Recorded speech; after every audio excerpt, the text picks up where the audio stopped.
Good evening, everyone. To make your Monday a little bit better, we have week 2 of the Western Europe Division 1 DPC starting today. I'm going to be your host, Nat T. Joining me beside me is Kazu, it's Lizard, and Syndron. Feels like almost a constant, at least duo. Constant duo. Constant duo that are with me in the starting panels. It's off to a good start. How are you guys feeling, though, opening the show with me? Pretty good, pretty good. Had a good night of sleep, some good breakfast. I'm ready for some EU Dota. Syndron? Yeah, I also slept and ate. I'm ready. Wow, I'm really proud of you. Did you hydrate, though? Did you get any water? Yes, I did. Yeah. We had a nice juice. We did. It was amazing. Very good. Very What good. kind of a juice was it? It was with, why do you care? I just care. Maybe he wants to bring you one for the next day. I think it was forest Maybe fruit, I want forest one. fruit and orange, I think. It was Yes, very, very it nice. was lovely. Very good. What about yourself, Lizard? Did you also hydrate, sleep, and eat? Actually, I did. I hydrated. I slept well. I went to Fog, who's my neighbor, by the way, in the hotel. He shared Oh, yeah, his what number is that? night routine. He shared the night routine with me, gave me all the skincare and everything. That's why you're extra glowy today. Exactly. Oh, Thank wow. you, Fogged. Shout out to Pogged. Nice. Let's start though recapping. We haven't had Western Europe Dota for about 2 days now. Last time we had it was Friday the 13th, and boy, oh boy, did that deliver. We started off with GG up against Secret, and it was a 2-0 for Gaming Gladiators. So definitely despair for any Secret fans out there, but massive props for Gaming Gladiators to step up in that series. Yeah, I think this is an interesting region because I think as far as we gave like our predictions before this division started for how teams would place, and I think for the most part they were actually pretty different. Like there's maybe 2 teams that more or less everybody had in their top 4, which is Tundra and Liquid. Yeah. But aside from that, people had all over the place. Like some people had Secret 6th, some had them 2nd. I had them Not 3rd. naming any names of who had them Okay, 2nd. no It one, could no be one, no one anyone. had Secret 6, but they were split between 3rd, 4th, and 5th. Oh, I so it was put them- 5th. Okay. Yes, yes. I thought it was 5th. I just copied Syndron's prediction. Yeah, that's not good. I think I had Secret 2nd. That's not looking pretty good. That's not good. I'll blame you for. Yeah. Or did I have them 3rd? Anyway. You had them 3rd. 3rd, okay. Well, that's also not looking good. Anything top 4 is not looking good right now. Who is You had looking good, Liquid though? as 1, I did, yeah. but we can talk about them later. I'll stand by that. I think Yep. that's very likely. But as far as this series goes, Gaming Gladiators is a team that I personally didn't place in top 4, and now I might. I think they've been looking really good. I think Quinn has been playing well and meshing with the team well, considering how short time they've had. Whereas their opponents on the screen here, Team Secret, they have just not been off to a hot start at all this season. And at this point, maybe it's fair to say that survival should be the goal. I think you need to win out to even get a tiebreaker now as this team. Yeah, it's really rough for them there. They played every day last week, went 0-3, really lost all of those series. But on Friday the 13th, the second series was Tundra up against Liquid. A lot of people put Liquid up there in that top 4, and this series really illustrates and demonstrates why we favored them so much and just how well they're playing, Kazu. Yeah, I feel like it's so. They also had the switch up of draft, right? Zai is now their drafter, but I feel like Nisha is just fitting into this team. I don't know, really damn well. He's probably the best mid player in the world. I feel like he's kind of showing it in these games, and I personally didn't expect Tundra to kind of go down like this in this series. I feel like Liquid just kind of outplayed them. They probably also had some pretty good drafts for themselves, but yeah, I mean, Liquid are just impressing me even more than I thought they would before the season. Yeah, they just feel like a complete team right now. Every player is like the best player for me in their respective positions. Like when you talk about Nisha and you mentioned him on the mid lane, like this guy started off as a carry. Like he was the carry player, right? Like he was in alternate attacks, then in Secret he played the carry first, then rotated towards mid. I don't know what to say about him, just a complete player. I mean, Liquid just as a whole right now, they are playing, I guess I want to say perfect, but it's really hard to put that on top of like a team like this, just knowing they've only really played 2 series. There are still a lot more left for them to play, but just what we have seen, every detail, every level of Dota has just been outstanding from them. The 3rd series was Into the Breach up against Enigma Galaxy, which I think also went the way not a lot of people were expecting. We predicted it to probably go 3 games. It only went 2, and it was a 2-0 for Into the Breach. Yeah, this is definitely something I didn't expect, at least, especially after watching, maybe before the season started, right? Because Nigma, they didn't impress, they made some changes, they came into Division 1, sure, okay, but Into the Breach, I didn't expect them to take it so easily, to take it 2-0 versus a team that went all 3 games against Tundra. And my issue was, like, after that series, I said one thing. I just want to see how Nigma plays when they don't have a Huskar. And in this series, they didn't impress. Yeah, one of the things they did so well against Tundra didn't really end up happening at all in this series. Nigma did so well in lanes. In one of the games against Tundra, they absolutely just stomped them. And the third game, they were also far ahead out of the laning stage. Against Into the Breach, didn't really happen. And then in the mid game, I mean, they got a little bit ahead in lanes, but not as much as you would think. And then in the mid game in both games, I think it's fair to say they just crumbled. Like, the communication seemed off. They weren't really on the same page about how to take fights. The movement wasn't crisp, whereas Into the Breach really played like a unit and executed. So they were absolutely the deserving winner of this series. Like, when you looked at how the fights developed and all of it, that they just looked like a tier above. And that's, if you're an Enigma fan, that's worrying. This is the team you're supposed to beat. And if you want to be hopeful of making the major, these are the kind of series you can't lose. Is it also a testament to how close all the teams are in the region? Like Into the Breach winning against Nigma, Entity taking winning against Into the Breach at the same time, Tundra losing to Nigma. Like, any team has a shot at like winning the series versus anyone. Yeah, I mean, I think for sure, especially at the start of a season, like, we don't really know how much all of these teams have been practicing, right? And some teams have like new additions, but Gaming Gliders and Liquid, they both have new mid players, and they're owning. Then you have Into the Breach, where it's like, oh, how good are they really? But then they come in, they do pretty well in their games, they beat Nigma 2-0, so I think the region is very competitive and also very open in terms of who can actually beat who. Yeah, the leaderboard is there on our screen as well. Gaming Gladiators, Liquid, you already said. They're standing out there with their 2 series wins that they played in week 1. Then it's Tundra with that loss, but 2 wins. Entity are now split on 1-1 with Into the Breach and OG having the same scoreline. Nigma Galaxy a 2-0 loss, and then Secret 3-0. Definitely not how we saw this leaderboard shaping up, but after the highlights of that Friday, is there a standout game you guys would recommend anyone going back and watching if they had the spare time? Let me think. Maybe Not the last one. Yeah. Not the last one. Liquid Tundra series was pretty good. Either of those 2 games? Yeah, they were good plays. In Which game was the best of those 2? I'm trying to remember. It's so long ago. I think 2 the days. one. It's been ages. God, can't even remember yesterday. I think the one with the Darkseer. I think. Yeah, that was game 1, right? I would have now said that was game 2. So. The Darkseer was game 1. Yeah. Okay, I would say that one. Yeah. Felt like that I was a think bit more that like. was the best. That was the Darkseer Ursa, right? Yeah. Yeah, that was like more back and forth. Very I think, competitive that game. Well, that Liquid Tundra series, you guys can go back and watch it at some point if you would like. It's the highlight from our analysts here. And let's have a chat about Tundra, because every day that we are covering Western Europe, we are going to be highlighting a team. Today it is going to be Tundra. We're going to have a chat about our TI-11 winners. They didn't do any change-ups roster-wise since TI-11, but during that tournament, the most prestigious tournament. These are some facts about them. They were pretty much first in everything, not just TI itself. Yeah, I mean, if you even just look at the win rate, I don't know if we've had TI winners before that have this high of a win rate. I think Alliance at TI3 had over this, but it's very rare that it's over 80%. Yeah, like above 70% is already really high. Like a lot of the times, from what I can recall, TI winners have like, I don't know, slightly above 60, maybe 65. Wow. Only Alliance back in the day when you couldn't ban more than 1 hero in the first stage. Oh, wait, so Alliance went 16-0 or 14-0 in groups, right? Or whatever it was back then. And then they barely lost any games in the main event either. I think they had like 80-something, maybe almost 90. And also back to the Natty's point that they didn't make any changes. Aoi, again, winning the TI this time. He isn't removed from the winning squad. So Big props to him. That's a win in itself. it's you a know, win.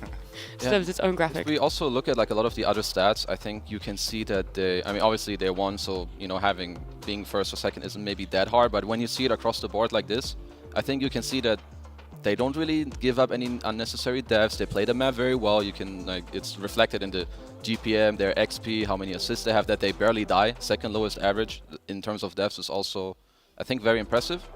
I think this is something also where Aoi does a lot for this team, or has done a lot for this team. I also know that he worked with this team even before he officially joined them back in the day. Okay. So I think that he is quite a big mastermind when it comes to this team. For me, the most impressive stat on there was actually average Roshan kills per game. They had 1.71 Roshan kills per match, which is really high. Yeah. It means when you, obviously it matters a lot how long your average game's game going. goes, right? Like if there's a lot of Roshes. But a lot of Tundra's games at TI weren't actually that long. A lot of the time you use that second Rosh to just close out the game.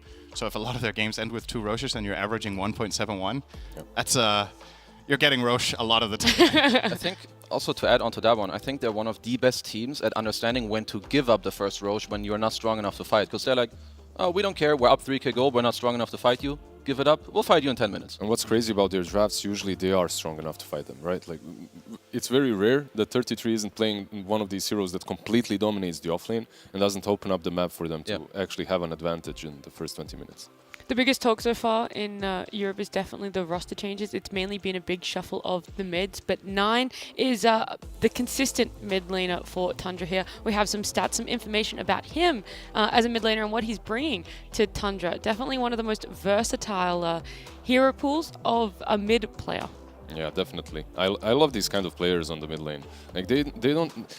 It's a problem. This is why it's so difficult to play against Tundra. On one side you have this cheese picker on the offlane 33, and then on mid lane you don't even know what you're getting. Yeah. Like he can pick literally some Grimstroke, go travel Z-Blade, dominate you back in the day. Then he'd innovate and bring the Kotl on the mid lane. Like this guy really thinks out of the box. And I think what's really important about this player, which he also talked about himself in an interview we had the other day, is it's really important for him to be confident and his team to believe in him. So he has played with Skitter for like 4.5 years, and those two players just go hand in hand. Like they're just brothers in Dota, basically. All of their competitive teams have been together since Penta. Since Penta, yeah. I think is basically their first like really competitive team that had a chance of breaking into the top, right? So yeah, those two have stuck through it through thick and thin, so Skitter obviously knows how to enable this player really well. And when you are a creative player like this that has these wacky ideas, it's super important that the team doesn't shut them down, because this guy needs to just be able to explore the game. Yep. He reminds me of Topson in that regard. Like for OG, when they had Topson playing for them, it was also just like, yo, Topson, you have some crazy idea. We believe in it. We'll try it. Let's see how it goes.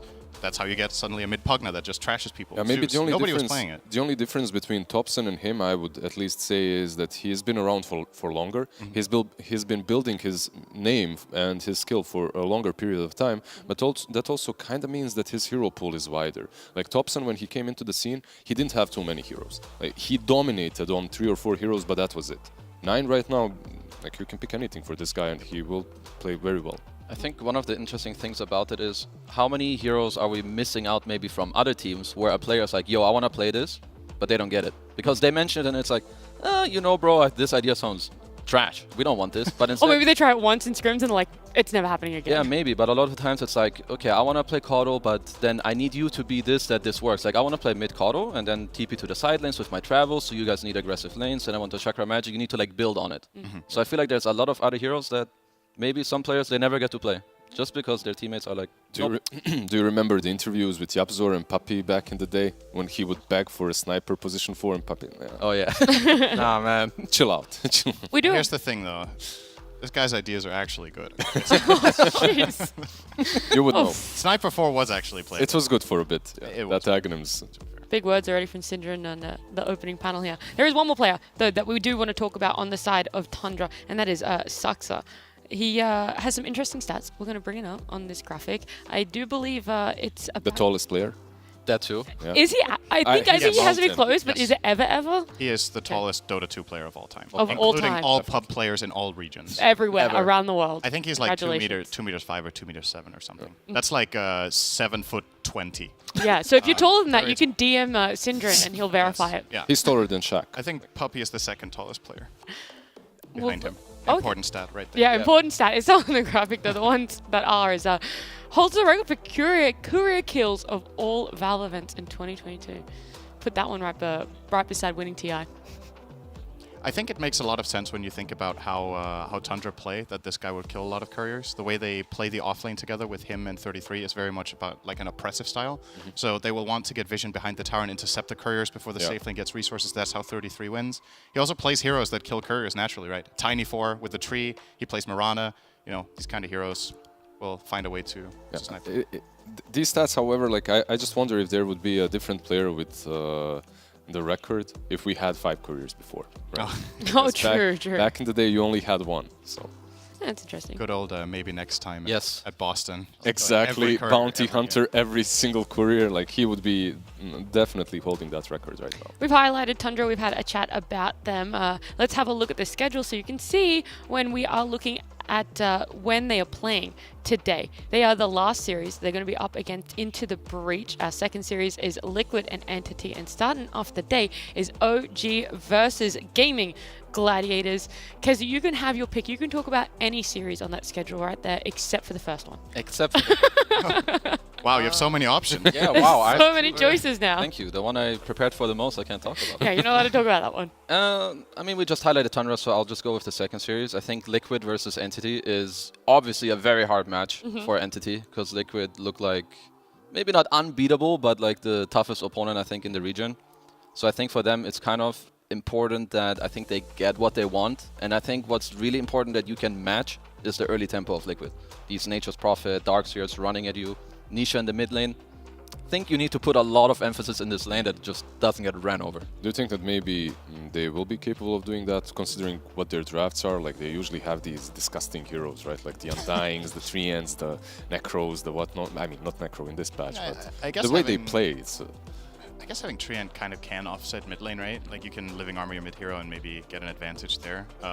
My main concern is that I actually think this matchup would have been better for Entity if they had Pure still, because Watson's hero pool is more like 13K. traditional carry, right? And against a team like Liquid, something that would be cool to bring out would be something like that Lesh carry or Pudge or something that plays really fast and can get the job done. Watson is a bit slower, except when he plays Nature's Prophet, but that's going to be the most contested hero in the whole series. Yeah. So like, I don't think anyone's even getting that.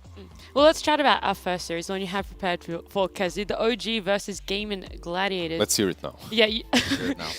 Gaming Gladiators, I feel like you're very in tune with what they're doing as a team, some of their players. You might know a lot of information In about. tune, huh? Yeah. So, as everyone knows, I love Quinn. He's been performing pretty well. I think in terms of their drafts and picks, I think it's a bit on the lower end in terms of versatility.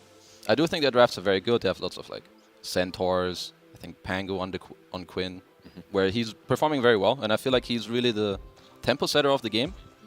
And OG, for me, there's still a bit of a question mark. Yep. I haven't seen enough from them yet. I feel like their first drafts were a little bit off.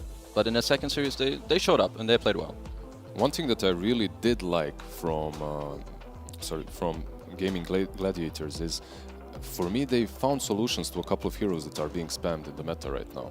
Like, the way they played wasn't necessarily, okay, we will ban out the most disgusting picks and do our best. No, they let them go through and they play against them. Like, if you remember the game in which they had the Kanka and the Pudge, it was a really clear solution versus the Lash versus some of the heroes that they were playing up against. So they're finding solutions. It's obvious that they were always a team that didn't really draft the standard things, right? Like even at TI. When I think of this team, there's like two things I think that are the most different from other teams. One is their healing strats that they run sometimes, where they'll have like Pugna and Io in the same team or something to this effect, and just like funnel everything into some stupidly strong frontliner. That's one strategy that we could see them run today. The other is I think Ace is very unique. He's not afraid of playing other heroes. I think his playstyle for most threes is pretty farm intensive, which is different from most teams. And I actually think is a good complement to Quinn. I think that's why this team dynamic works very well, where for other teams that have switched out a mid player, we've talked about, okay, for example, for a team like Secret, how is the farm going to be distributed now in this team? And they need some time to adjust. For this team, I think it's just very natural when Ace is greedy in the offlane. Does Ace remind you of 3-3 maybe? To an extent, they just play different heroes, right? They have some overlap. They both play a really mean Beastmaster. But Ace likes to play something more like Legion Commander and Centaur, where 33 plays more in the way of Visage and Brood and Doom. They also play Brood, actually. Brood as well, yeah. So I think he's a very annoying player to play against. Exactly. A lot of carry players. So. That's how I look at him, because he also started from the carry role. Yeah. And what were his signature heroes? Meepo, Arc Warden, right? Even Centaur started off with that, Yeah, he even plays Yeah. carrier. Yeah, we see Ace is like more of a greedier offline, OG offline, offlane. What's a He might really be greedy offline, too. I mean, maybe. Who knows? We have to ask.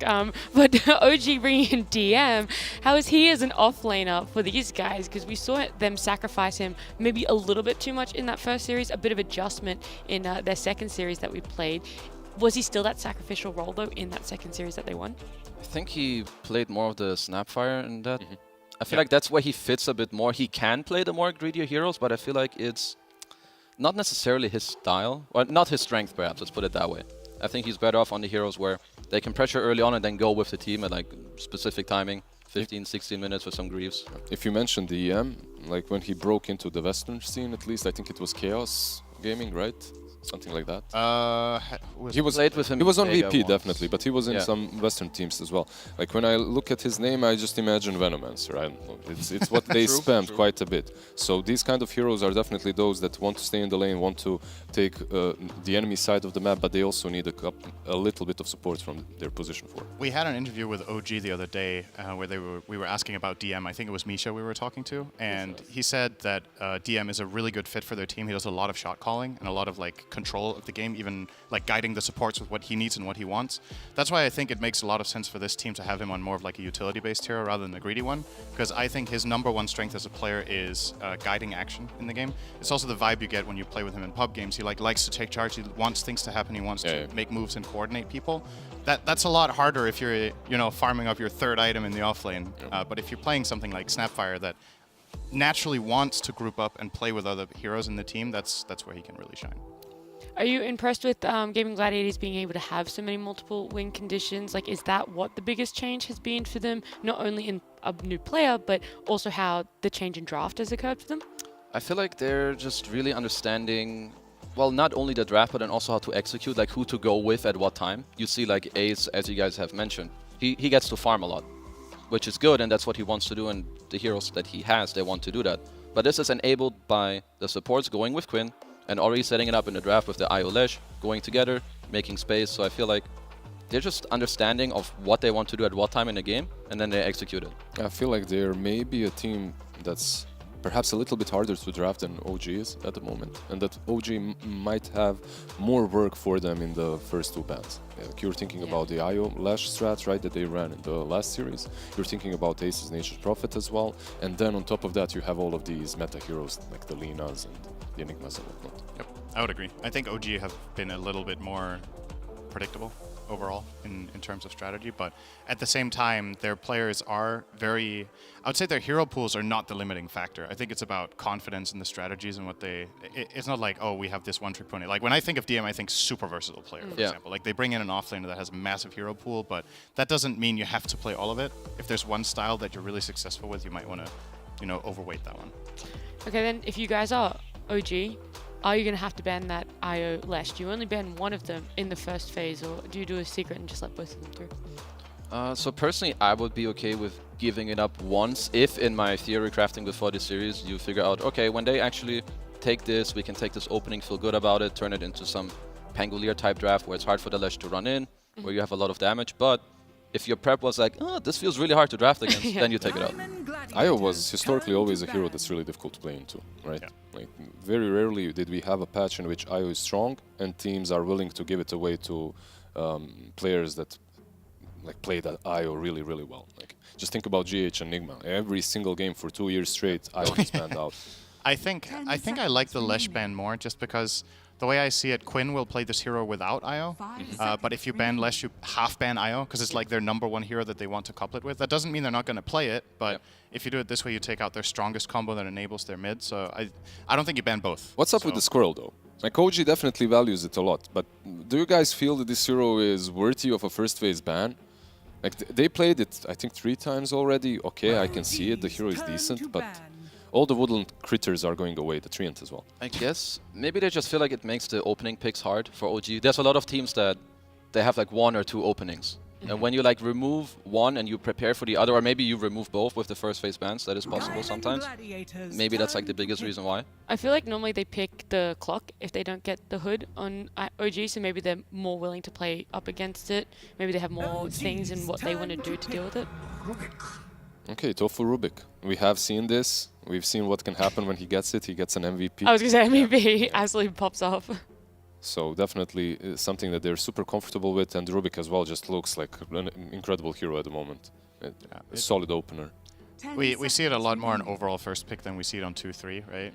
It's just it kind of it's not like it removes a ton of heroes from the counter pool from the 1-2 team, but it's flexible. It seems like more teams are experimenting with playing it in the safe lane as well. Like more people are getting comfortable with that.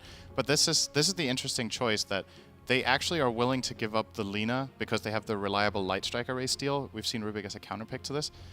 I don't know if I think this is worth it unless Gaming Gladiators find a Lina counter as their next pick. I think they're going to close the face with a Quinn Sniper, actually. I'm going to be bold here. That's a hero that's been banned a lot against this team. Quinn has been owning it up on that hero in mid in his pubs. True. He talked about it last time. Sniper.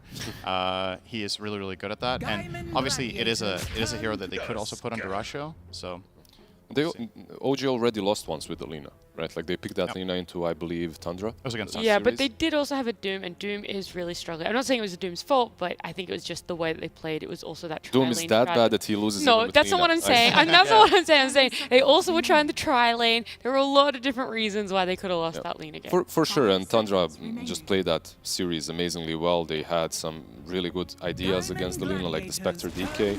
But yeah, you still go for the Ace Nature's Prophet. I was thinking, is there a way to completely negate the effect of the Rubik in the first stage? Like if you're just picking it? Like, or do you even try and do that? Like, do you even care about Rubik that much? 10 seconds remaining. Rubik is the most contested hero in Western Europe right now. Beats Lina. Exactly. And do you know his win rate?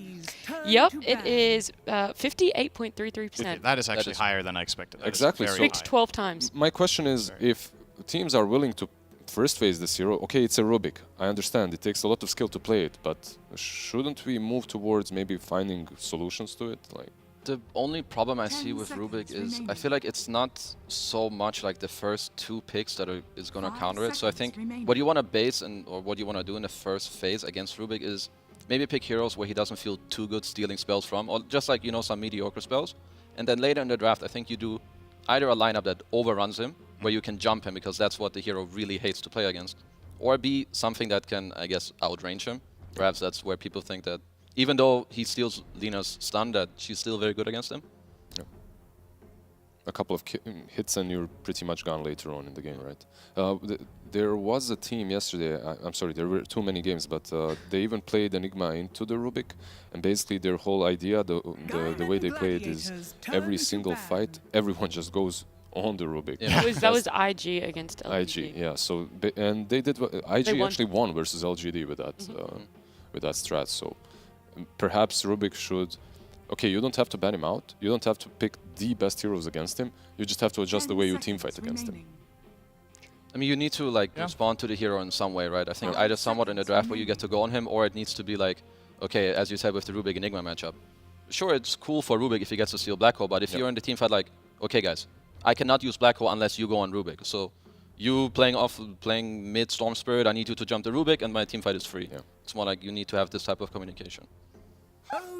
So we will get the sniper ban here. Yeah, Gaming Gladiators choosing Nature's Prophet over Sniper, I don't mind it. I think both picks were really good, but obviously Nature's Prophet just seems to be the hero right now for a lot of the Western teams. So, I mean, aside from Lina and maybe Rubik. So, I mean, they got picked before him for a reason. I was gonna say, I think it's also a pretty comfort pick for DM as well. So maybe if they weren't willing to put a ban on it, they're like, let's put it into our lineup. I think also it makes your lineup a little less telegraphed than a sniper. Yes. You have the flex between the 1-3. Yep. It just shows like, okay, I'm happy to play against Lina even if I don't lane against you. I can play fast. They've played it many times before. It's always looked good, so just a very solid pick for them. Do we think... So it seems like a really good Spectre ban now for OG, right? You're running the Lina. That's what you lost to against Tundra when you played it. Spectre Nature's Prophet with the global presence could be really powerful. Is there anything that becomes available then when you choose to ban Slark here, which I find a little bit odd? I feel like it's always the three bans: Sniper, Slark, and Spectre. The three S's versus the Lina. Is Slark really that good against Lina, in your opinion? Like you do have some AoE stuns, but if the game goes long enough, I've seen Slarks take over. Like in the Chinese region at least. Yeah, I think Lina, maybe at the start, Lina is like a bit too fast, but maybe like this 20-25 minute mark, you have this Ags and a Shard, you get closer to the Skadi, I think then... If you manage to bridge the gap, eventually you take over. You have a basher, you jump on the Lina, and Anything else for Gaming Gladiators that they really need to be aware of to ban here? I feel like if you're OG, I don't want this Tusk to be a 5. I feel like you could take out a hero that would make Lina's lane a lot easier against the Nature's Prophet. Honestly, I haven't seen too many good responses from other teams against an offlane Natures. I still feel like all these Chens and Enches lane pretty well against it.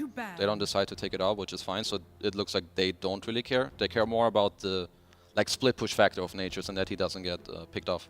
What do you think about Amisha Jakiro against Nature's Prophet? Do you think that's a little bit too crazy? We don't really see teams play it, but it's a traditional counter. Do you want to be giving away But then you have Ice Path against Rubik. Ice Path against Rubik? So that's like the is- downside. yeah. But I think a lot of the times when you're playing against Rubik, it's kind of like, I like to use the whole thing about glass half full, glass half empty, right? Like you can't have everything, so Yeah. you got to look at your positives a lot of the time rather than. I actually think that's something a lot of teams fall victim to in drafting in general, is that they get paranoid about everything that could happen in the game. You also need to be confident in what you can make happen in the game, and if it really synergizes with what you have, you could make it work. But So- this is definitely a hero that Rubik doesn't face off well against at all. You can steal Earth Splitter, which is cool, but his other spells are impossible to use more or less for Rubik. So, and that's a hero that should, in theory, lane well against Nature's Prophet. They played both of these heroes on 4 so far, Tusk and DT. So one of them will more likely be the 5. I think more likely ET is a possible 5. There is a chance for Tusk to be a core as well. Have we seen Misha play this hero at all? It doesn't strike me as a Misha hero. We did see him play Tiger plays a Clock. good ET. Yeah. Maybe they can just like swap it up with the lanes. I think Yeah. that is something that they are versatile with. I think for gaming gladiators, CM is pretty chill. They go for the Pudge. This They, is they were the ones who played it last time too. Yeah. at the Yeah. Ratio. and it was literally the same trio. It was Nature's Prophet, CM, and Pudge, and they won with it. So Yeah, this is a hero that can be a mess to deal with for Lina if you do get caught. Lina hates repositioning spells. In the past, when Lina was a popular mid, a lot of teams would pick Venge against it, swap her in, and just kill her off. that Prophet Pudge has the hook, obviously, to do into that. the NP. Like, is there a possibility now for gaming gladiators to switch things up a little bit when it comes to the lanes, or you don't care about I it? think they might just keep it the same way. Something I like about Nature's into these heroes is that even if you don't lane against them, they still have to really worry about you after like 5 minutes because Yeah. you can TP, you have the ult. I also think CM Pudge, like the matchup against DP, it is DP favored, but it can go wrong pretty quickly. They have some slows, they can run you down. Hook is pure damage. How does Siphon versus Flash Heap work again? Like you don't actually deal heal. damage, You but I don't deal think you damage, heal. but you heal. Okay. Yeah, But like that's how it you works. heal the base like the base 8%, I think, but you don't deal any damage. You don't deal any damage to him. Okay, Yeah. so it isn't even that bad of a matchup for Yeah. a Pudge. I guess the new Siphon is better against Pudge than the old one. This one with the higher flat numbers than the old one with the percentage Yeah. might be better for DP, but I think either way this lane is going to be extremely volatile because there's a Nature's Prophet in the game. And even a DP is not safe in this lane because if it is going to be in the enemy safe lane, what is really strong about Pudge safe lane versus off lane is how close you are to your tower. So Crystal Maiden can walk in with a flank Frostbite and you can hook into tower. into the tower, DP yeah. is not going to survive that if there's a Crystal Nova available as well. So There's always a possibility of Prophet that Kezu mentioned, right? Like rotating in. So probably, I would imagine Ace doesn't really want to TP before level 6, but he can if there's a good enough opportunity, of course. But I think he'll probably have his hands full in the top lane if he is facing ET +1. Yeah. So I think for gaming gladiators, Quinn should be looking at a playmaker. The Kunkka ban to me makes me think of something like a Voice Spirit. I think you want someone that can also help you to get into enemy lines and move around the map, give some more tempo to the natures. what against Lina is nice. Yeah. Yeah, maybe one of the problems is maybe they could be afraid that, oh, but then they can just put the DP mid. But I feel like, at least for your draft and your draft integrity, you kind of want a playmaker in the mid lane that is going to do okay and can move around. Yeah. I guess another way of looking at it is, are gaming a little bit like too mid-game heavy if they go Void Spirit? Like what if the game goes late? Do you want Void Spirit and Pudge as your late game duo? Maybe Quinn has something that perhaps scales a bit better than Void Spirit. Not that Void Spirit doesn't scale, but the way that he takes fights, there is at some point he's an assassin, right? He'll kill one guy. And that's a lot it. of the time when you come to late game, buybacks come into play. People start becoming too tanky to just get killed off by this one Void. So maybe is there something else. that you see? But I mean, like gaming that? gladiators haven't historically shied away from playing timing lineups. They're very experienced with having to end games around the 20 to 30 to 40 minute mark. So, They had the don't mind 3 it. same heroes plus Kanka in the last game that they Yeah. won, and it was a wash. They literally just completely dominated in the first 20 minutes. The game was over. Like 15 minutes in, you knew that they're not losing that one. You guys see something that's not voiced? Because there's a lot of mid heroes banned out. Like there's no Bad, there's no Ember, there's no Puck, there's no Kunkka. Pango would have been great for them, but of course, you know, they're playing against people who also have a brain, so they know Pango is good, so we ban it. Well, OG is taking their time A to long ban out time. that last one as well. So I mean, again, this is a hero that isn't really played right now, but I think this is actually an interesting Storm game, but I don't think Quinn really plays that hero much. But I could see that be an interesting choice if Storm was a little bit better, but okay. Gives you also very long range against Lina. Also can out... I think it's actually a nice idea to have a hero that's... I liked your idea of Void Spirit, but if you're not going that route, I think it's very good to have someone who's very backline. Playing against Tusk and ET, so you want to deal the damage from far away. Aren't you giving a chance for OG to go for Storm or Void Spirit right now? Like, isn't that most likely for them? I think that's what they need in their draft. They definitely need these backline assassins versus the anyone is playing Storm in this patch is BZM, right? Yeah, he will play it. And I feel like this could be a pretty good game for that. Yes! Get it. Finally! We see it. We've caught Storm like 8 times. Yeah, I was gonna say, we've had so many drafts where we're like, wow, Storm is actually pretty damn good here, and they just never want to go with it after the nerfs, but this game is good enough for BZM to bring it out. Yeah, if all 3 of us called it, like, it has to be a good pick for this game. However, at the same time, Storm is not in the best position, so... Do we believe in it? I was going to say, is it enough? Do you guys believe in the last pick that you wanted for them? I actually love their draft. I think it's really solid. My only problem might be this mid game in which the Ratio and his Pudge is just rotating everywhere, making space happen together with the Prophet. Prophet in a game such as this one could even rush an Orchid, perhaps? Is that a possibility? It's not out of the question, but I do think they'd rather go the... I would like him to go the Zai build this game. I think Ag's Shard would be pretty cool. Ag's Prophet is actually very good against Storm. It's a global route. So it sets up for Pudge hooks. It sets the tempo. Also a solid idea. Yeah, I think that would be cool to see. I don't know if Ace has gone that, though. I don't know if that's his MO, but... He's very versatile. I think if anyone can do it, then he can emulate what Zai did. I do like Gaming Gladiators draft quite a bit. I think their lanes are very strong, and I think they're going to play on high tempo. But if OG can negate that, then I think they're set up to win this game the longer it goes. Yeah. All right, well, let's see just how long this game is going to go, just what build we're going to see on the Prophet. As we jump into game 1, it's our first series, OG up against Gaming Gladiators with B-Cup and Lacoste. Thank you very much. Coming into game number 1 should be a fun one, and it's looking to be pretty hype, honestly. The drafts definitely. and the teams. I dressed up. You know, this is a very important series, a good one. I like the drafts. This is going to be some, I think, very entertaining Dota overall. Slightly favoring Gaming Gladiators in this one. Maybe because I'm a big fan of Rubik. I've seen Tofu play it the last time. Man, he was on fire with that hero. It was honestly one of the best performances we've seen from a Rubik, but there have been a lot of Rubik games this DPC throughout all the regions, and it feels like kind of out of control what we've been seeing. Like the bar has been set even higher for all the Rubik players out there, and everybody's trying to prove themselves. And man, that Tofu game was nuts. It was something else, most definitely. But OG, they also have a lineup that is strong in the laning stage, easy to play. They do have Lina, one of the most contested heroes besides Rubik in this game. We've seen what Lina can do. It's always the same build on the hero. She's a flash farmer. I'm really curious how this one's going to be played out, because there's certain counters to Lina in this game where she does not like to play into anything that can put her in a bad spot. We're talking about the Pudge hook. So this is going to be the big one. Duratio, last time he played against Team Secret, he was really on point with his movement around the map. He was basically an off lane, then moved through the whole map, got some jungle creeps, and came back to the top lane, dominated the lane. Also, I don't remember last time I've seen Misha play ET. Usually it's a Taiga who plays it, but... they swap things around. It's going to be position 4 Tusk, 5 ET. I guess after they realized that Nature's Prophet will be played from the off lane, they wanted to have that matchup. Yeah, so they're kind of changing it up a little bit.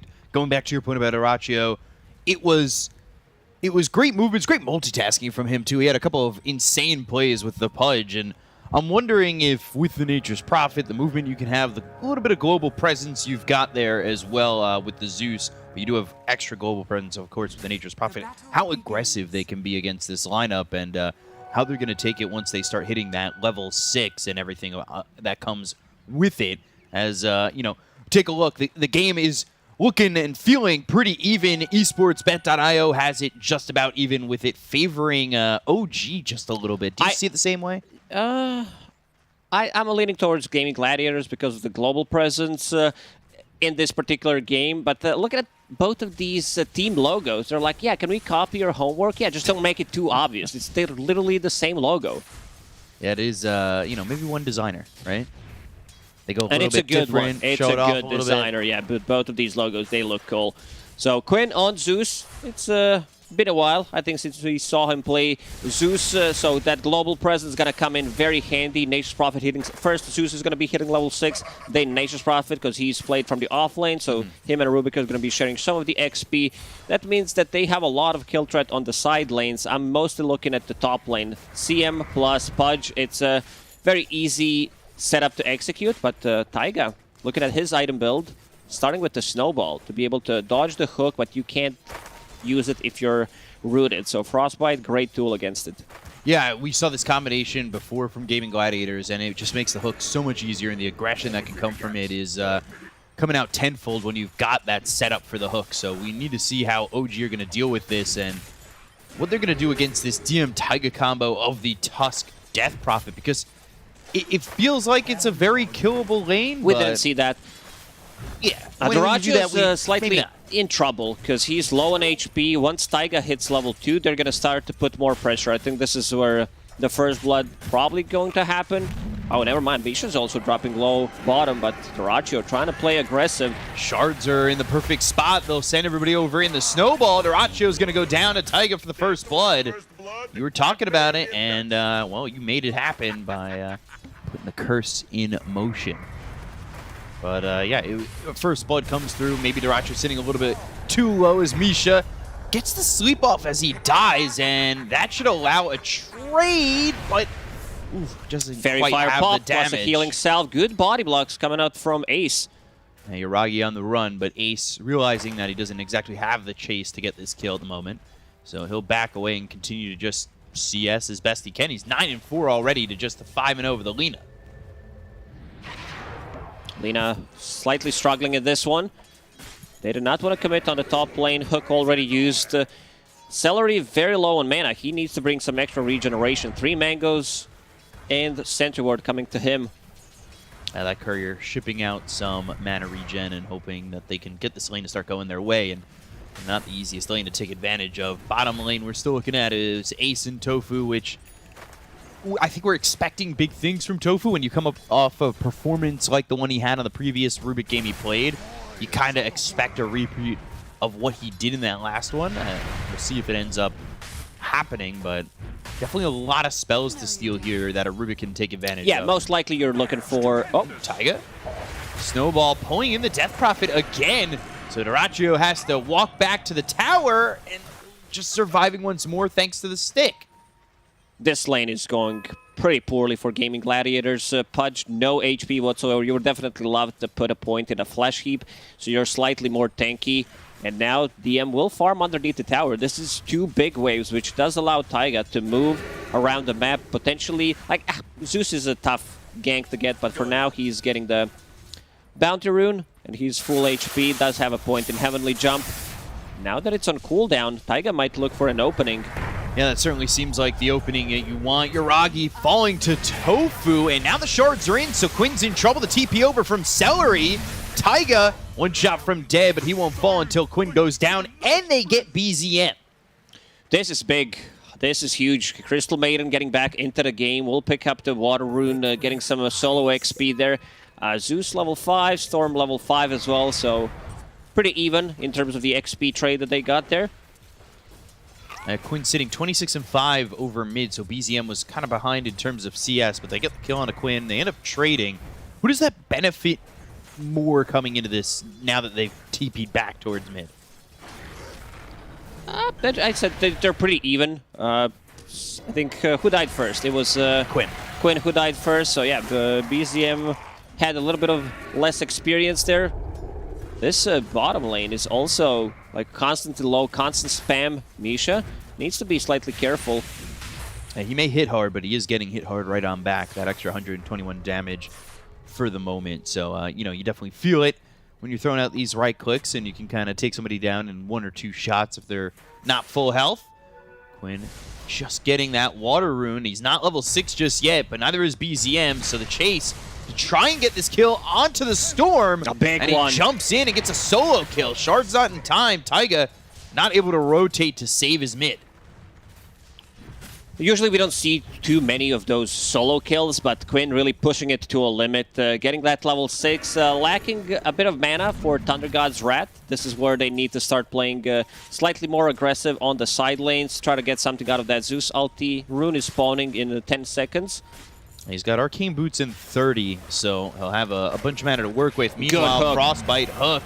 It's lined up, teed up. Can they get the kill on a DM? Snowball pulling him in at the last second. Dyrachyo getting chased once again. Celery with the Frostbite on the DM. That'll help the Pudge escape. But again, they're the ones throwing out the hooks. They're the ones throwing out the aggression. And then immediately just gets turned on them.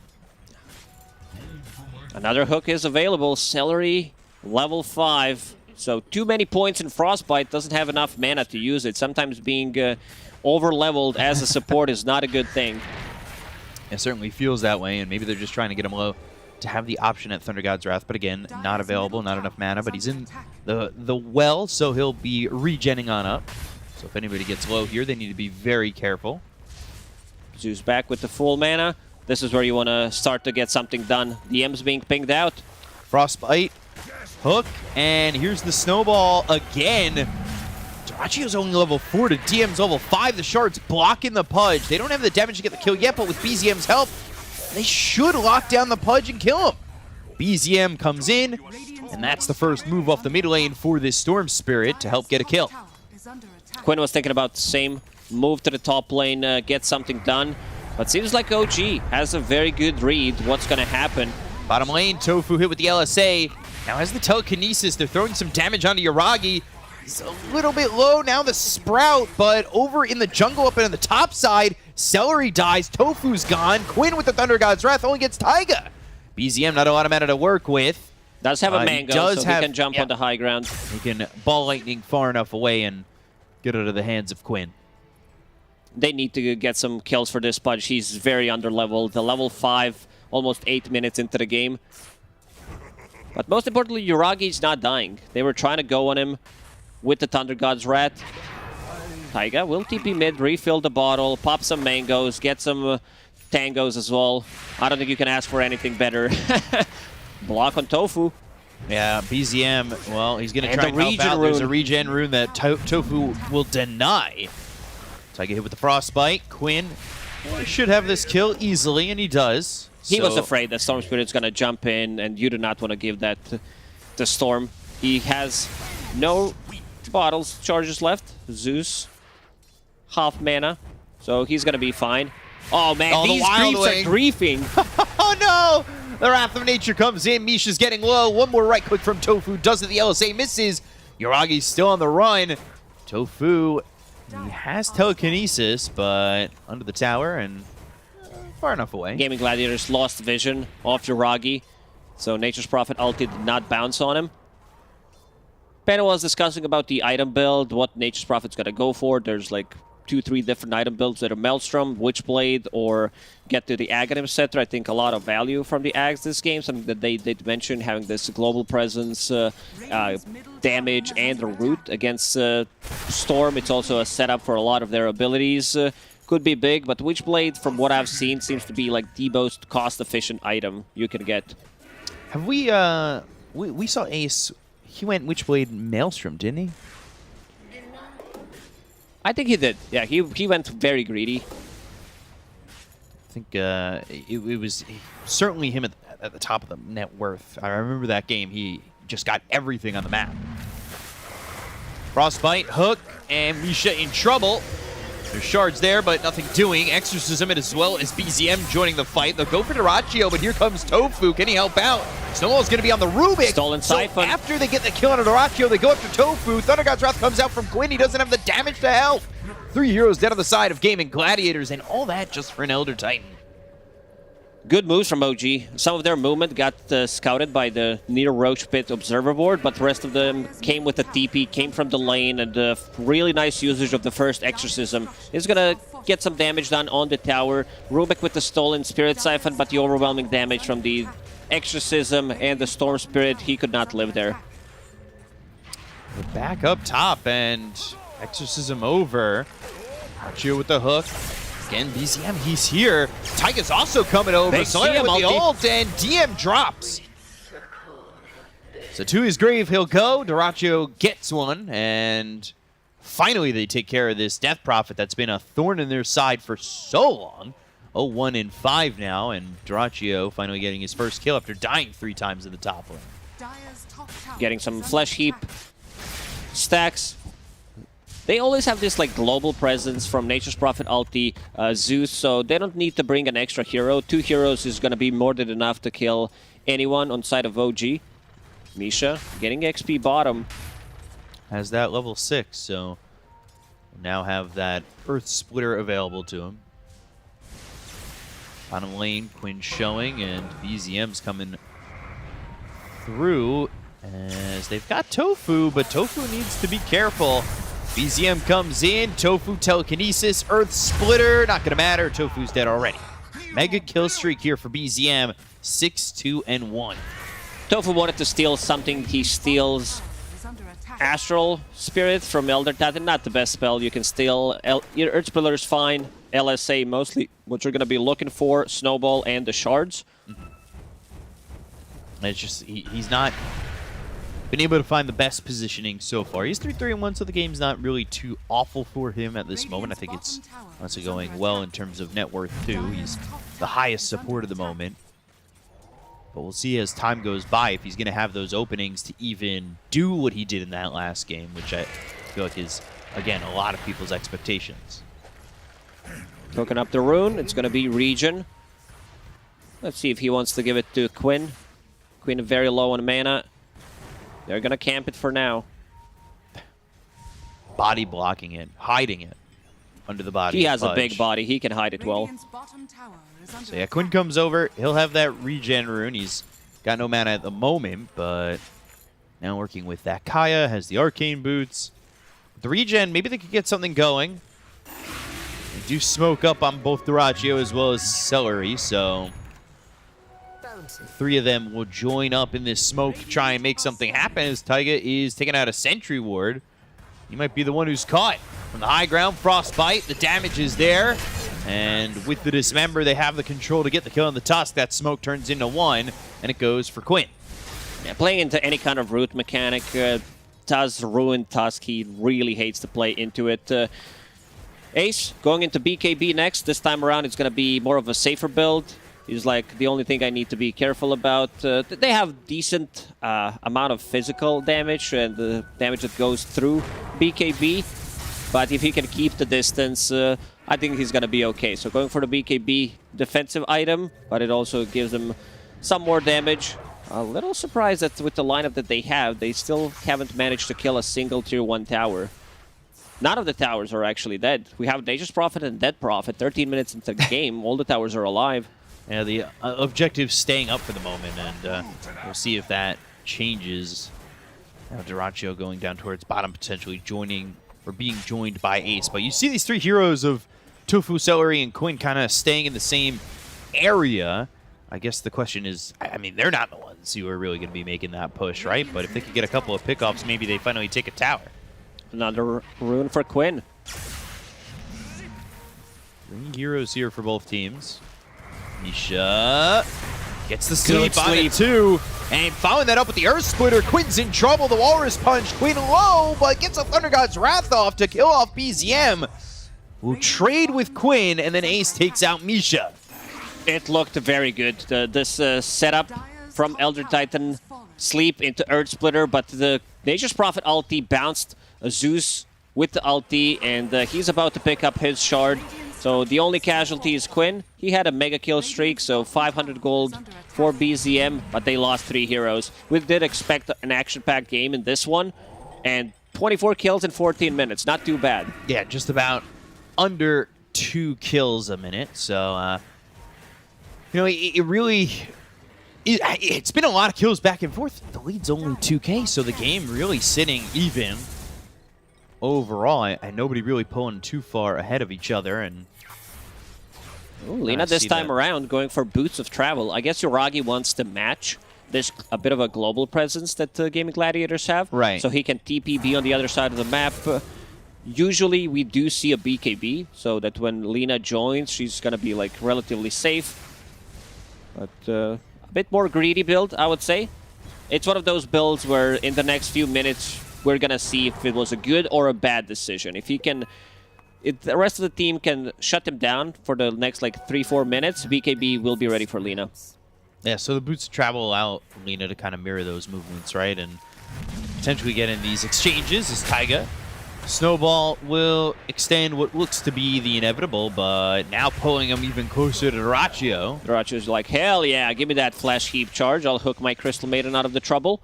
The He's next almost big... got Axe. Yeah, this is going to be the big timing for Gaming Gladiators. Ags on Pudge, BKB on Nature's Prophet. Rubik finished the Glimmer Cape just now. And Zeus will have his Kaya Sanj. It's not like the biggest upgrade, but still, 3 big items on Gaming Gladiators. They're going to go for towers once they finish that. The big one is the Aghanim Scepter on Pudge, of course, reducing the healing coming up from the Dead Prophet, increasing the burst damage.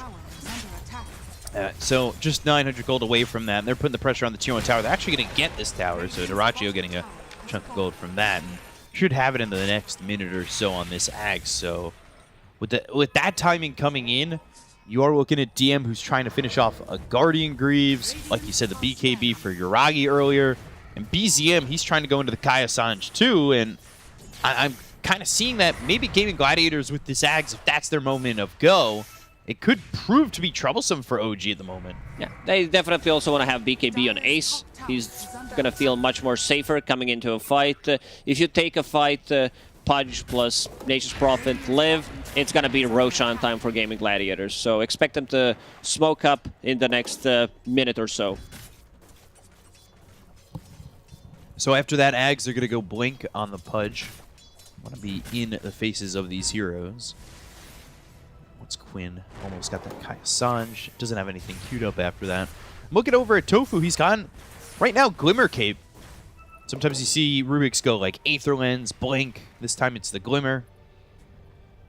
Most of the time, at least from recent game, Rubik's, they don't go for a Blink Dagger. It's like either Lens, Force Staff, or just a Glimmer Cape Shard where you want to defend yourself. You have maxed out Arcane Supremacy anyway, right. So the range is more than enough. Smoke from Gaming Gladiators. They are ready to go. Ace ready to TP in with the BKB. Standing on the high ground, Celery over, Glimmer Cape from Tofu onto the Crystal Maiden, but they've got the Sentry down. Snowball comes in, Taiga in some trouble, the Sleep hits on it too. Both those supports were hit by that, the Earth Splitter flies in. It's a trade for supports at the moment. Feeling like that's all it's going to be. You can see the power of their lineup. One Thunder God's Wrath, one spell from Zeus, and the big Nature's Prophet ulti. Taiga just disappears, and the rest of the team already at half HP. I want to see what the next item for Dead Prophet's going to be. He seems to be going for the BKB. Guardian Greaves, great. They need some kind of a sustain against all of this spam, against all this magical damage. If someone can somehow build a pipe on side of OG, that would be great. Yeah, is anybody going for anything like that? Not at the moment. It's Aether Lens for Quinn. You've also got the Shard soon for Ace. That'll unlock the Curse of the Old Growth. Taiga again. Needs to be very careful. They see him. Now there's the Snowball. Steals the Walrus Punch. Glimmer Cape. And they have the control. A neutral creep steals it, though. Wild Wing Ripper. We've seen these Wild Wing Rippers. First, they kind of griefed Lina in the bottom lane, but now they'll help Taiga, keeping it balanced. Yeah, griefing with the Hurricane and then taking a kill for themselves and back over mid. They're oh, still yeah, look at that mid push. Rubik and Crystal Maiden attacking tower. They need to bring Nature's Prophet. They just don't have enough. Man, Dyrachyo, he managed to farm a Aghanim Scepter so quickly and already has a Blink Dagger after he finishes these 2 camps. Yeah, he's found himself some open space. OG haven't exactly put the pressure on him since the laning phase.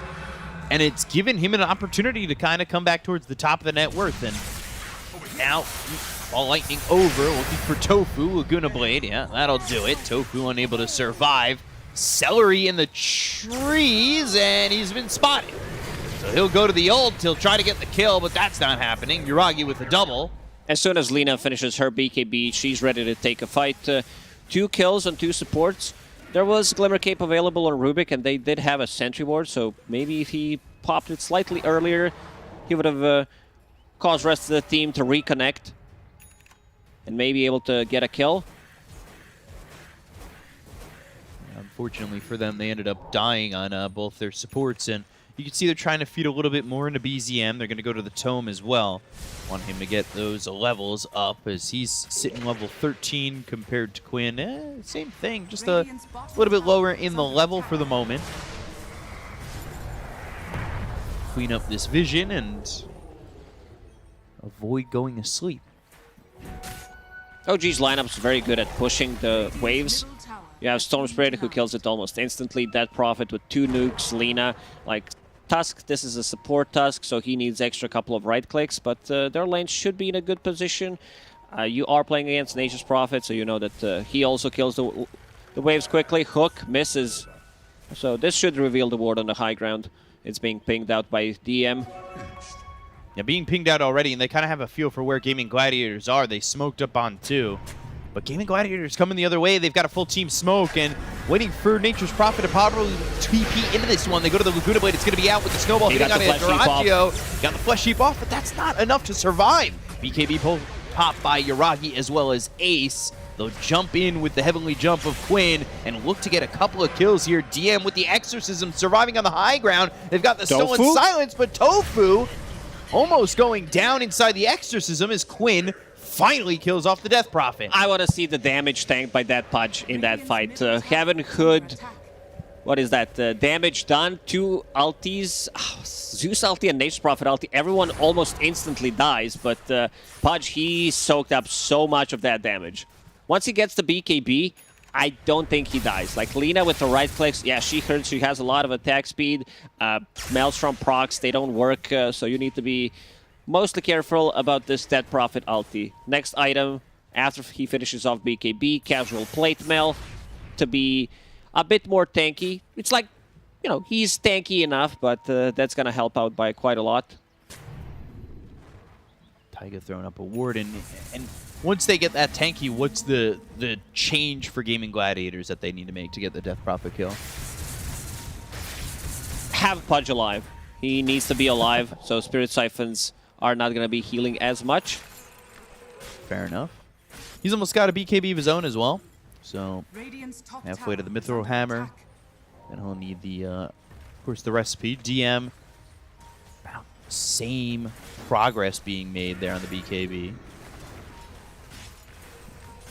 5k lead for Gaming Gladiators, but it does feel pretty close to even overall. I think that back and forth was quite close, and the hook hits on the Taiga, but just kidding, Hook. Yeah. They did not want to commit. Nature's Prophet using ulti. This is the power of this hero. He can be anywhere on the map, farm the triangle, farm the outpost. Right now he's going inside the triangle. Once he finishes off that Gleipnir, to keep them in place so Pudge can deal damage and Zeus finishes off his Ags, I'm a little worried for OG. Right. They'll have even more control with that Gleipnir. What are you looking to do if right now you're sustaining in these fights, but sustaining's not enough. The damage isn't quite there for OG, right? Like, OG you're relying on the Lina. OG definitely wants to have... Oh, hook again, dismember onto the Tusk. And that's a quick kill for Duraccio. OG would love to drag this game for another 2-3 minutes, so Dead Prophet gets a BKB. Same goes for Storm. Right now you can see the power of this magical damage burst that Gaming Gladiators have. Now we'll see if OG can soak it up and get to that time. So right now, let's see, Yuragi back over bottom, also going for a Gleipnir. These two heroes kind of have similar builds when we see them. Both the Lina and the Nature's Prophet. Radiant's top tower is under attack. It's satanic, actually, for Yuragi. He switched off the Gleipnir. Do you want him to get that Gleipnir, have that extra control for his team, or would you rather more survivability with this Satanic? I think he understands that Satanic gives him another life, because you have so much attack speed. Once you pop Satanic, your attack just goes out and you're back to full HP. It's not going to be as effective. You are playing against the Flesh Heap, so that's a bit of a downside. And something that we didn't point out, that Yuragi, usually you don't put more than 1 point in Dragon Slave. He didn't even put one extra point in Light Strike Array. So lowering down to 7 seconds, he chose to get stats instead. I filled out on the stats first. Yeah. Stats is maxed out, so we'll need to put points in. I guess because he was not taking the fights. Like, he was not in those fights, only it's been involved in 4 kills, so the more like damage, the more stats you have means you're farming much faster. Inside Roche Pit, Gaming Gladiators, they go.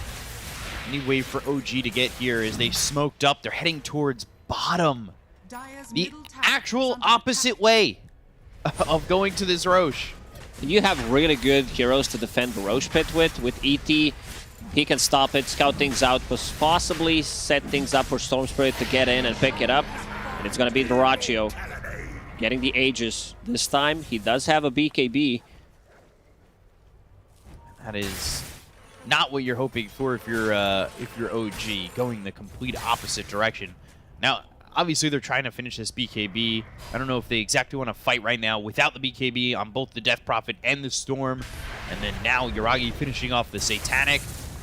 But fighting into the Aegis and giving Gaming Gladiators a second life feels like it's a chance for them to push forward, if not end this game within this time frame. OG is getting out-farmed right now. 2 supports really not getting much out of it. You see Rubik, 7,000 net worth. Tusk only sitting at 4.5. He is holding the Fillet Stone, so that's some extra gold coming out from that. And Nature's Prophet hits level 18. So even more damage going into that Gleipnir that you mentioned. Yeah, he should just about have it. 200 gold away. So he'll be there, and then is it back to the Gleipnir? It is back to the Gleipnir for Yuragi. So we'll see if that ends up being a big issue. The blink in, they've got to dismember. They'll go with the snowball. The Earth Splitter's going to be out with BKBs being popped by these heroes around the horn. They go after Taiga, Dyrachyo low, and the right clicks from Yuragi get the Aegis out of his hands. But is that enough? DM low on the back lines. LSA hits on the Ace. Ace hit with the Laguna Blade. The Crypt Sword, the Exorcism, but saved by the Glimmer Cape. Celery on the run. He'll burn away from DM. The hook's going to miss Yuragi, and Yuragi still throwing right clicks out and making these heroes on the side of Gaming Gladiators low, but he needs to get these kills. Telekinesis, Dyrachyo in. The Dismember once again. The ball lightning in for BZM after he kills off Quinn. Takes out Dyrachyo. Looks over at Tofu. He's in the trees hiding, hoping they can't find him like Freddy Krueger, but here they come back over. It's his own Exorcism that comes back in, and Yuragi gets the kill. They needed to burst this Death Prophet. She was sitting very low. Guardian Greaves kicks in, another Spirit Siphon. Only 1 buyback from OG, and that's 1 on Misha. So some big numbers, 6,000 damage. They jumped Lina, forced the BKB out, but now you can start to feel this power of carry Lina. Once you finish off that Satanic, you can see Zeus providing vision with the ulti, allows Dyrachyo to jump in, gets silenced immediately. Earth Splitter across, Taiga low. He drops immediately in this fight, but look at how long DM survives. And in the backlines, BZM has been going ham. Had that double damage running, but this DM, he survived for way too long in that fight. Survives, and then BZM kind of helps clean up with Yuragi. And there was a cute little play that also happened, like Celery using a Force Staff. He wanted to get in, get the big freezing field off. He was low on mana and also got silenced. He got clipped by silence from that Prophet while using a Force Staff, so a bit unlucky there. Big fight from OG. Yeah, considering the fact that they were down getting towards 10,000 net worth, they really cut into it. And I think it's certainly a fight that gives them enough motivation and potentially some momentum going their way. 2 big level 20 talents coming out for Gaming Gladiators. Pudge with his extra duration on Dismember, and also level 20 on Nature's Prophet. I'm not sure which one he wants to get. If they feel like they need to have more control against the Storm Spirit, then Sprout Leashes sounds like a better option. But also the second one is great against Lina. I think he's going to go for the Leash talent. Yeah, the Leash talent or the big rune for BZM. This feels nice. Arcane Rune picked up here for BZM, bottled up. And They know where see they a are. They courier saw the going courier. down. As Duraccio, the whole team is here. They're going to go over the BKB. They've got the Vortex. It's on a Tofu. Tofu coming over. And now, well, Quinn needs to heavily jump away. They've got the Dismember. Yuragi low with the Satanic. He's surviving. Throwing these right clicks out. The Air Splitter comes through. It's going to get the kill on a Solari as well as Quinn. They've taken out 2 on the side of Gaming Gladiators. And now they'll finish off Ace. 4 heroes gone with Tofu joining them in the grave. It all goes right for OG. It really opened up once that Satanic was popped by the Lina. Hook into the Dismember. They get Taiga. It ends up being a little bit of a BZM's salvage. gonna get him. He's getting a big sip. Duraccio avoids the silence. He's slowed up. Not a lot of mana on these heroes, but I don't think that's going to matter. They're with him. They'll kill him. It's a full team wipe for OG.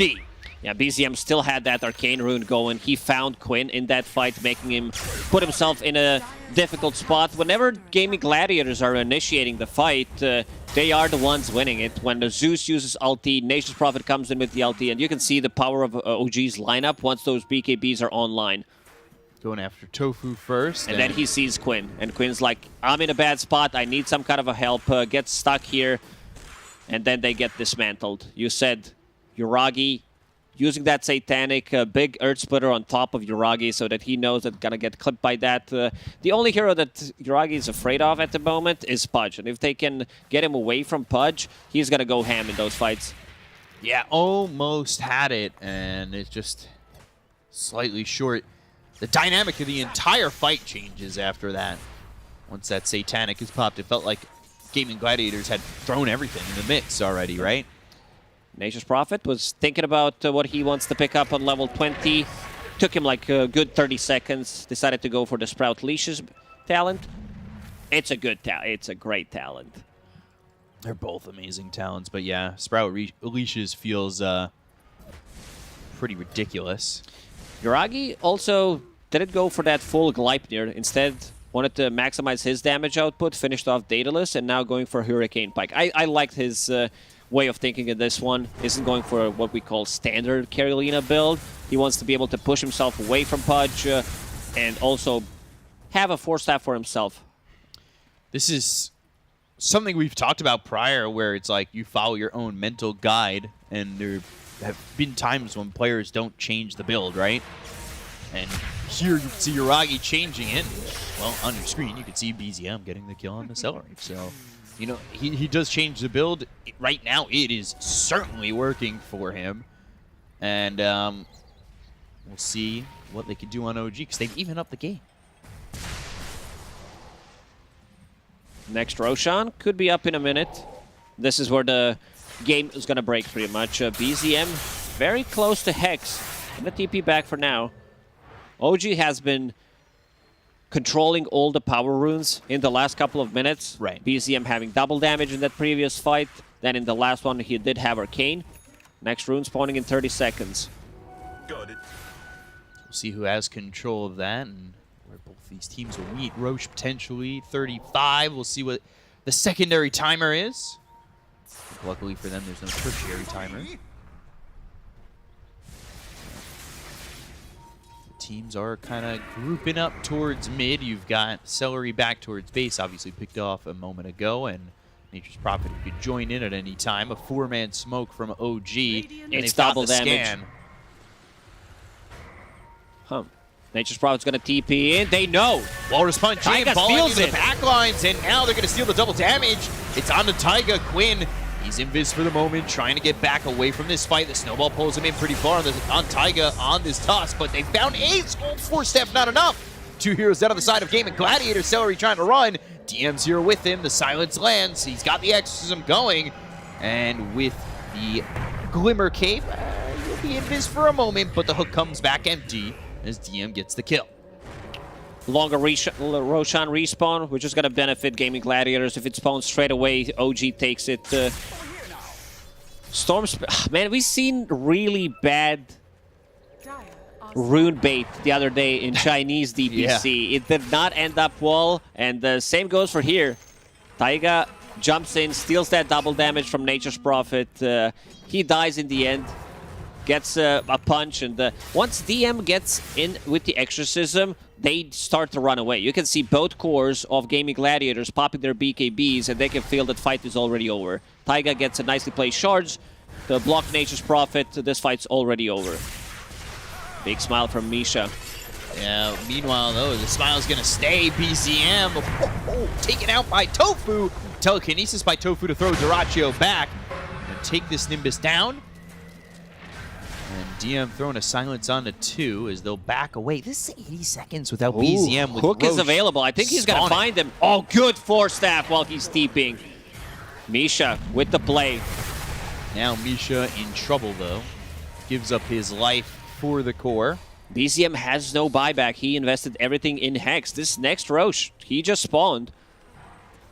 Is anybody? It's going to be 3 versus 5. Gaming Gladiators, they need to get in as soon as possible. So Quinn sees it. Ace just above him. And here comes Dyrachyo. So they're going to try and take this Roche. Aegis and Shard available on this Roche. Zeus already has it. There's one on Rubik, so I guess you give it to Pudge to lower the cooldown on Dismember. That's pretty big. It goes down to 15 seconds, 3.8 second duration, getting closer to level 5, and I love the build that Dyrachyo is going for. Into the Refresher, so double BKB, double Dismember, like even double Shiva's Guard. It feels really good to have on Pudge. You also do have a bit of a save with that shard that he just picked up. Right. It's not the greatest, like it's very situational. Most of the time you want to use it on a core that has a BKB. We'll see if that save comes in to impact these fights. Yuragi's been spending this entire time farming. He's going into a Swift Blink.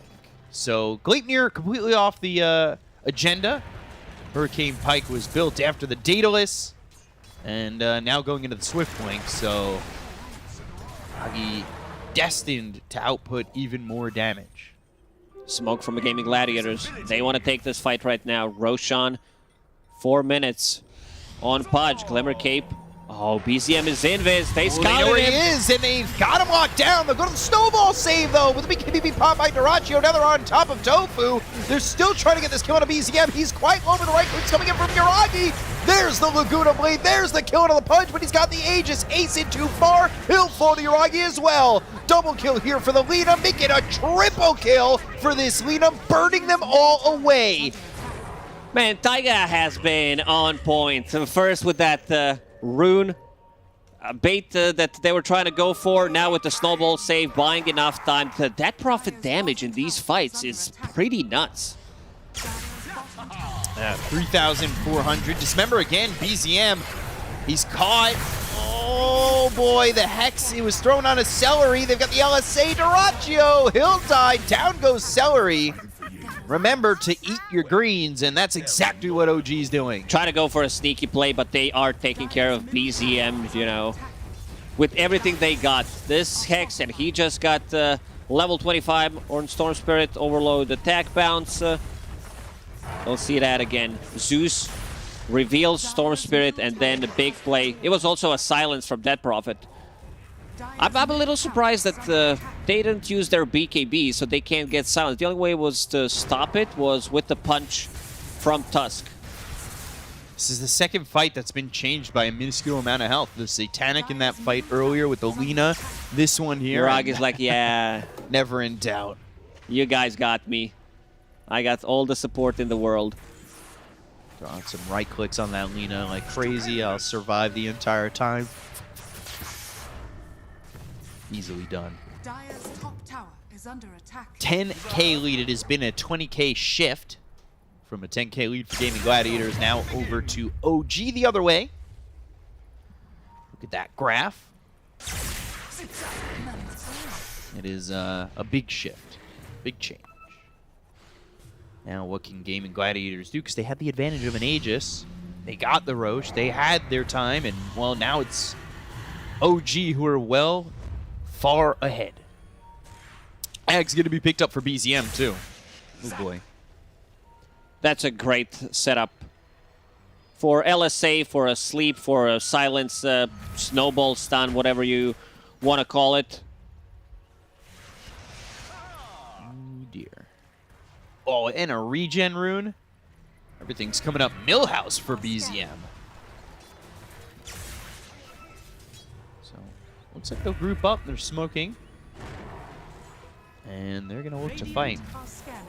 No surprise, as what can Gaming Gladiators do? They picked up a Trickster Cloak. That'll be helped by Doraccio, and he's still going for that refresher. Still far away. Gaming Gladiators will need to have their buybacks ready. I think the most important one is on Nature's Prophet, so he can TP back into the fight. He's very close to it, 500 gold away. Same goes for Pudge. I think with the buybacks, they can win a fight. Quinn. Hook, though, gets him a bit further away from the fight. Now they go to the BKB. Doraccio saved Quinn. Eventually, he'll have to spin him out. And they'll get the kill on the Celery. They'll start with killing the Crystal Maiden. No, the right clicks from Yuragi. There's just nowhere to run. There's nowhere to hide. There's no Pudge in the game for 90 seconds. Walrus Punch on a Tofu. The Force Staff to get some distance. They'll take out Ace. 3 heroes gone with a buyback used already by Celery. It's going to be a full team wipe again here for OG.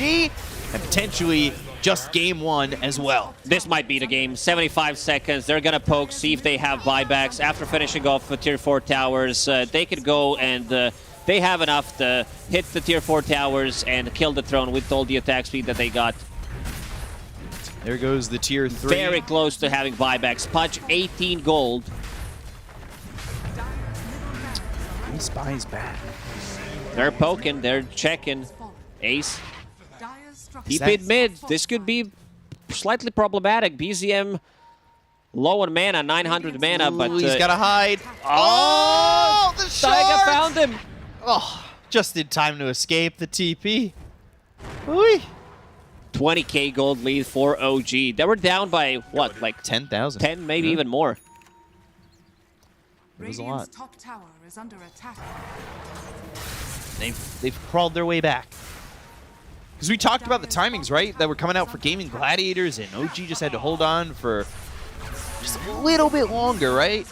And then they finally got there, and it felt like the fight that changed it all was when Yuragi popped the Satanic near their Tier 2 tower and survived. Yeah, also BZM having double damage in that one fight that turned it around. Then Arcane Rune. Ooh.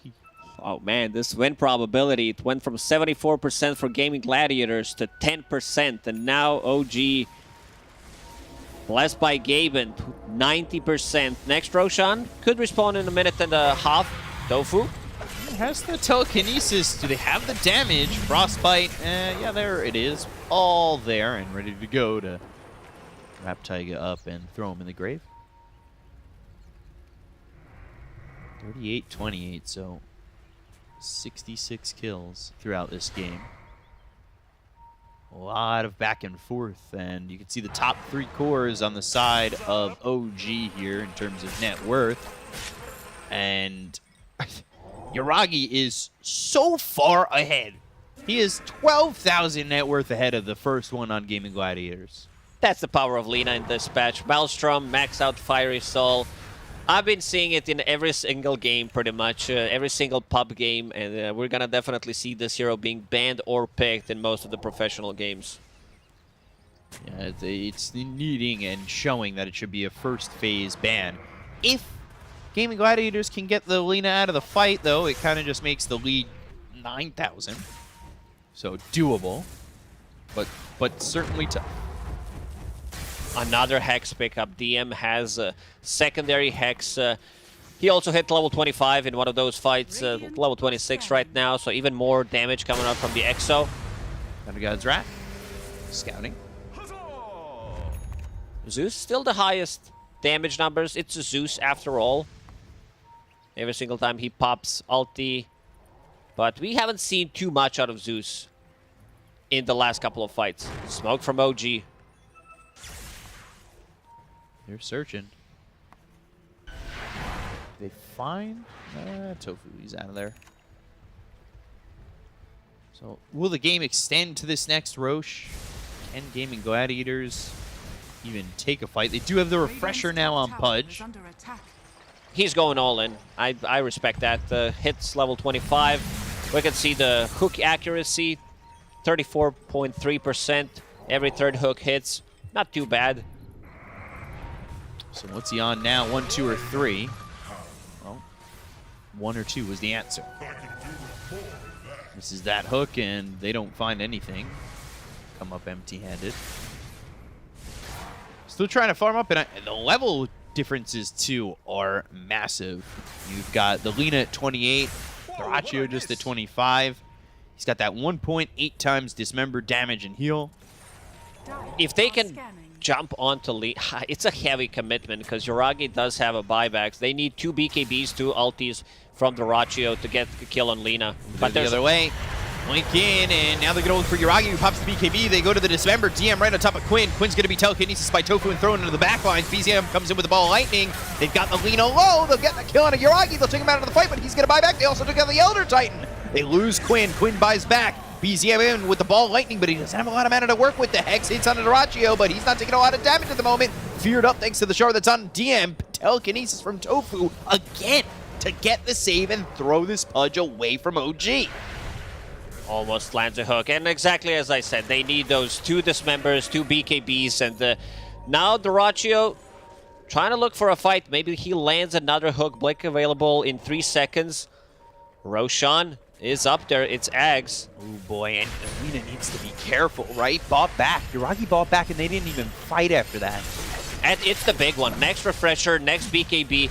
Tusk has one job in those fights. He needs to be able to get the punch on Pudge so that he stops Lina from being eaten. Double damage on Yoragi. So BZM showing the Ags is going to be given here to the Nature's Prophet.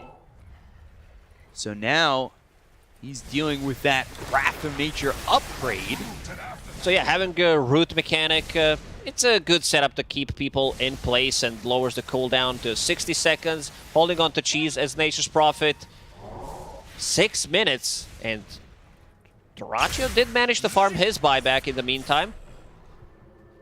This is going to be really tough for OG. They need to be very careful despite the fact that they have a 13,000 net worth lead. One death from Yoragi could sign, seal, and deliver this game into Gaming Gladiators' hopes and dreams. Is there any Lotus Orb being built? I'm looking. Elder Titan has 2.5k gold available. Oof. I think you need a Lotus Orb. You need to save this Lina from being dismembered in a fight. Still going for that Swift Blink. Almost level 30. Get that other level 30, or other level 25 talent, which is the Laguna Blade cooldown. Brings it down to 25 seconds. Since you have other talent, it's pure damage and goes through BKB. What about BZM? He's level 27, so we'll be picking up a bunch of extra talents. The other one, though, plus 250 health. We'll see if that's the difference maker. Oh yeah, that's the big one. That's the game changer right there. Level 15 on Storm. Woo! 250 health. He's also looking for a refresher, but they want to hold the buyback. They want to make sure that they have an opportunity, if Yoragi does fall, to hold on to the game. Ace decided to go with the other talent from what we usually see. More HP and damage on Treants. So he wants to push out the lanes with it. Doesn't have that TP cooldown talent. BZM is being chased. Ooh, behind them, actually. Walrus Punch, Snowball. He gets eaten. And they'll save him by eating him, but Tofu blown up thanks to the Laguna Blade. They'll look for Yoragi, 4-step away. And can they get on top of the lead? They'll look for the hook, but he doesn't land it. So now Thoracchio's not going to have this BKB for much longer. They'll hit the Hex. It's onto the Nature's Prophet. The ball lightning in from BZM with the Axe. The Vortex pulling them both in. They get the kill on them both. They'll look for Celery, and this Crystal Maiden is as good as dead. Oh man, what a fight from OG. And the mistake from Gaming Gladiators, they used Dismember on Crystal Maiden to try to save her. I think you can afford to lose Crystal Maiden there. She doesn't have a buyback, but she's not the most important hero in that fight. And then Pudge heavily commits. He uses Refresher, gets another BKB, tries to land a hook on Lina, and she gets away. Damage has already been done because Dead Prophet's running with the Exo. Taiga with another good opening. There's the hook, eats him, and then Tofu blown up by Yuragi. Look at just the tunnel vision from Dyrachyo. Refresh, hook, and at that point, look at where you are. And then BZM comes. Snowball going all the way for Tofu. GM's in the base. They buy back on Ace. They've got the Nimbus down. They'll be back into it. And now, Heavenly Jump balling in. They've got the Hex, the Vortex onto 2. And they go both back into the grave. Oh dear, it's falling apart for Gaming Gladiators. There's the fear thanks to the shard on the Spirit Siphon. That's going to be all they've written for this one. It's a late buyback from Dyrachyo. If he bought back earlier, he did have it this whole time. Maybe with a hook save, dismember save, he could have kept Ace in the fight. They could have had another potential fight available, but OG, they're going to clean up. Yeah, Quinn, he is just nowhere for him to go. The steps are there. They're so close, but he can't survive. And OG take game 1 over Gaming Gladiators. What a wild game. Like, once this ET gets on top of you in the later stages of the game, removing your base armor, it's pretty difficult. Like, you can see this Nature's Prophet melting. It's a wild game. Definitely good start of the day for Western European DPC. Oh, yeah. OG with a nice comeback. Down 10k, and then were up 20k. Yuragi dies, and then he just plays like he has buyback. Blinks in, deletes Tofu immediately. Some really nice saves. Overall, the way they've been playing with the Snowball, with the Force Staffs, with the Glimmer Capes that they had, pretty good execution there, I gotta say, from OG. Yeah, certainly the peak performance we've been wanting to see from OG. It all lined up for them, back and forth, exactly what you want from a game 1 between these two teams. And to break it down further, we've got the panel, so take it away. That was only game 1 between OG and Gaming Gladiators. It was looking good. You guys were in favor, to an extent, of if any team was able to put a lineup on a timer and execute it, was going to be Gaming Gladiators, and it was looking that way for some time. They were going to hit that. They were going to be able to close out the game, but a fight at a Tier 2 tower, and OG kind of ran away with it, Kazu. I mean, I think so. Gaming Gladiators had like a pretty good lead. They ended up taking this fight towards the enemy Tier 2. I think they ended up going a bit too deep. I think Ace got out of position. Then there was a good buyback by Misha as well to kind of turn the fight around. And then I think, was it 2 minutes after?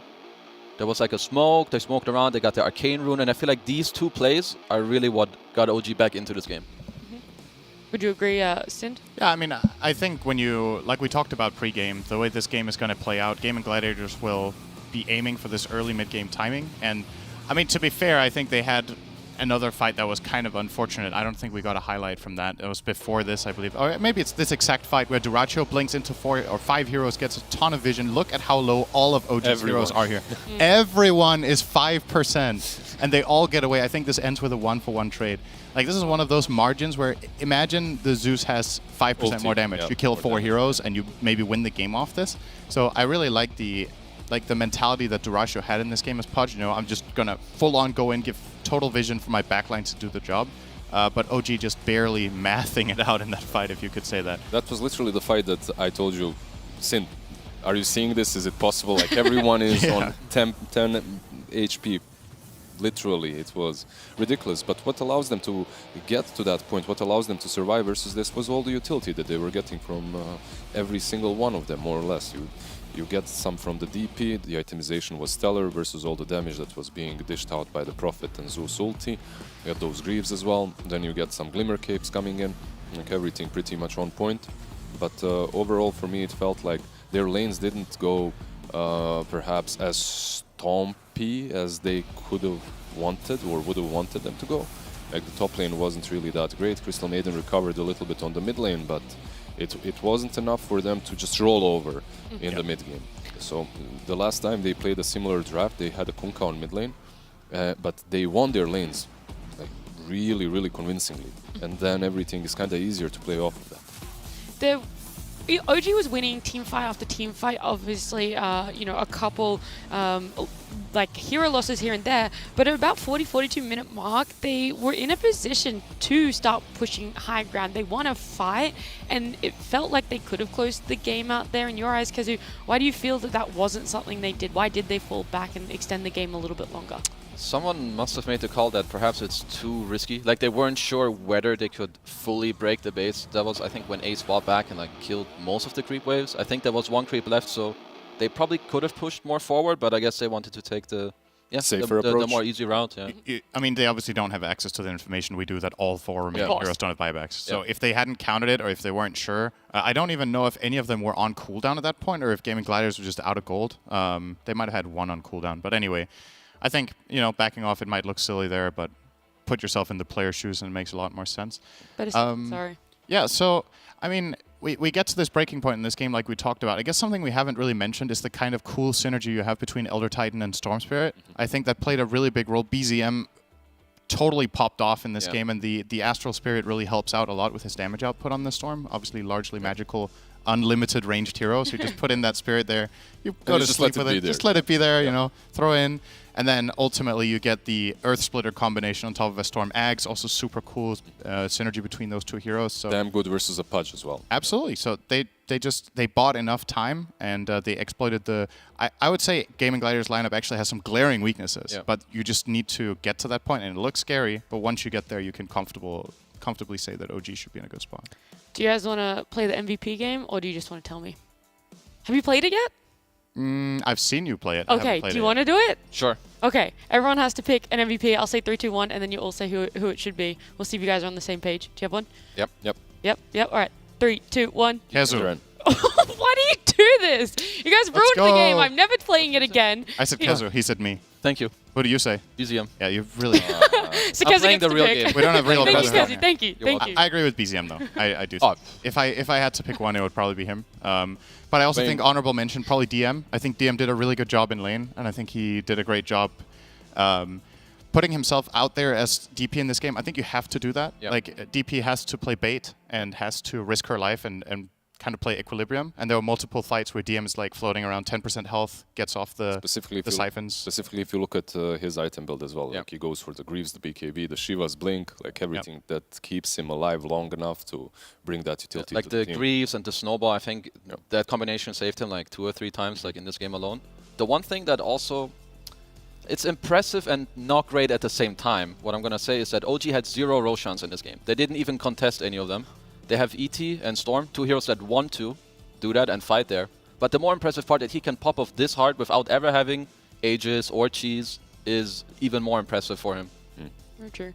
On the flip side then, does that make you a little bit worried for Gaming Gladiators? This was something that we thought they were going to excel at. OG were able to push it to that later game. They weren't contesting Roshan, so it's, you know, not a flawless game per se from them. I feel like their game was pretty good still. Like the way they executed from the early game. The lanes perhaps didn't go to the maximum potential of what this draft offers, like a CM plus a Pudge, but then you're still playing into Tusk DP, so it's not that easy.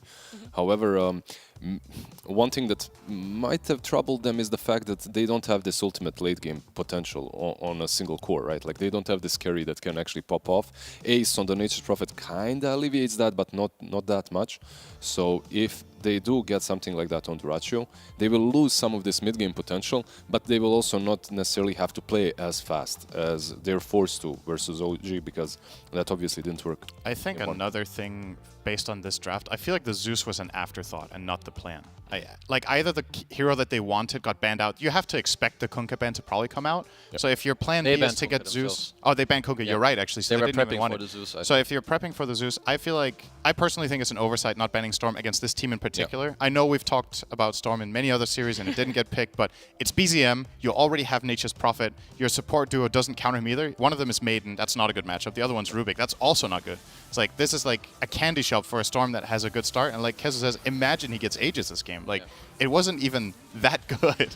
And he still ends 21-4 and kind of crushes it, right? The perfect Storm game. Would you agree? It is really, really good. And I do think there's definitely something to improve there. And Quinn knows this matchup in and out. Like, he won the lane on Zeus, as he should. Like, Zeus wins this early, and then afterwards Storm becomes a huge problem. So you have to be aware of the issues.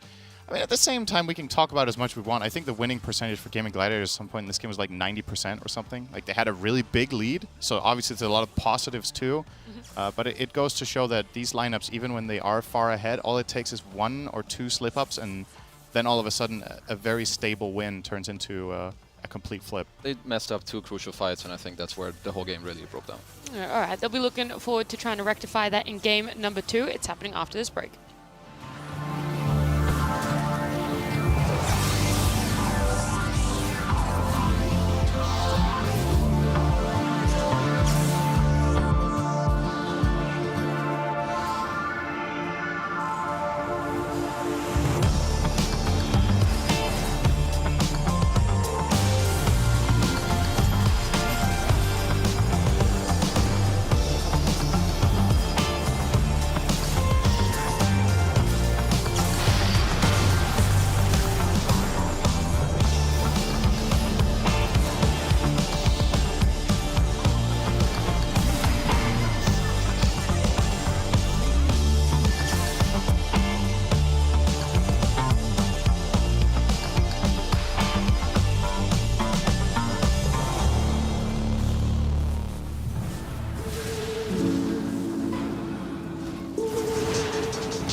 Gaming Gladiators up against OG. That's the series that we're in the middle of right now.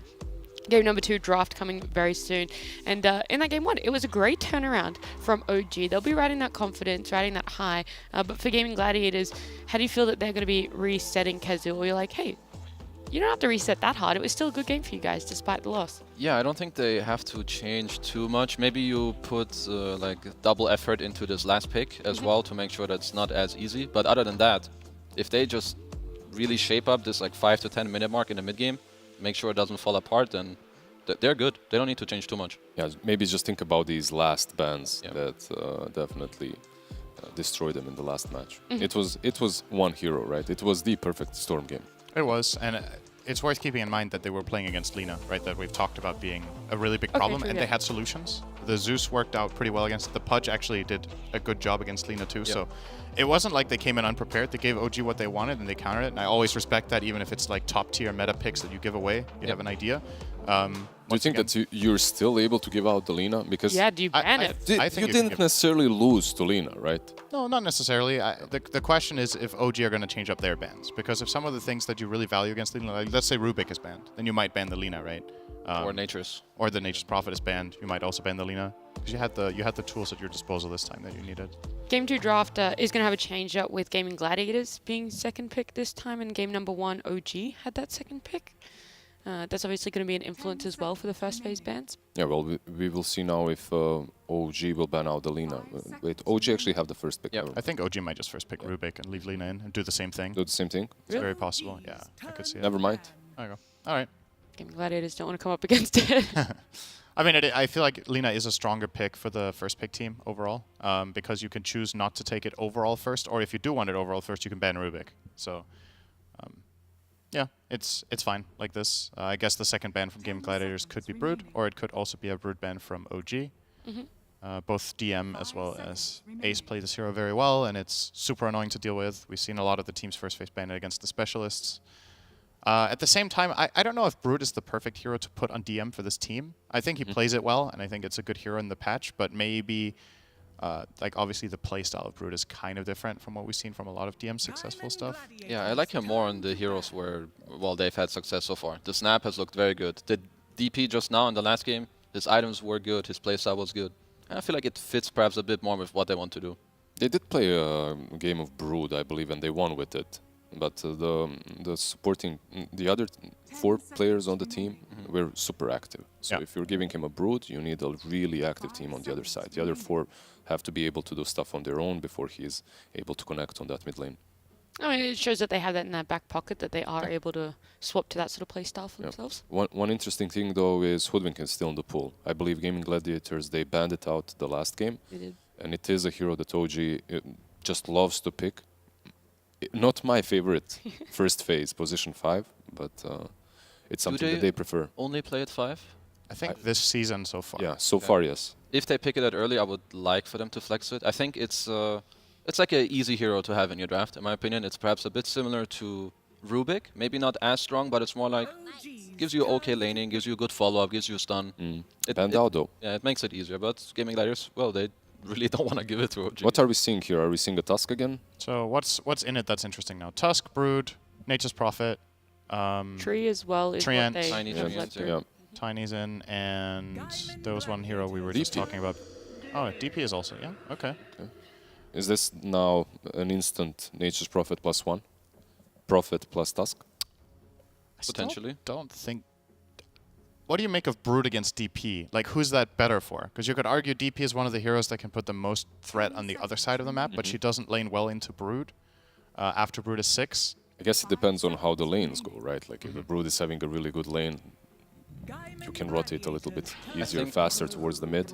Like they go with the Brood. I think most heroes that make it... So DP is like a type of hero that wants to really run in. I think when you play against heroes that lower the areas you're allowed to play or run into, that makes it hard. I think that Brood does kind of fit that area. But it's also a matchup that the longer the game goes, it swings more and more into DP's favor eventually. You get too tanky, you don't really care about the spiders. But OG with a closing Naga pick. I do think a wild card in this matchup is, I think Brood Ags is very good against DP though. She's so dependent on being mobile in the fights, and if you don't know where there's webs, I mean, sure, you have your BKB timing or maybe a Lotus Orb, but in my experience playing against Brood Ags, Lotus is not a true counter, because there's just too many webs. And that is a popular build right now. You can go for Ace difficulty, loves but you that. can go Ags plus E-Blade later on as well, I've seen it. Yep. It deals a ton of damage, obviously the control is there, but OG go with the Naga. Now I'm thinking, is this, like we have seen some Nagas be supports even. Yep. So I think it's they're still picking it as flex. Yeah. Obviously, the Ensnare is really good against the Broodmother. If you get in range, you have the guaranteed setup for the arrow as well. Or sorry, not for the arrow, but for connection from your teammates. It's a very long lockdown. You have Song as well. So Naga can actually find Brood alone and buy like 10 seconds for the team to connect and then kill, which is nice. Yeah, I kind of like this Naga flex idea in this spot, actually. I think it's good against both enemy heroes, and Snare's value against them both, so... 100% win rate. Oh. Poggers. That's of a 2 lot. games. I was going to say 2 games, Doesn't I'm matter. pretty sure. Yeah, they do get rid of the Pudge, so Pudge, one of those heroes that can perhaps threaten the Naga. He's very good against carry Naga. Like there are always item builds that you can go for her, and yeah, Ganims works really well against all the illusions, so does make sense. What sort of game plan are you going for if you're gaming Gladiators, not knowing if the Naga's going to be support or carry? Are you going to set yourself up to potentially go later game, or do you think that they should run it back and try put more of that timer mid to late game on themselves? I don't know if you Sorry, want to like all in one or the other. I think you need to make sure that you have the early tempo with the Brood to like push the game forward and maybe slow down the Naga DP a bit. But then at the same time, your heroes also need to cover like the avenue if you don't make it good enough early on that Naga doesn't just stall out the game and then auto beats you. Yeah. Right now they have nothing against Naga. So if this will become a core, they have to have a solution, or OG will just make it a core at all costs. Like, if it's what it takes, in the end they would even flex the DP to support. Like, if it's the perfect Naga game, you let Naga be a core. So you have to pick some sort of AoE, you have to pick some sort of good wave clear if you're gaming Gladiators here. Which begs the question, like, what options do they actually have? So the Pudge is gone, which would have been probably one of their go-to carries. They didn't really ban any other heroes that are good against it, so I guess Leshrac would have been a hero they would have wanted, but that's first phase banned by OG. Yep. What do gaming traditionally play that has like AoE damage aside from these two heroes? Maybe the Kunkka? There's the Kunkka, yeah. That comes to my mind, but it's not that great. That good against carry Naga, though. So yeah, he's not. What we have seen in the Chinese region was a different approach. Okay, you can Radiant Slark? Radiant Slark is True. good. Was it? I Yeah, think. it was. That one worked. against the Naga. Yeah. It was who play Emo played Radiant Slark. But there's also a different approach that's going back to these illusion eliminating supports. Like your Lion feels pretty good into the Naga. You can always Lion with negate Shard? pressure. Yeah, exactly. But then you have a lion. It worked. You You make had it the sound storm like in it's that last just, game, and it worked. Like if it's a good game, if it's a perfect game, I love Lion. I absolutely love this hero, and I think it's a big shame how unfavored he's been for like a year now. I really hope that hero gets a buff. I think it's super fun to play and watch. It's just a very high intensity hero, very explosive as a support, and yeah, it just hasn't been that popular. This is another support that does pretty well against Naga. Maiden has a huge AoE slow that does a lot of damage, and obviously the ult is amazing if Naga doesn't have Song. You're tanky enough that you can actually be attacked by Naga and hold your ground, which very few supports are able to do. You can buy Ghost Scepter, then you're completely safe if you want. So I like this. It also worked for them well last game. It's a celery special. So. one thing that I am seeing from Gaming Gladiators that I don't like that much is I see 3 heroes, I see 0 stuns. Yeah. Like you have an arrow, you have frostbite, but that's it. And they have low HP, all of them too. It's Exactly. actually pretty fragile. They're gonna have to fix that with their next picks for sure. Like the next 2 core picks, luckily from them, their second pick, so their strongest picks are still coming. But that's definitely something that they have to pay attention to. Yeah. What about? I was thinking maybe a disruptor here as well for OG. Seems pretty good versus the Mirana on 4, but into the Brood Mother might be a problem. Yeah, the Naga Disruptor combo is obviously a classic. Yeah. Is it possible that Taiga pulls out an Enigma in this game with Naga? Like the matchups for Enigma here are not the best, but also not the worst, I would say. It looks cool with the Naga. I'm a little afraid Disruptor, of the good call. tempo against Brood. Damn. Disruptor, yeah. So with the yeah. So they're showing us exactly who's what. Like there's no messing around anymore. 3 and 10 disruptor will be your supports. Naga carry. It can be Naga 3, It can be Naga 3. Okay. but then DP would be mid. I don't know. Maybe that's a bit of a stretch. Yeah, put Naga I think Naga is 1 here versus the think so. Brood as well, right? Disruptor into the Brood, I don't mind it that much as well. Like into the Brood and into the Mirana. Like you have Thunderstrike versus Mirana, you literally take half of her HP off with 1 spell. And into the Brood later on in the game, it's not that easy for Brood to maneuver over the webs when you're Thunderstruck and you have Glimpse available. So That's a good song. it's really good. It's my wake up. It's my alarm. Is it actually? Yeah, it is. Of course it is. You probably blast it on like 100% volume in the gym as well in your headphones. Of course. It's the Understand. first song I play. I'm his last pickup in this phase for Gaming Gladiators. I guess just trying to put more priority on Quinn's hero. Yeah, it's a good Ember game, I think. You're one of the mid heroes that can itemize really effectively against Naga with a Maelstrom build and Ags. You're also one of the mobile heroes that deals the best with Disruptor because you can reconnect during Glimpse. You can even dodge Glimpse with a well-timed Slight. So that is something Quinn has a lot of experience with. And above all else, it's just comfort, right? I would say this and Pango are his 2 absolute best heroes. So it's not a do or die situation per se. Like you can lose this series as Game of Gladiators, but if you win it, you're looking really good to get to that major. So this is a very important one for them. It's Nice also- Enigma cold ban, by the So way. there's the ban, yeah. True. Still ban it out. It would have been, or the Ember is also very good with the Pardon Ride. It can rotate to the Brood. I guess now OG have the opportunity to put the DP into the mid lane against Ember. I think that's maybe the biggest reason why the Enigma did get banned out now. How is that that makes matchup for DP into Ember? That should be slightly DP favored, Yeah. especially if you have heroes where, I mean, they don't have the best rotating heroes, but if you have one more guy that can come mid on your old timing and really pressure the Ember, then that can be really rough. They don't have as many heroes that combo well with him. But BZM, you just owned with the Storm.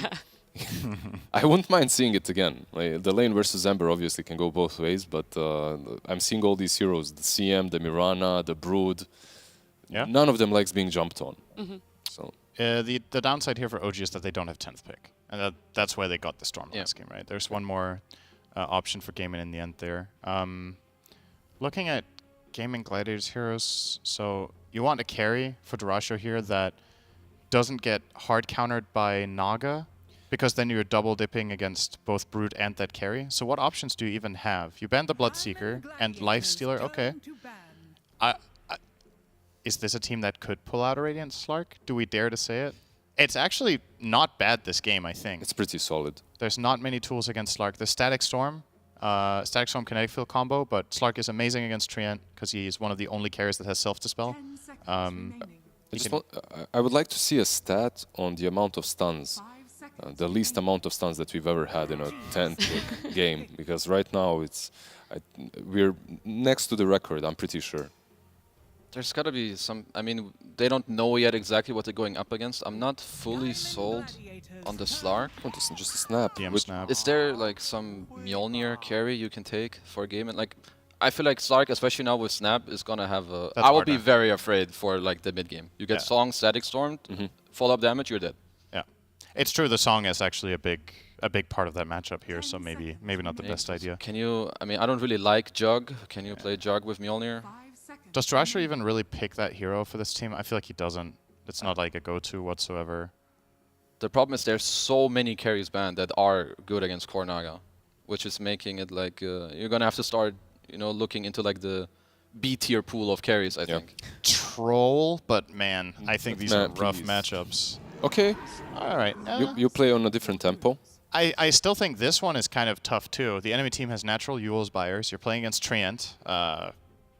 It might have been the best option that was left, but I do think the Gaming Gladiators lineup is pretty volatile. This could go very well or very poorly, depending on whether they manage to shut down Yuragi enough. Because I don't consider Ursa a Naga counter, not for very long Yep. anyway. I think they moved away from the idea to counter them and moved towards, okay, let's just make our draft work well enough and let's go for this early game to mid game aggression once again.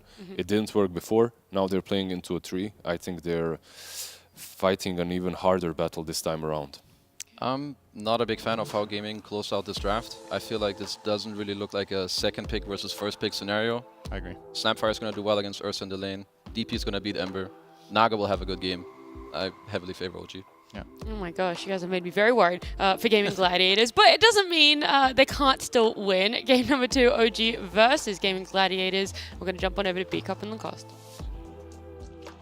Thank you very much. Coming into game number 2, do Gaming Gladiators have what it takes to beat OG and force us to a game 3, or are we going to see OG take this one 2-0 Lacoste? You look at these two drafts. What are your thoughts?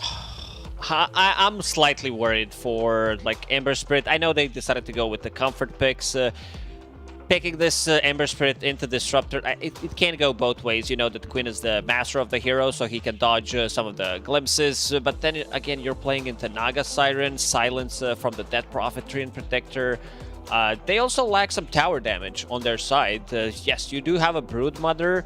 I think there's a lot of things on Ace's shoulders, how he's gonna be doing in those first 10-15 minutes of the game, and I think he's not gonna have an easy time playing into Naga Siren, one of the carries that can leave the illusions in the lane while your hero's farming jungle, and you also have a Treant Protector, one of the few position 5/4s that can sit inside the trees and make Broodmother's lane much more difficult. Having that Nature's Grasp to slow things down, and also putting the Living Armor onto the tower, which I think it's going to cause a lot of issues. As soon as you start getting more levels on this Treant Protector, it's going to be difficult. And I've been really hyped up about seeing more Snapfire played as position 3. I saw DM playing it in the pubs a couple of days ago. Guardian Greaves, I believe he also played it in the official match.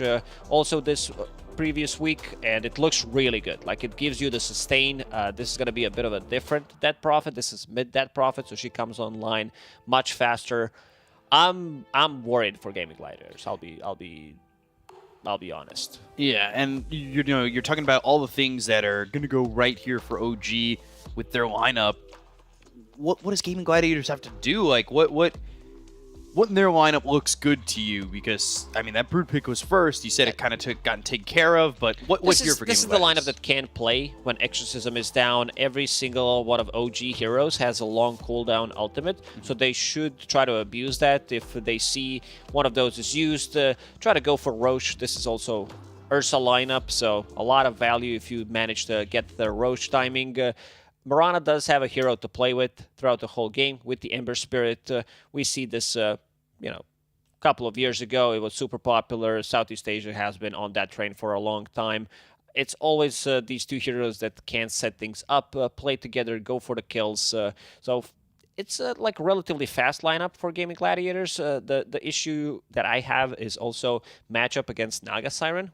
I don't think Ursa is that good of a counter. Yeah, he does build into Battle Fury, but if Naga Siren decides to go for others, like she comes online, I would say faster than Ursa when she wants to join the fight with the Mantis style into most likely gonna be Silence. Synderen said that these heroes, they build into Yule Scepters, so they can also kite against Ursa, set things up for Static Storm. So I'd say this is 65-35. So that much. But Yeah.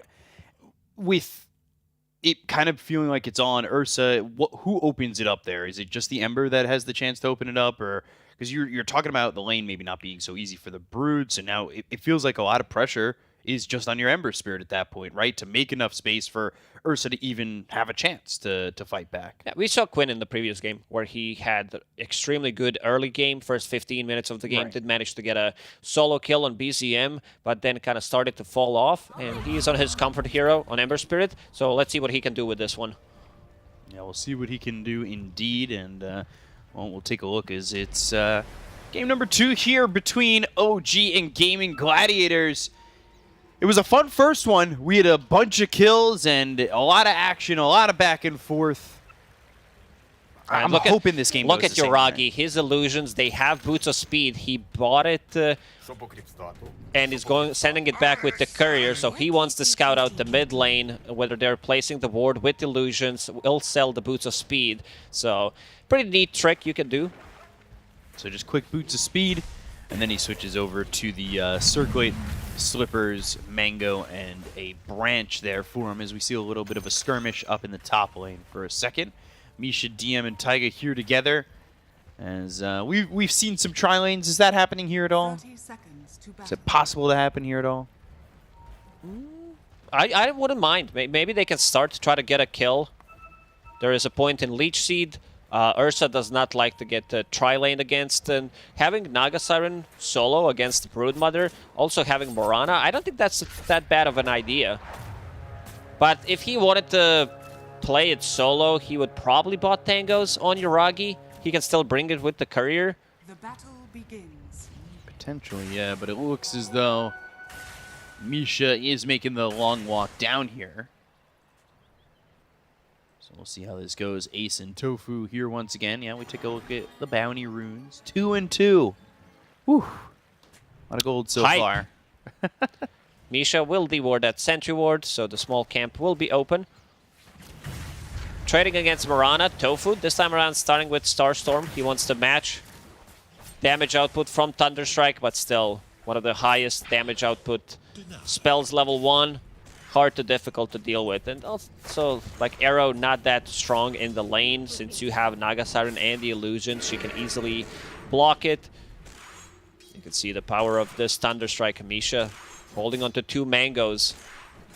Yeah, They're playing very aggressive. Always feels like you're doing a good job on Disruptor if you're out of mana and just constantly putting that mana into damage. That's exactly what Misha's doing here and trying to do with those mangoes. Is we're also taking a look at all 3 lanes in that triple split. The technology that we have in 2023.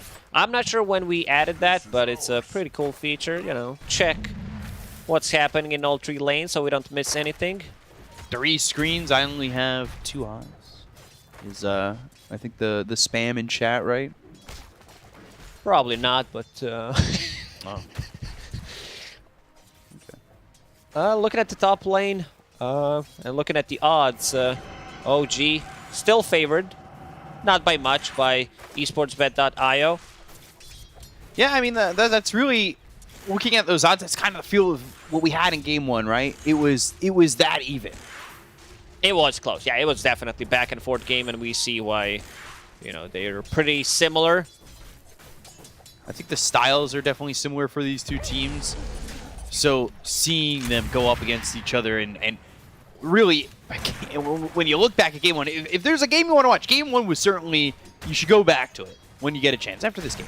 But go back to game 1, take a look, and you'll see how close it was. It was a couple Satanics that were the difference maker, and some snowballs as well, hooks here and there. It was a fun one. Celery could be in a bit of a trouble. Cookie is available. Not going to use it just yet. Well, how do you feel about the Snapfire Treant lane? Not the lane we see often. I'm more of a Treant position 5 guy until I saw Kataomi played as a 4. You like when he got that Blink Dagger, Refresher on Treant Protector. You can make it work. It's a bit of a different hero to play from Pos 4, but it's a lot of damage. Crystal Maiden definitely needs to be careful with her positioning. They cut down all the trees. Doraccio has an extra job, an extra task on this lane. Use the Calling Blade every single time it's available. Naga Siren 9 CS compared to Broodmother's 10 and 4. I'll make sure those trees are down. And yeah, like you said, it's pretty even in CS down here. Mid as well, it's all over. It's even. Nobody really taking a clear-cut lead at the moment. So, lane pushing in, and we'll try to get the pull over so they could get this creep equilibrium to go back towards the towers of Gaming Gladiators. Some nice denies from Ace. Both range creeps denied. He decided to go for 2 raid bans. We see that either 1 or 2 on Broodmothers early on. One of the best item out of 3. Celery in trouble and gonna get low here. Taiga thinking about going under the tower to get this kill. And that play to put him in a spot where Doraccio gets the kill. But DM with the body blocks keeps him away from the tree and protector. And another Earthshock's available. Damage as Scatter Blast, Leech Seed going the other way. All of a sudden, Taiga feels Cookie pretty on strong. 2. Yeah, hits both of them. Celery and Doraccio need to back away as it goes one way, the other, then back. It's really indicative of what this series feels like thus far. You need to get stuff done in this lane. Like, you need to be able to kill hero with the Leech Seed and the full combo from Snapfire. Otherwise, Gaming Gladiators, they're gonna punch back. We see the power of Ursa. 2 points in Fury Swipes once you start to get those stacks, and the Crystal Maiden gets another round of spells. Mid, pretty even. 23, actually equal. Net. And they've got this Mirana in trouble. Tofu running from Yuragi. Ace trying to go the other way. They've got the glimpse back onto this Broodmother. A lot of damage being done again onto these heroes, but nobody dying. As Tofu able to limp away. You can see the build on Tofu. He didn't even skill the arrow. Wants to maximize the damage output against the illusions. Those illusions should definitely give out more gold. Killing level 1 illusions give you 2 or 3 gold. It should not happen. I remember when TA traps were 1 gold. Glimpse back. Everything should give Misha just should a little be fine. bit more. 5 minutes, completely different game. Quinn.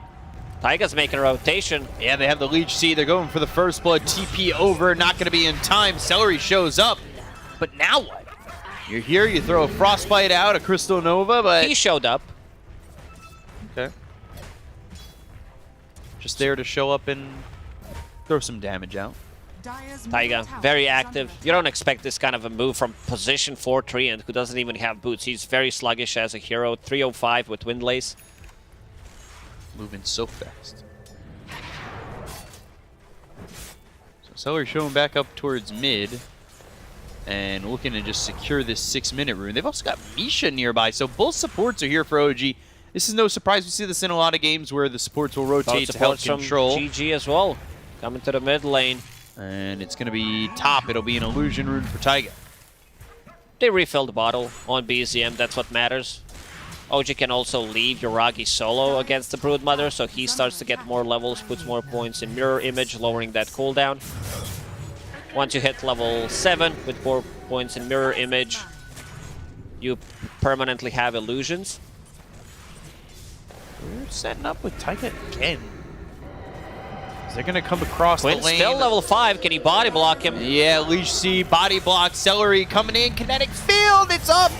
And now the slide, but you are dead, my friend, and Quinn will fall to BZM. Another kill over here mid, and this is Ember really struggling with the rotations that OG's bringing in. OG understanding where the real threat is coming from. If they kill Ember Spirit, they don't have the playmaker, so killing him once, allowing BZM to get level 6, sticking around, refilling BZM's bottle, and then using Exorcism. Taiga Man finds another good angle. Misha just in time to put a kinetic field down, and this tower's already dead. It's like down to 400 HP, next Exo, tower is gone. Yeah, that's a big issue. You talked about it when we were at the pregame moment, right? you need Ember to kind of open it up for Ursa to have a chance to work with this game. And what do you do if your tower goes down mid and Ember has nowhere to go? It's difficult. Like, he needs to play with Mirana. Ursa's off to a slow start. Broodmother wants to sit in a lane for 15-20 minutes. She wants other heroes to come to her lane. They were trying to go with the cookie play. Scatterblast in point-blank range. It's a lot of damage. But Ursa does have a Ring of Health, has level 6, so he can fall back to jungle and farm. Same thing that Yuragi's doing. Tofu spotted by Misha and Yuragi. They've got the glimpse. Uh-oh, netted up and killed up. Yuragi with another kill for the side of OG. As Quinn's sitting here low, and they are rotating again. They have the Treant coming over. They will have 3 heroes here, Stop rotating mid, though. guys. It's not fair. Leave them alone. Let them breathe for a second. Now let Quinn have a moment. Sentry to get this obs out of the way. Now they bring Tofu in. No arrow. Yeah, Starstorm, not enough damage. Even with that double damage here on Quinn, it's a deterrent, but not exactly that great. Because Quinn is consistently feeling pressure in the mid lane, and now a net on the Quinn. Duracio's pinging top. He wants DM. Who's going to TP? It's going to be CM. Celery. But the Frostbite. Here they go. They'll go for this Snapfire. Oh! Misha, though. Oh, here comes Tofu with the Starstorm. They do get DM. Kinetic Field didn't help out enough, and Misha now hit with the arrow that was just picked up by Tofu at level 4. Ooh, so that glimpse. He'll get the kill on Amisha as well. If he waited for extra 2 seconds, he could have glimpsed Ursa back, but pretty much put him in the same spot. Might have been enough to get the save if he had. Unfortunately, we didn't go that way. Exorcism, Spirit Siphon. Quinn, he has that Remnant back towards his team. So he'll take about half health in damage, back away, sip on that bottle. Tower on a mid lane done. And so is the bottom safe lane tower for OG. Now Ace is going to take control of the jungle, going into Mech/Guardian Greaves next. It's very difficult for them to enter the jungle. They do have like pretty decent setup with a glimpse into Kinetic Field. Oh Plus, boy, Quinn again. He's going to be okay. That's the Remnant, but again, it's just constant aggression. Misha now in trouble. The arrow's going to come over and be eaten by BZM. They get the kill on Misha, and all of a sudden, Gaming Gladiators alleviating some of that pressure by getting some kills of their own. Ace thinks that he needs to make some kind of a move. He can't just farm jungle. Ace. Cookie and Kisses. It's a good combination, DM especially snipes when him. you're sick. And they'll get the kill on Ace. It was a good move from Ace to be able to put some more pressure. Can they find Yuragi? He put a point in a song. Can he get it off? Yes, he can. TP is available. We'll get out of the trouble. Bye-bye. Kind of a resident sleeper ability there from Naga Siren, but very effective. Going into Manta style next. Who's over here in the jungle? Tofu. Trying to get some warding done. Dire's Right. middle tower is under attack. And they're looking at Duraccio still. Taiga's been everywhere. He Taiga's really been has. all over the place. Doesn't have as much farm. I think he might struggle a bit finding farm as a position for Treant. They need 6 on Disruptor, then they can go for bigger kills. Ember Spirit, even Ursa. Under attack. He was slightly under-leveled. Level 5.5, needs to soak up some of the experience on the mid lane. Ursa's farming well. He's has more farm than Naga Siren. Radiant's Yeah, middle so, tower so is for under the attack. moment, he's Dire's got top a tower little is bit under more than attack. the Naga Siren. We'll see how it plays out when the map Radiant structures opens are up a bit more here for OG potentially. But for right now, Quinn shows up bottom. They've got an Exorcism being used up towards top to get a tower, Radiant's courier or has at been least killed. try to. It should be secured for them with no Radiant's middle tower contest coming in from Gaming Gladiators. Dire's top tower is under attack. Dire's top tower has fallen. 12 minutes into the game, mid and top are gone for Gaming Gladiators, as now the Kinetic Field is wrapping up Celery, and they wait on that glimpse to bring them back towards BZM. But still fast enough to escape both the Death Prophet and the Disruptor. This opens up the map for OG. They want to have a space to farm. DM. DM has mech available and a cookie. Is the team going to be here in time to save him? Cookies, over the trees, away from Dyrachyo. He doesn't need the team to save him. And the just save himself. Tumblerstoy. Cookie and Tumblerstoy, they didn't even commit with the overgrowth. Dire are scanning. Wow. Really little to commit in terms of getting away from that. As Dyrachyo closing in on this Battle Fury, you've got Ace top of the net worth. Right now, at least, they do have a little bit of a net worth lead on the side of Gaming Gladiators as they really want those Guardian Greaves to get the sustain. What's next for Ursa? Battle Fury, and then what are your eyes set on?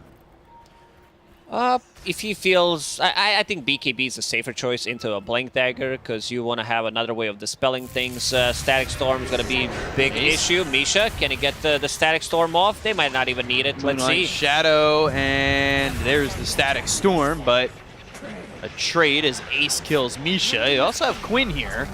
Going for BZM, slight in, Spirit Siphon on him, Scatterblast misses. He's still invis. Eventually comes out of the shadow set there by the moon. As Taiga spotted by Dyrachyo and into the trees, he can really play Ring Around the Rosie with this bear. This tree is just right. There's no way for the Ursa to stay with that tree and protector. No points in Nature's Grasp for Tree and Protector, so he can't really farm the lane. Leech Seed is not that great. He's trying to soak up some of the experience. Cookie will put BZM out of the trouble.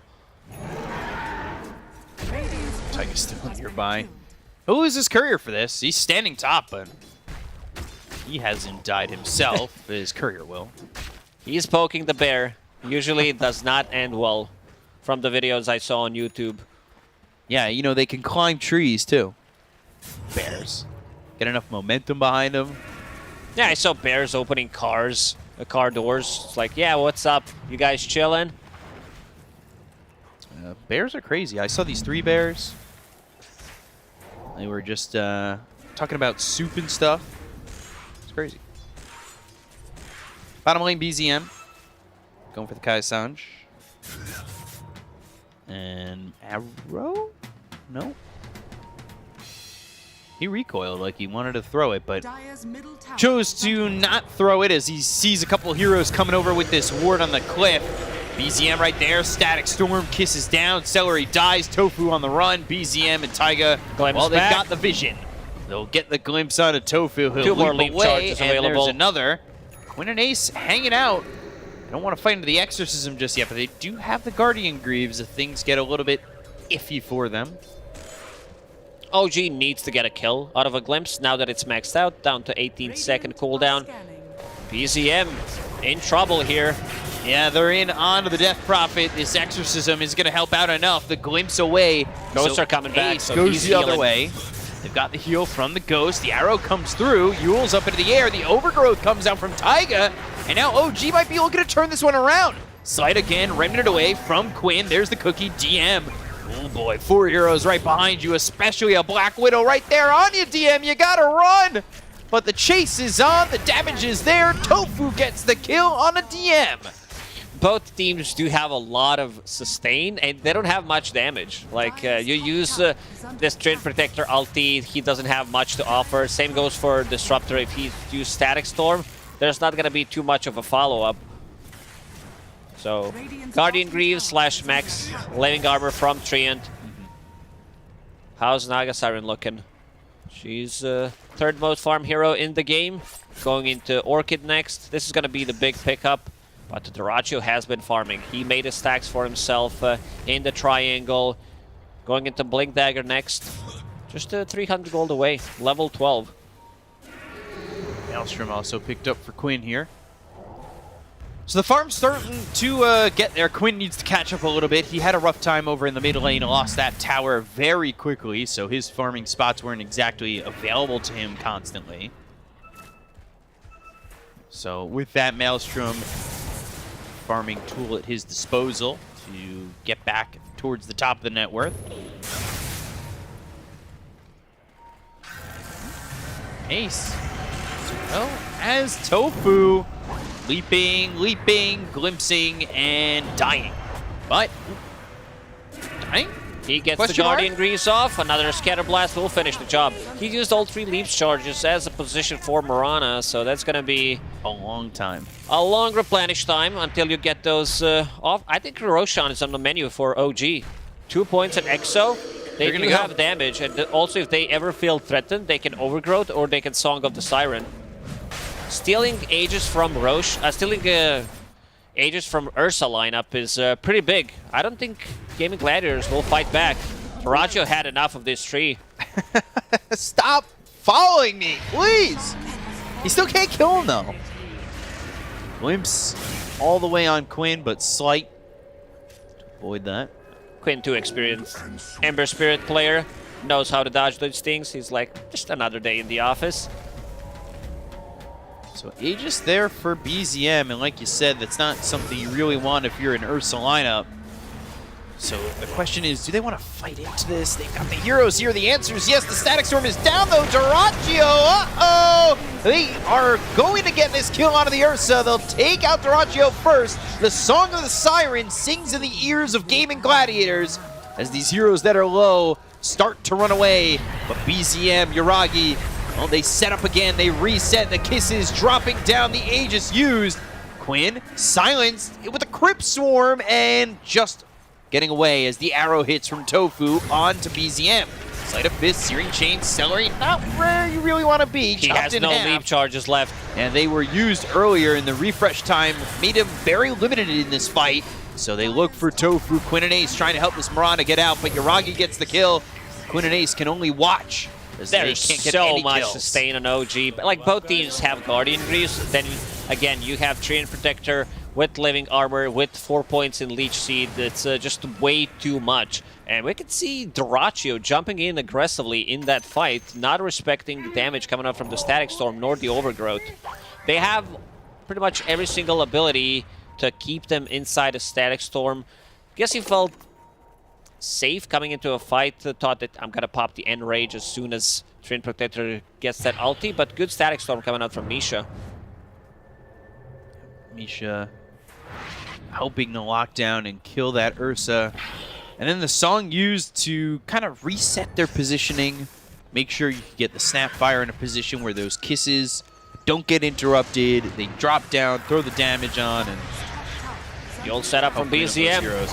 Kinetic Field, Cookie, it lands, and they've got the shard on DM, so there's some extra damage there. Overgrowth, arrow in, Ace is dead. Quinn, oh, he's in deep.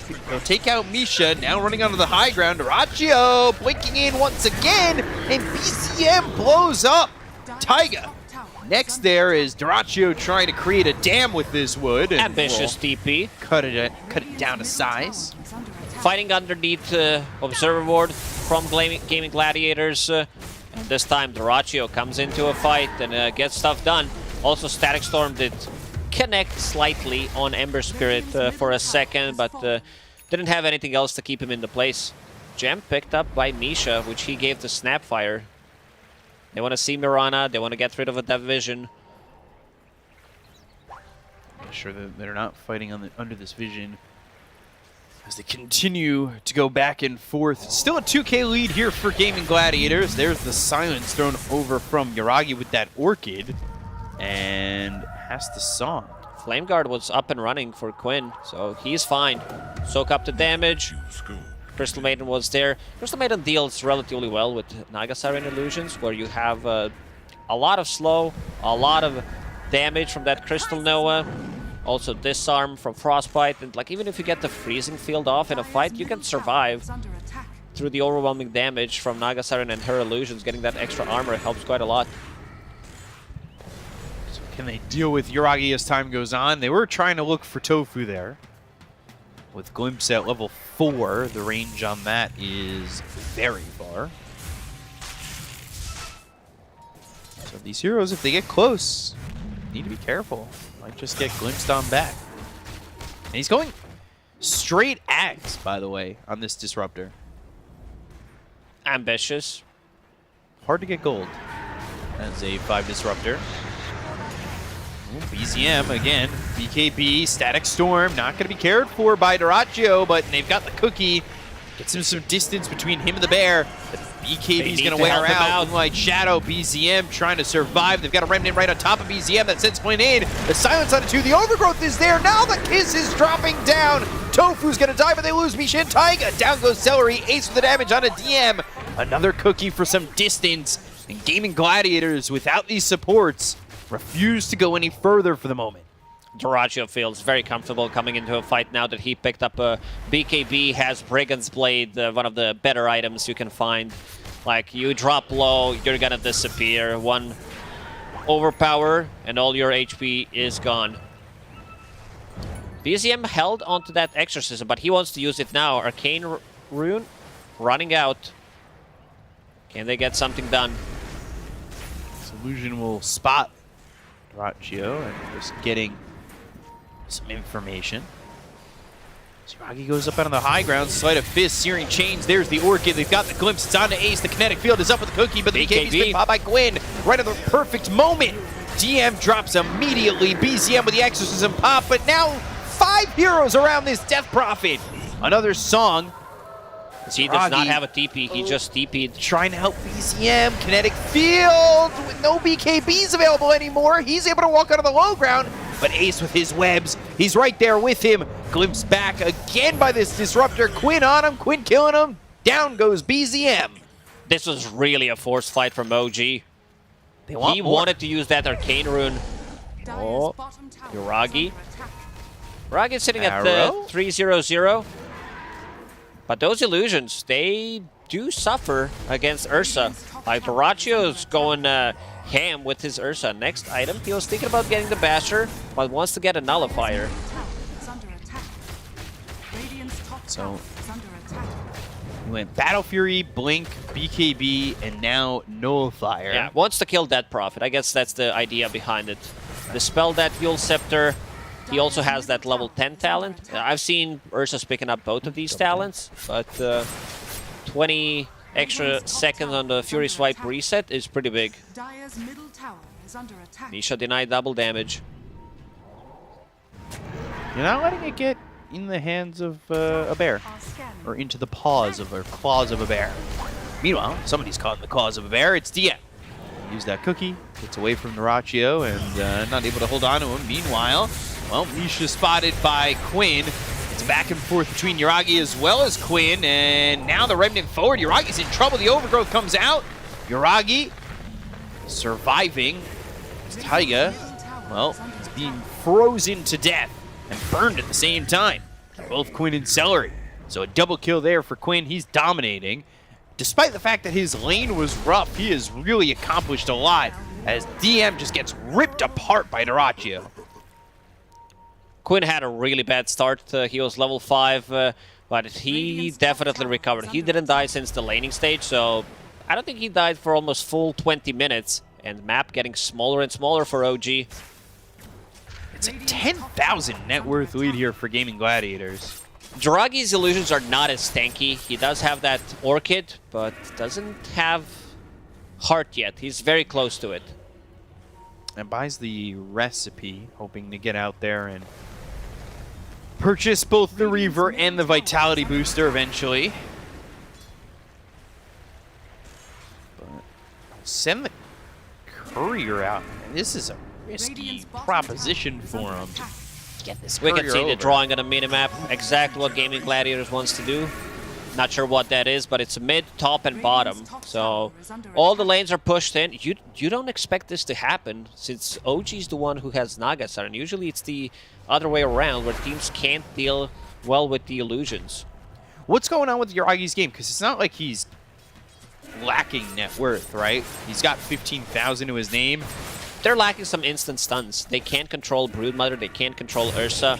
They have, I mean, they do have Overgrowth, but Ursa, if he pops a BKB and Enrage, he's more than fine. So he's going to be saving that Enrage to dispel the Overgrowth most likely, then wait with the BKB, because they can't stun him.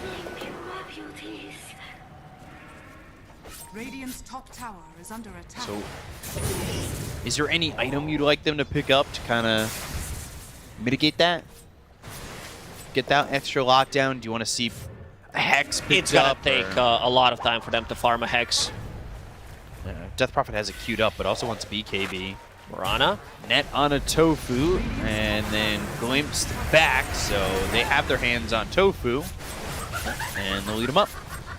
We don't see too much of a Spirit Vessel pickups lately. There was some in China. Expensive item, got nerfed way too many times. He does have 2 charges on it. Great against healing from Treant Protector and the Dead Prophet Spirit Siphon. Roche now up in 45 seconds. This is the big Roche, right? The one that gives Ursa that shard. You get that Aegis. I would say if Gaming Gladiators even get this Roche, they're probably going to clean up the game. They've just ripped apart Misha. Now they go to the Exorcism. The Cookie's going to land on Duraccio, but Ace is over to the side with Quinn and Celery. Duraccio pops the BKB. Kiss is coming down. Overgrowth. Pushing the team back. Overgrowth on a 4. And now, they get anything from this. Quinn in with the BKB going after Taiga. The Remnant forward. They'll take out the Treant Protector. Now they'll look over to the rest.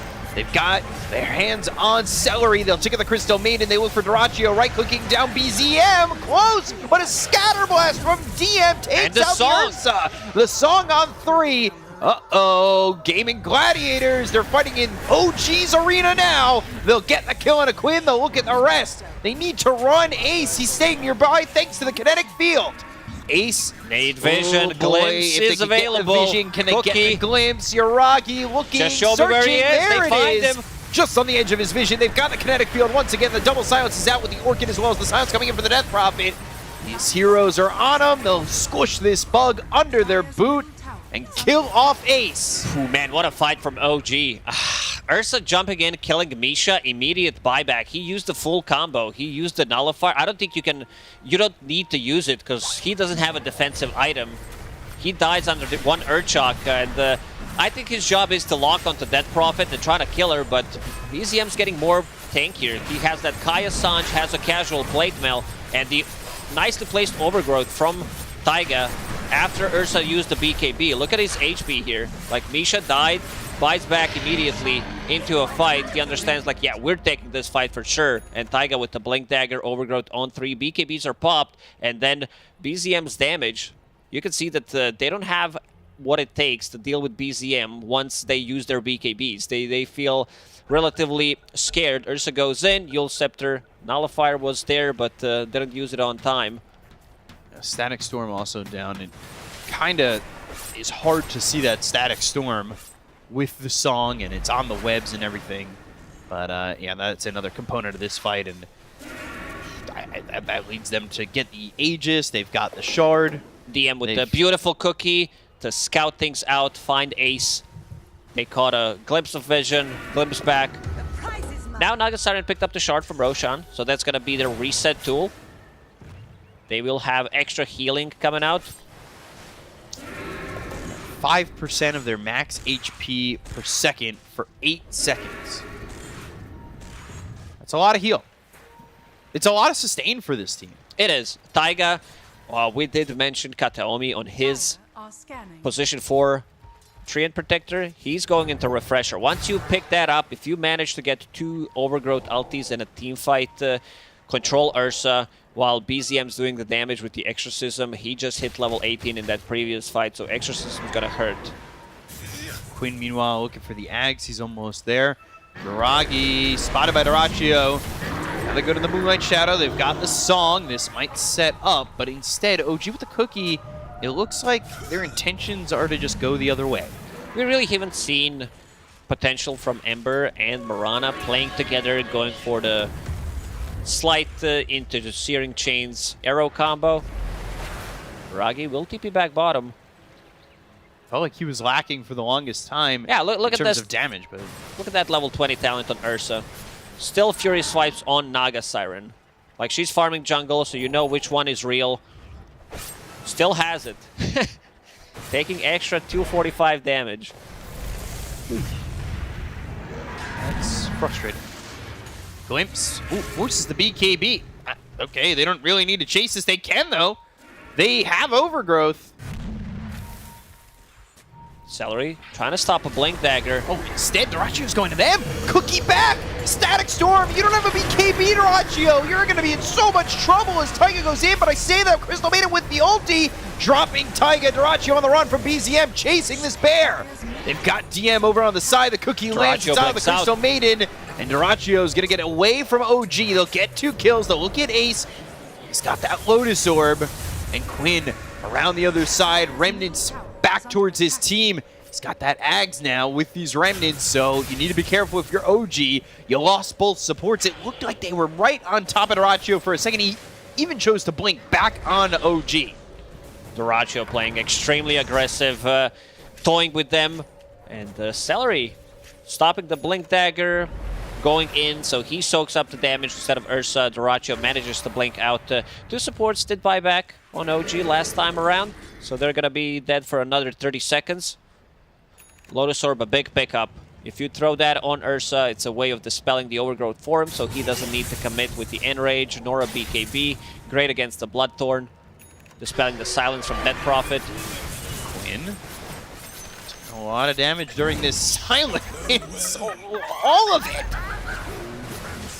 That's a biggie. That's a huge one. He just got 1,000 gold on Naga Siren. Just Bloodthorn and just killed him. I didn't think it was going to be enough, but I stand here mistaken.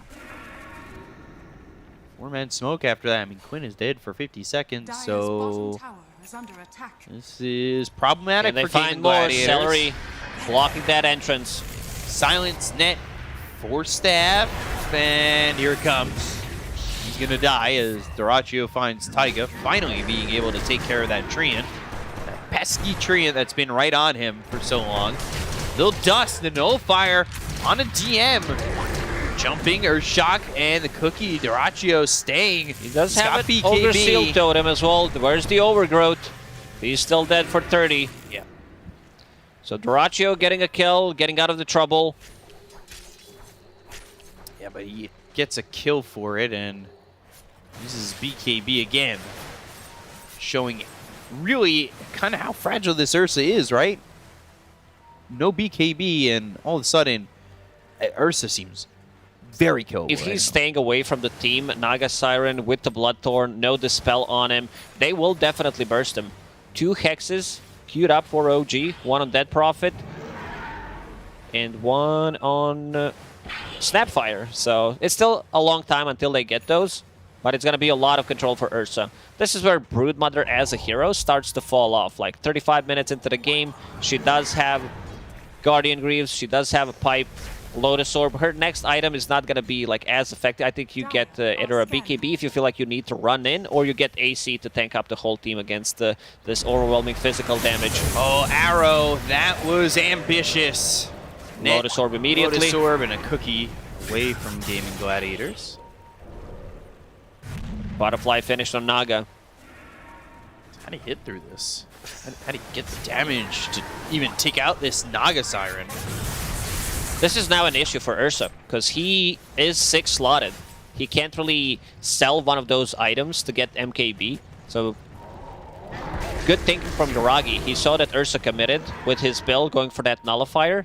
We still haven't seen it being used to full extent, to lock onto a target, to dispel the Force Staff or Yule Scepter.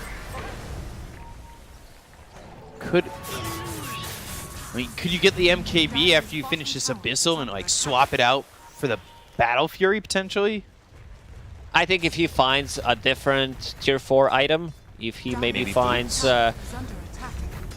what's it called, a Flicker, or if he finds Ninja, I think Flicker is the best one because he can dispel things with it and then have extra movement speed. Then you can find the MKB. I mean, his job is not to jump Naga anyway, like instantly. His job is to kill the 2 supports. Maybe if they could go on Dead Prophet, but Dead Prophet's getting tankier and tankier. Level 20 talent, extra 400 HP. Picked up the casual plate mail, so sitting at 30 armor, which is 46% physical resistance. Oh, she also found a blast rig because why not? Extra 7 armor. And a miss. Like once Ursa goes in, you have a miss chance for 2 seconds. So that is a lot working against this Ursa. Gaming Gladiator still working with a net worth lead, but overall the game sense feels as though OG have control. And it's 50-50 going for the support. Remnant forward from Quinn. Static Storm. Can you go forward with this Static Storm holding him down for a second? Yuragi over to the side. There's the overgrowth from Taiga. But the Remnant back. They get the kill onto the Treant Protector. Both supports are dead. So check 1 for Gaming Gladiators, but can't find checks 2 or 3, and that's kill everybody else and take the fight. Let's hit the Roshan respawn. That's exactly what the Gaming Gladiators need to do. Go in, kill the 2 supports, maybe bait an Exorcism, then reset. 2 minutes on that Roche. Bouncing that nullifier back. Radiant's middle tower is under attack. But the Quick Enrage will do the trick. They're staying. They want this tier 2. Yuragi over to the side. Sleight of Fist, Searing Chains. It's the chains that hit the real Naga sign. But nothing doing yet for Gaming Gladiators after taking that tower. Being a nuisance. Just staying right there with the team. Almost feeling like he's invincible. Glimpse back. The glimpse back. It's on to Quinn. They have the silence. Bloodthorn was used. They'll go to the song. Exorcism. They're setting up. Healing. And now going. Quinn. Ooh, Lotus Orb. Does this help him survive? He gets Goes to out. the side and Remnants to the back lines. Yuragi. He's right there next to Quinn with BZM popping the BKB and focusing his attention on Narachio. Chase is on with the Remnant from Quinn. Again, they get the kill on a Taiga. They'll look for the Ursa. Down goes Narachio, and that's a lot of your damage. 92 seconds on the sideline. They'll look for Ace.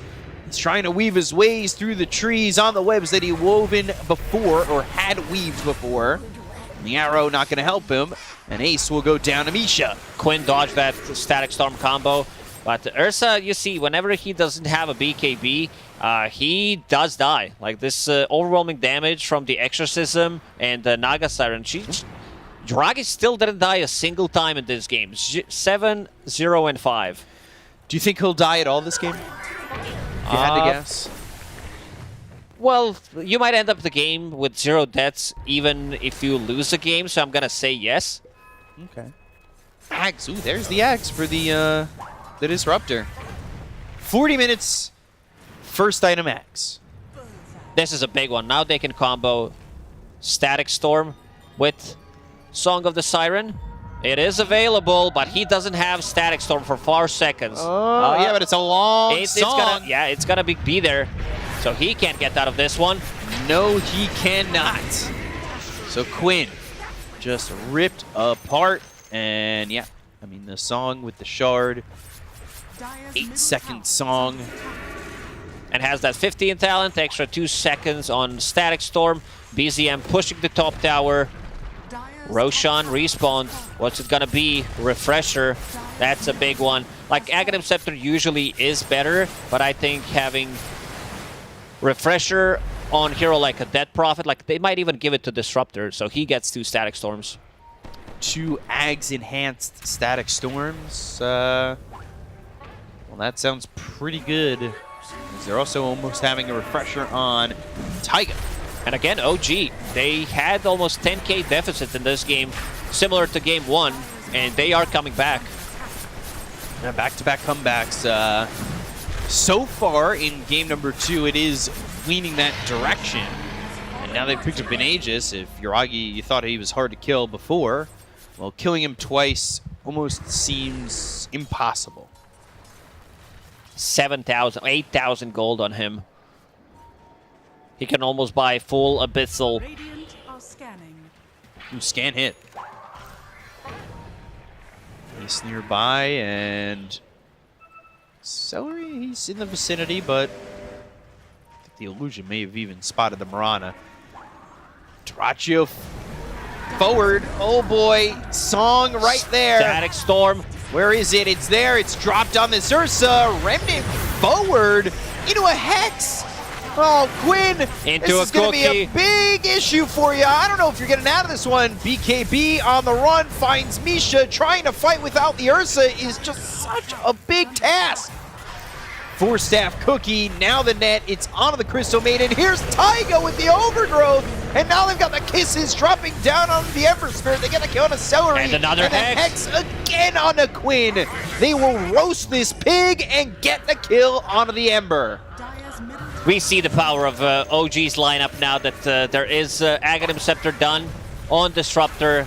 Sleep into Static Storm, they instantly kill Ursa. He can't get the BKB off. This Aghanim Scepter on Disruptor is like top 3, most definitely, in the game, what it provides.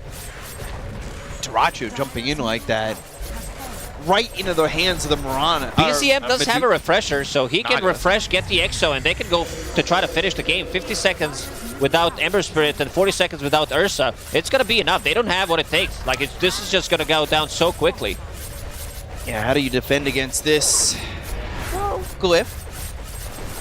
20 seconds. Hoping. They'll back up. They saw Glyph, right, guys? Not looking that way.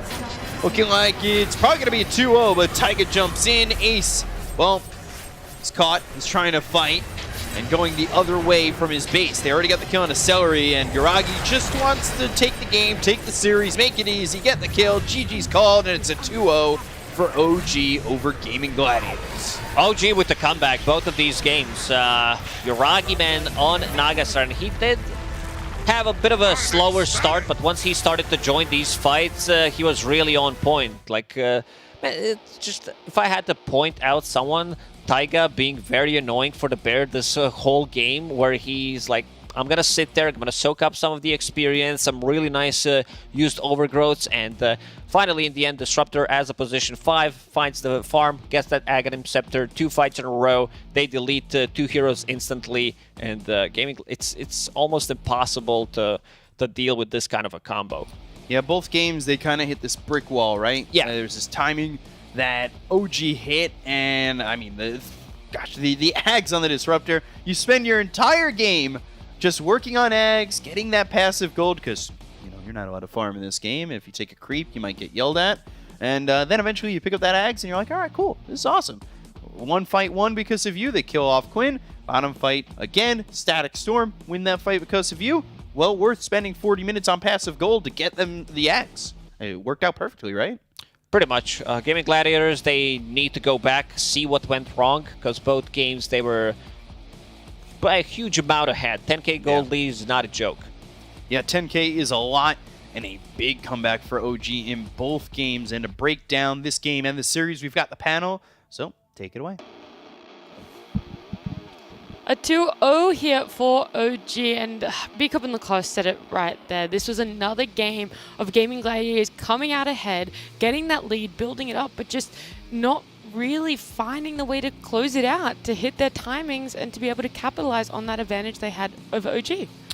I think there's a couple of things at play here. I think if you look at the endgame scoreboard, they have 3 Lotus Orbs. That's a lot of gold to have to spend a defensive utility, so you don't really have as much offensive output in their lineup. Like your Brood is incredibly farmed, but everything is defense. Greaves, Pipe, Lotus. Then you have, I believe, there's a Lotus on the Maiden, there's a Lotus on the Mirana, so they're not getting these offensive items, which means in turn, almost all of the damage in this game has to be done by Ursa and to some extent Ember, but the Ursa is really well accounted for in the draft. So the Naga matchup becomes hard, you have the Static Storm, and every time you get ahead in a fight, you glimpse heroes back and get bonus kills. So again, I want to commend Gaming Gladiators on a really well-played early mid-game. I think they did a really good job getting ahead as far as they did, but similarly to game number 1, there's not that much margin for error before it gets really difficult. That's why OG are drafting this way. Do you feel that they maybe even needed to go for all the Lotuses, considering just how aggressive Ursa and Ember had to be and how much they were going in? Well, it's hard, right? Because you're playing against Ensnare and Overgrowth. It is very tempting to get all of these. I think maybe 3 is one too many, and maybe the Brood could have got a Hex, and you could have had the Lotuses and the other 2 heroes, but the problem is the timing at which they come out, right? The Brood buys it when it's high time and they really need it, and the other ones follow, and if he rushes the Hex, then maybe you don't have a Lotus for the earlier fights where it was really impactful. So I can't really fault Ace for his build. It's just the way the game develops with these heroes and the matchups that they have. Yeah, it just wasn't enough. I feel that Greaves plus Pipe were perhaps enough from the Brood, and then going for some more aggressive style of an item afterwards would have been better. Like you talked about the Aghanims. Axe could have been an option too, for sure. Or a Hex, which is also something that they needed. These Lotuses for me are a trap as well, because if nothing else, you're playing into a Disruptor. He's rushing an Aghanims. If he gets that tag against your Lotuses aren't really helping any longer. That's very true. Gaming Gladiators really having to go heavy on that defense. OG opens up for OG to go heavy on the more offensive items. I mean, they pick up the Bloodthorn. They also have the Sheepstick there. It helps them so much with this poke or like this want to initiate and then disengage sort of lineup that Gaming Gladiators had, Kazu. I mean, I'm honestly kind of impressed that Gaming Gladiators made it this hard and that they had such a big lead in this game. But eventually we can see that if they make like one little misstep or the Disruptor gets a lot of gold, where eventually he gets an axe, there's no real counterplay. But I think like the early game from Taiga is what impressed me the most. The way that he ganked mid was actually insanely impressive without even his Q spell. Yeah. He got 2 kills mid with Leech Seed and just walking in. Yeah. There was a patch back in the day, Leech Seed plus Orb of Venom Treant rotating around. Good old times reminded me a little bit of that with that move on the mid lane by Taiga. Yuragi with Naga as well going 8-0, considering this was a first phase Naga. Like that in itself is just mind-blowing how well he performed. Yeah, it was a first phase Naga, but you couldn't be sure that it's a core Naga. Yep. So you couldn't put all of these answers instantly out, as they could just rotate it on the position 4. I feel like they, by the time when they had to have the last pick, they didn't really have any more answers. That's what Sint was talking about as well. If it's a good Naga game, you'll even put the DP on position 5 and you'll just rotate the Naga on the core position. They didn't even have to do that. And Gaming Gladiators, they truly didn't find the right answers to it. They went for their early to mid game kind of a lineup, which did work early on, but if you don't close the game, Naga is definitely going to take over. I think that so with all the bans that happened, because this is a last pick Ursa, right? But there were like 10 carries banned. I think at that point Ursa was probably the best one. But I think then they lack like this follow-up that he needs to actually end up killing heroes. Yeah. All right, we're not going to play the MVP game because you guys seemingly just don't want to have fun. Kazu. Thank you. Me. Who do you think is the standout in this game? Maybe I would say maybe Yuragi into supports. Yep. That's what I would say. Oh wow, you're all in agreement. Yeah, I think if I have to pick one. Hey, she tricked us. Like relative to the usual potential of the hero, I think Taiga was the one who got the most out of the hero that I would expect. Because yeah, this is a great Naga performance, but I also think his game is probably easier to play than the Treants. I think everything is set up for Yuragi to perform. Taiga just made a ton out of nothing. Are you asking production to change it? No, I'm fine. I'm fine with this. This is my personal take, Yep. but I think this is definitely another valid choice. But yeah, both of them played an excellent game. OG really demonstrating the growth that they've had from that first series we saw them play. It just felt like they weren't really sure on how they wanted to play a game, how they wanted to draft. And then 2 MVPs. yeah, there we go, double MVP. But this series, in the first game, they had second pick, and they did great. They were always being, I guess, proactive in their picks, and Gaming Gladiators having to be reactive, and then they get the first pick here in the second game, and it's the exact same story all over again. I mean, I feel like they draft in a way where they kind of put the tempo like in their draft, and they always force you to respond. I feel like that's something they did really well. And I think the switch up to putting DM on these heroes where he can go with you and build these auras, he looks very dominant. All right. Well, speaking of DM, we do have him for an interview. We get to have some insight from him about this game and how he's doing over at OG. If we can pull him out. DM! Oh my gosh, you already have him! Yes, I was going to ask how Chronic's going. How is he? He's fine. He grew up. Yeah. Last time you saw him, he's very small. Now he's a big dog. He's growing He's like a into his monster. ears Whoa. now. Oh, does he? He's a small wolf. Does he still sit He's around my small wolf. and walk around with you while you're playing?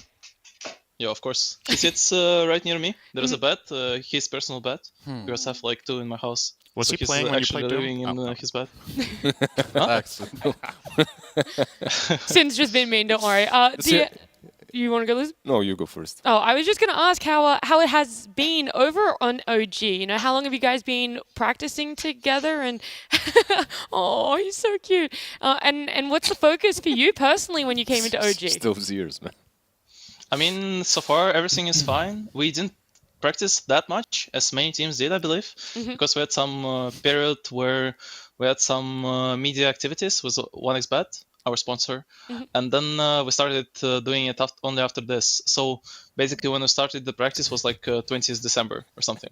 Oh wow, okay, quite. So yeah, we're practicing this. We didn't succeed much early on, but Then we figured out the way we want to play Dota, and now we kinda succeeding.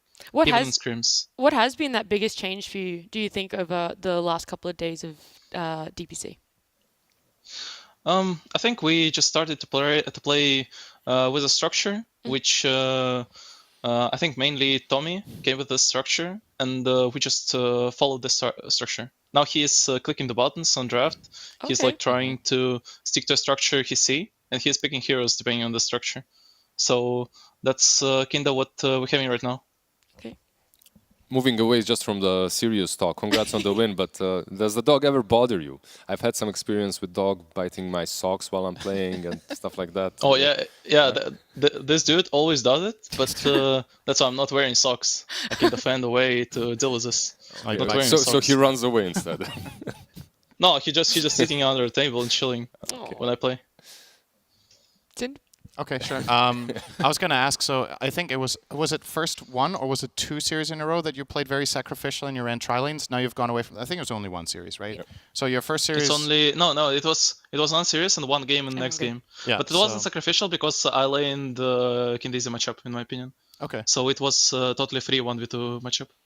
Do you enjoy, if you, I don't know if this is a good question, if you can even answer it like fully, but do you find it rewarding to play 1v2 and try to get as much as possible out of the lane? Like, do you like playing on the back foot and like maximizing in a hard situation, or do you find it more fun to play dominant lanes where you can win?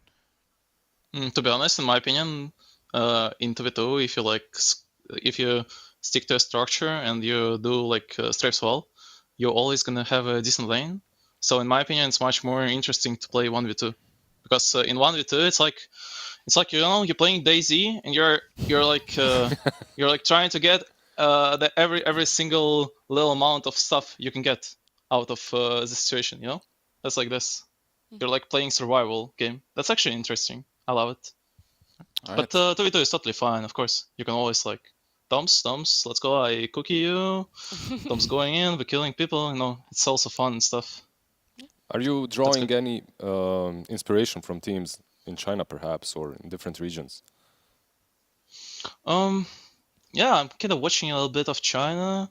I'm kind of watching a little bit of CIS games because I kind of know the players there, and I'm just interested how they're doing. So yeah, I think in my opinion, new LGD roster, he's like kind of young and interesting. That's kind of interesting to watch them and see how they're gonna improve. And from CIS region, I think Bad Boom kind of doing well. Very nice roster and very nice way to play Dota right now. And did you notice? This too, I would figure out. Yeah. Did you notice anything cool about the new LGD's offlaner? Like he's being praised quite a lot in the region. Did you pay attention to him or? He's just playing his heroes and he's doing it real well. I saw his Kentaur game against the IG. He was doing fine in my opinion. Yeah, quite nice player. We'll see how he grow up as maybe new Fate Beyond. Who knows? All right, last question. I thought the second game, judging from the draft, could have been a bit cleaner for you guys. Would you agree with that, or do you think it was perhaps some mid-game execution that you should have changed? In my opinion, we had okay draft in second game. We could have changed the first phase a little bit, but we had a plan and we stick to it. Like, anyways, it turned out as a win. We just should have played the early game cleaner. At some point, we just fucked up with contesting the heroes, if you get me. Like, the Brute hero, it just should be contested at some moment, and we kind of fucked up with the right way to contest it. That's my experience. And also, obviously, we throw a little bit, like we're no exo, we're fighting. Just a little bit of throw, Okay. It happens. Thank you. All done with the questions? Yep. Alrighty, we'll let you go, DM. Congratulations again on this series Thank you. win. Enjoy your time with Chronic. Thank you. Have a nice evening, guys. Bye. See ya. Thank you. Thank you. Bye-bye. We will have a nice evening because we have more Dota coming up. That was only the first series. It was a 2-0. Did go a little long though. Can we get a studio dog? Yeah. I'm voting for one. Production. What breed? Leads. Quickly, which breed would you, if we got one? A chronic. Golden Retriever. Chronic, a golden retriever. Golden is always safe. Okay, true. Liz, what would you want? I'd get my Malamute here. Oh well, okay. Well, that's a bit selfish. Bringing your own dog here. I mean, he doesn't care. He'd be around anyone. Whoever gives him food. As long as I can pet a dog, I'm good. I'm happy. Yeah. All right, well, we're putting that request in, but we're going to head to a break. When we come back, it's Liquid versus Entity, our second series of the day.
Welcome back, everyone. OG took the previous series in a 2-0, and we got a lovely interview with DM and his dog Chronic. So I decided to bring 2 more dogs onto the battle. It's Cheapo and T-Gum. Woof, woof, woof, woof, woof. He said, "Whoa, it's Hawk! What the hell, man? Meow. You set me up for this." That's the wrong animal. Do you know what a dog is? It was that adorable thing that we had on screen just before. Oh! Yeah. Sorry, I didn't get the memo. I That's thought alright. it was fine. I think cats Close are better enough, than close dogs enough, close anyway, enough. so. We had to balance it out. That's all right. Balancing, though, I don't know how that was going to be my segue into Liquid and Entity, but do you think they are an even matchup? I think Liquid, of course, have the edge. How they've recently been playing is absolutely insane. They have been one of the few teams, I think, across all regions that have been able to play aggressive and decisive. I think a lot of teams have got one or the other, and I think Liquid, they've unlocked both of them, of course, with Nisha. So I think, of course, going to be favourites. Maybe 60-40 going into the series. Arbitrary numbers from you as well, is it? Arbitrary numbers for me. Yeah, series. Liquid, okay, without the numbers, Liquid is definitely... No, I want just the numbers. Just want the numbers. numbers. 2 numbers, please. 5 and 8. What? Damn. What? The average height. Yeah, 5 foot 8. There what we go. happened to the rest of the percentage? You just wanted 2 numbers. Fair enough. But no, yes, in words as well. I'd love to hear your thoughts. So definitely Team Liquid will be the favorites here. Everyone has expected that from them ever since Nisha joined. However, I think that Entity might have something to say about it, because they are a team that can... They don't have too many strategies that they can play, but the way they play, they excel at it, and I'm wondering, will Liquid be able to actually stand up against that? They have a certain playstyle, like the playstyle of... Well, it has changed a little bit now with Watson, in a way that they're not necessarily as mid-game oriented. They don't have these 3 semi-cores, but they do still drag that kind of strategy ever since TI, ever since Arlington Major. And maybe that will be enough to take down Liquid. Do you think it is? I mean, they lost their first series against Gaming Gladiators. They won their next series against Into the Breach, whereas Liquid have 2-0'd both of the series they've played. All right. Okay. If I'm to let go of any hopium, I think this is very favored for Liquid. Not just because they've won both their series already, but because they beat both their series against Tundra and Secret, like in a dominating fashion. Especially Tundra, I think they have outdrafted everyone that they've gone against so far. I think their drafts have been absolutely immaculate. They seem to have a very strong idea of when their timings are. They've hit them every time. I think Entity, on the other hand, are a little bit sloppy, as showcased by their ability to throw the games that they should have won. I think Watson, whilst I think he's incredible, I watched back one of his Nature's replays, for example, and he would they would kill a bunch of members of the enemy team, and he would go TP to the triangle instead of to push lanes and create map pressure. So wasn't precise, perhaps. I think he's just a little bit of a safe carry player, and I think to beat Liquid, you need to really get yourself out there and fight back. And I'm worried that they might steamroll him. For Entity at least, I think they're one of the few teams in the region that they have that constant drive and tenacity to play out games. They're not going to GG out. We saw the 65-minute game against ITB. It was a very back and forth game, and you always had that kind of, wow, they're going to do it, because of course we also saw at previous majors, Storm, even at TI, right? There's these hour and a half long games and stuff, and I think for Entity, even if they do get rolled over a little bit in the early game from a Liquid who was playing so well, I always feel like this is the type of team that they'll find that magic, they'll find something in the game to unlock their ability to drag it out. One problem that I might see for Entity as well is their playstyle is, like I said, very one-dimensional, and so are their picks. They have a lot of heroes that they keep on repeating from one game to another, and they aren't necessarily the top of the meta picks, the top flavors. You don't see Undying being picked by anyone else. You see the Treant here and there, but not necessarily as much as they like to pick it. I'm just wondering what exact strategy they will try to enforce against Team Liquid, because so far I've seen one. Yeah. I mean, that's also a really good question, is what strategy do you guys think a team has to be able to bring to Liquid to even feel like standing a chance? Rebuttal the early fight, I think. Rebuttal that 15-20 minute grouping of Liquid where they just kind of occupy the map. When you look at the drafts that they've had, it's been Ricky at 15 minutes with some Shard. It's been a Ursa Darkseer that by 15 you've got Battle Fury, Blink, maybe in a really good game, and you're running over your opponents again. So I think if you're against Liquid, you either need to set the early pace of the game through some early towers and just force Liquid to react a little bit. Don't allow them to get into the rhythm of aggression, because that's what allows teams to snowball. And, Entity, when you think about the drafts that they do often have some aspect of Siege, right? It'll be either Toby on the off lane, or they'll have it coming from Stormstormer in the mid or something like that. So I think, yeah, they'll be fine. I think in regards to matchup, I just think individually Liquid is just playing a lot better, and that's why I'm giving them the edge. Is it possible to enable Stormstormer in such a way to at the same time shut down Nisha? Because so far what I've seen from Liquid is Nisha has been destroying the mid lane. Yeah. Yeah. It's pretty one-sided. I mean, I think maybe some Stormstormer Batrider could be the saving grace, and then other than that, I think there's not a hero that we've seen from Stormstormer that would be destroying Nisha right now. Maybe some. I mean, you don't win lanes on Invoker; you just kind of farm. So, Yeah. yeah, I think that's the best. You option. farm and go late with Invoker if you're Storm. Yeah. I mean, maybe Entity needs to change up their like hero priority in first phase then, because if you look at both these teams, Liquid, every single series they've played, every single game they've played in the series they played, they have first phased, first two'd Rubik, and they place a really high priority on that. Meanwhile, on Entity, every single game that they haven't had it taken away from them, they've taken the Treant Protector, and I think Treant, whilst it has its ups and downs, if you're trying to like play into Liquid's early or ability to play early, I don't think Treant is the hero that's going to do that for you. Yeah, we have a player comparison there as well of the two mid laners. It's definitely an area in which we should be keeping an eye on. I was like, I don't think all those stats are right there, but the one that we can see, if you guys would kindly look to your left over there on the big LED. there we go. Yeah, average kills, average XPM, and average last hits. From the raw data there that you see, what can you guys conclude on the difference in playstyle between the two? I mean, stats-wise right now, you're looking at Nisha obviously winning more games, so it's going to kind of help him out a little bit more in regards to the fight. I think traditionally over time, Stormstormer is somewhat equal to Nisha in regards to playstyle. I think they both share the same concepts of mid. They're a little bit greedier, they're a little bit more farm hungry. They both play the Pangoliers and the Batriders that allow them to sacrifice their own farm to take the fight, but you know, stats-wise, it's just Nisha doing better right now in the DPC. The difference between Nisha and Storm, I would say, is perhaps the one of the overall understanding of the game and when different cores peak, because Nisha played on multiple positions.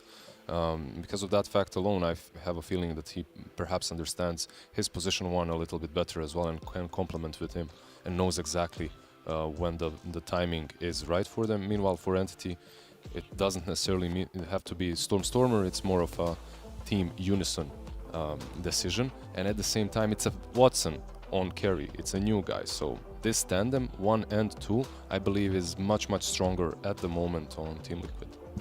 I had in my ear, Liquid picked first pick for this Game 1 draft, and Sheep, you highlighted the fact of how much they prioritized the Rubik. Is this something you're just going to have to focus and factor into your first two bands? Yep, they were words. Yeah, maybe. Honestly, I would definitely be considering it if I was Entity. I really like first pick for Liquid in this matchup because it does give them the ability to take the Rubik before it can be taken from them, and also it means that they cannot be cheesed on the end of the first phase, potentially by Entity, and Entity do have like quite a few bits in their pocket. So you can then take away like the Batrider maybe in your first phase bans or not, and then see if they pick it on 6-7. So I really like this. What other bits of cheese do they have in their pocket? I mean, there's some Brood, there's some Brewmaster. Does Brood still feel like cheese? Like, this is a genuine question. Yes. Yes. Okay. What? She fundamentally changes how the game is played. She is cheesy and horrible, and I hate her. I feel like you don't agree, T. Not really. I mean, I feel like cheese is a type of pick that you want to go, we forgot about it at the end, you know? When a hero becomes so popular, if a team is not understanding of Brood Mode by now, then they don't deserve to be in DPC because it's like, that's a big call. no, I mean Rough if you clarify it as like cheesy and like this stuff, like you know it's coming, you should know how it's played. Like Tundra literally won a TI with this hero, right? Yeah. So like the cheese value has gone. So now it's like the Tinkers, maybe even like Lone Druids, these heroes down the line that The Huskars that we saw recently. Exactly. So Mamar, that's kind of the spice, you know. So I think it really. So cheese shifts. isn't just broken; it's also completely out of the meta and Yeah, forgotten. exactly. Left field. Left I don't field. agree yeah. with that. I don't think that's how you should define cheese. But I can see why you would. Okay, draft-wise though, Liquid, of course, they have, you said first pick, like you mentioned. Teams against them, it's often been the Batrider or Brood bans, because of course, when you exit the first phase, these are two of the most potent heroes that can force a draft a little bit, and we'll see if Entity wants to ban either out. So far, they banned out the Rubik that Liquid has had every time. It's crazy because we were just talking during the last series. Is there a way to let the Rubik go through in the first stage and then actually draft against him? all four of us, we didn't have the right conclusion. It's mostly like, yeah, the way you play against him, the way you team fight against him, like you do some stuff against him, but no one has like, yeah, pick silencer and he's done. You know, no one has a good example. Yeah, we just need to do this straightforward, and Rubik will not have a game. I think it's because like there is not a way to draft against him, because what he does is like innate to himself and not really that changed by outside heroes, because it's not just about stolen spells, it's about how good he is at laning, it's about his ability to save his teammates with his shard, right? Picking heroes against Rubik, like, oh, we're not going to give you cool steals to spell, it doesn't matter because he'll still be able to do those. Okay, we have a brood mother, the cheese. And Entity, like we talked about this, they instantly go for the Undying. I'm more surprised, I think, about the Slug. Like, we know it's very highly rated to be banned in that second phase, and Entity, like, even though we don't get overall last pick, we rate Slug so highly, and we really want it. They won with it versus Into the Breach, I believe. So it's definitely in their comfort zone. They ran the Brewmaster, the OD, and the Rubik with the Slark that time. So we'll see if they try to recreate something similar. They already have 2 out of 5. Yeah, also within the European closed qualifiers, one of the teams would always pick Slark no matter what in the first phase. I think even against Old G, they were doing it and punishing them a little bit. And yeah, I think it's just, you see the Brood, and it's not this flexible hero. Like, you know what's going to happen. And it's kind of what I mentioned about the whole not cheese thing, etc. It's like, it's a staple in our scene, at least in all the world. So now you pick up a lane that will pressure it so much in lane that even when Brood does get to a 6, you've already punished enough that you can rotate around the map, do other things, and when Brood's recovering, any hero should be able to sit there. But it's a lot of pressure on Entity, Watson, and Fishman actually entering that lane with confidence and bullying the Brood from minute 1 all the way up to like minute 5 or 6 in the lane.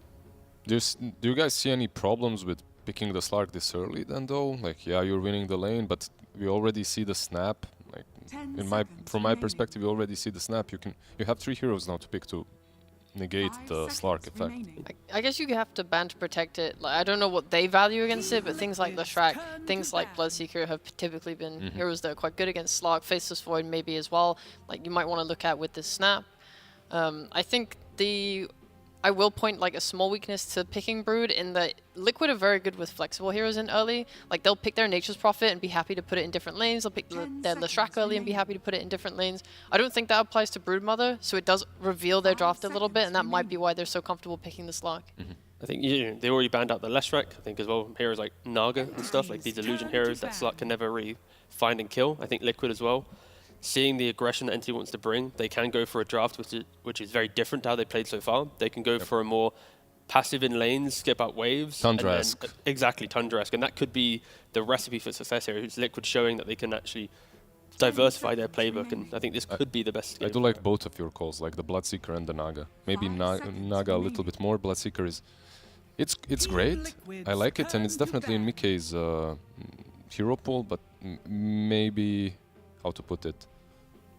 I don't know. It's not the greatest carry at the moment. Yeah, I don't believe in it that much. A techies ban. Respect. We mentioned how strong a lane Undying Slark's going to be, and at least the techies, we've seen a lot how strong like the sticky bomb is, the suicide. It alleviates a little bit of pressure just from techies' presence that it will delay Entity's ability to run down the Brood. So yeah, it's just a nice respect ban. Again, we don't see many techies picked, but yeah, showing it a little bit. The Enigma banned out from Team Liquid. Just a little bit of that team fight that Entity could go for. Yeah, just big heroes that we want to group around, especially with like the Pango and the Batrider.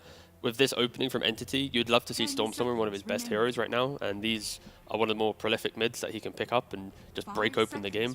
Whilst Brood's trying to recover, then these 2 mid laners will just play from mid down into the safe lane, and if you're losing 66% of your map, it's going to be pretty hard for Brood to ever get played with. So yeah, I honestly really like Liquid's bans. It's ensuring that they can put resources into the Brood lane rather than having to react across the other side. Aren't you sometimes worried playing Enigma on offlane into a Brood on the offlane on the other side? Like, if Enigma's lane goes a little worse than the Brood's, by the time the Brood is already assaulting your mid tier 1, you're still stuck around the bottom tier 1, you can't really rotate in, can't help with utility. I'd argue in this game they need to respect it, just because they're expecting the Brood to do poorly. and they want to make sure that Nisha, when he makes his first move, it'll probably be to annoying the Slug. Oh damn, a Ricky. Yeah. Take it away from Liquid. Yeah, I mean, Boxy, best European Ricky. I mean, he played one game, but he convinced me. It was enough. Yeah, it was enough, honestly. I think we've only seen it twice as well. The other one was Tiger on OG. The best, done. So is this like we're taking Ricky away from them, plus we're playing it, or? Yeah, pretty much. I like it because it's just good setup, but because it's good setup, NC need to now pick heroes that can abuse that setup, because Undying and Slark are both not those heroes. Slark at least until later. You want something that can, you know, do a follow-up stun or something off the back of your sleep dart, because the sleep dart's going to be really good at finding the heroes on Liquid so far. They have like Brood, who's going to be scurrying around God knows where, and like it's hard to always catch her sometimes. So I think Ricky's really nice for that. I do like the Enigma ban, just to go back to that quickly, just because you're playing into Undying, which is meant to lane secure. Enigma is also sort of a lane securer who like deals with your carry. That would give Liquid like 2 losing lanes playing into that, and I don't think you want to be in that position. Yeah. What sort of tempo do you want to see from the other lanes in Liquid, then knowing how the Brood one will most likely play out? Just apply some pressure. Make sure that you're not conceding your lanes, and then Entity's able to pivot. I think Liquid, they're taking some time to pick here, because in the back of their minds, they know if they pick, let's say, weak stuns, Entity could easily pick up some Puck or something for Stormstormer. Again, been popping off in other regions, and then it will be Puck farms mid, you've got 2 bans to protect it, you can't ever shut him down, then you don't have CC for Slark, and the lanes are going well. So I think just making sure you have something to pressure, and of course, like Toby, he's still got the Beastmasters available, he could even go, honestly, like a Lycan if Liquid pick really weak heroes here. So they're just trying to understand, do they want to respect the push of offlane from Toby, or even the team fight maybe like a Brewmaster, or are they trying to cover some stuns so that Stormstormer can't be super elusive and annoying from the mid lane? It's kind of difficult, honestly, right now. You see the count? It's one of... Yeah, so basically, whenever an Invis annoying hero is picked, Spirit Breaker is the go-to, literally, versus Rickies, versus Bounty Hunters, versus anything like that. The moment you plant a sentry and a ward and you see him on the map, you can charge straight in. And what does Ricky want to do? He wants to get close enough, he wants to use his Poison Dart. Meanwhile, Spirit Breaker doesn't really care because of the stats resist as well, and all you're doing is just charging him every single time. You can eliminate him in that one go. You have a ton of damage.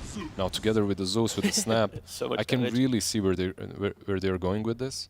I'm still screaming for Puck, but anyways, I'll sit back for a second. They have huge reach on Liquid. I like that a lot. I also was thinking about like melee heroes that I was like, I want them to pair their snap with a melee support, but you think about like Clockwork and it just doesn't seem to be that good into like the Undying and the Slark. The Spirit Breaker, I didn't think of it, but I like it a lot. It's just going to be able to shrug off all this stuff and get to the... One thing that we did see in the last series actually, versus the Zeus, versus the Broodmother, was a BSEM Storm. We have a Stormer, but sadly he doesn't play Storm. I think, yeah, for Stormstormer right now, if he doesn't want to go for something that isn't punished mid, you could also go for like just the mid Visage. You happily buy auras to mitigate the Zeus. When you get the birds, then you don't care about Barra. I don't think there's a kill threat anyways, pre-level 6 anyways, for Barra coming into mid, because Zeus needs a little bit of extra help, and Barra is more of an enabling support when he ganks.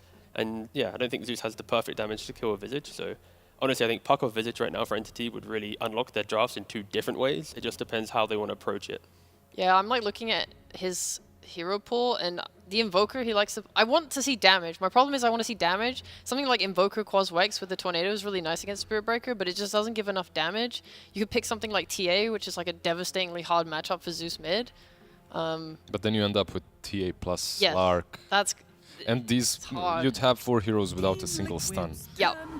They go with the OD, something they picked before, but into a Zeus, like he will not struggle like the Tiny did versus the OD on the mid lane. Like he actually lanes that fairly easily. He also struggles really hard with fighting into Brood if she has a bunch of spiders. Into Brood, into Spirit Breaker, charging you from the jungle. I mean, they're picking with confidence, again, like when you mentioned the fact it's Brood, it's his first pick Brood. So Entity's picking this position, still respecting Undying Slark, mitigating that. So this OD at least, I was mentioning mid heroes that don't really care about Barra charge. They've picked up another option with obviously Imprison. As long as you're not using it aggressively on creeps, you should be able to prevent the Spirit Breaker ever like hurting you and punishing you. And I feel like Entity, if you have Tombstone, if you have Sleeping Dart, you need to be the aggressors. Because like you guys have mentioned, if they're playing into the charge, spider scouting everything, vision, that's when it can get quite hard for them. Do you actually believe in their control to play around the Tombstone? Because I don't see it. I mean, they have a lot of survival tactics with the smoke screen from Ricky, the mischance, the silence. You got But the nothing to the keep shard them in from spots, Slark. right? Like nothing to say when Team Liquid goes in. There aren't many ways. But if they survive that go in with the 3 spells, like they got Imprison, Slark Shard. So it's the turnaround. Exactly. It's like survive that initial jump. They should have items because their lane should go well, and then they'll look for the fight after. That's kind of the vibe I'm getting, at least with the OD pickets. Yep. They're respecting the fact that Liquid might run at them, and OD is a hero that can at least rebuttal that a little bit. And honestly, counterpoint, like Liquid don't have that either. Neither teams have very good team fight control. Liquid currently, their only form of initiation is just to charge in, something that can be cancelled by a sleep dart, an astral. Like it's very hard for both teams to like properly start a good fight, which I would like to see them fixed here with these final picks. Vision aspects on both sides as well. You've of course got Slark checking for wards. You've got Zeus just like bolting everything. Yeah. So both Spiders moving everywhere as well. Yep. So both teams, even though the drafts look very different, they will be doing the same thing in the game if they have a lead. You see Liquid's bans at least respecting that with a Brew and a Visage. Visage taking towers, Brew taking early fights. For Toby, his hero pool now, it's a lot of bans going his way. We get to see Toby play something else in the DPC because we've only seen him play the Brewmaster, the Enigma, and the Brood, and all 3 of them are either banned or already picked. And the last ban, shout out to Sheep for calling it out. I mean, it's one of those easiest bans into the Slark, right? They go with the Drow. Okay, usually you see Slarks picked into the Drow, at least in the DPC so far. Like, it's a hero that can get on top of her easily once the Aghanims is up. But instead they decide to pick it into the Slark. It's decent versus OD, I believe, too. Yeah, like having the Drow. Kind of a throwback to that like fast-paced draw lineups, right? I'm guessing they just feel like with the auras on Brood and levels on their supports, they can just kind of walk at things and take it because Slark and OD are just way too slow as cores, a duo core together. Okay. Darkseer Ricky lane. Okay. Put Iron Shell, go in with, follow people around. Yes.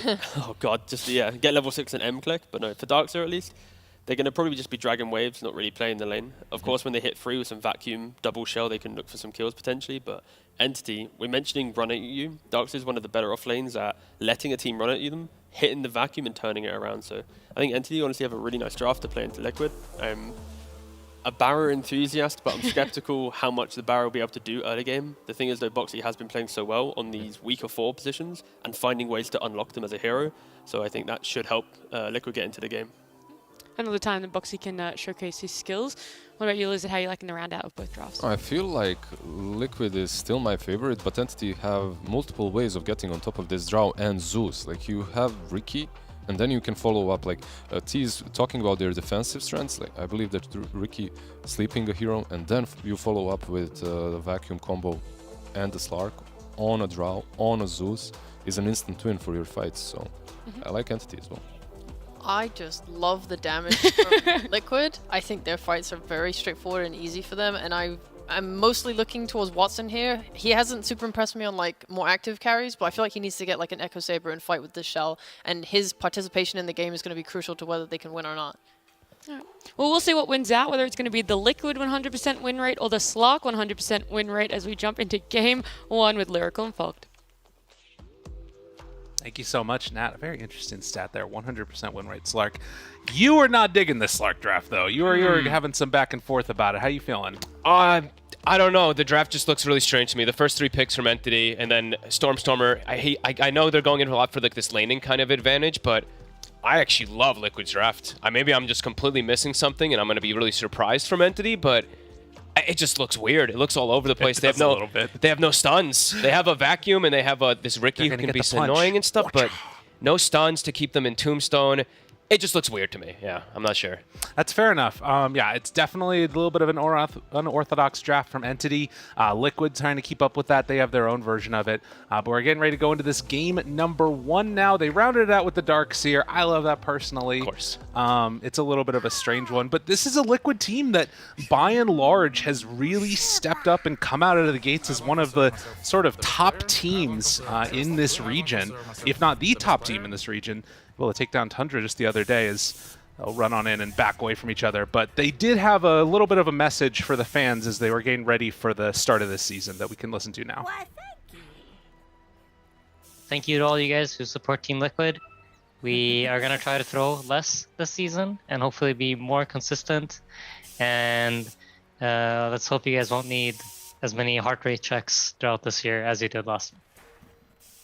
And yeah, just a little recognition of the state of things as all of the sprays laid down there in the bottom, in the mid lane. Yeah, these two teams have tons of respect and tons of, like, you know, friendship kind of in a way, even though it's a battle between two teams always. You know, Stormstormer, really lively personality, and Sania as well. So they're definitely going to have a little bit of fun in this one.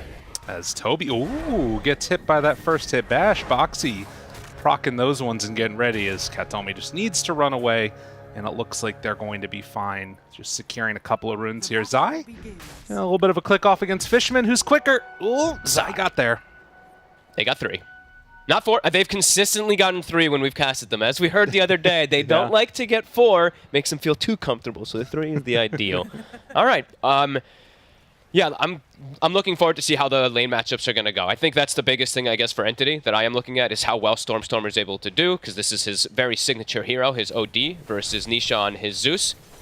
But yeah, looking at a lot of counters, I feel like that Liquid does have in order to deal with this OD, to deal with the Slark, to deal with most of the cores, right? The Drow Gust feels really potent this game. Insania's got his little Shredder to deal with Tombstone, which is, for me, when I look at Entity's draft, the Tombstone is their only actual team fight until way later on for the Darkseer to get online. So, right, more often than not, you're seeing those Darkseers max out that surge early to, you know, make sure they don't get brought down or have you. Yeah, it's a very strange looking draft from Entity, and you know, like Sheep was kind of talking about on the panel, it feels like it's going to be dependent a lot upon this Slark just to have a great game on Watson and be involved with his team early.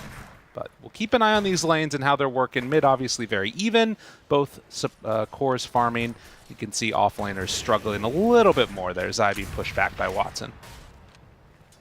yeah, mid lane's probably the more boring lane to look at in this one. I mean, it's an OD versus Zeus, so Zeus should be able to get just fine amounts of farm here.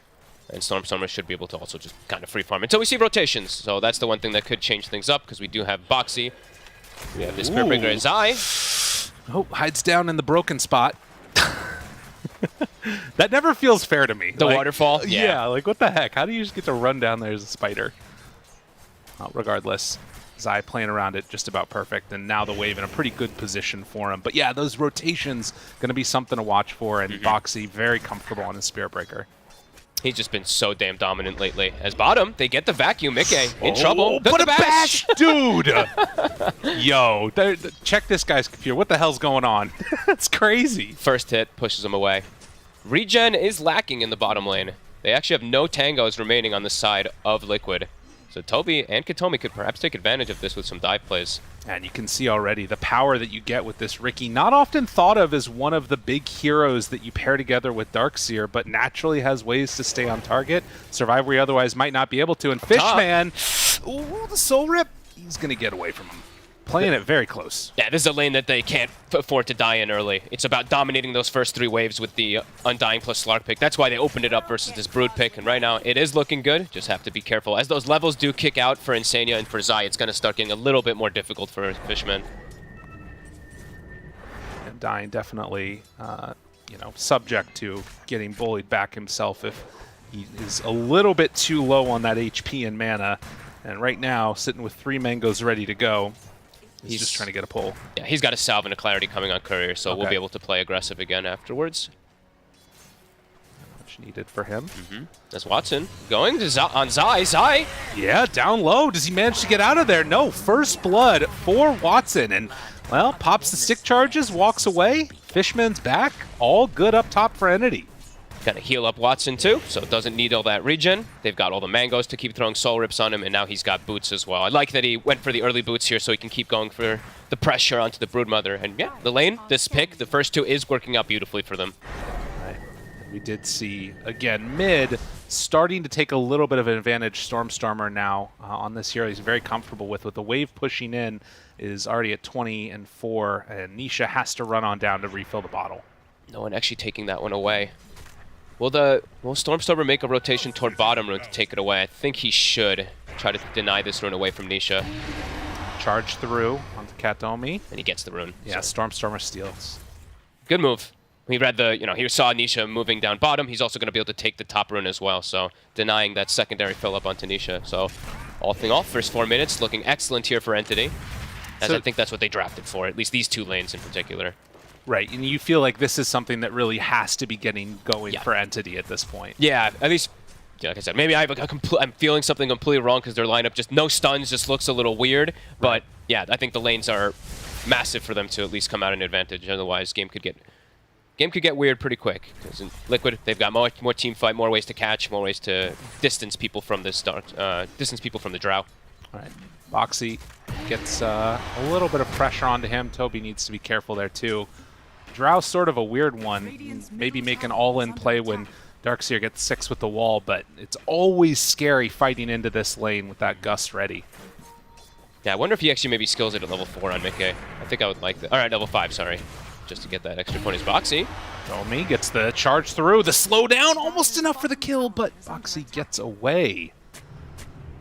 Very nicely played by him there. He might have to suicide, actually. Yeah, looks... He's getting his boots first. Yeah, he was waiting for the gold. Okay. So, suicide play. He's going to be able to come back down and bring Mick his items. Stormstormer really pulling ahead. Yeah, I think that bottle deny, like you were talking about, really threw him for a bit of a loop there on Nisha. And nobody's died yet. I wonder if they do decide to refill the bottle on the Spirit Breaker now that he's gone down. Oh, God. Each time that happens, it just feels so frustrating playing against the OD. I mean, look at his mana. He's just spamming because his max mana just continues to get reduced down as Stormstormer. Maybe with the rotation, he could now set up for a kill. Let's see. 6-minute power rune. Charge is coming out from base. Ooh, does a little step back, but no, Nisha, he's going to get given blessed with an Arcane Rune. And he's level 6 now, so eyes on these side lanes for that Zeus ult is Nisha. Bit of a pause. Yeah. So that did mean that Katomi coming mid, DS alone down bottom. He's getting close to 5, while I think up top it's Zai basically, still being zoned out pretty heavily by Watson, and is a full level behind him at this point. Yeah, he started to catch back. He almost has his Arcane Boots, so we'll be able to catch up, and then they can spam. Him and Insania can start to slow down the Slark at least a little bit, but Watson's going to be 6 by the time they're able to do that, so he's going to be able to just dip into the jungle quickly, always heal up from that Shadow Dance. So far, looking pretty good for Entity. Quiet start, as we see. And Mickey, he did get the point in Gusts, as we were hoping that he would get at 5. So we'll have an extra form to protect himself. Yeah, double Wraithband already has the gloves, too.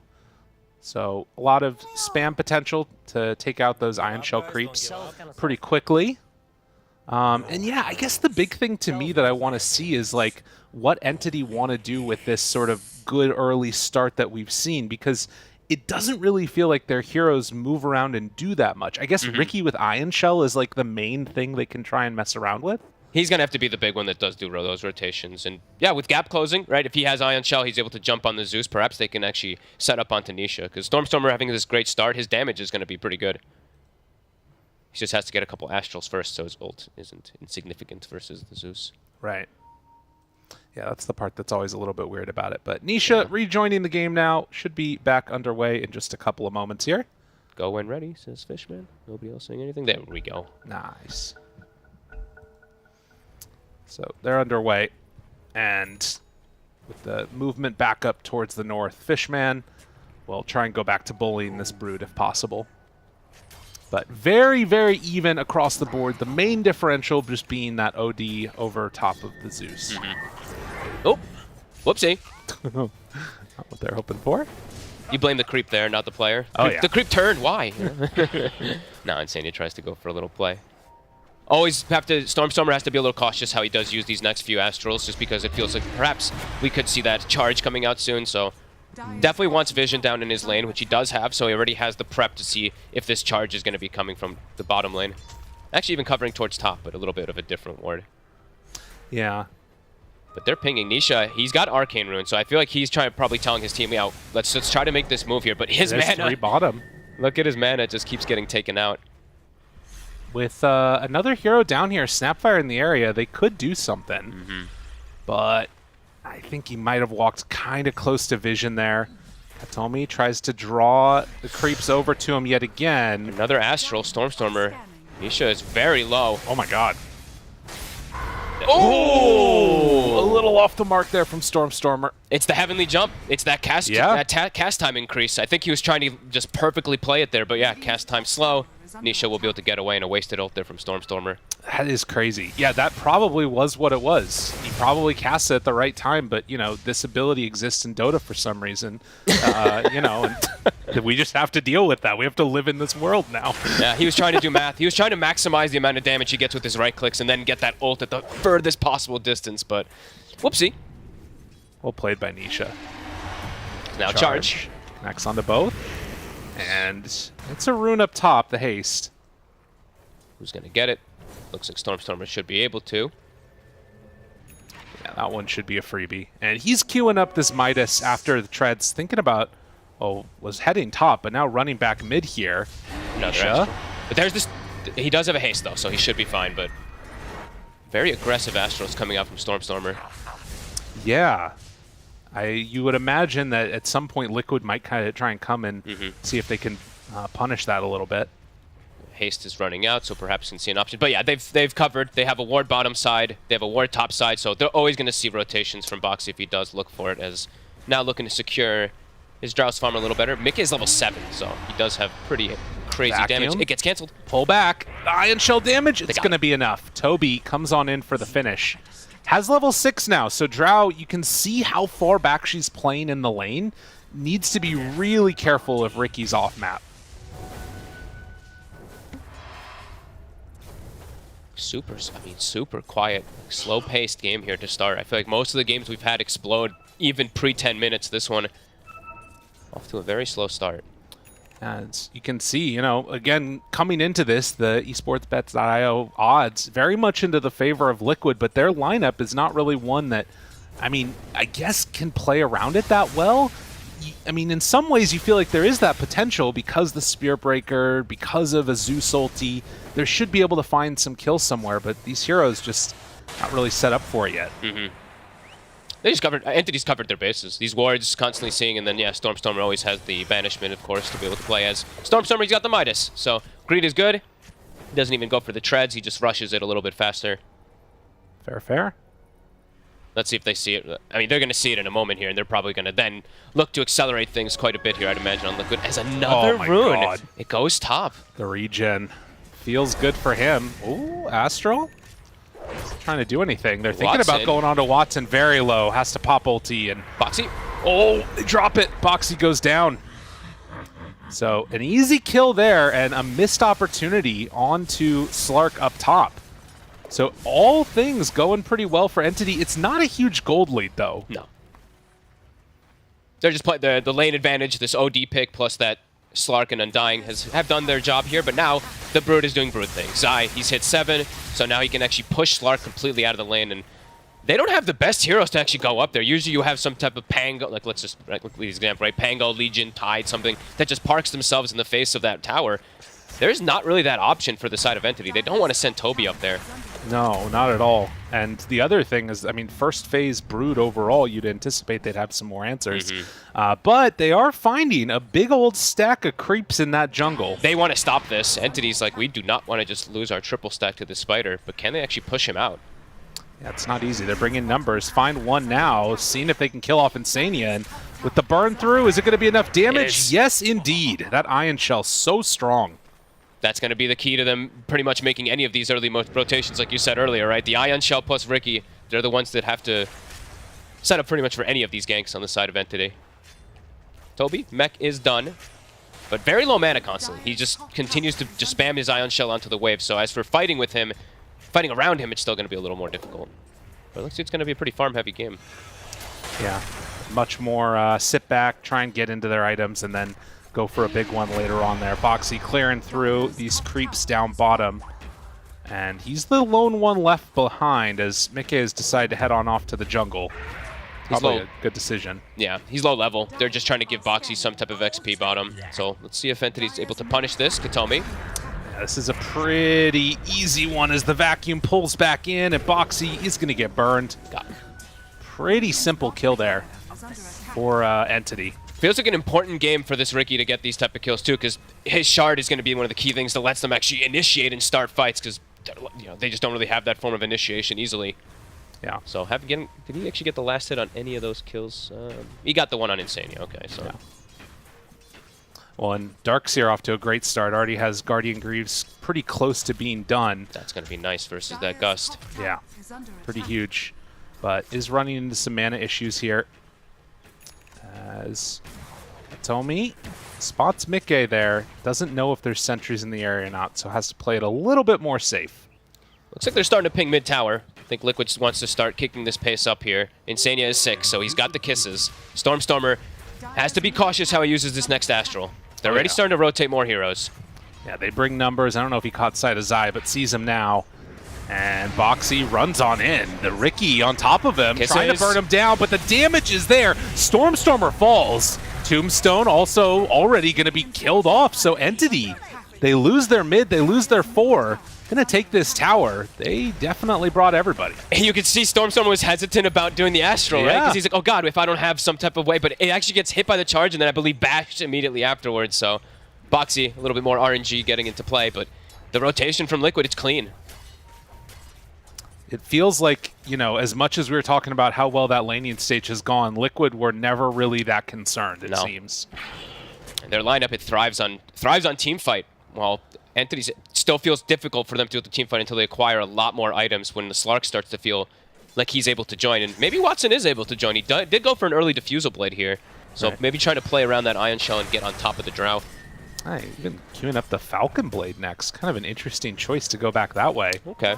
Does want some type of extra little bit of mana regen and stats, of course. No. Little survivability. The rest of the team comes on down bottom. They know those ults are on cooldown, the Wrath as well as the Kisses, so feel like they can get the tower, and they will. Watson finishes that one off. Scouting ahead, finds one, but with Nisha in the area, he's got Arcane. He has to be real careful. He has an Arcane rune too. They definitely don't want to fight here. Yeah, they got to get the hell out of here. And I mean, maybe with Watson like being able to run in with ulti, but even that, it doesn't. It's too scary. Always too scary versus Zeus. That's why they went for that pick there, right? Doesn't matter if your Shadow Dance can still just blap him right through it. So does have to be careful. As they're starting to feel it feels like the pressure of Zai. They keep drawing the circle around his area, just being like, we need to somehow take over or at least push this Brute a little bit and slow him down because we're gonna lose our tier 2 at some point soon. It's already taken 700 damage. And Zai starts to scout with one of those pesky little spiders. Yeah, dude, nobody's home. These spiders, it's almost down to half HP. But Boxy, he is going to be found here with the Ion Shell on the Ricky and the vacuum pullback. It feels kind of desperate, though, to get these kills. And Boxy is low, but they have to get the heck out. Oh. And thought about the ulti, but doesn't go for it. Insane, it doesn't connect there with the Scatter Blast. Might have been able to get the kill. Okay, using the Tombstone to farm Ancients. I like it. Okay, nice. They can't really utilize Tombstone too well, as we saw earlier. Even before Kisses is on, or even before the little Shredder's online, there's just spiders. So that Tombstone's easily going to get brought down. So using it to finish up the Ags on Stormstormer, that's going to be nice. Then he can be way more liberal with his Astrals. Yeah, can definitely try and make a few more plays there, helping out his teammates. And Midas back off cooldown. We'll use that one in just a moment here, I'm sure. 3 seconds till camp spawns, yeah. Should be able to. Fishman, he body blocked it. Dude, Fishman. He blocked his own OD's camp. Oh. You're off the team. He's going to have to go 20 seconds without using Midas or more. That's brutal. Just kidding. Nah, it happens. Stormstormer's sad, though. But that's going to be his Ags done. So unlocking a new potential. Oh my god, there's not a creep here either. Yo. Or here. Yo. Oh no, Stormstormer's like, dude, where's my Midas creep? My nightmares, literally. It's been like 45 seconds or something that it's been up. He gets it now. Surely. He wants to use it on the siege, probably. Yeah, stop that push. God, look at the damage onto that tower, though. Like, this is definitely a problem. Zai has been completely uncontested here. Yeah, Liquid doesn't seem to be too phased about being forced to make any type of move. Feels like they're sitting back, waiting for Entity to kind of make the aggressive move onto them. And they don't really have the heroes for that, it feels like. You don't want to open with some type of a vacuum play. Maybe Ricky can be the one that tries to set the tempo? When they have the dart, I think that's when Entity can actually look to play a little bit more aggressive. Having no stuns in their draft, they need the Ricky to have that finished up. So probably going to let Katomi farm a little bit. And Watson runs right into Zai. Doesn't decide to go for him there. It is a little bit weird because it feels like they sort of have two different setup abilities, the Astral and the Sleeping Dart. And the main follow-up feels to kind of be like a Slark or something in that way. Yeah, definitely not the usual that we see, right? Usually it's like some, I mean, Mirana, Ricky. That's riddled across SEA, of course, but just a little bit of a different one coming up from Entity, different style. 2 to 6, slow and steady. Fishman. They see him completely here, right on top of this ward. He has to always be paired. This is a scary situation for Undying. He has to always be near one of his cores or he's just likely to die. As Katomi shows his face. Charge, finds him. Gust, done. Did manage, I think, there to finish his shard, if I'm not mistaken. Yeah, I think he did, yeah. So that at least is a nice little pickup before the death. Yeah, should be able to do a decent amount of work with it. Either stopping charges, perhaps getting on the Drow or the Zeus. On Slark going for the Ags, too. He's 2 components of it done. Okay. Way to force a fight from your safe laner.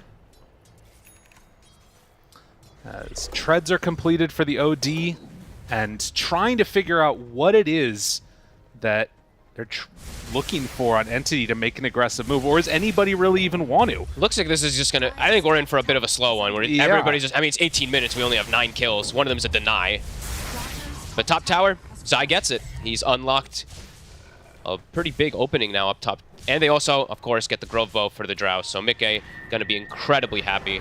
Yeah. I think we saw one of those picked up on Dire too, but right now OD opting to go for the Pupil's Gift instead.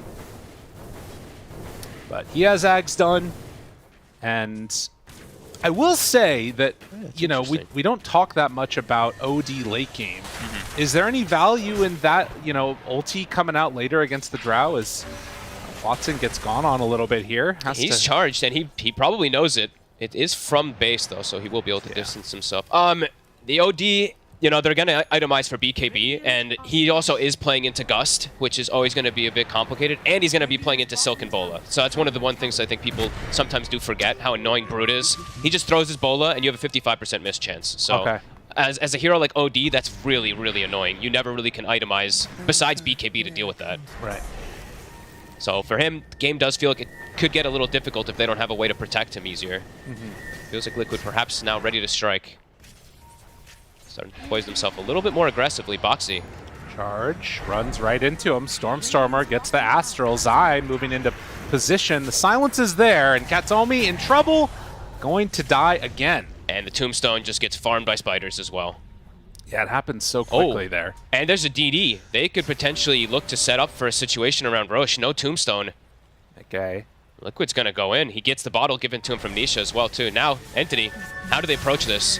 They need to use the Dark Seer at its maximum. They need to have the double Ion Shells going if they even want to try to contest, but I don't think they make it there in time. The other problem is he only has 3 points right now in Vacuum, and Wall has already been used. So yeah, there's no way they can come in and fight this. This is a free Roche. Yeah, free Roche for the Drow. And that's going to give a good blanket for Mickey to probably farm and finish up BKB, which is incredible this game versus that OD and versus the Darkseer. You can see, though, a very close one. Dota Plus, at least, feeling like it could go either way. I mean, we've talked about sort of the late game potential and how strong Liquid's going to be. Is there anything that sort of holds you back at all with it? Or, I mean, I guess we might have to hold that because I think it looks like the tier 2 might start to get attacked here. Tomi moves in with the Ion Shell. And the Vacuum paired together with it kills off all those spiders. Okay, Lens on Stormstormer. Alright. I'm looking to just play super far back in the fights. Does mean, I mean, he's just not going to go for BKB until for a very long time from now. Yeah. Does make it a lot harder for them to actually ever take a 5v5 engagement or anything like that. Perhaps that's just not what they're looking for at all this game. Just looking to try to split map and just get that farm so they can scale into like super late game or something like that. But right. I think Liquid's perfectly fine going into those later stages of the game. Yeah, I mean, particularly Boxy here, like he's getting towards a BKB. If you get a super farm Spirit Breaker late game, that's terrifying. Versus Slark and OD, absolutely. Like he can just charge right through them. Sure, you're going to be able to Astral him, but he's got Bulldoze on, so he'll be able to just commit onto the next. It's another Arcane Rune. Nisha, they get the dart. Dart coming from behind as Watson finds him right on top. They're starting to beat him down to death. Is it going to be enough damage? Nisha just drops. Beam him down, and now Boxy trying to get away. They have the kisses from the other side. Wait for that perfect timing, but the vacuum the wall, pulls back onto 2, but their Slark is already gone. Stormstormer just can't approach the fight. He has to just play very careful. Has have a save ready for him. They have the pipe completed now, trying to do the damage that they need to from Mickey. Saves him for the moment, but I think that in the end, it's just going to be the dead fish man. Ooh, they do get Nisha, but it's quite a commitment, losing 3 heroes. I don't consider myself the best player. Yeah, that was a little bit of a rough one there for Entity. And this was actually before the 4-step, I believe, was done, if I saw correctly on Insania. Or Insania got himself also in a weird spot. He got stuck on the cliff there. But if they had 4-step, I think perhaps they can even save Nisha there. Because he tried to cookie, but he was under the cloud. Then he got astraled on Insania, so he couldn't actually cookie to save him. But if he had 4-step, doesn't matter if you're clouded. He could have potentially gone for that save. Sleep there onto the Brood, but the Spiders staying back to defend in case things get a little bit dicey. Stormer gets a grab. Mickey Jumps it. also grabbed. Right on top. Do they have enough? Actually turn their sights instead over to the side. Finding Mickey, pulls him back in with the vacuum. The Ion Shell damage, the cookie forward. Right on top of the Darkseer. Silence, but the rundown, it's going to be enough to kill him once. Toby tries to run away. The other side of the fight's getting a little bit spicy as Zai is on top of Fishman. And he's going to go down. So they burn through the Aegis, and it doesn't cost him a ton. No. So I'm surprised that the Darkseer ends up living a little bit of a missed cookie there from the Snapfire, putting him into range of that Ion Shell. Is Boxy wanted more but can't find it. Yeah. A Lotus Orb for Zai. So now they already have that counter versus that Sleeping Dart. They're going to be able to dispel it at all times. Yeah. That's really nice for them.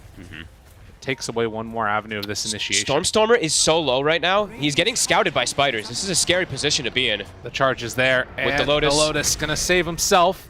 Watson up on the high ground. Spots a couple. Stormstormer in trouble. Has to save himself again. Toby is right nearby. Does have pipe in 5 seconds, but Stormstormer backs away very low, trying to take up the damage. Is the rest of the team. Katomi hiding off and has a really good cloud down. Vacuum back, Nisha low but not dead. Regen, he's going to full back up. I can't believe everybody on Entity lives. They dropped so low. What the hell? 1 or 2 more connections from the Drow, and they actually might detonate because he did go for, we didn't talk about it, but he got the hypothermia way earlier. He bought that shard right after having Hurricane Pike. Very close to one of those heroes exploding. Fight's looking really hard for Entity. Yeah. I mean, I think this is just, the best vacuum target that you have is, into a Ricky Cloud. It's really tough to make things work when you can't keep people stuck in one spot. The lack of stuns, it's starting to be kind of glaring there. They can catch onto those two squishier backlines on Liquid. Perhaps it can be good, but Liquid's not giving them the chance. Right. And Watson, he has gone for this Aghanim Scepter build, so much more about poking and prodding, it feels like. But next going in for that BKB, still Entity needing to come up with a few answers here into how they take these team fights. They have the Blink now also on Stormstormer, so easier way to jump in with his Slark. Wrapping around right now. Stormstormer. Very aggressive. Gets the imprisonment on Anisha. As the charge is heading through, Boxy. The Nimbus. Connects now, but a save. He's still going to get hit when he comes out of this. Katomi looks like he's going to be fine now. And they'll farm up the Nimbus. BKB now finished on Drow, so much easier way to be able to fight toe-to-toe versus OD. He's also 18 on Drow now, so level 3 marksmanship is online. That's crazy. Yeah, Stormstormer only 16, Watson only 15. Secondary smoke, they really want to try to fight and take advantage of some of these things being on cooldown. But there's no tombstone available. The back wall is ready to go. They find one right at the start. Toby looking for his opening. Has Watson nearby. Zai is there. Big charge. They have it catch. The vacuum wall, it's only onto the Brood, though. Not nearly good enough. Fishman, he's going to go down, and the rest of Entity have to back out. Awkward. They try to force they don't have tombstone or anything. They're really trying to force this engagement, but Liquid just claim high ground. They want to take the fight afterwards. Liquid very prepared. They have to back away now on Entity, and you can see that this Liquid team just feeling so much more capable of, taking these fights with less. They have a smoke coming out here. The scan was successful, catching onto the OD. Boxy heading through this area. And will they spot the rest of them? I mean, there are still a lot of Entity members nearby. Uh-oh. This is the scout. They find one. It's on to Slark. Watson looks fine for the moment. Stormer in some trouble, heads out of the Nimbus. Kisses coming through with Boxy right on top of him. Toby moving into position to save. They turn now. Vacuum wall. No, he doesn't have the wall. It's just a vacuum. Toby doesn't have anything. Boxy is going to be able to live through that one. Nisha, they're right on top of this Slark. And Watson has to jump out. Katomi doing a good job of interrupting these fights with the Cloud. It's again only going to be that Undying going down. Again, Entity somehow getting away from this engagement that Liquid's trying to commit onto them. Stormstormer's Astral is really nicely done to be able to distance it. Watson sticking around a bit long. Don't think Liquid's going to be able to find him. He sees them. Yeah, these fights have been super bizarre. I keep on coming away feeling like Liquid is about to completely wipe Entity. Yeah. And it just doesn't happen. Yeah, it feels almost a bit like super fortunate really for Entity the way that Stormstormer can play in the tree lines there. If he dies at the start there, they probably just get 3-4-0 wiped, something like that. So good positioning from Stormstormer without having this BKB or anything. I mean, he's still not going for it either. He just has Blink, Ags, Lens, and he's queued up the Hex even, so. And he's keeping up with Drow very well. Watson. Okay. Sania's on top of him. Toby nearby. And with the rest of the team showing up, is it going to be enough? Yeah, with the Greaves, he gets out of there. But a good silence. And yeah, this is Toby now in some trouble. Doesn't have anywhere left to go. They take down the Riki. Fishman's going to die too. And that is the fight Liquid have been waiting for. 30 seconds for the Roche as well. If they're still set up in the area, they're going to probably set those wards up, and it's going to continue to be really difficult for Entity to really pose any type of chance to fight in this area. Pre-BKBs, it just really feels like they can't go into this Drow. Yeah, they need everything up and online right there, as we can see the replay of this one. Just Watson out a bit too far and gets punished, and Entity can't get Watson out without making themselves hurt too. And you can't ask for a better Gust. It's right after Greaves was used, right? So Gusted, they're all kind of stuck in place, and then they get the follow-up kills. Not scouting the Roche yet, though. Don't have a Spider in there. Sorry. And everybody from Entity back alive now. But they don't have vision on that side of the map, really, except for on Radiant High Ground. I guess they just still haven't scouted it, because they could potentially just still walk into this pit. Yeah. Sania sees it now. And they get a haste rune. Really fortunate rune for Nisha, playing versus what's like literally 0 stuns. Right. He's going to be able to distance himself immediately. Mickey also hitting level 20 now, so the multi-shot damage even higher. And yeah, that's an Aegis, that's a Shard. I will say that Nisha's definitely been shut down a lot more this game than we've seen in the past. And it's been up to the other members of Liquid to try and sort of right the ship here a little bit, which they've been able to do quite well. Yeah, I think they're feeling really good. 10k gold lead, they've gotten both Roshans. Still not feeling when Stormstormer can actually, like he's keeping up in farm, right? And he does have these great saves that he's been able to do, but when's he going to be able to actually go into a fight and make this big explosive hit? It feels pretty hard for him. Yeah, oh my god, I've never seen that. What the hell? Yeah, it's so ugly. Have you seen the bug that happens with it sometimes too? I haven't. It continues to roll and you actually become this ball of dirt and it takes up your whole screen. I've seen it like 2 or 3 games. So you just get bigger and bigger? Yeah, it literally takes up the entire screen. That's sometimes. awesome. I don't know what causes the bug. I tried to figure it out yesterday actually, but I couldn't. As Liquid, and with this next Roche, with that Roche, they also picked up a gem. Boxy has BKB, so yeah, Boxy can just kind of charge in and pick any target that he wants to go for to start these fights, as we've seen time and time again. Now it's just even easier. We'll head on over here and push out the wave, it looks like, looking for anybody to find. And nobody's here. Entity's starting to get stuck in the base. The Spider's scouting, Boxy scouting. So a smoke up from them, and they're going to try and head out now and reclaim a little bit of the map, it looks like. Watson has his BKB, so can actually jump in and start these fights for his team a little more. Is this finally enough for them?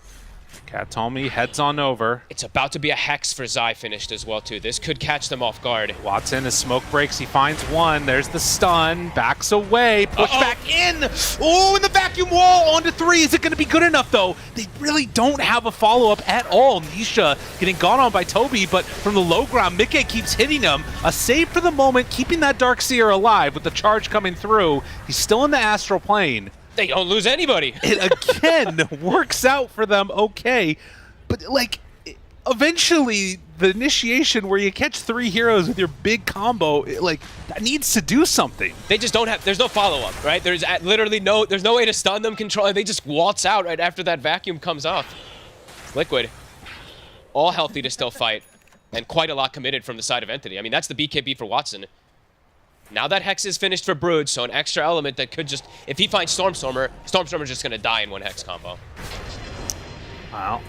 They back away there as the Sleeping Dart is out, and Foxy, try and control onto him. Not going to do anything.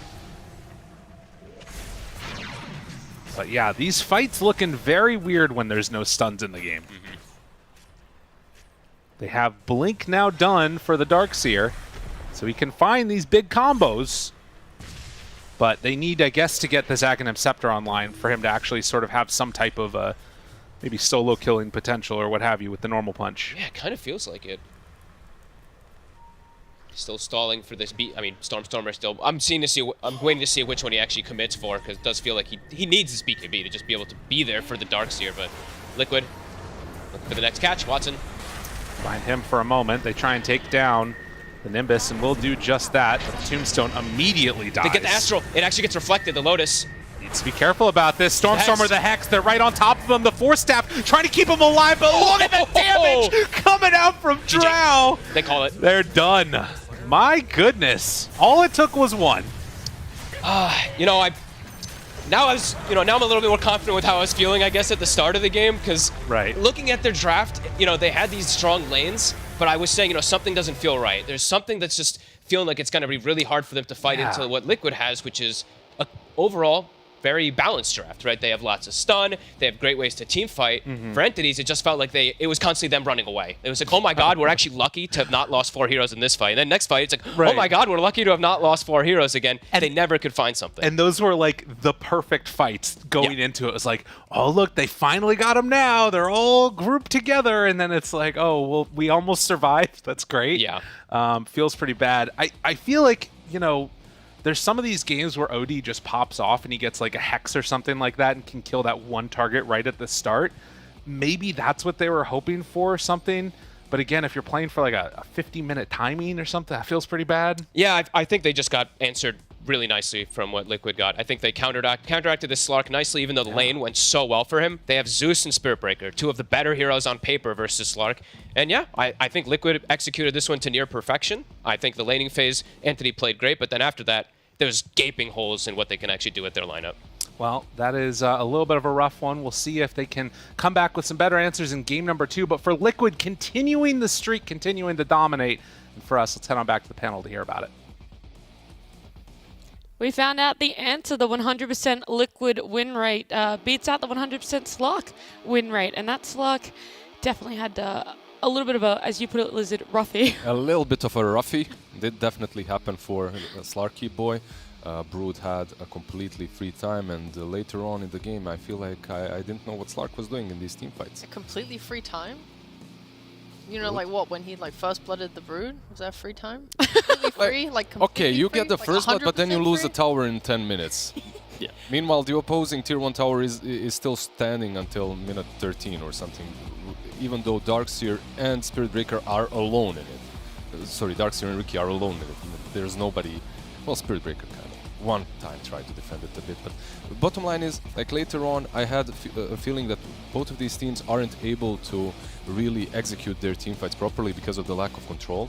Like, you can go in on an attack entity, but there's always OD with the saves. You can't really complete a kill on Slark, you can't really complete a kill on Darkseer until super later on when Spirit Breaker was actually dishing out all the control that was necessary. Yeah, I think Liquid did a really good job in this game, kind of rebuttaling Entity's early laning phase pressure.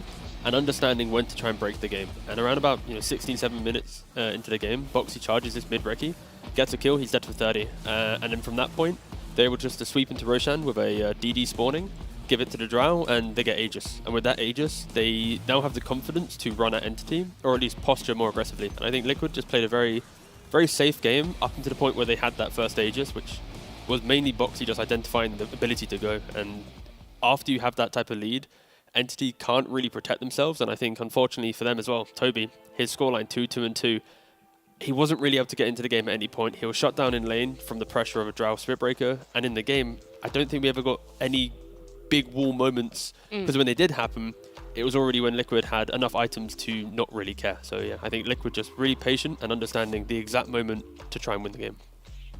What about in your eyes, Sheep? It feels a little bit of a different Liquid. Normally it is that run at you, very aggressive Liquid, and this one was almost what Tigo just said there, the very patient and calculated.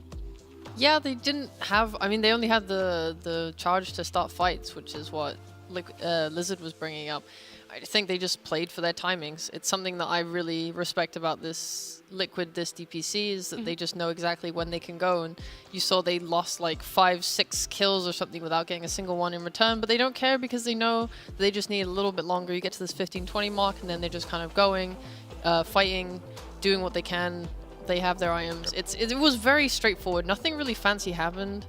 Yeah, and I think that's something we need to talk about on the side of Entity. Yes, Liquid played amazingly. It's no different than what we've seen already from them. But from Entity, it just felt disconnected. I don't know if that's really the right word, but it just wasn't there in a sense for the draft. I mean, go on. Sorry, well, that was my biggest problem in their draft, was the lack of damage. They have setup. You have so much setup. You have your Vacuum Wall. You have your Astral. You have your Sleep Dart. You just have a bunch of heroes that set up for absolutely nothing. T, you can explain your point, but you can also give me the MVP. I'm giving you privileges today. Oh, I mean, okay, I have bias towards Spiritbreaker, of course, but I'd probably go with, let's go with Mickey. Okay, all right. right. The Drow, yeah. I don't like giving it to carry players, but he finishes the game 11-0-3. The rest of his team... It's kind of hard to ignore. Yeah, they fed. The thing rest is, of them, they fed noobs, basically. Yeah.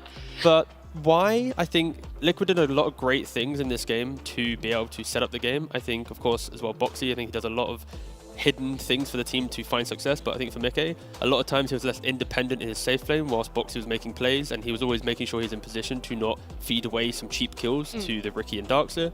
And on top of that, I think he just moved with the team perfectly to never give opportunities. I think other carry players in this type of game, with Brood making moves, Barra making moves, they'd have given at least 1 or 2 cheap deaths, and that could have been enough to give Entity some confidence to try and break open the game a little bit more. But yeah, probably not the most obvious of MVPs, but you put me on the spot, so I'm going to go with Mickey. Yeah, I mean, you explained it. You had all your reasons there, Thank and you. I can't argue with any of them. Yeah, nice.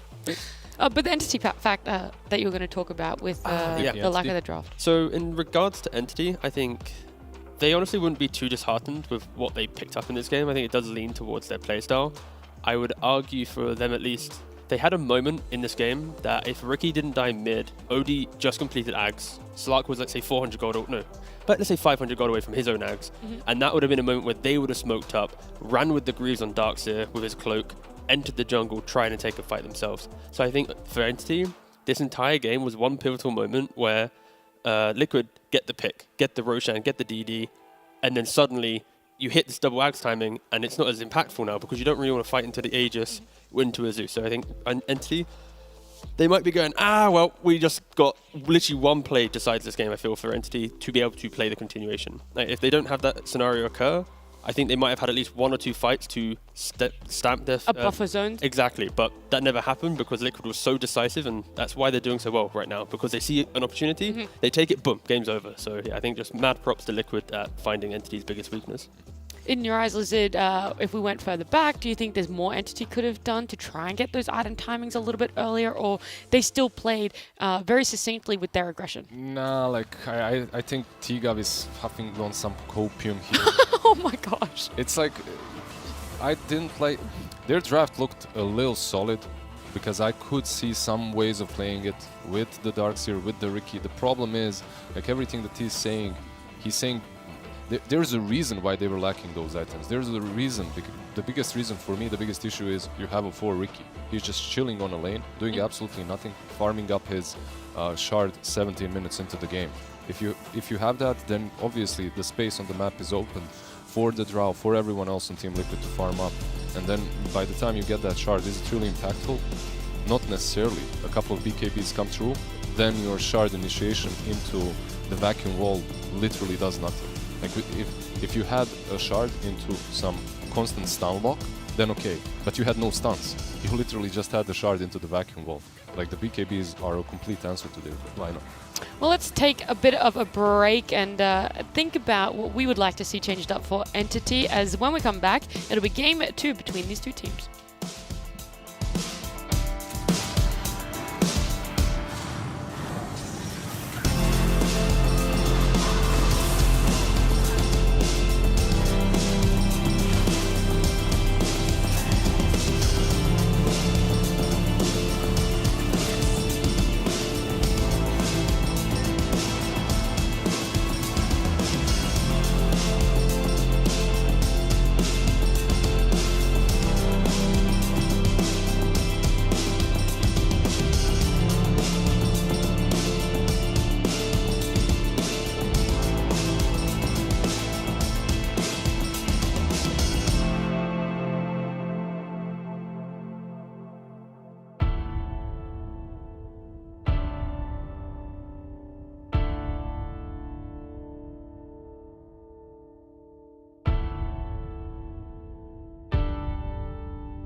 Liquid showing why they're the favorites in this series up against Entity in game 1 there. Game 2, I'm going to say it right now.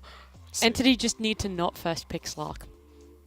It's a good... Okay, it wasn't first pick. I guess first phase draw. Slark. They should do it again. Prove me wrong. So dominance. Double down. You have a strat. Prove it.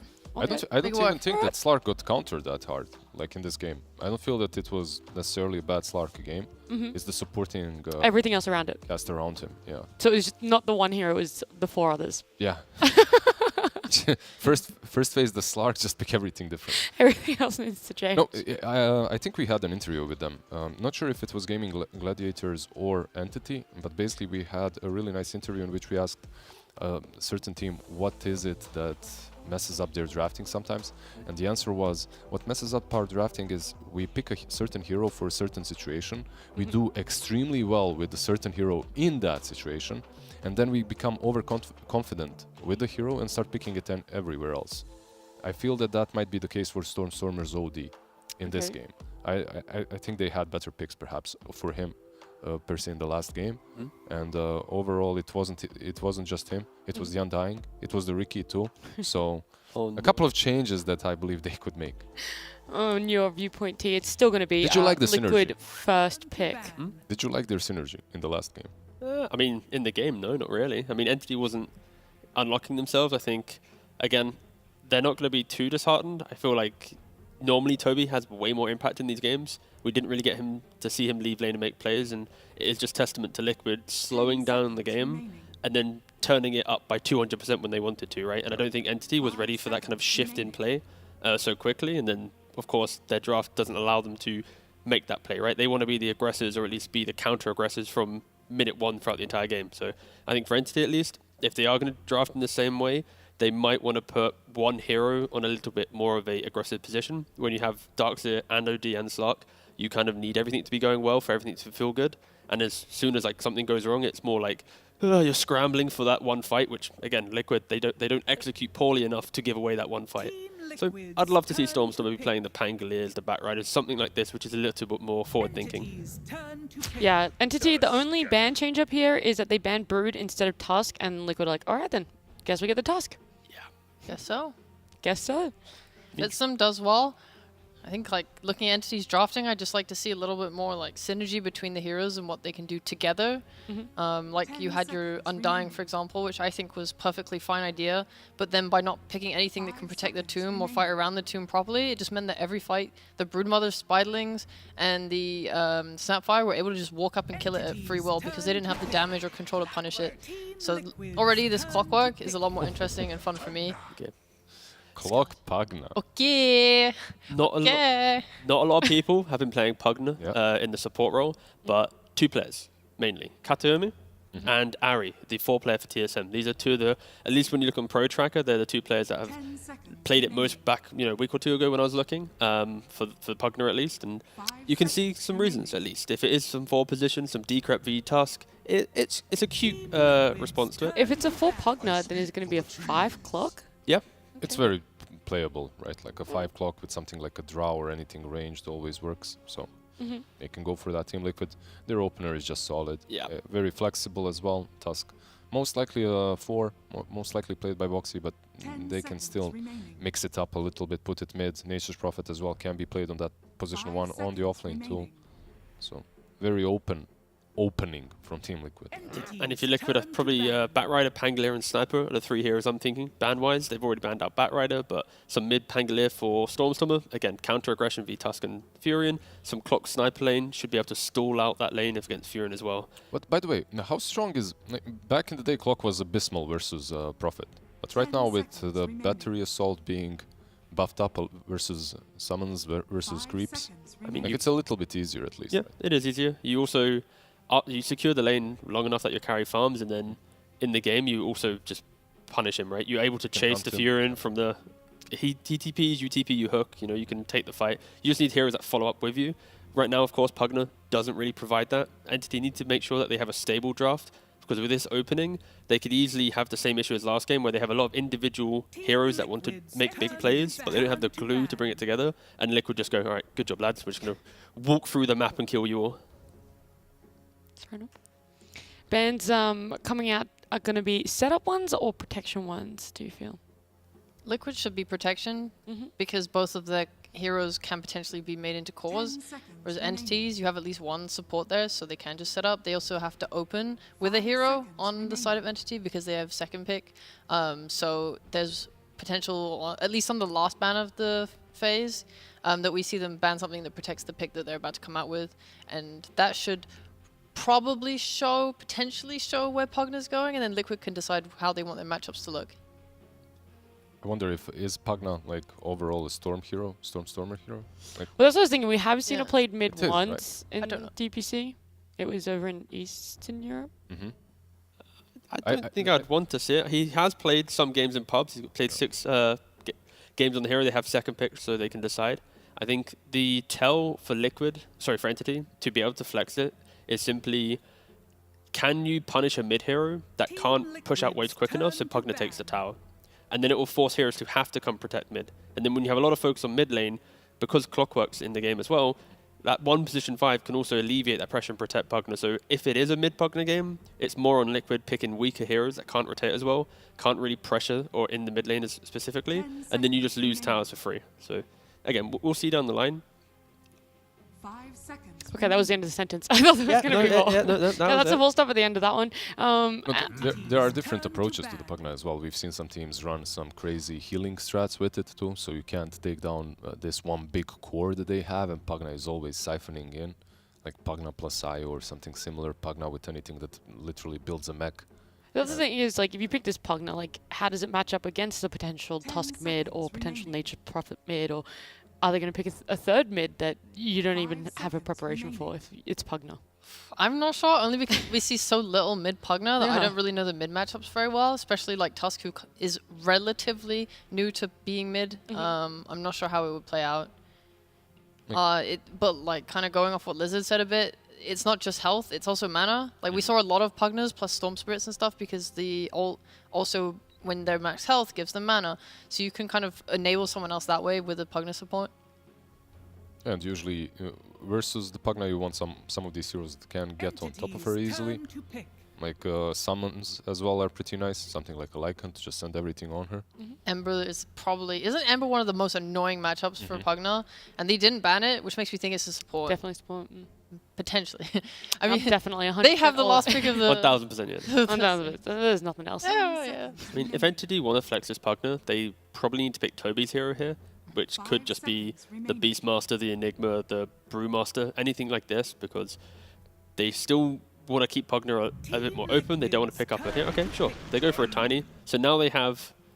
Every hero is a bit ambiguous, right? So that's the other option they have. So Tiny Pugna, these two heroes now will just be in tandem between mid lane and 4 until the end of the draft. At the very end, they'll get to decide what's happening.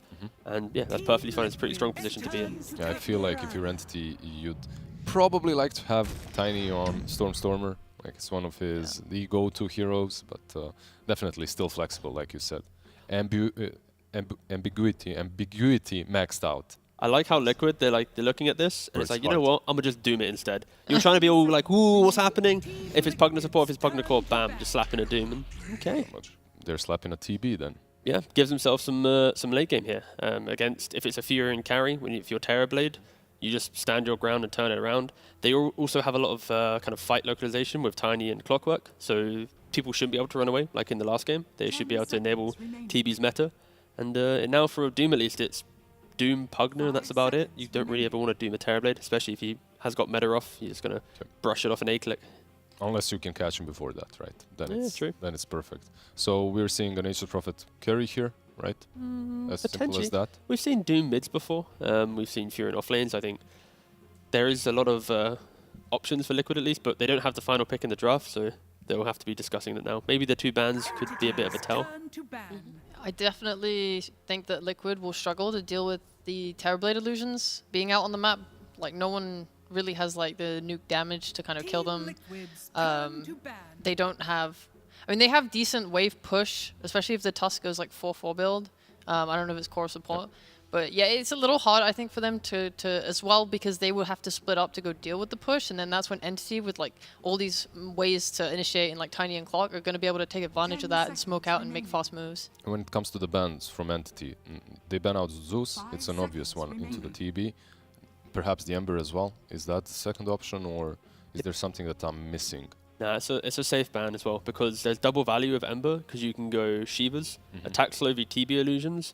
Flame Guard also deals with illusions, but also when you buy BKB, if it is a core Pugna, you just sit on top of him the entire fight, and he's like, ugh, go away, and he can't really get to play Dota. So yeah, I think Ember's just a high value double ban. But that's also the thing. If you're putting so much respect into this Pugna being mid, and then suddenly it's now a 4, it could make your draft uncomfortable. I think there's not a lot of... Entity has good stuns when they initiate, but they don't have reliable stuns throughout the entire fight. So any of these Embers or Pucks or stuff for mid lane Void Spirits would be really good for Liquid to poke, force a meta out, and then suddenly run away. Yeah, look at Liquid even banning out the Underlord, right? I wouldn't be surprised if they banned out something like Viper right now. So they're safe with whatever they pick on mid lane when it comes to these spirits at least. So they understand, okay, even if we pick Ember, we're not going to get crushed on the mid. We'll be fine. I think they're scared of the game just going later, especially with the Underlord ban, right? They're looking at NT going, they're going to be so annoying with Pugna hitting towers, Tiny Clock going for kills, that if they react for, let's say, 25 minutes of a game, now it's like, wait, we have to play late game into a Terrorblade. That could be pretty scary. They didn't ban out any of the big Toby heroes, like Brewmaster, though. Like, they're still left in the pool. Yep. Is that something that they're not that respecting that much because of the Doom pick? Like, okay, you have Brew, we have just Doom Toby. There you go. Just Doom him and that's it. Don't ban his heroes, just Doom him, yeah, fair. Carry on. No, I mean, they're banning out 2 of them. Oh, they banned out Invoker. Yo, mid Pugna. You think? Vibing? I don't know. I'm vibing it. Maybe a bait. Yeah. I really want to see the Tiny mid. I just think it would be nicer, especially than having like Clock and Tiny both on support duo. I completely agree. I also think Stormstormer would probably be a little bit more comfortable in Tiny. Yeah. It's a lot. He plays both. Yeah, he does, but like Tiny is a comfort for most players, I guess you could say at this point. It's just a casual disruptor here. Do you want to chat about a little bit more of this Doom in Liquid? Doom overall in all regions is really struggling. It doesn't have a good win rate. It's 33%. We see it in a number of different lineups and play styles, but how do you see it fitting into Liquid's draft right now? I feel like overall Doom has done a little bit better in European region than elsewhere. Like in the Chinese region he's had an abysmal win rate, but here he's done quite all right. Overall, I think it fits their lineup. It gives them that first initiation plus utility hero that you can follow up with afterwards with the Nature's Prophet, I believe, being the true carry here. Oh, no, I like the Beastmaster pick from Entity. Let's see the picks. Who's going where, first of all? Hold on. Come on. Your task. Take your time, Entity. Actually, no, don't take your time. Pick it. Tiny. Okay, that's fair. So for Entity, at least, for the Beastmaster pick, it's very much going, okay, you want to run us a bit here, but we're now going to have this Raw, so when Doom in this game should have a pretty chill time just farming up. Now they have a early counter with the Raw, you can't BKB run into the middle of us. I think for Liquid, they're picking Disruptor up because they want to set the pace of the game. They want to find a lot of punishment, keep running through the jungle, never allow Terrorblade to calmly get into the game. But I think at least in this game now, it's Entity. They want to make moves and they're comfortable going later into the game. As the game progresses and they get to control the fights, Watson will happily want to go toe for toe in the fights. But I think Liquid, they do have the speed in their lineup to punish a Terrorblade draft. Yeah, I feel like from Entity, this Beastmaster pushing in the lanes, giving the Hawk to the Tiny following up, catching heroes that are trying to defend, it's pretty nice. Plus you have the Rocket Flare. But yeah, like Tigav said, Team Liquid with the Prophet should be able to run circles around them. Yeah, maybe. I agree with you. I see like a little Tundra-esque stuff in this Entity lineup where I just think it's going to be really annoying for Liquid to have to deal with all these heroes running around. But they do have like a lot of magic, nuke, and burst on Liquid and like all these early game spells. Like they don't necessarily need items to get kills on heroes, on a bunch of their heroes. So I think that's probably their strength. Do you guys believe in the Pugna 4? I have a more than if I ever saw it mid. Yeah, I have a friend that loves it, so I'm a little biased in that I think it's a cool hero and I think it can work for sure. All right, I'm interested to see how Pugna does work out for them, but hopefully the potential that we described for Entity does come to fruition as we jump into Game 2 with Lyrical and Fogged. Thank you so much, Nat. Yes, Fogged, we're here. It felt like the panel all liked the draft from Entity more than last game at the very least. Would you kind of... Okay, all right, so you're with us there. But what else are you seeing here? What's really going through your brain when you looked at the drafts? I mean, it's going to be a much closer game. It feels like I think Entity actually has much more ways to scale and actually play in this game. They actually have catch. We got some stuns and everything like that, but still do like what Liquid has. I think they've covered their bases really well, and I think the pacing of the game for them is pretty damn quick. Sure, the Doom is a little bit slower, but the other 4 they have is very fast. So for Entity, they're going to have to be pretty much set up really nicely to protect this TB, and they're going to have to play as 4 and play as 4 fast. I'm also with Sheep, you know, I'm a little bit of a Pugna player and all that kind of stuff. And as the 4th position, Hero's gotten buffed, Hero's gotten a lot of improvements and stuff like that. And he could potentially have these type of plays in the game where maybe he can actually save his TB, right? If you see this TB get doomed, if Pugna's in good position, he might be able to life drain and kind of dissuade a bit of that damage for the Doom. So I'm looking forward to seeing. I think it's a little bit harder to execute on the side of Entity, but better than last game, 1,000-fold for me. All right, I'm with you there. We did see that ward that was placed down, and I believe Entity noted it was at least in that area. Not sure if they were going to be able to find it themselves. Oh, Insania needs to be careful there. The slowdown to let Fishman get in range, but they won't be able to go all the way in for the charge. So this time, Entity, they're going to get 3 of the bounty runes and immediately get that D ward. Okay. And you can see as well right now that the sort of live odds esportsbet.io favoring slightly more than they were before the Entity draft, but Liquid's still very much the favorites. And I kind of wanted to talk a little bit about something you mentioned, the Doom. Talk to me a little bit about this Doom versus Terrorblade matchup, because we see people counter in like Eastern Europe at least the Terrorblade with the Doom, but they seem to pick it into it. I mean, it's happened for a long time. I think VP I think 2017 VP was the team that started really just picking this TB into Doom. I like the Doom versus TB, so I think it's just, you know, it's player preference, how they like to play that style. As Fishman Tops is dead. Oh my god, ran down and killed. So that is a great way to start it for Liquid. He just tanked the entire Scorched Earth, tanked all the right clicks as well from them as, okay. It's a good start there for Liquid, for Boxy. He's getting stats. I like it. Wraith Band, and he's getting a secondary Wraith Band to play aggressive. I like when players don't just default same builds. You have a good early start. You can take advantage of that if you just get stats in the laning phase. Yeah, for Boxy, he's had a really great time so far, but is going to be brought down now. Watson just runs at him and gets the Doom Courier, too. Oh, doubles back. Zai does he skill it? Chase it. He does. It's damage. The Infernal Blade, a couple more hits is all that he needs. Watson has to pop the Fairy Fire. Gets out of harm's way just at the last second. I was wondering if he skills the Infernal Blade there because you have the chance to go for the kill, and he actually does. But a nice punishing play. They shut down Boxy right after he does get that kill. Wasn't quite level 2 yet. Almost gets an arrow, but not quite. So, yeah, the Doom TB thing, I think it really is just, it's up to these players. Like, if they really like to play this matchup, you're able to play around the map away from the Doom and play around that Doom cooldown as Yeah, he's trying to get his way out of there, but a couple more hits and they bring him down. Also, Disruptor falling. So at 2 minutes, we already have more kills than almost at 20 minutes, it felt like, in game number 1. And, well, Watson ends up going down the long-range arrow from Boxy. This is chaos already. Dude, top lane is party.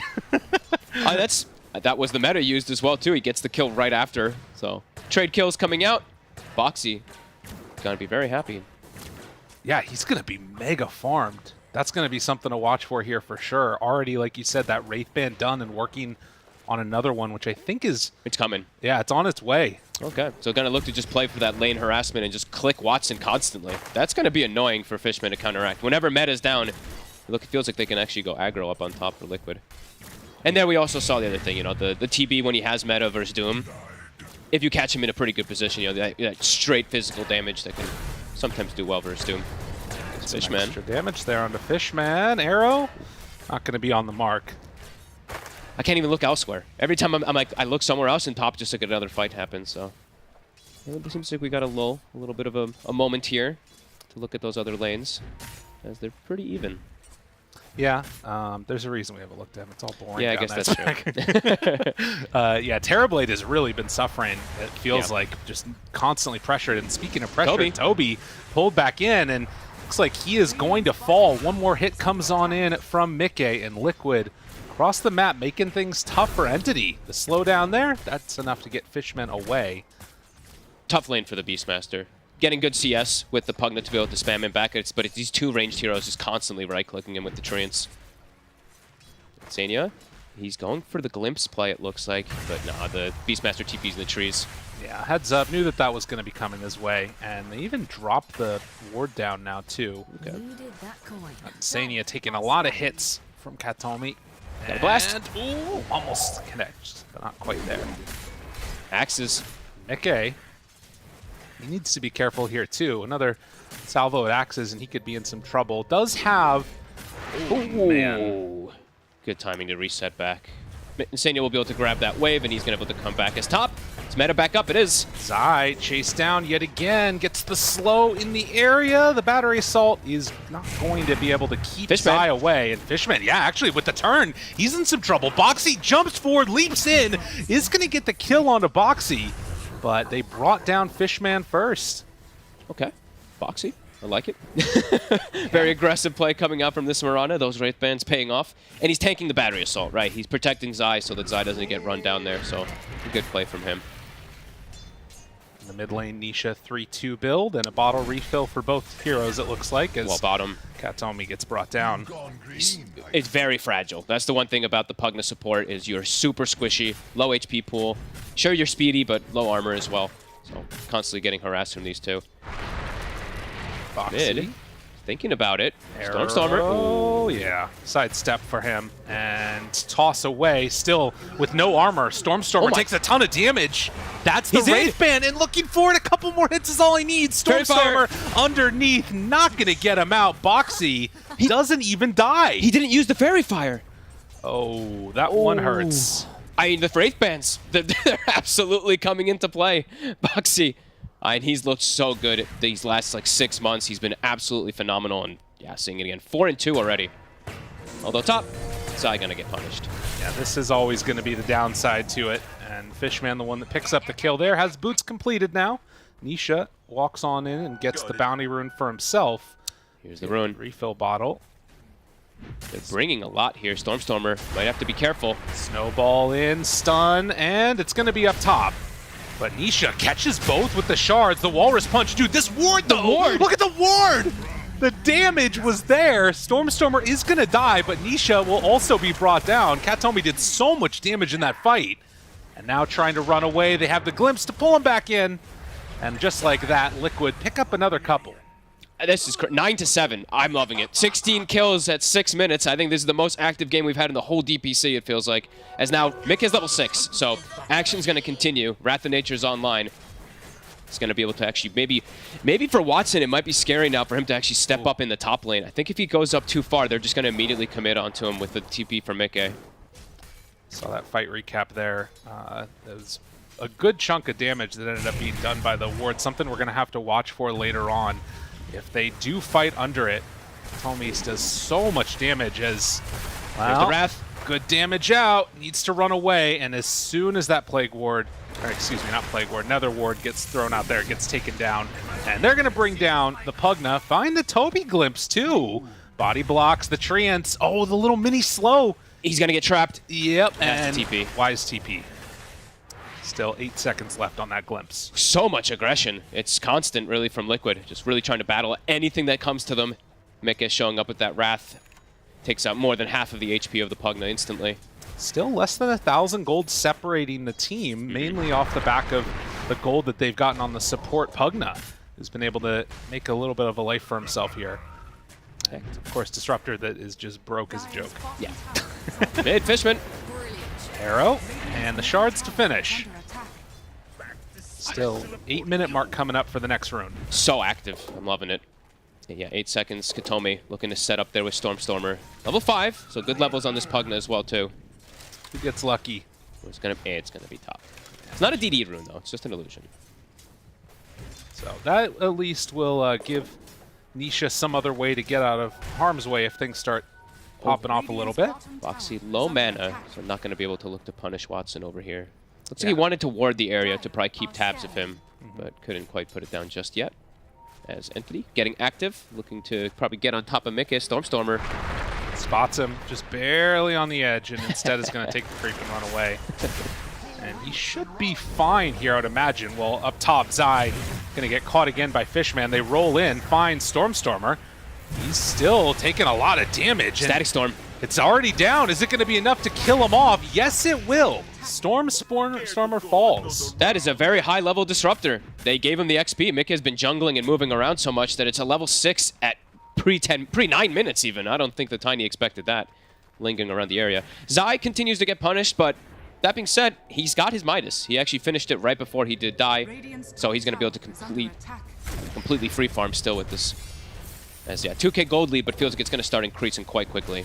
I mean, there is still always that Terrorblade that, you know, can become this indomitable force that's impossible to deal with for Watson in the late game. And, you know, you think about that matchup against NP, how that can work out, but it feels like the pressure coming from Liquid is maybe going to start coming online before he really is where he needs to be. Yeah, because I think for him, it's going to start getting difficult for him to ever show up. It's, you know, it's Terrorblade, so... Right. Tomi? in trouble, and quicken He's Livin. 30 HP. Oh, the glimpse to kill. Oh, that little bit of damage was all they needed. And Nisha's so low. He gets out of there. Oh, man. They're getting so much out of the map here. 2 supports dead, and I feel like for Entity, they need this early game to start going a bit better, or this Terrorblade's never going to have an entrance back into the game. The Sprout? Oh, he tries to eat his way through, and yes, the Wild Wing is enough damage to bring him down. Dude, always so many trees around Mickey. It's 23 kills, 10 minutes. Holy crap. This is actually insane. No backing down. No. This is the type of dota we like to see here. Nope. Juicing up his Beastmaster, back to full mana. But yeah, they're being slowed down a lot on those other 4 heroes. And a lot of times when we talk about Terrorblade is you need space. You need time, like you said. Maybe if he can get to late game stages, he's able to be that end-all be-all carry. But if his 4 other heroes are totally down in the dump, pretty much, he can't really solo carry. So Entity, they have to start playing a bit more together with these 4 to make space for this TB, or game is going to get really complicated really fast. That's what you said right at the start. They need to be playing together constantly, not get picked off by this sort of disruptor NP Dance of Doom. And it does look like they're going to be making that move, immediately getting countered out by Liquid with the catapult mid. They're trying to take this tower down. Stormer throws out the Avalanche to try and just slow this down as much as possible. And it looks like it's only going to be the tier 1 tower down to half HP.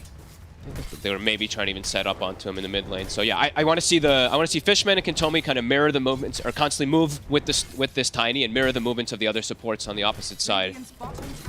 Can't let this game start getting out of control with the pressure that Liquid's been able to put on, because then it's Doom is just going to be free farming, NP's going to be able to pressure, and yeah, you're just not going to scale. Even if your TB gets farmed, your other heroes are just going to quickly fall off. As yeah, Stormstormer's already having one of the rougher times I feel like we've seen on him. 0-3-1, only level 8 and a mile away from the Blink Dagger.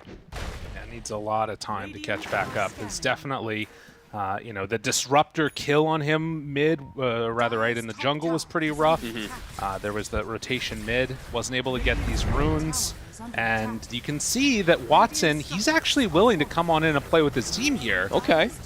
Now, Insania does have Static Storm back up again if they want to try and defend this. They're all here in the area, all 5 of Entity. And it looks like they're just going to get it for free. So that's a much-needed play by Entity. I like it.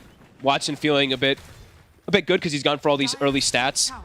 He's actually able to show up a bit earlier. It reminds me of back in the day when we see those Terrorblades just going Dragonlance first and then showing up to battle a little bit. Yeah. Using that meta effectively. I like it.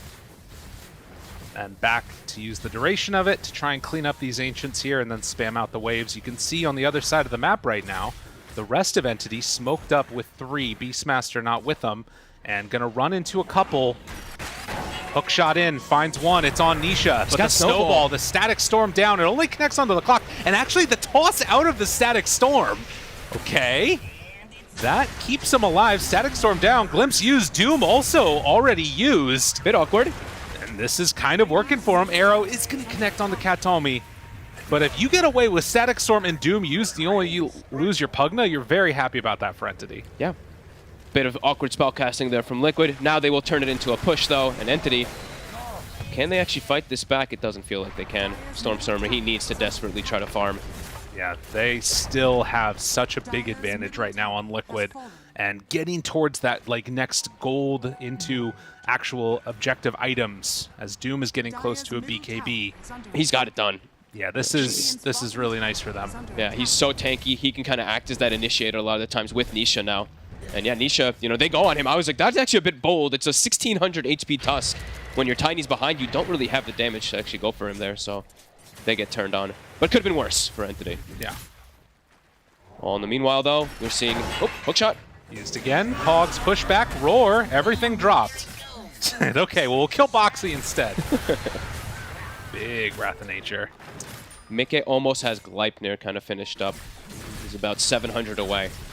So he's going to look to get more and more involved in some pretty damn good Gleipnir game. He's going to be really tanky, and he's going to be able to fight just that much more often than the TB, as Stormstormer's under a ward here. And they get the glimpse, can't quite. They're bringing Watson down here too. Just sending the illusions out to start pushing. Has Yasha completed, queuing up the Scotty. They're keeping this net worth lead very even on the side of Entity, but Liquid's still the team that feels like they're in control, particularly off the back of having a Midas Doom. Yeah, Midas Doom and a Tiny that isn't able to get kind of like snowballing and get the game going for himself. You see Stormstormer's actually going for Echo Saber now. So he's not going to be this like initiator for his team whatsoever. He's trying to scale this Toby. And this is big if they can get this finish, but the jump in, the stun! Oh, Boxy Chase wants to get the kill. It's not going to be enough. Zai is going to fall. Dude, teammates saving lives. Can they turn it into more? They still have the meta active, maybe thinking about trying to push it into a Roshan. That would be big. If they can do that, I mean, and also Beastmaster still being alive here. Oh, they're going to see him heading into the pit now. They still have DD on the Tiny as well. Have to be really careful about this play. Gleipnir's coming out right now for the NP. They're TPing in the Tusk as well. Do they want to try and fight this? They're getting kind of low. Get the vision down. Roche is really low. Insania, he walks into it. They get vision in the pit. Roche is super low. The snowball right on top. We've seen Nisha steal an Aegis. He does it again! Oh my god! Nisha did it to him. Although, he's in the pit now, but with meta out, can they take this fight? Nisha tries to get out. The shards to push away, but it's not going to be there. So they, well, snowball. Oh, no way! What? Okay, the tree. The tree. That's not enough. The axis, they're not enough. The hook shot. Nothing's enough. Nisha's living. The Undying. Are you kidding me? Are you kidding me right now? I was like, oh, he's for sure dead. With the rocket. Oh. Hide it off in the tree line. Good God, this man is too good. What in the Sam hell was that? They didn't get the last hit on the rush, but again, he gets the Aegis, and how the hell does he live this time? I do have no idea. Oh, God. Nisha just shows up, gets it easy peasy, a walrus punch, and oh, the most value Tumblr's toy. This was so good by Entity too, right? They get this double kill. It's a perfect timing with meta to go Roche, and then somehow Nisha. How does he survive? Oh, that avalanche, if it hits, he's not getting out of there. And just think. Unbelievable. Oh my God. Actually, unbelievable. Every little thing. Look at that smile. Pops the stick as he's running up the high ground too, lives the I mean, yeah. What else is there to say? All right, Entity, how do they respond to this now? I mean, they get that Roche kill. They still manage to like keep this net worth somewhat even, but those ones always got to feel a little bit heartbreaking. Yeah, but that you got to just give respect, right? Oh yeah. How does he survive? That's crazy. But Watson still off to a great start, right? Top of net worth, approaching his Scotty, but Liquid now looking to press forward their advantage. They actually have a better form of initiation with Blink on Zai, and Doom is available. They want Watson. Seeing Mika send Treants as well to kind of scout the triangle area so they know. They have an idea perhaps where this Terrorblade could be, but they're actually just going to run into a Fishman. Just respawn, guys. Yeah, it's bullying. That is a little bit. And that's going to be the Deso also for Nisha, now finished up. On point. Feeling good with himself. Yeah. Nisha just wants to get some front page stuff every single time they play, it seems. No, it just keeps on happening. He's consistent, you know? Exactly. That's what they said. Liquid said they wanted to be more consistent this year. That is why you would pick up a player with like Nisha, right? Yep. An absolute beast. Okay. All right, 5K lead. So Liquid's, I mean, that kind of slows down a lot of what Entity wanted to have, because that Aegis would have given a nice buffer for Watson to be able to play maybe a little bit more aggressive as well, show up to all these fights. Now they don't have that. So now Watson has to be careful until he finishes up his next item as Liquid. See Boxy just picking at this tower. Yeah, just solo pushing it down with the double Wraith Bands. Has a mech done now too. Feeling cool as a cucumber as they are going to have that Deso delivered. Brigand's Blade. At the same time that he finishes it, yep. That is very nice. Still unable to find this Terrorblade too much though. Watson having a near perfect game. And he's going to have to, as we see those cores really starting to fall incredibly far behind on the other side. Beastmaster 7K and Stormstormer 6.8K net worth. Yeah, I think that this has just not been the game that he wanted. You look at the sort of score right now, 0-3-3, hasn't been able to make kills happen, has gotten ganked.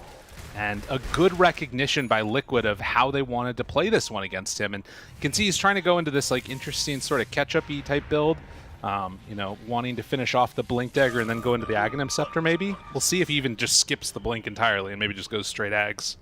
Feels like they'll need Blink, otherwise I don't know how they can start fights. It's gonna have just to be Beastmaster and Clock kind of suiciding, so he's already behind, so I understand why he goes for the Echo Saber and goes for the Tree Grab build, but I do think he still needs to get Blink Dagger this game. Running away. Smoke there. That was, I think, within vision, if I'm not mistaken, as the dragon. It will fall. Don't get the kill, though. He actually dominates Hellbear Smasher right before it dies, so good on Toby there to not give up the gold. And Smoke, it's with the Scotty timing of Terrorblade, so looking to try to make some explosive play happen. This would be big for him. Nisha going for this Deso build makes him a little bit less tanky than he would otherwise be. See if they can find some type of Aurora or hook shot into Cog's pushback. Like that's what they're going to need. Yeah. Katomi has to be so careful with his positioning. He's one-shottable. If Tusk gets on top of him, gets a punch, he's just dead, so... See him constantly shadow blading to keep himself in position. Yeah, maybe can even protect himself with that when he's going for the life drain type play to heal people back up. But you can see pretty substantial win probability into the favor of Liquid right now. Shards go out, Smoke is there. They don't have a Hawk up on the high ground, but could send one in just a moment. Boxy, they have vision. They have all the vision in the world. Cogs push back. Do they have the roar? Enough to bring him down, but the stop! Doom, there for the turn. Watson, he's already popped it though. They have meta already going, and Zai will just barely manage to get out of there. Nisha fell. Ooh, and a big hit for Entity. He tries to Doom the Beast, I guess maybe trying to get before the Roar, but Roar already come out, and then Watson also just knows he can freely pop meta and stand his ground. And Stormstormer. Have a toss back, couple hits, he's gonna go down. Nice plays. So look at that. Suddenly, Entity, they're knocking on a tier 2 tower, and I mean, this gold lead doesn't mean a lot when a bunch of heroes are dead. A few times now we're just seeing the Doom and walk away, not able to actually get any kill out of it. And we've talked a lot about Doom in these regions, that he's just not had the best success right now. They're still doing fine with gold, but definitely seeing similar stuff that I feel we've seen from these Dooms, where a lot of these Dooms just don't really do what they think they wanted to. Zai, he has Blink, jumps in. There's a lot of heroes here. Can they blow him up in time, though? It's a big Wrath. Axes, they have the snowball onto Katomi. The Cogs, they already are out, and is just going to get shot up in the head. So, 2 dead. Entity tried to do the wraparound play, but we're a little bit slow. Let's see how much damage this Wrath of Nature did. 2,000 damage coming in from it. Immediately get it's scary. It's constantly how much Mickey can show up. You know, Zai making these aggressive plays, and then Mickey's just there with him every time. And Stormstormer, he's just going to get brought down. Boy. Didn't stand a chance. Man, Doom looks better when he doesn't have Doom up. That's when right. they're not playing around the Doom, it's actually great. And now Zai, he's hit 15. So Devour can target those Ancients as well. Beastmaster, his Helm of the Overlord's going to get eaten every single time in these fights too. Look at Nisha. Dude, they're just ready to go constantly. Fishman, he's going to get swiped and brought down. And, I mean, it feels like Entity have to play together when that Metamorphosis is back up, because at any point when it's down, when they don't have those big ultis, things look pretty rough for them. Yeah, Liquid just starts to completely dominate the map everywhere, too, because they have these Boots of Travel on Doom, they have the Nature's Prophet who can naturally TP in. Yeah, they're putting too much pressure onto the map. So yeah, 20 seconds until meta's back up, and it feels like it's going to have to be a big one there from Entity. Gotta get a good fight. Yeah. Abba, toss back, but that's a glimpse away. And he didn't even get the toss back. It was a creep that got hit instead. Yeah. 20 seconds, or 10 seconds until we find out when Roche will be as well, too. So Entity, if they can make a big fight happen with this next meta, if they get lucky, maybe they can actually get a Roshan and get the Aegis, and hopefully not have it get stolen by Nisha. Yeah. So let's see how aggressive they do play. Because I think they still have, they still have this ward placed around Triangle that got them that kill on Nisha earlier. Yeah, that one's crazy. And if they can get this again, they're obviously Moonlight shadowed. Let's see what they find. Watson, pretty strong. Boxy spots Stormstormer. Insania there too. The glimpse back. Do they have the damage though to bring him down with Nisha in tow? Sure they do. definitely will. And oh my God, Oh, Fishman boy. just giving up his life there. They got to get the hell out of here. They're a bit split up. Stormstormer playing a little bit alone while the best of his team is down south. Getting close. Almost caught him. Tried to snowball the creep because he didn't have the vision for him. But Nisha, he's still on the chase.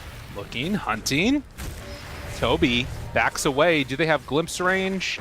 Oh, they found him. Toby in trouble. Arrow is going to connect. And one by one, all of Entity is falling. They blink in. They find the Walrus Punch. Watson is going to die. The Doom is out. And Entity, they just completely fell apart. Liquid just playing too fast. Mickey, I think he's just not going to die this series. 9-0-9 on his Nature's Prophet, a flawless game on his Drow as well.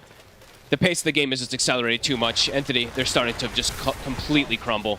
Yeah, Liquid are definitely taking full advantage of this and finding these moments where Entity are trying to get away and really pushing Disruptor to the max, I feel like. The glimpses, the pullback, Mickey chasing in. It's like a single-mindedness that's really impressive to see. And, well, they're going to get punished here. Nisha's snowball. Oh, God, are they all going to get away? Here comes the rat. He tries to get out the blink back. Nisha lives again. Katomi doesn't really have anywhere to go. Zai right on top of him. He's going to try to life drain to get out of here. With vision, a couple more hits. No, he gets the Glimmer Cape in the runaway. The tower gets dropped. 15 seconds for Roshan. And Nisha again living on almost no HP. Every single time. Stormer blinks in there. Like you said, it feels like a single brain on the side of Liquid the way that they're playing. Everybody is just completely in unison. While Entity, they're starting to just get split up too much. It's too much overwhelming pressure that Liquid's been able to put onto them. And now Roche, it's the next thing on the menu. They have to keep scouting it with the rockets. And it feels like this could be the last fight of the game here for Entity. If they don't have it go successful for them, Liquid's just gonna roll over.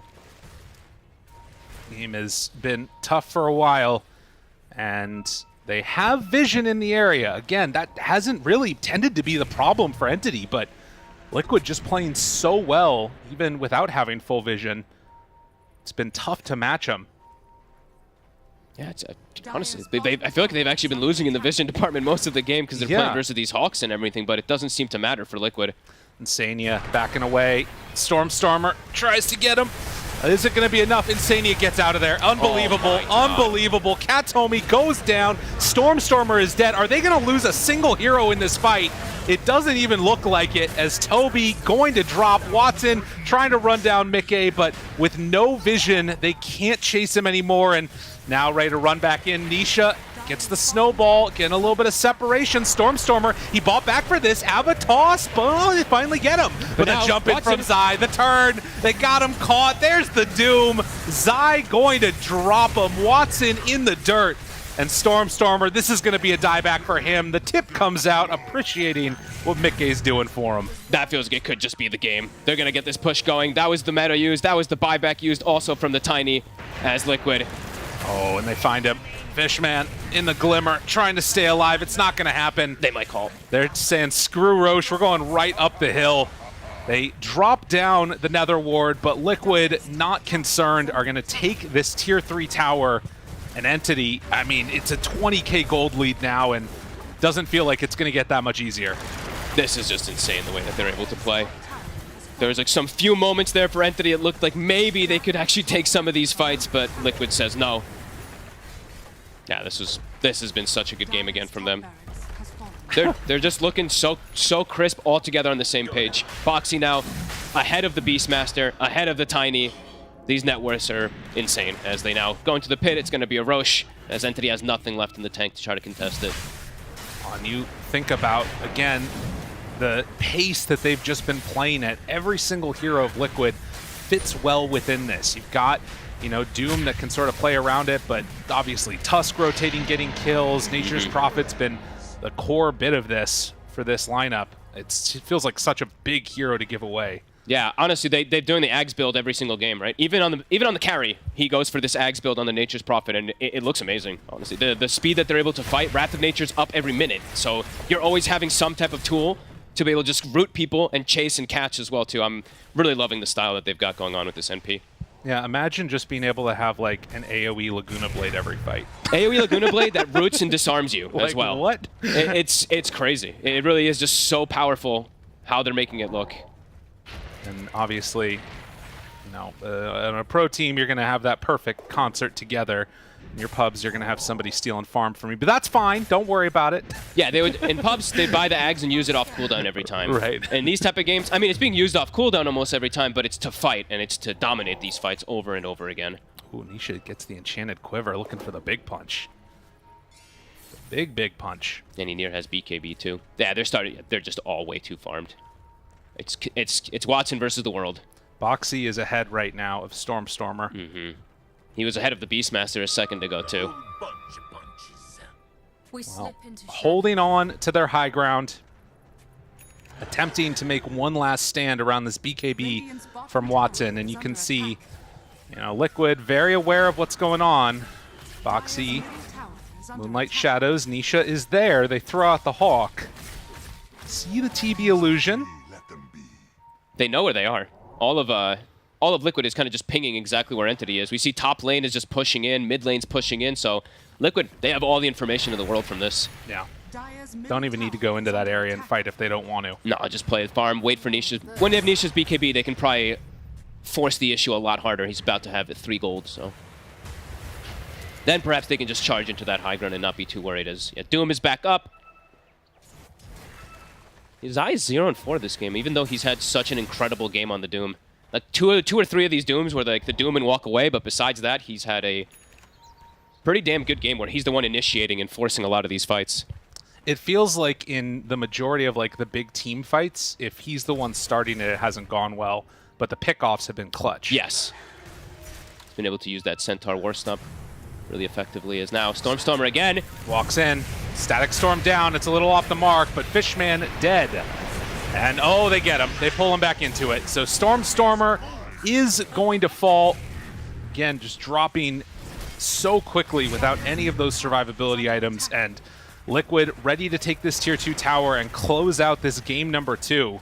Feels, yeah, they just have all the answers. Stormstormer, they're one of the rougher series I think we've ever seen them have. Bottom of the cores on the net worth by a significant margin, and just constantly getting bullied. Liquid not showing any mercy to the poor man. Even Nullifier queued up next, so these avenues of escape are not going to be there. The 4 staffs, nothing's going to keep them alive. As Doom eats the big creep, and as they take it on down, Entity, they're waiting for Stormstormer to come back up.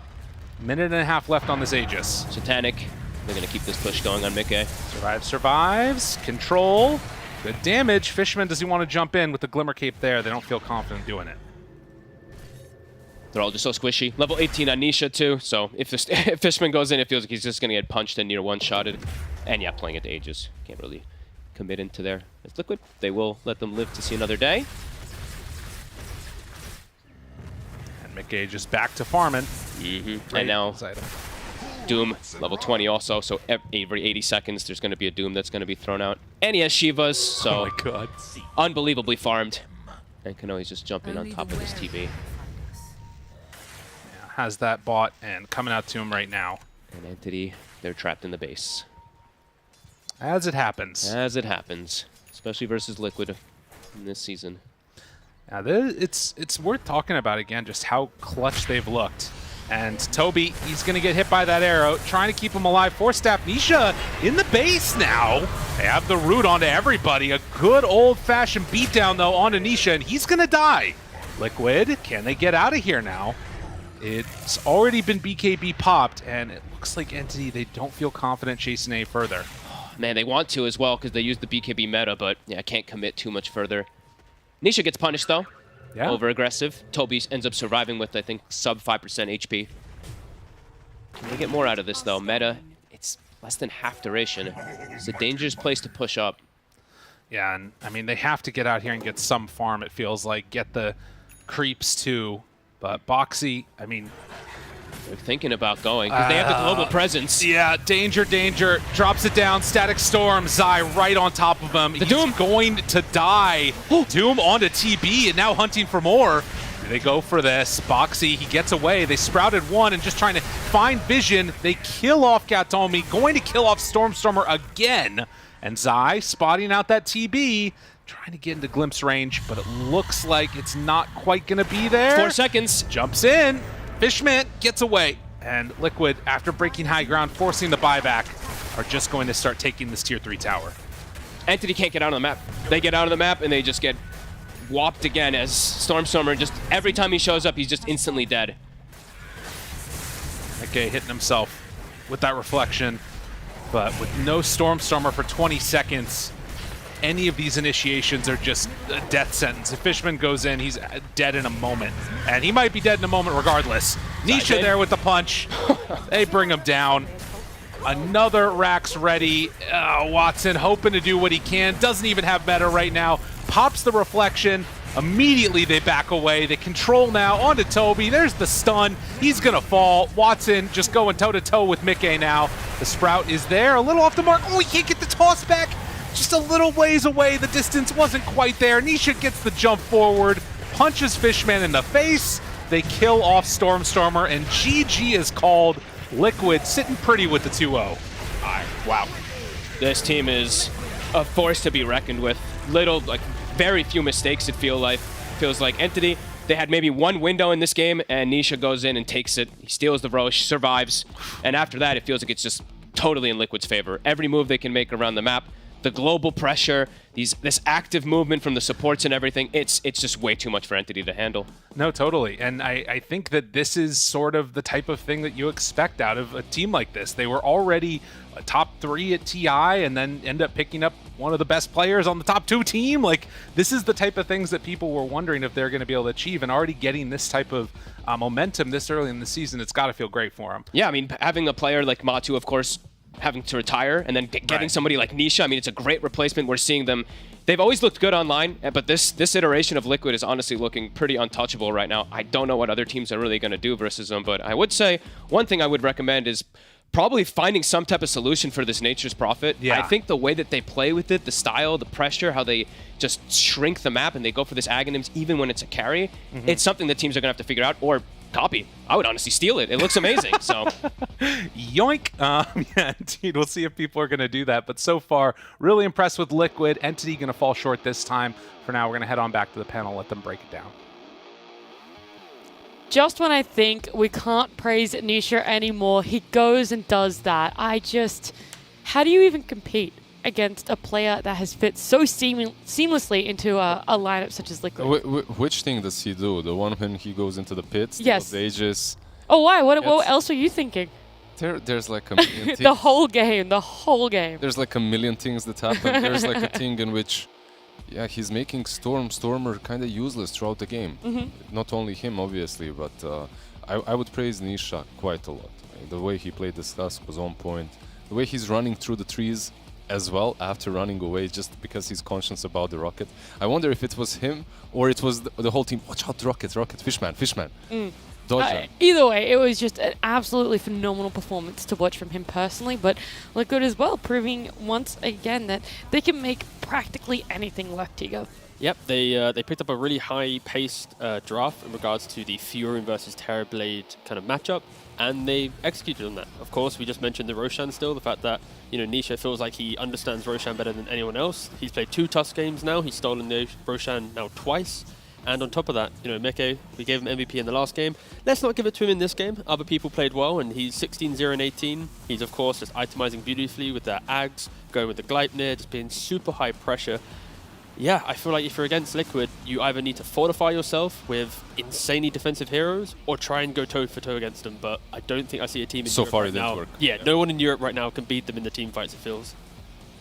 Yeah, we talk about MVPs and how good these cores are. I think Boxy as well played insane. I mean, he's had a stellar season so far in general, but he was going this double race ban on his Mirana, constantly fighting, brawling, scrapping. He was going mid, going everywhere. He's just getting kills and has so much setup between the sprouts and the glimpses. He could land an arrow off so many spells on his team, the blinks, the snowball, the shards, the blink stomp on the doom. He had so much setup, and they made use of it, and it meant that they were always able to keep chasing, keep fighting, always having a way to catch the next hero. And that was one of the things that I thought about Doom when they picked it. They might not be able to be able to kill someone with the Pugna heal and stuff, but it didn't matter because they were just taking away spells from one hero so that they could use all the rest of their catch to just go after everyone else. Yeah, on one side you get this Pugna with the heals, sure it does help. On the other you get the Mirana that's, more than just a heal. and gets that farm anyway. Like if you look at Boxy, he had again Greaves 4-staff, and that's something that you see on, well, not only on him, on most Miranas at the moment. So maybe I'll be a little bit more critical towards the Pugna once again as a pick. I didn't feel it. It didn't do a lot for me in the game at least, and the Tiny didn't really have position 4 to play off of. Like he didn't really have that combo to go on with. I mean, you also got ganked, right? I was going to say, it's so heartbreaking just looking at Storm. I'm just trying to find some reasons to justify. Of course, but yeah. when you see this leaderboard, your heart does sort of break for Entity, Yeah, especially Storm. I think it's 2 games in a row now that Storm's been... In game 1, he was an OD, which the hero naturally can't rotate, and in game 2, it's a Beastmaster shutdown from Furion, and then a Clockwork TB lane that you don't really want to run and try and gank as well. So now it's like Storm's on this island where he can't make plays, so if Liquid just come to him, it's like, oh, well, nothing can happen, because also side lanes are under threat, and, you know, Boxy, he double leaps mid, gets a kill, leaps out, doesn't die. I think at that point, it's like, oh, okay, this is looking like a rough one.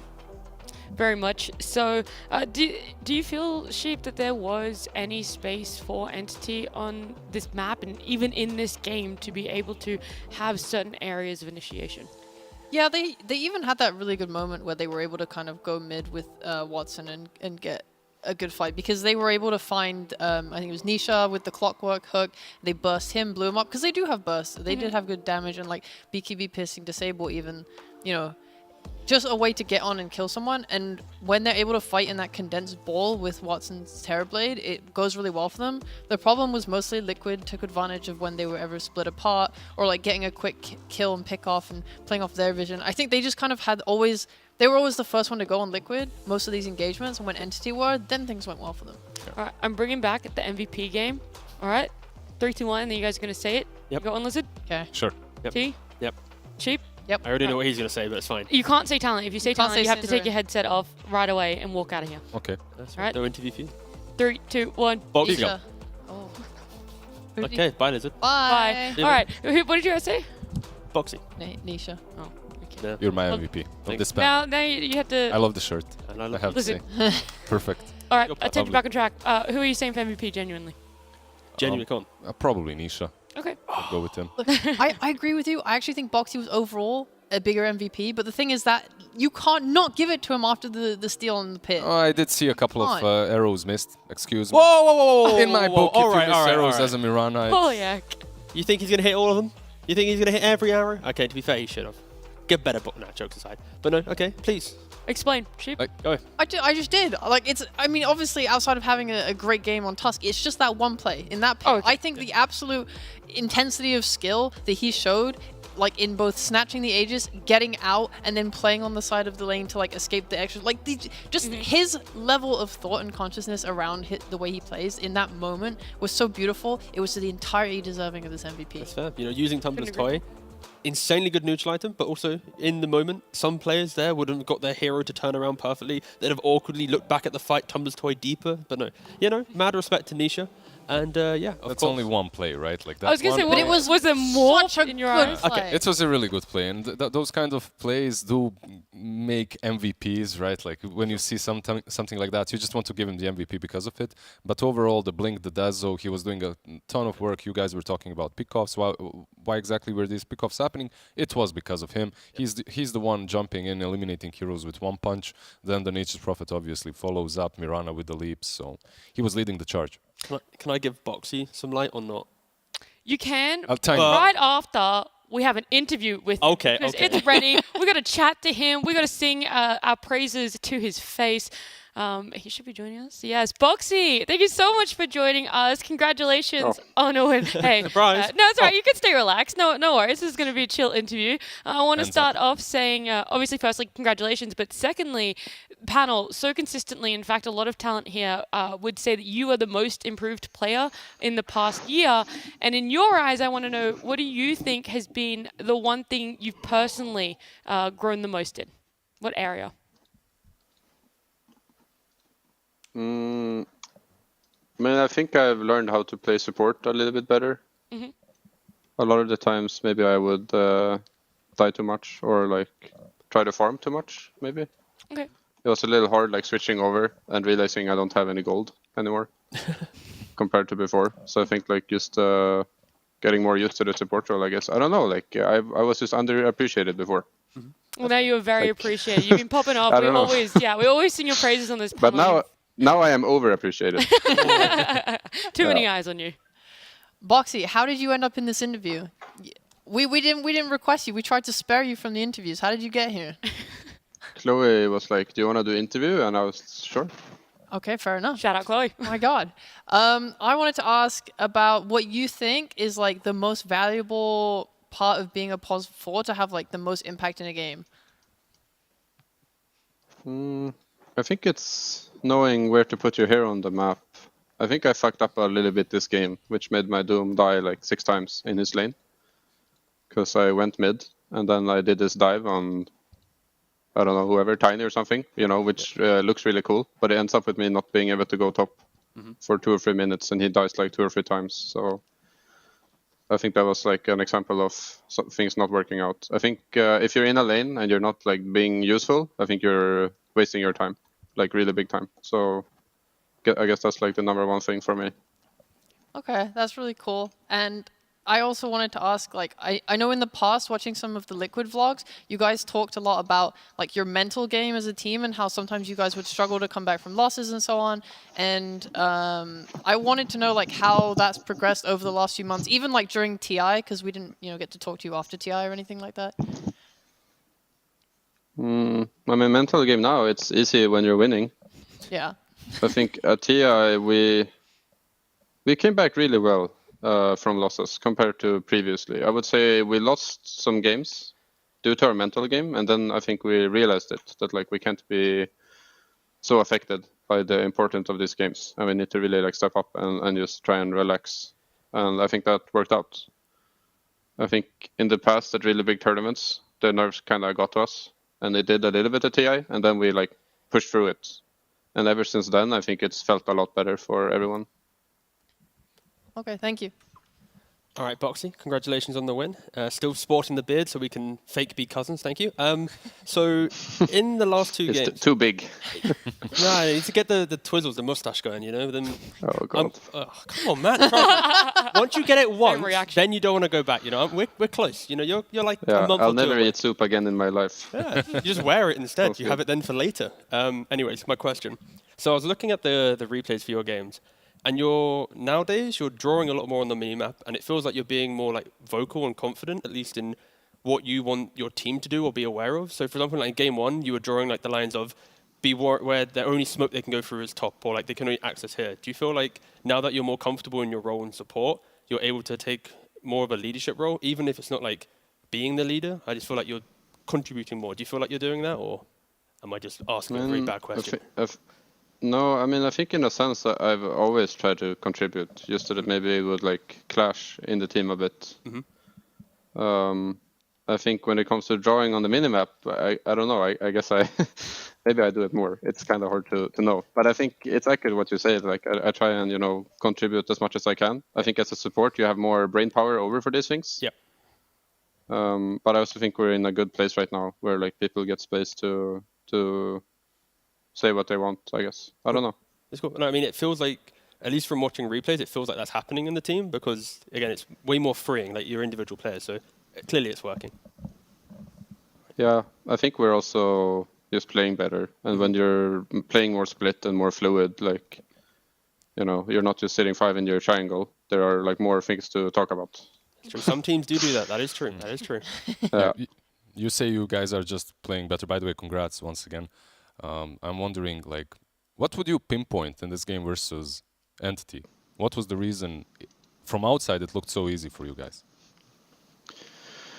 I mean, I think they played pretty well, honestly. I would say we somehow really turned it up, like got hungry and looked for kills and got a lot of kills. I mean, I think Nisha is really good, and he calls for a lot of aggressive moves that are maybe a little bit unorthodox.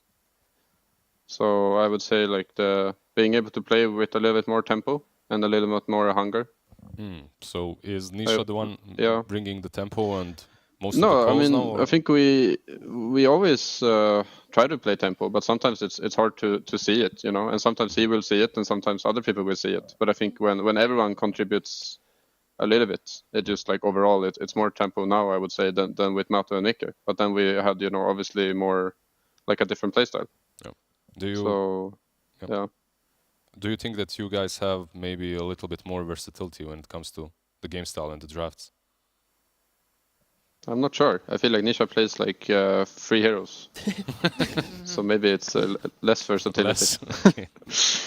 But I mean, I don't know. Like Mickey just started playing carry. Like what carries does he play? I mean, I can list them on 2 fingers. It's like I'm sure he will play a lot of heroes, but it's hard to know when you just started playing a new role, and it's hard to know for the drafts and like, yeah, I play a lot of heroes. I would say I have a lot of versatility, but we don't pick so many of them because it has to fit with the rest of the team. So sure. I do remember back in the day, Mikke and Koikwa would switch up every now and then. So maybe from that era.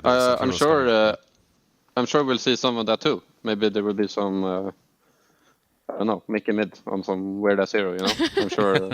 I'm sure we'll pull it off in the future when it looks good. All right, I have one quick dumb question. Last year when we were interviewing you, we spoke about Rock Band with Liquid, about some people played drums, people played guitar. What instrument or role does Nisha now have within the Team Liquid Rock Band performing group that you probably do every Sunday? He every time I ask him, he says no. That's his. He just sits at home. Okay, but what instrument would you give him? Instrument, I don't know. Maybe singing. Oh, fair. Okay, that's good. No wonder he says no. No, he's working hard. He's hitting the gym. He's playing pubs. Okay. I'm just, I guess, having more fun. Nice. So Rock Band next year. Fair enough. Wait, does he play any other game like Nisha? In his like he plays Overthrow. Overthrow and Aghanim's Lab all the time, and he always loses in Aghanim's Lab. The trap room's too strong. All right, well, Boxy, we'll let you go. Thank you so much again for joining us. Congratulations, and we look forward to seeing what Liquid does pull out in the future. All right, thank you very much. Bye-bye. Thank you. Bye. Thank you. Nice, yeah. Pleasant. Just calm, aren't they? Just chill. When you're winning, you're chilling. They're all vibing. They're all vibing over there on Liquid. I love that he says that they might even have less versatility with Nisha, but yeah, I don't think that's quite true. Maybe he wants to play 3 heroes, but that guy I'm ready to see the Mikke Nisha swap. Bring it out. They've given me hopes now, something that may never happen. We'll see. I know it always happens with teams, especially when I think they're like 1 or 2 series wins away from locking themselves into major. Of course, you'd like to come first, but there might be that room in the talk in the boot camp. It's like, boys, you want to do it? We're already there, and then maybe it happens. But for now, they'll probably keep it plain sailing. We saw at the first game, Insania, they don't want to throw any more. If you're winning all the time, there's really no reason right, to change anything up. Obligatory. I'm waiting for my Nisha Meepo. That's it. I remember a certain major. I remember Nisha winning that major in grand finals with that hero. So we guys can reminisce throughout our break because there is going to be a longer break coming up. We have our 3rd series. It's going to be Into the Breach up against Tundra. A real barn burner. You don't want to go too far. We're going to have a break. When we come back, there might be some content or a draft. I don't really know. Everything's a surprise.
welcome back to another episode of Talentless. That's right, instead of watching a countdown, we're going to watch some Dota talent make a fool of themselves. Contestant number 1 over there, T-Governor, introduce yourself, please. Yep, hello, I am T-Governor. I sometimes drink tea, also frequent the coffee sometimes from Great Britain. Really excited to be in this game show. Love it. Contestant number 2, Sheepstick, hey, what's up? Do I actually get to introduce myself this time? Of course you do. Thank you, I'm Sheep. I love anime. Short, sweet, I love it. Contestant number 3, Kezu, I see you over there. Yep, I'm here. I'm here to make a fool out of my friend. Thank you. Not yourself, but your friend Syndron, who is also our contestant number 4. Hello, I'm Sinner, and I love to disappoint. That's not... We have a disappointment sandwich. 2 loaves of bread either side, and then we got a... We have to miss... Ah! What a disappointment. There you go. Yeah, there we go. All right. We've got a new game show for you guys. It's called Chain Reaction. Shit. I'll throw up. I'll throw up. I'll throw up. This is my kind of game. Thanks, guys. No, I'm going to throw up 2 words. You have to make your way from the top word to the bottom word or from the bottom to the top.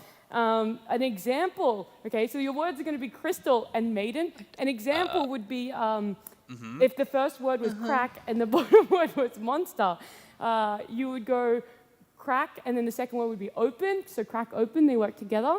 The word underneath that would be sesame, open sesame. The word below that would be street, sesame street, and so on and so forth. So it's essentially 2-worded idioms that you have to use to get from crystal to maiden. Okay. Yeah. So the way it works is Do you have an example of Crystal Maiden? No, I definitely don't. It took me probably about 6 hours just to do this one. So. So we'll do it in 6 seconds then. Gosh, I hope so. I don't think so. Yeah. All right. So what you can do is you can ask for a letter underneath crystal or above maiden. And T-Gov, you can start us off. When do you win? Is it the one who gets the last word? No, it's whoever gets the most. The most words. Oh, okay. So it's not a group effort, because I would feel a lot nicer if we were all working No, together. you're all pitted against each other. Okay, so I asked for a letter, right? Yep, either below crystal or above maiden. Below crystal, O. No, you don't say the letter. I thought that's what you said. I thought we were giving a letter. You ask for a letter, and they will give you one on the end of production. Oh. And then you have to guess the word. So I got a B somehow. Yep. So the word below crystal, well, it starts with a B, and it's a 2-worded idiom. Okay. So does he guess or does... Yeah, he guesses. Okay. Step it up. We don't know all day, mate. I mean, I wasn't expecting to go first, mate. Mate. Mate. I guess any B word. But does it have to be 7 letters? No. It can be any, okay. Yeah, it could be 2. Oh, it yeah, could of be course, 4. yeah, maiden 6, all right. Yeah. Okay. I'm ready. Crystal, and then starts with a B. I'm ready. My brain just keeps saying meth, but I don't know if That's what my brain said. Crystal Beth? Yes. Let's go with Beth. We're going with Beth. That is incorrect. Oh, of course. So close. All right, Alex, you can ask for another letter below crystal or one above maiden. No, I'll just take the guess now. No, you have to ask for a letter. That is how the game works. All right, fine. Another letter for B1, the B1. Yeah, that's a good shout. Good shout. We can work on this. Mm-hmm. Why are you guys wasting the letters? We didn't even need letters for this one. I didn't. Well, I was going to say Crystal Beast, the Yu-Gi-Oh deck, but I guess that's wrong. Why did you start, Sheep? You got this. You got this. Good thing we're not a team, huh? Yeah, that's true. You already have no the idea. word. Crystal Ba. All right, Kezu, go 3 for 3. No. What's your word, Alex? Go. Crystal Ba. Bah. Ba. Is that with 4 A's? 5. Ba. I'm going to give you 5 seconds. You have to say a word. Crystal Ready? Balls. Yeah, let's go. See if it's up It's there. wrong. No! Crystal balls is incorrect. Guess you got. All right, another letter for the BA word. Balls! Guess. What did you guess? Ball spot with like a... Crystal Balcony? ballista. Yep. It's funny because that's All right. what I was thinking. Okay, Nice. you don't get a letter below crystal because that's fine. surprisingly it's the last letter, so That's we can't right. give it to you. What? I would like to take a letter No. above maiden. Ah, yeah. It was, No. Yeah, What? How did that not count? I said ball. yeah, but that's... You're You talking said about balls. not It's balls. ball. You could have given it to me. No, yeah, you probably... Darren, you should have given that to No, me. if you've ever watched an episode, I'm I not going to haven't. give you that. Sorry. As Close. friends, you could have Close. given it to me. Anyway. Crystal ball, okay. Yeah, crystal ball. Okay. Now Jackson and Syndrome kind Take of a ruined the letter game. under ball. Oh. Yeah, see, that's what I felt when I just saw a random letter.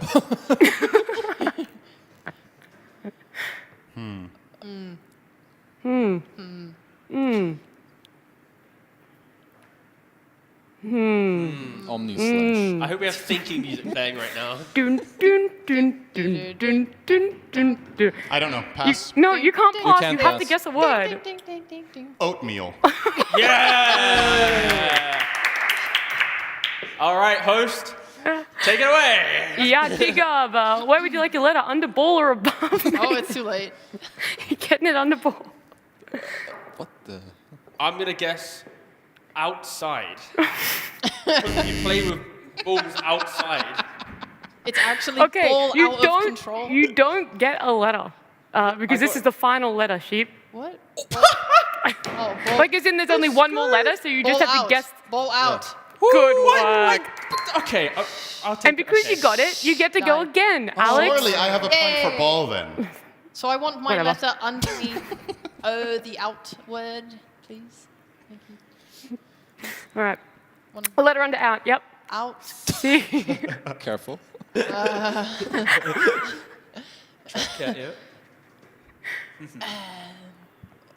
Out. Outclassed.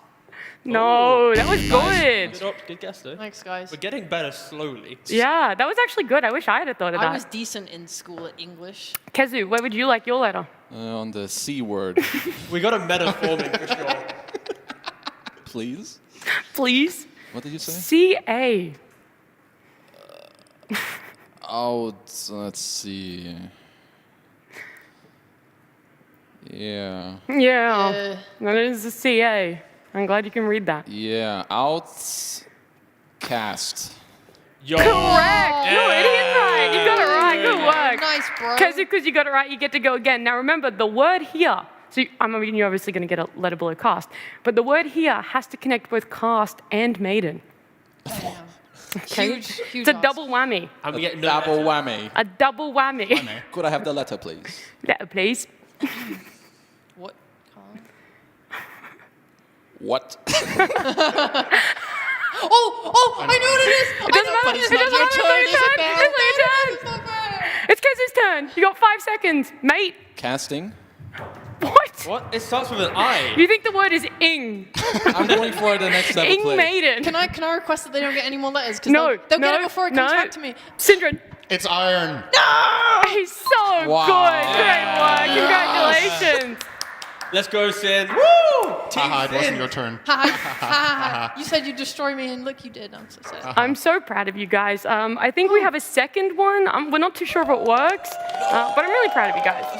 I'm not proud of I got one. Whilst it was a team effort, Syndrome actually. Oh. Yeah, Syndrome came out What on is the top. top word? Okay, the top word is blink, and the bottom word is dagger. Daggers. Okay. So you're going from blink to daggers. Can we start with Sin this time? And yes, because he won last one. Syndrome, Thank you you can so start. much. I Where would you like your a letter? letter above daggers. Okay. Okay. He's working up. God damn. Oh, damn. God damn. An S. So it'd be something daggers. Sharp. Ooh. No, unfortunately not. T, your turn. Oh, I don't want to start with Sin anymore. I thought it was going to go just the reverse. No, it's like a circle that's. Yeah. Yeah. Just Yep. take it away. No, I'm thinking. I wasn't actually thinking that much. I mean, the first choice is where would you like your letter? Oh, yeah! Yeah, Okay, you do well, get a letter. above the daggers. Great work. Thank you. I'm Okay. so proud of you. I'm getting better. Not really. Help. They were not expecting us to go upside down. No, they right now. weren't, and they're not prepared. That's fine. I can think. It's a H. S-H. Shh. Sharp. That is. Are you? They're sharp daggers. Wonderful. Okay, I can go now, right? Can you say sharp daggers, please? I'm thinking about it. Sharp daggers is I mean, somehow incorrect. oh, what a shame. I just. Is it? I'm just going to say words to progress. So I just want to clarify a rule. Mm-hmm. Is it have to be 7 letters or less?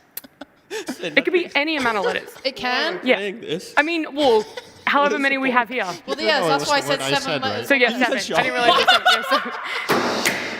Have you only just caught on now, T? I think so. It Yeah, took a all while. right. Anyway, it's Alex's turn. Shoot, Can I please. get a letter from the one underneath Oh, Blink? you want under Blink? Yes. He's dead. I just want to. He's dead. He's gone. Okay. It's an O. I think the bottom one, the SH, I think that's shoot.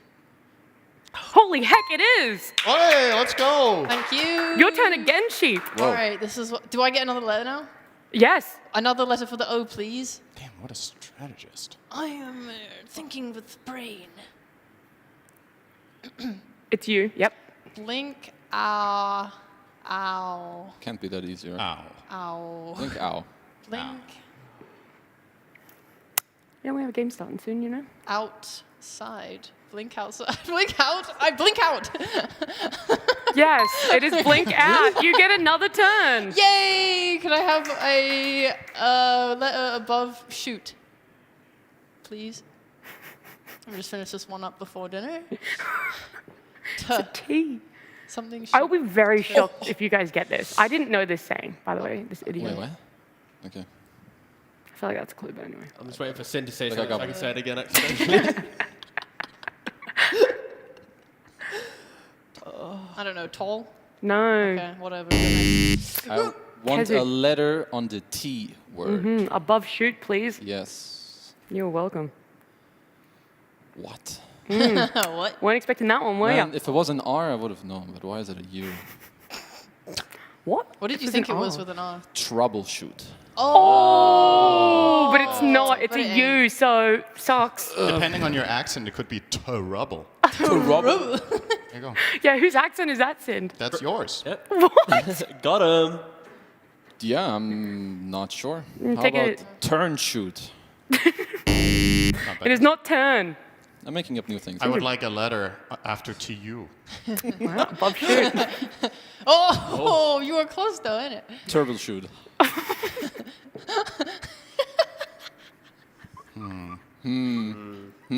Yes. Yes. Think harder. Turnip? What's in my brain? Too? Honestly, I respect that. T-Gov. Is it turn? No. Wait, Can I you get? get a letter, Can I get? I was going to say turnip, of course. Can I get another letter, please, after the tur above shoot? What? Oh, what? Oh, yeah, I know. No, you don't. Of course Don't not. pretend. Don't pretend, you idiot. Shut up. T-Governor? Tread carefully, young man. Yes. Two options, I feel, at this point. I mean, I want to say. I feel like whatever I say is going to be wrong. Say it then. Say it. Is it Turkish? I don't know. You think it's Turkish? Turkey shoot? Turkey. I'll Does take that it. Turkey count? shoot. Good work. Turkey? I'll give it to him. I'll Wait, give I it said to him. Turkey, right? Yes. Yep, you did. Well, you did. Eventually. Yeah, You'll yeah, give counts, it to me. counts, Okay. counts, Well, it technically, counts. you actually did say Turkish first. Yeah, and- but I backpedaled because I realized why did it be Turkish shoot? Well, It's I'm not just a saying in the country, wrong so country. just give me Anyway, a where would you dog. like your next letter? Because there's only one spot, so it's going to be below, out, and above Turkey. Let me think. I'll have it below out, please. Oh, okay. Okay. Now remember, this word has to link both out and Turkey. So it's out something, and then another thing is something Turkey. I'm thinking. Yep, I like that. That's a good start. Yeah, help. Inside Is it gonna T's help you, though? brain is the monkey. Yeah. Try sharp. Try Turkish again. Sharp spelt with a C. No, joking. Anyway, you got 5 seconds. 5, 4, 3, 2, 1. I'm blanking. What? How? Just say it. I can't. I literally can't think. Great. Of All right, Alex, your turn. Hello, may I have a letter after C, please? I'll think about it. Is There you it go. cold turkey? It is! Oh. Great work. Thanks. That's right. Thank you so It's much. blink out, out cold, cold turkey, turkey shoot, and shoot daggers. What's a turkey shoot? It is when someone takes a shot at from an advantageous angle. Oh, Mm-hmm. dang. Yep. Interesting. Yes, I think I butchered that definition, but it is roughly something like that. Anyway, I only means had 2 something. because they took me forever to prepare, so thanks for speed running them. Good job. Good job. I think Very you won, proud of you Sheep. guys. Good job. You got most words. Alex, very much the winner there. Sheep, great work. Great done. work. Super proud of you. Let's go. We're going to go back to guess the image game. Nice. Not again. Oh yeah, I'm sorry, but we're putting in this effort for a game show for you and the viewers, and you're going to groan over us. Just kidding. Okay. It's the main character of Avatar. Now, Yeah. Oh god damn. this is a free-for-all. You can all jump in. You only get one guess per round. There's 3 images before the image is revealed. Ancient apparition. Wrong. Vengeful spirit. Wrong. Sven. Wrong. Smorfling. Wrong. All right, next image, please, production. Okay. You all guessed. You all got it wrong. It's fine. I love this image. Phantom Assassin. Yes! Yeah. That was so quick. Well done, Sin. Wow. He's so good. All right. Second hero. Get me throwing up. Shit. Visage. Oh my heck. Nice. Oh my that's lord, good. Tiga. That was good. That's too. good. That was good too. My man. There we go. Thank you. Nice. Thank you. All right, third image. Third hero. Dragon Knight. I was gonna say this. No. Primal Beast. Nope. Bristleback. Wrong. Damn, I've seen this before. Really? But where? In the game of Dota 2. One guess. I love this hero. My second favorite hero. It's an ultimate orb. What? What? Wow. I couldn't remember hero names, so I just gave up. Tinker. Oh. Wrong. Oh, what? Lone Druid. Wrong. No. Elder Titan. You don't get a second guess. Shut up I'm over sorry. Oh, it's only one guess per round? Yeah. Oh, okay. I did say that. So you literally can't listen to anything. You can't listen to me say sharp or her explaining the I'm focusing so much that I'm not focusing. It's a problem. What is this? Okay, well. I jumped the gun and I What did you guys say? Nothing. I said Lone Druid. No, nothing.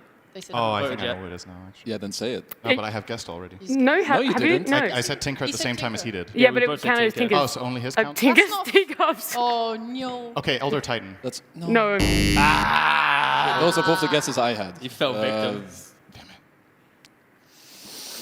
Juggernaut. Nope. Just got like a What? Is that the? alchemist? Yes, it is. Oh, it's the alchemist selling the bottle. Great work, that's a good Oh, that sir. was at the shoulders. That's So, good. Governor. All right, on to our fourth image. Faceless Void. Oh, so good. He's so quick. He's so speedy. So quick. Thank you. Right, I round have of to do it applause, for round of applause. myself. Let's go, Cayman. Fifth image. Okay. Fifth. Don't know why I said it 6 times. Timbersaw. Ooh, good. Yeah. Yep. Wow. The sixth image we're gonna show up on screen. Scarlet Mage. Oracle. Silencer. You're all wrong. Wait, it's actually not Scar. Oh, I know. Oh, it's whatever. Wait, you don't know? Kunkka? No. All right, next image, please. Nagasaran. Oh, yes. Sorry, I got it after my first one. Ah. She has one armband. I never noticed that. I All wonder right. why. Where is he? Number 7. Elder Elder Titan. Rose. I did hear Syndrome first. Okay, do you want Oh, nice. that? Disappointment. Number 8. We only have 9, by the way. Okay. Number Chaos 8. Knight. Guess night. I said Chaos Knight. Who said it first? That was everyone. Okay, that was literally in unison. That was give it actually to really Sin. hard. I think I'm just gonna give it to Sin again. Oh, You well, can't I'm give gonna it. I'm gonna You give can't it give to it. It goes Alex to. gets it now. What? Okay. Just because Oh, it's a tree. coercion. Huh? All right, and this is our 9th and final image. Yes, I love this image. Thank you. So it might take a while. Everyone might want to sit down, Okay. Okay. get a cold drink Thanks. Yeah. for this guess. There's enough people in It looks chat better from here, actually. all Yeah. vote a different hero and some will be right just from. Will they? Is it Treant Protector? It's not. Oh, I thought it might be his mouth. Wait, it's an Eidolon, isn't it? Yes. Sniper. No. What's it second? Caudal. What part of Sniper's body is this? Sin? Can you explain? It's part of his gun. Ah, okay, It's sure. Tiny's tree. Unlucky. I will give you a hint. It is not a hero this time around. What? Oh, it's It's a talent. Is it a talent? It's Cinderin. It's Cinderace. It's not Syndrome. No! Kazu. He gets It's that the first. shopkeeper. No, it's not the shopkeeper. Is it sheep? It is sheep! Got him. Great work. Thank you very much. Why wouldn't you use the picture of me Yeah. with the thing with the crouton? Redemption. Because Fuck you, we're going to a break instead. That's right. Thank you so much for joining us for another episode of Talentless, your favorite Dota 2 game show. When we come back, though, we'll actually have some content with the Into the Breach vs. Tundra game.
Thanks for sticking with us. We have our third and final series. It's Into the Breach versus Tundra here. And I just saw all of you guys reach to turn down your headsets. All three of them in unison just bent down. I'm like, yeah, that's getting turned down. I don't know why. I apologize. But Tigab, you're on panel. Kez is also on panel. Sheep, you're also on panel. Hello. Hello. Who predicted this? I'm here. Never me. You are here. And we're going to chat about Into the Breach versus Tundra. ITV getting a series win on Friday. It was massive props to them. And in 2-0 fashion as well, Sheep. Yep.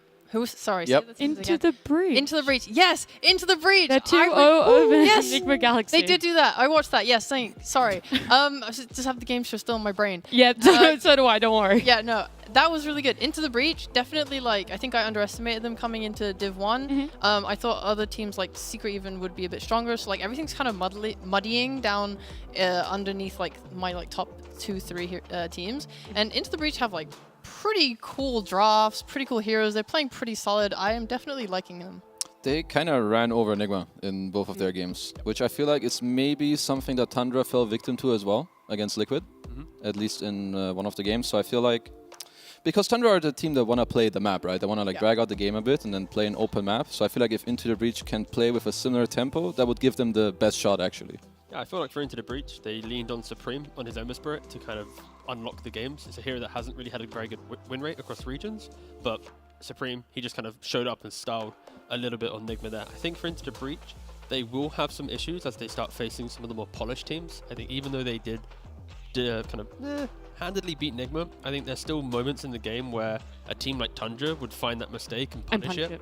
And that's where I'm excited to see ITB enter this series. For example, I think this is a pretty good option where they're diving this tier 2, and I think Enigma, they just weren't really playing at their highest level in this series because this, I feel like, could have been a punishment against Into the Breach. They didn't have fortification available, but they still had the spells to kill off Jibe before he was able to retreat back to his team to get under the safety of the egg. And these are the moments I'm looking for Into the Breach to just kind of sharpen up and clean up since their Enigma series, because if they want to beat Tundra, these are the type of moments that they can't have in a game that still looked very good for them. Outside of gameplay, do you think, Kezu, Into the Breach are going to be susceptible to the fact that they're versing a name like Tundra? Do you think that there is this space in the draft where they kind of get caught up in being very reactionary, or did you like what you've seen with them and you hope that they stick very much to what they're comfortable with and just stick to a plan?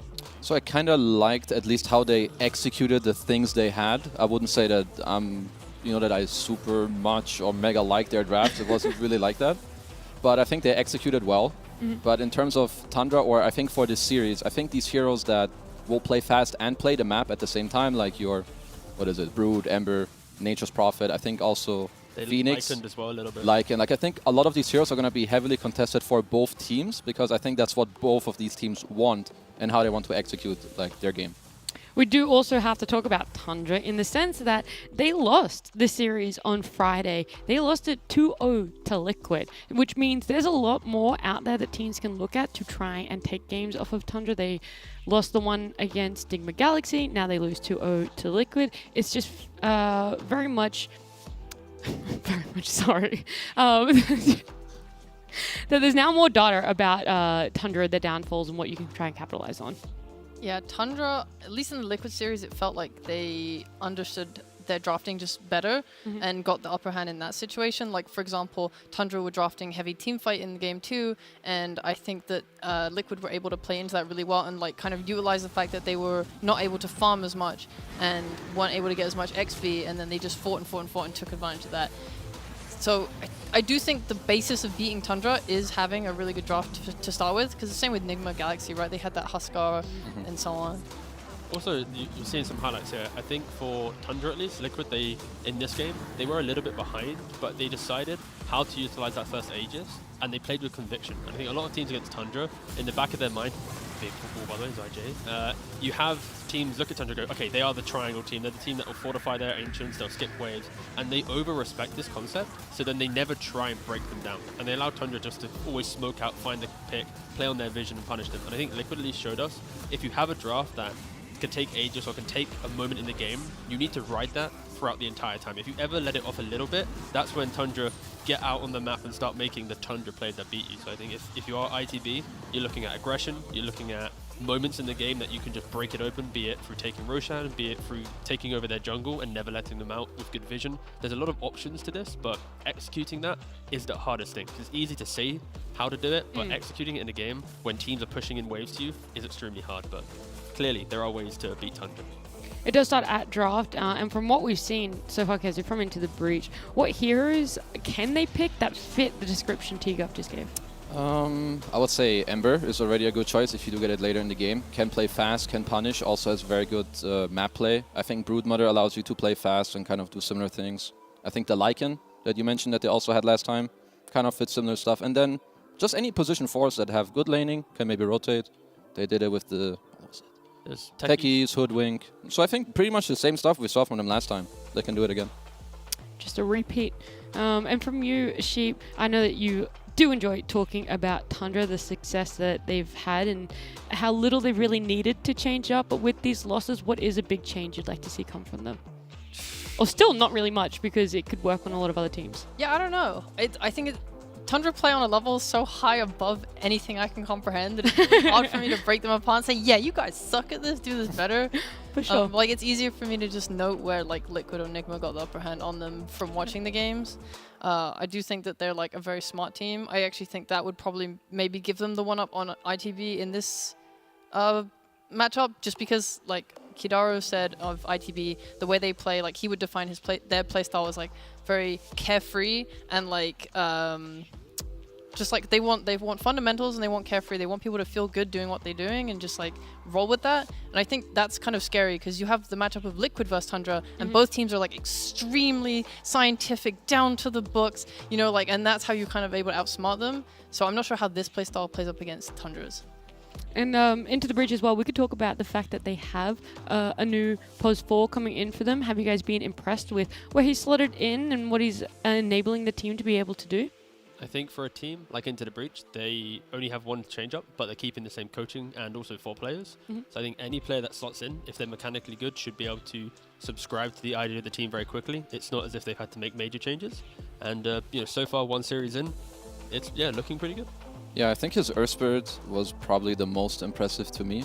He had like very good rotations, good spell usage, and I think as well, when you're this newer type of player, it can sometimes be very, not dangerous, like it can be very hard to feel free in the game. What you said is, you know, that's what they want to do in the game, but when you go up against these bigger names, you maybe don't have all the experience in the world.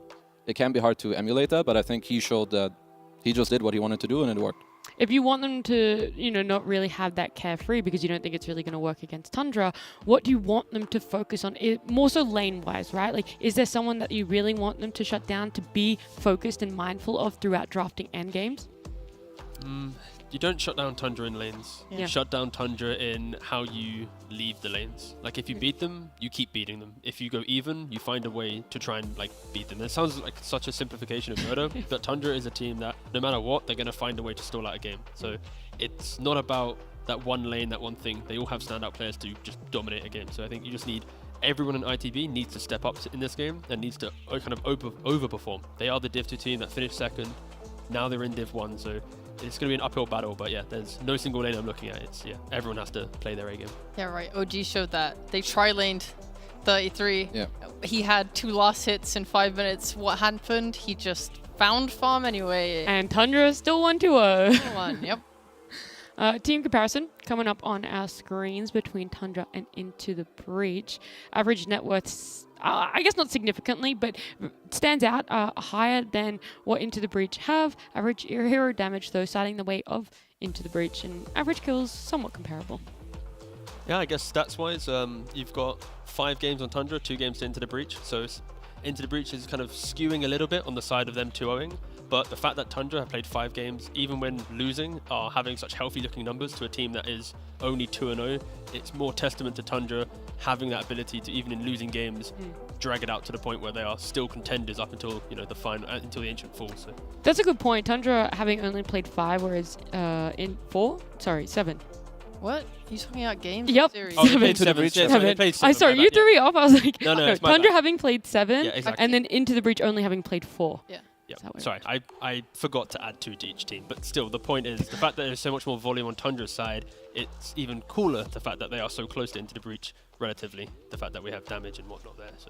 Yeah, I also think it does kind of show, like, in the stats, Tundra will dodge, like, especially if they have a, you know, later timing, they dodge and dodge. That's why their net worth is up, their kills are slightly down. Whereas ITV are like, all right, we're going to improvise, we're going to make something happen, let's go, get out on the map, and then they just run at you. They just listen for a call and be like, yep, come this lane, that could be a kill. Yeah. I think the stat with the, what was it, hero damage, I think theirs was like slightly below Into the Breach. I think when you look a little bit at Tundra, it means that they're able to win games. I'm assuming it was similar at TI. Yep. Where when you win games by dealing less hero damage, it means that you are not taking like many unnecessary scrappy engagements. fights, Yeah, like they're just taking the fights, as Sheep was saying, the ones that they want, the ones that they know that they need in order to win a game. Or they just have no health on their supports, and then they're feeding the supports so quick, and then they're killing off the squishies. Yes. Crystal Maiden top priority. Exactly, only kill First the pick. support, exactly, yeah. If you just break down the captain, then he'll want to call GG quicker than the core. So that. Oh, so now they you're don't going do that. going They don't all do the way into the mental game now. You like just keep running at that +5 over and over again. Luckily that doesn't happen, because Tundra wouldn't be winning TIs if they had this logic. But, you know, maybe we see it in this game. Maybe they really want to punish Kadaro. I don't expect that to happen. But He's a beast, I don't know. Yeah, he's a good lad. Tundra are going to be second pick for game 1. What would you like to see focused ban-wise for Tundra against Into the Breach? Wait, so Tundra's first or second pick? Sorry? Second pick, which means Into the Breach have Sure. that free reign and the last pick to close out. They're a team that will first place. Brood, right? Yeah. Yeah. Good. There's if you're not gonna pick the Brood yourself, I think you need to consider banning it. There's the Tusk. I think it's one of the better openings. Same with Tiny. So depending on which one you want to take yourself, you need to look at the other 2 that you're like leaving. Speaking of Tusk and Tiny, both played either as mid or as pos 4s. What advantage would you give one of them over the other? Like, why would you want to pick a Tusk if a Tiny's available or vice versa? I would say that perhaps Tiny is slightly more flexible. That's at least my opinion. I think he's a better 4 compared to Tusk. I feel like when you do see Tusk, he is mostly mid. At least that's where I also like him the most. But I guess that Tusk works a little better. He's not as telegraphed as Tiny. Tiny's going to go mid, he's going to do well, and then he's going to farm his Blink or take runes and gank. Whereas Tusk can just pretty much do whatever he wants. It's also player preference. Sometimes players are more comfortable in Tiny, and you want to have that. You kind of sacrifice the lane a little bit more, because Tusk, if you can go for Death Prophet, you go for any of these range shaves like a Furion, you're going to win the lane quite handily. A Tiny, yeah, you might do some like tree denies and stuff, but you sacrifice a little bit. So I also think it depends on the team. You're mentioning bans. I think I would be surprised if Tundra ban out Brood in the first phase, only because of their previous record of being first pick, or second pick, sorry. They don't really care teams picking Brood, but if they are to ban it, it is a respect towards ITB playing it from first pick and then beating Nigba with it. But again, it's one of the things where Tundra is the best team in the world on a hero. They're going to clearly know its weaknesses, so giving it away first pick is like, we now control the draft because we know what you're going to do. So again, it's, yep, they ban it instead, they're respecting it. Fair enough. They don't want to give too much information on how to beat Brood, I guess. That's totally fair, because maybe they want to be picking it up in later Exactly. series. They don't want us breaking it down and everyone else. There we go. Yeah. Alright, through power of deduction, they picked already. I was going to say the only game that they've had first pick, and it wasn't Brood, it was Treant, so we'll probably see that. Let's go. What a deduction. Wow, I'm so Owen's proud of you. absolutely insane. Can you do it for Tundra now? I don't have their page up, so no. I'm watching it. So they actually, into trees at least, they've thought about Beastmaster, but that's already banned out in the first phase from Into the Breach. We're going to get to see some Doom. Oh, it's this hero. They're just Doom. Oh, good. Well, at least if there's any team that can make it work and where I'm somewhat happy about seeing it, it is Did you this not team. just watch the Liquid? Sure. Oh, sure. But I From think first even phase, then, from first phase, right? yeah, from All right. he was a bit later. To be fair, he did also struggle a little bit, but anyhow, I think the best team at Doom is Tundra. 3-3 is phenomenal on this hero. It might be maybe even his most signature or best hero in my opinion. So they're going to be the ones to make it work alongside Liquid. Love to hear it. Yes. The thing for Tundra now, at least, it's this Doom. When you're playing into tree, if there's not a carry that can punish with the tree and go for the fight, Doom will always just farm up. He doesn't really care too much. And of course, we've seen Snaking just play as Mirana, so the laning partner for Tundra is still not to be picked yet. It's still somewhat open, so they can answer that later down the line. ITB often is a team that instantly would want to respond with a carry seeing an offlane hero, but I don't think they have that position now because it's not like they see the entire lane. I think in previous drafts, even in this DPC and other tours, it would be like a Drow or a Terrorblade or something which is like, sure, you pick Doom, but we'll have this big right-clicking hero that we don't care about. But yeah, they're making the adaptation and respecting Tundra.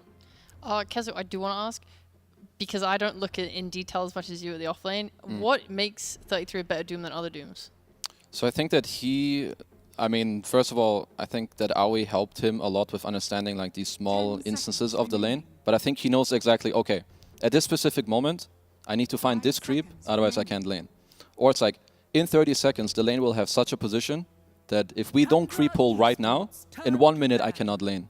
So I think for 3-3, it's the foresight and the itemization of the lane. Like sometimes you see him get a Harpy creep, he'll get 6 mangoes, go arcane boost.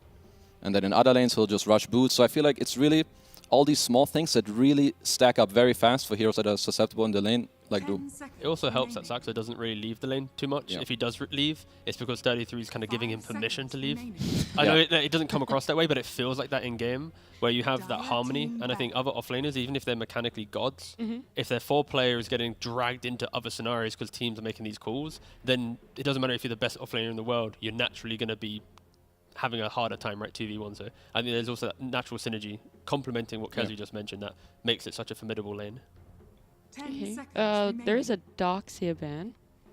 A little interesting. So I guess one of the things why you could maybe think that the Doom is flexible, and one thing that crossed my mind is that, I don't know if it's Tundra's first time picking it in this DPC on 6-7, but I think usually they've opted for the Tusk and the Tiny, which allowed them to be more open.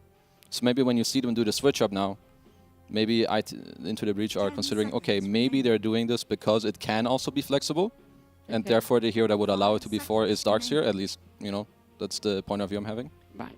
They're also making it hard for Doom to like Doom. We've watched in China especially like a lot of Rubik responses to the Doom, and like even if he goes for Ags, like if you present problems where you have like the healing from Tree, you have a BKB on your carry, and stuff like. You are, Lincoln's on your carry. The Doom just buys like Ags and stuff, and hero like Rubik, who's able to get the shard, get the talent, lift your carry away. It really makes Doom feel terrible. We've seen this paired as well with Centaurs using Stampede. So I think maybe they're just making sure that if they do decide to flex because they think there's too many problems, then it's still fine. These bans from Tundra just really securing that if it is a Doom offlane, Doom support, whatever, these are such potent carries that will just brush off either scenario. We mentioned already the Drow, the Sniper. There's also quirkier options that they could go for. I would be surprised if they actually picked it up. They don't have the final pick in the phase, but some other pressuring heroes would be some Weaver-esque thing. But again, we don't really see that hero too much. It could just be a hero that, like Tree Weaver in lane, you just punish the lane. But again, they don't have pick priority in the second phase, so it's probably harder to pick these quirky heroes. Yeah, I'm trying to think, because range heroes, or at least aggressive heroes, is kind of what you want with Treant in the lane, especially when you do see Doom in the early phase like this. I was thinking of maybe some CK, but it feels very hard to pick that hero in the second phase like that, or as Into the Breach will have to do it. I mean, this feels like they're setting up for a CK themselves. I think they've run into a lot of issues with Leshrac going against it. They might just pick up another support. Actually, the thing is, if they're flexing Doom, then this position is either your mid hero or your carry, if you're trying to flex the Doom a little bit down the line. And that's where a Lesh ban into CK could be an option, but that's if they're really trying to make Doom kind of the pillar of their draft. I mean, it's for synergy, right? But like the Drow and Sniper bans makes me think they want to lane the Doom off lane. Yeah. Yeah, I would tend to agree. Exactly. I mean, you could just pick some casual 5 here for... I mean, that's the Mirana's there, right? Yeah. So draft-wise, it really is 4. They just need to decide what's happening with the Doom to make the play. They're also taking a lot of time to discuss this. Tusk, and he can be flexed. Just a cheeky little Tusk. I mean, that's also the option, right? You mentioned Tusk. There's also like the Tiny. There's also these heroes that just have so many roles that you just pick it here. How about Hoodwink? I know that, so it can help the Doom in the lane, and if you really want to go super crazy, it can be flexed into last pick mid for 9. Haven't seen it too often, but JK. We don't like that idea. We're going to go with Clock instead. I like Clock more. Just I think versus the Rubik and the Treant, it's just going to provide a lot of vision and like backline jump for these two supports that want to have really good positioning in fights. I think that's another reason they banned the Spectre. It's like you just have two positioning-based supports, and starting a fight where you're able to see everything and get on who you want just would ruin Into the Breach and how they want to take their fights. I just checked Nine's pubs because normally he's the quirkier player. Unfortunately, he hasn't played any clock mid, so we don't get to entertain this. Sad. Because that's the thing with Nine, he's always would enter a tour or like a DPC tour with one hero that he's got, in his back pocket. It was Coddle all the time back. Then he played like one game of Darkseer and a different one, and now it's like I'm hoping for that resurgence. He wins the TI and then he doesn't do it anymore. He's already got his specialty heroes, so I'm hoping that we one day will just have the what? Because again, we don't have that yet, but. It will come. It will come. I believe. Ooh, it's a nice second phase of Into the Breach. Yeah. Why do you like it so much, D? Again, we're mentioning lanes, so important for Into the Breach. Furin naturally is very good in the lanes. You can play around Batrider. I think for Tundra, something like a puck or something from mid lane will help stall out that aggression. But for Into the Breach, the game kind of tries to play itself. You get bots, you get BKB. Furin goes for like the Gleipnir, and then with that you just have this mid-game timing of fight. If Doom is down, you keep going. You yourself don't have really like high cooldowns, so it is an indicator that ITB is trying to play for the aggressive option that we mentioned in the pre-show, and now it's on them to execute. Yeah, like I think it makes sense with what we touched on earlier on what you perhaps want to do against Tundra. You want good lanes, you want to be able to play fast and also play the map. Yep. I think those heroes are probably like top 5 of doing all of these 3 things. Exactly.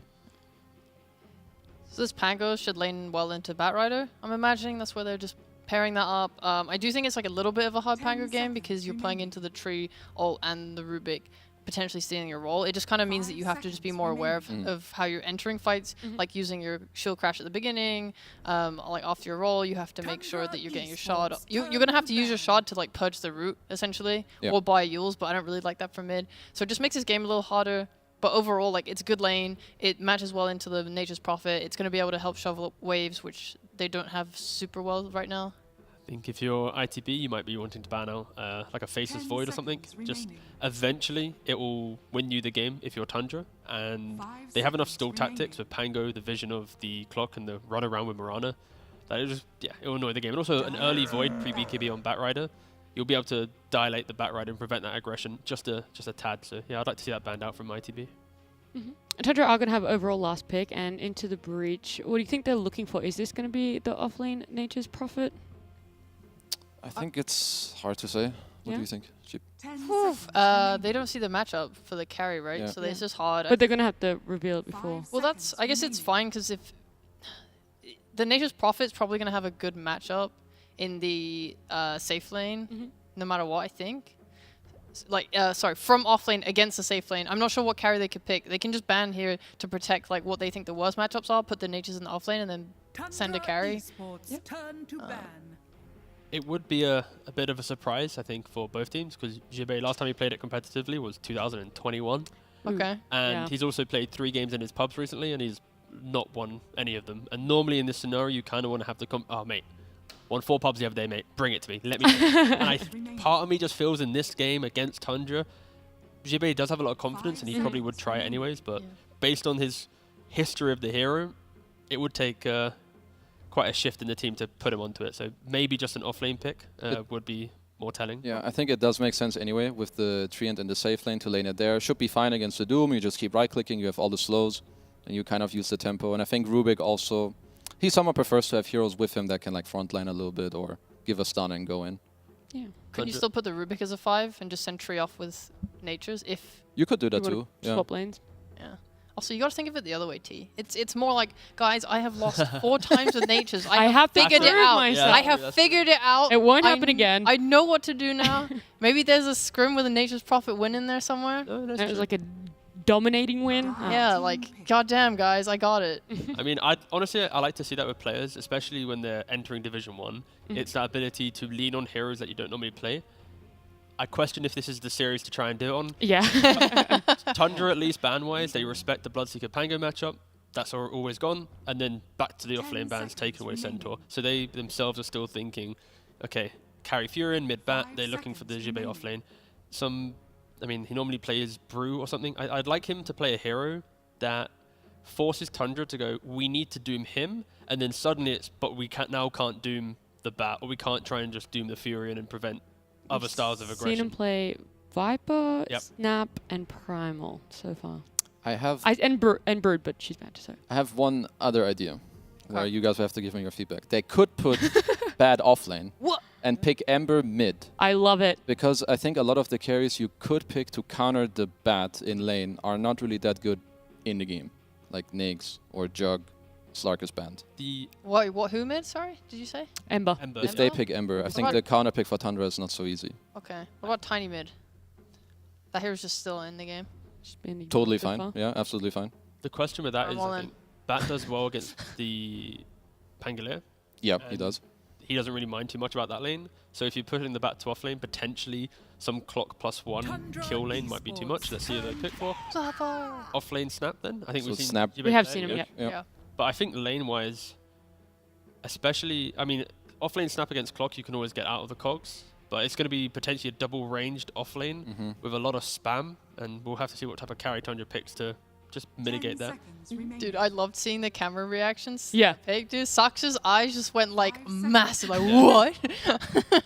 I love we had Into the Bridge up before, and he's like listing. He's like, well, there's this, and then this, and then this. Isn't this just the Void still?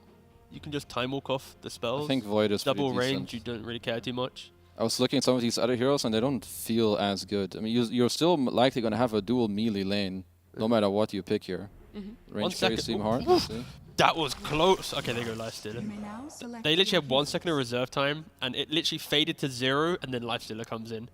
Yeah, but it's fair. It's a hero that mitigates the damage in lane. That's why we're mentioning Void, Lifestealer, kind of the same, but we're out the team fight. I think it's really hard to play offlane Snapfire into Clockwork and Pango. I think one is fine, but both is a little awkward for getting your spells off. And now they have a lane as well that's like pretty okay into it. Just rubs me the wrong way that they might get run over here, especially being able to bring in your lifesteal. It's very British for them. Yeah, it's like you take it personally. It's like, how dare they do this? It annoys me. I am quite irritated right now. Very irked. Continue though, sorry. No, you've taken me off my grid. Well, then Kezu. You've rubbed me the wrong way now. I like the first 4 picks from Into the Breach, but the last pick Snap, I'm not too sure of. I feel like I like Tundra's draft a lot more than the last time they played. I feel like they have a lot of their comfort, and yeah, it's going to be easier for them. I think ITB will be happy with the heroes they have, because if they execute with the aggression, they can find ways to punish Tundra. I think Tundra have set themselves up to be able to play against that aggression, and they are just the better team, so I think they'll find ways to punish mistakes. But ITB have always surprised us so far in this DPC, at least in the last series, so I'm ready to be surprised and then find a moment to do something crazy. So Believe in Supreme Bat. Believe in Supreme Bat. Supreme Supremacy. Supreme Bat. Thank you. Don't worry. Take it away. I just didn't know if she was going to say any more because I cut her off last time. I had to give her the space. But Supreme Bat, we don't really know if that one's going to win them the game, as much belief as we want to have. So we're just going to jump into it with Lyrical and Fogged. Thank you so much, Nat. Yes, indeed. We have the wonderful Fogged with me as well. As you can see, how you doing, dude? Doing good. Fun drafts. I think Into the Breach has shown a couple times here now that they're a really fast-paced team, really exciting team to watch. Playing into Tundra, though, this is the true test. Right, absolutely. This is the team to beat. Well, I mean, Liquid have something to say about that now For as well. sure, of course. But it's between those two. Obviously, Liquid got the better of them last time around, looking to reassert a little bit of dominance here for Tundra. And yeah, I think a couple of interesting things. The last pick, Snap, made things a little bit weird, but Lifestealer seems like a good pick. Yeah, I really like this Lifestealer one. I was trying to think of like what hero would be durable enough. I think this is probably the one that was the best, one of the best options left there for Tundra. So yeah, it looks like it should be fun. A lot of comfort heroes on both sides, as we see, of course, there. Immersion, you know, we saw him excel on his extreme comfort when he was playing the Earth Spirit the other day. He's playing his second most played hero, if I'm not mistaken, the Rubik. Well, this is an Into the Breach team that certainly has come in with a lot of fire recently. You would imagine that this might be a team maybe a little bit worried facing off against the former TI champs, but you can hear a little bit when they're talking about their teams to watch for this year. They're not too worried about it and just taking it one game at a time. Hardest opponent for us is always like the next opponent, because we practice all towards it. And since the season is gonna be short, it's less time to prepare for the prep, but it also benefits us a little bit. So I would say every single next opponent is the toughest one. We're looking at one game at a time.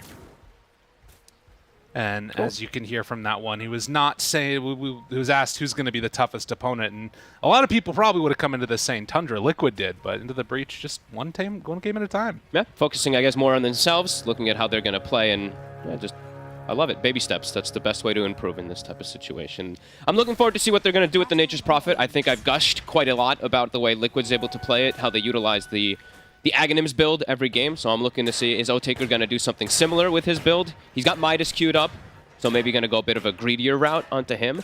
But I really do like, as I've said a million times, that Liquid build just feels so damn good even as in the carry role. I mean, they would have just watched that game and maybe even heard you say, go steal it. So we'll see if they took your advice or if, this is something that they're going to end up going their own route with. Yeah, I mean, it has a little bit less merit, I guess you could say, versus Lifestealer in one position, but versus Pango, you can see the roots. If he goes like that Gleipnir Ags build that we saw Mikke do, could definitely look nice. But yeah, we'll see which build that he decides to go for as early aggression already kicking off up top. Yeah, the double tree lane. Facing off against Doom Marana. You can see the Train Protector playing together with the Tree Ints, and Nature's Prophet able to zone him back too. So 33, taking a lot of harassment there in that lane. This is not going to be easy for Tundra. No, it's going to take some time for them to catch up in this one. Not the strongest duo that they have in the world, while on the side of Into the Breach, we've seen now, yeah, Nature's Prophet, Tree, these two heroes seem to be some of the strongest laners. All three lanes look pretty damn good for them. The Bat versus the Pango matchup, Pango can get some stuff, but Bat should be able to win that one quite handedly. Bottom should be a pretty good aggressive lineup versus double melee with 2 ranged. So, yeah, looking at those lanes, Into the Breach should come out ahead into the first 10 minutes. See Snaking there, realize that you can't come in and contest anymore with the Battery Assault. A little bit too dangerous when you've got the level 2 coming out soon. For Zibe, it is a ton of kill potential there, and already a bit of a tough clockwork lane into the Rubik. Yeah, the Rubik and the Snap, right? They have 2 different ways to actually play around the cogs if he ever does be able to get them. Snaking, though, able to get it, but level 2 for both. Do they decide to go now? Looks like on to Snay, the cookie in, and a quick and easy blow-up. Zibe takes down Snaking. Made it look easy. Just these double range, just the constant harassment. Skeeter is just getting beat on every time he shows something for Snaking. So a nice play from them, and a greedy one from Snaking. Securing range creep, but getting killed for it. You know, they talk about good ways to start a game, and winning 3 lanes, that's definitely one of them. For sure. It's an absolute recipe for success when they also have a very aggressive game that they can play, right? They have Nature's Prophet, so pace of that game is always going to be accelerated from going for those towers, and they have a Bat who can always pose kill threat on almost any hero that he runs into. Well, let's see how much of a lead they can build up here. You can see 9 already struggling a little bit in the laning stage. 4 denies so far for the Bat Rider. Oh my, what is going on up to? Oh, he got the Ogre Smash. Oh. I don't think I've ever seen anyone use that on Doom. Did he hit him? He hit the Treants. It didn't really do a whole lot, though, but it looked funny. All right, that's cool. I don't think I ever realized that it's actually... I mean, it makes sense that it's 0 mana, but seeing a 0 mana spell always just looks a bit weird. Yeah, it's like the old hurl boulders you'd get from the golems. Look at this. Yeah. Wait, gotta stop it. Oh, gotta Getting run hit. away. Yeah, and Tree actually right on top of 33, forcing him back. Sucks also not having a great time against Otaker. That is interesting.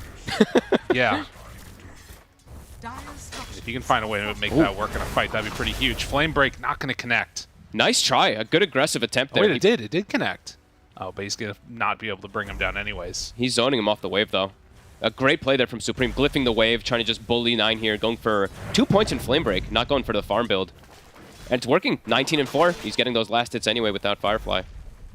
Interesting. Does that hurt your farming later at all if you start to sit back into the jungle? Yeah, it's going to slow him down a decent amount, but if he can bully out the Pango and just have 9 always sitting low, this is really cool. Really cool adaptation.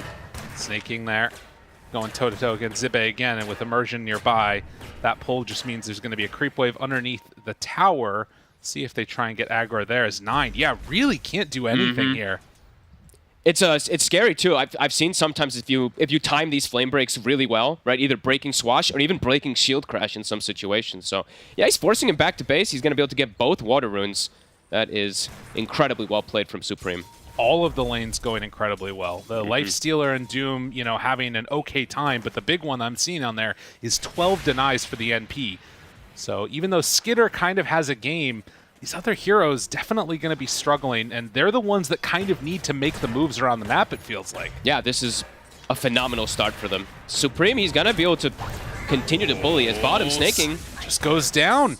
Immersion picks up the kill, and getting these kills onto Immersion. We talked about what he did on his Earth Spirit. Rubik, I mean, there's a couple pretty decent steals in this game. Yeah, a lot of them, right? The Rolling Thunder and that Doom in particular, even any of the spells from the Mirana, if you ever get Arrow, it's amazing. So off to a fantastic start. I like the way he played bottom lane too after he got the stats, they get the kills. He buys 2 sentries, now buys even a 3rd to make sure that they can either block camps or pull, as Supreme now gets the pushback, and that's going to be enough to separate between him and Snay.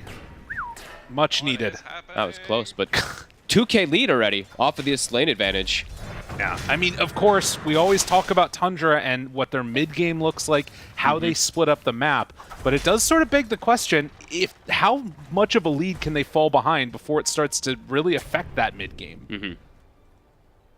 And we'll see if they are going to be able to start to make some things happen eventually with these rotations. 9, making the move up top, finds Kadaro here. He does not want to lane versus mid anymore. Yeah, he's like, all right, I'm a roaming Pango now. Oop. And Kadaro does a sidestep there of the arrow, but it will be 9 cleaning up a quick and easy kill. And then also Saksa getting the D-ward. Cool rotation. Does mean that the 6-minute power rune... Oh, he's actually might be able to get it as Snaking dies. 9 TPs mid. He's actually going to be able to get the DD as well. Nice TP from him, TPing from the ancient area to mid lane. Yeah, it feels like it's sort of a thing now where he's just trying to make a couple plays around the map, get what he can to slow down the bat, stop him from just completely snowballing this game. Yeah, they could potentially set up now onto Supreme with the Pango roll being available with a Mirana. If they can get the connection, the chain stun, they could look to actually pressure this Bat Rider now. They have to bring in that hero, though, for sure. Which would mean that 33 is just going to start to get a bit bullied as well. As 33 gets the deny there onto the ward. Kadaro moving back up to join his NP, but Kadaro pretty far out, and Saksa very happy to punish there with that 1 Wraith Band. Amazing start, really, for the side of Into the Breach. Jibbe, Arcane Boots at the ready. He's got Mango, so the spam, it continues. Skeeter can't walk up. He walks up, it's a Fade Bolt into a Scatter Blast immediately into his face. So right now, yeah, Snapfire pick, the Rubik lane, it's looking phenomenal. All 3 of those looking great. And you got to see now, it's level 6 on Nature's Prophet, so that Wrath of Nature can come in. Heroes are sitting low. Yeah, there's a lot of them, mainly just this 33 Doom. And sort of tough to rotate into that lane without it being noticed. Obviously, the Bat Rider right now is heading off and stacking up the jungle. But Immersion and Zibbe still playing together against Skitter. 33 and Sox have to be super careful. Yeah, Kadaro's trying to force the issue here to allow to set up for a Taker to get that big Wrath. And bottom, I mean, you have to see the same thing, right? A Fade Bolt, a Scatter Blast, and a Wrath of Nature. Even Skitter could get caught off guard. Can happen super quickly. Soxa heads back home. 9 with the roll. Do they want to TP in and play with him? I think probably. We see Snaking. He's rotating mid to try to help with this rune, but they might need a +1. Yeah, and the lift back. Supreme, it's a rune that's going to spawn top. Kadaro steals it away, and Snake King now in trouble. Supreme has the Firefly, gets up to high ground, and finishes it off. So having a great bat game. Boots of Travel already done at 8 minutes. Wow. And that's what now he can go back for Firefly to get that farm going, and he's already got that excellent start. Now we see Saksa. He's checking for a ward. He doesn't find it, so this one's going to spot him. And Supreme should be all right. Yeah, hard to get that kill without using the Rolling Thunder for sure. And yeah, he sees now that there's a ward up there, and we'll have to bring out the sentry. He did the test, right? Walks into the tower range. Only the ward would spot him. As now giving the lane to the tree, having the Nature's Prophet jungle, maximizing. And ready to TP in if things get dicey anywhere. Queuing up the Midas right now, so he's a little bit off the map for the moment. Already used Wrath of Nature too, so 30 seconds on cooldown for that one as Saksa trying to block out these camps here and also pick up the bounty rune himself. So shutting down the farm and being annoying to deal with for this NP. Skater used Rage. They're going to go on him immediately. 8 seconds on cooldown. They want to try to dive. Didn't keep the creep on the Lifestealer, so Supreme wasn't able to get that easy initiation, but does spot Snake King now. looking for the bigger kill. Skitter comes back to lane. He's got the Rage back available, so he should be a little bit more safe. But scary moments here for Tundra. They're going to have to try to make some type of rotations to help this out, because right now into the breach, they're kind of doing whatever they want. Yeah. Pops the ulti, the Infest to try and turn it. But is it going to be enough to bring down Immersion? They have the Rolling Thunder kill off the Rubik. Zibe now in pretty far, as Supreme won't be able to do anything onto that Lifestealer, but maybe he can get onto 9 here.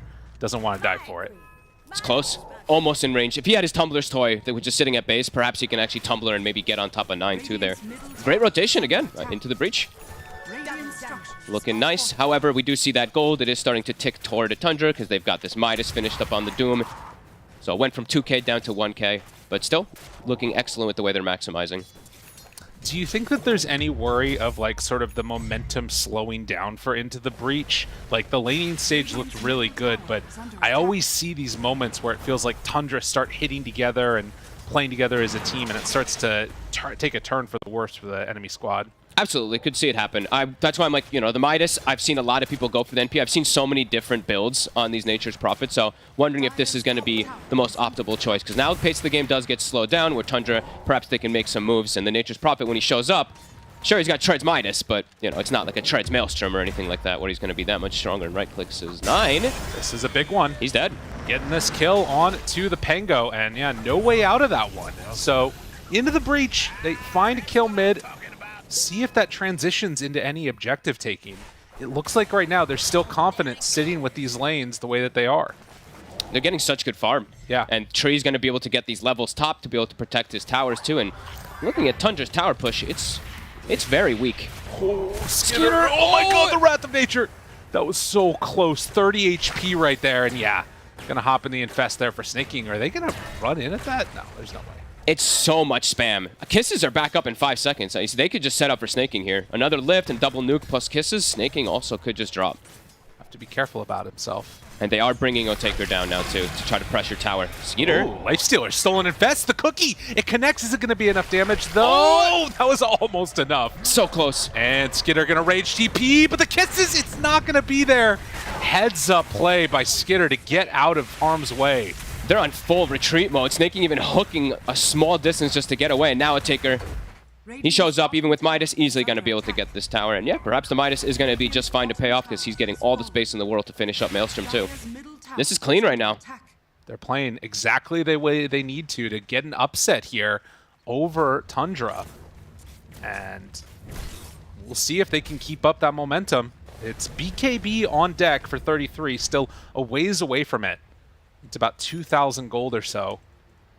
But you can see that with that movement in towards mid now, they're going to try and take this tier 1 tower. I like how, just keep playing fast. Keep looking to play with your advantage right now. Move around as 3 or 4. Move around as 3, NP can TP and join in whenever he deems fit. As Wrath of Nature's back up. Skitter, they drop a sentry down so they knew he was there. Covering themselves in this Moonlight Shadow that they knew was going to be coming in. Right now, for the side of Tundra, they mostly can only play around 9, who does have the Diffusal Blade finish, so it's a pretty strong timing for them as well. Smoke, lasso, Arcane. connects. This is a big one. 33, he's going to go down. Snaking jumps into the fray. Kadaro trying to live through it. They have the Overgrowth used to turn this. Snake King wants to find one more kill. It's not going to happen. 9 does manage to find that snipe. Hey, this is all under an Arcane Rune. Supreme, he's going to have the lasso back up pretty fast because of that. 63 seconds until it's going to be at the ready. A Skeeter. And No Man's Land. The Rage there. Do they have anything to break it? No, not in time. He TP's mid, so doesn't go all the way back to base. We'll be able to continue farming. But towers are dropping. Pace is kicking up into the breach. Supreme, he sees Skeeter. Ready to go. Why Skeeter not? has to bail. And Supreme, there's the TP in from the Doom. 33 was ready to turn and hit that one if they wanted, but Immersion also in the area. And Stolen Devour might get punished for that. No Rage. Immersion running, hiding. Zibe near enough by to help out his buddy. He's got Greaves already, finished up on the Snapfire, so he would have been able to help out the Rubik already, too. Oh my god. Yeah, they're massive. So farmed. They're all super farmed right now. Oh, good step back there. Supreme dodges 9. This feels kind of bold right now, just going all out. Desperate, damn near. And they're not going to get anything. 5 seconds for Lasso. Supreme. 9 needs to be careful. The cookie forward wants to get the slowdown. They get the flame break pushback. Do they want to go for anything else? Doom in the area. They do have kisses waiting for it. The Doom onto the bat, but the back away. 33. Does he have enough damage? I don't think so. Here's O'Taker. And coming in, gets one punch there, takes down Snake King, now turns on to 33. The kisses, they get the kill with Skitter. And with the rage out, 9 is going to burn to death. Zibe making some solid plays as 3 go down for 1. Oh, Zibe salvages all of it. I was like, for a second there, Taker TPs into his death, but beautiful kisses coming in. As into the breach, they're bringing all that action. Tundra, they're completely on back foot. Yeah, they are running wild this game. And I don't really know. I mean, again, you've got like a couple of heroes here that are looking decent in terms of the farm. The Doom, you know, is up there in the other cores, but Lifestealer's fallen behind. And the main avenue that it feels like they've had to start fights has been Clockwork Hook, which they've had to use defensively one time. Yeah, can't really get the connection. I think Snake King's missed a couple of them as well, too. Unable to get that follow-up as now Moonlight Shadow, but it's seen. They already have ward coverage in the area. Into the breach, just more than even 1 step ahead. It's like 2 or 3 steps ahead of Tundra's rotations right now. Well, this is the start that you dream of for Into the Breach.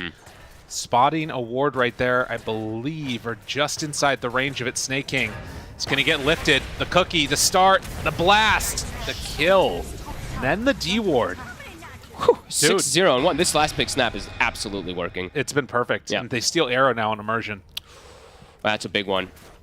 As for Tundra, the pace is just slowed down. Gonna have to wait, I guess, for the Doom BKB when they feel really active to try to fight. They're gonna have to use some they probably need to wait for BKB and Blink so that they can jump at the same time in unison with 9. Because if 9 goes in by himself now, Supreme already pretty much has his BKB, so he could just lasso that Pango. And 9 has to constantly be very careful of how he uses Rolling Thunder because there's a Rubik.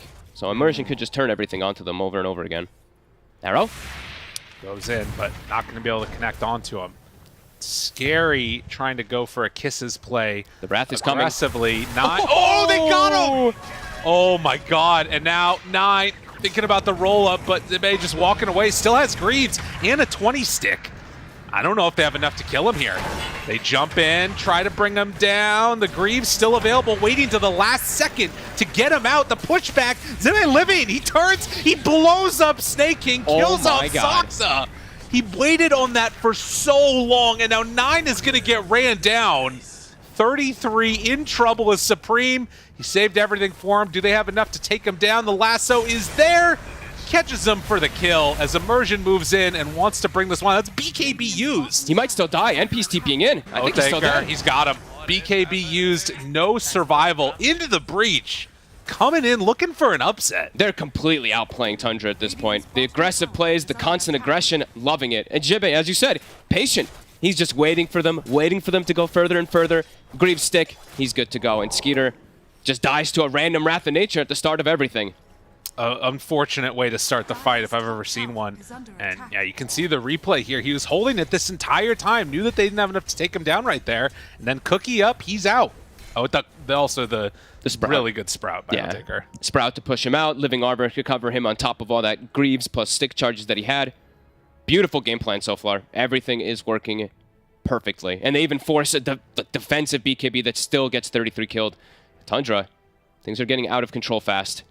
This Lifestealer, he's so far behind at this point, and it's not the easiest of Lifestealer games now, it seems, after everything has progressed, because he's playing into Overgrowth, he's playing into Lasso, multiple forms of that BKB piercing disable. And a quick pause here. You know, you think about the way that this series started and people's expectations for it, you know, even reflected in the bets, OneEsportsBet.io, and it was pretty heavy odds into the favor there of Tundra, but Into the Breach coming in with a plan, and again, sort of following the roadmap that Liquid laid out. Play aggro, get in their face, try and knock them off kilter, and now 75% up. They're killing it. Yeah, looking phenomenal for them into the later stages of this game too, because they also they'll have lots of counters now. As I was saying, you know, the Lifestealer looked good when it was picked, but now, yeah, seeing so many different things that he has to deal with, and even the Pango too. With them getting this type of an advantage, this type of lead, There's Lasso there for him. There's BKB there for him. And eventually, Nature's Prophet is going to get level 20. So the Sprout Leash will be there also for Pango. Yeah. As game progresses, the game plan for Into the Breach, it's looking really good. So many different avenues of dealing with this. And, I mean, at the end of the day, Tundra is Tundra. And we've seen them make comebacks happen. If you want to take down the champs, they need to be perfect. So far, they have been. Can Into the Breach keep it up? Can they keep their foot on the gas? Can they take Roche, shut down these objectives, or are we going to see them get pulled apart by Tundra? I mean, they still have great pick-off-oriented heroes. You know, you find a big jump in when this BKB comes out for 33. That feels like that and Blink is going to be that window that they're looking for. But yeah, it feels like they really need the Doom to be able to get more involved. He's 0-3-1 right now on 33. So yeah, once he gets Blink, perhaps they can try to fight back, but Into the Breach, they seem to still be just multiple steps ahead of the way that Tundra's been playing so far. Living Armor is already on top tower, and Tundra, they don't hit buildings very effectively. Oh yeah, and there's still tree armor going that whole way through. 8k gold lead now. And Wrath of Nature brings Saksa down below half HP. Down bottom. Oop, Snake. Yeah, that's going to be an easy pick off here.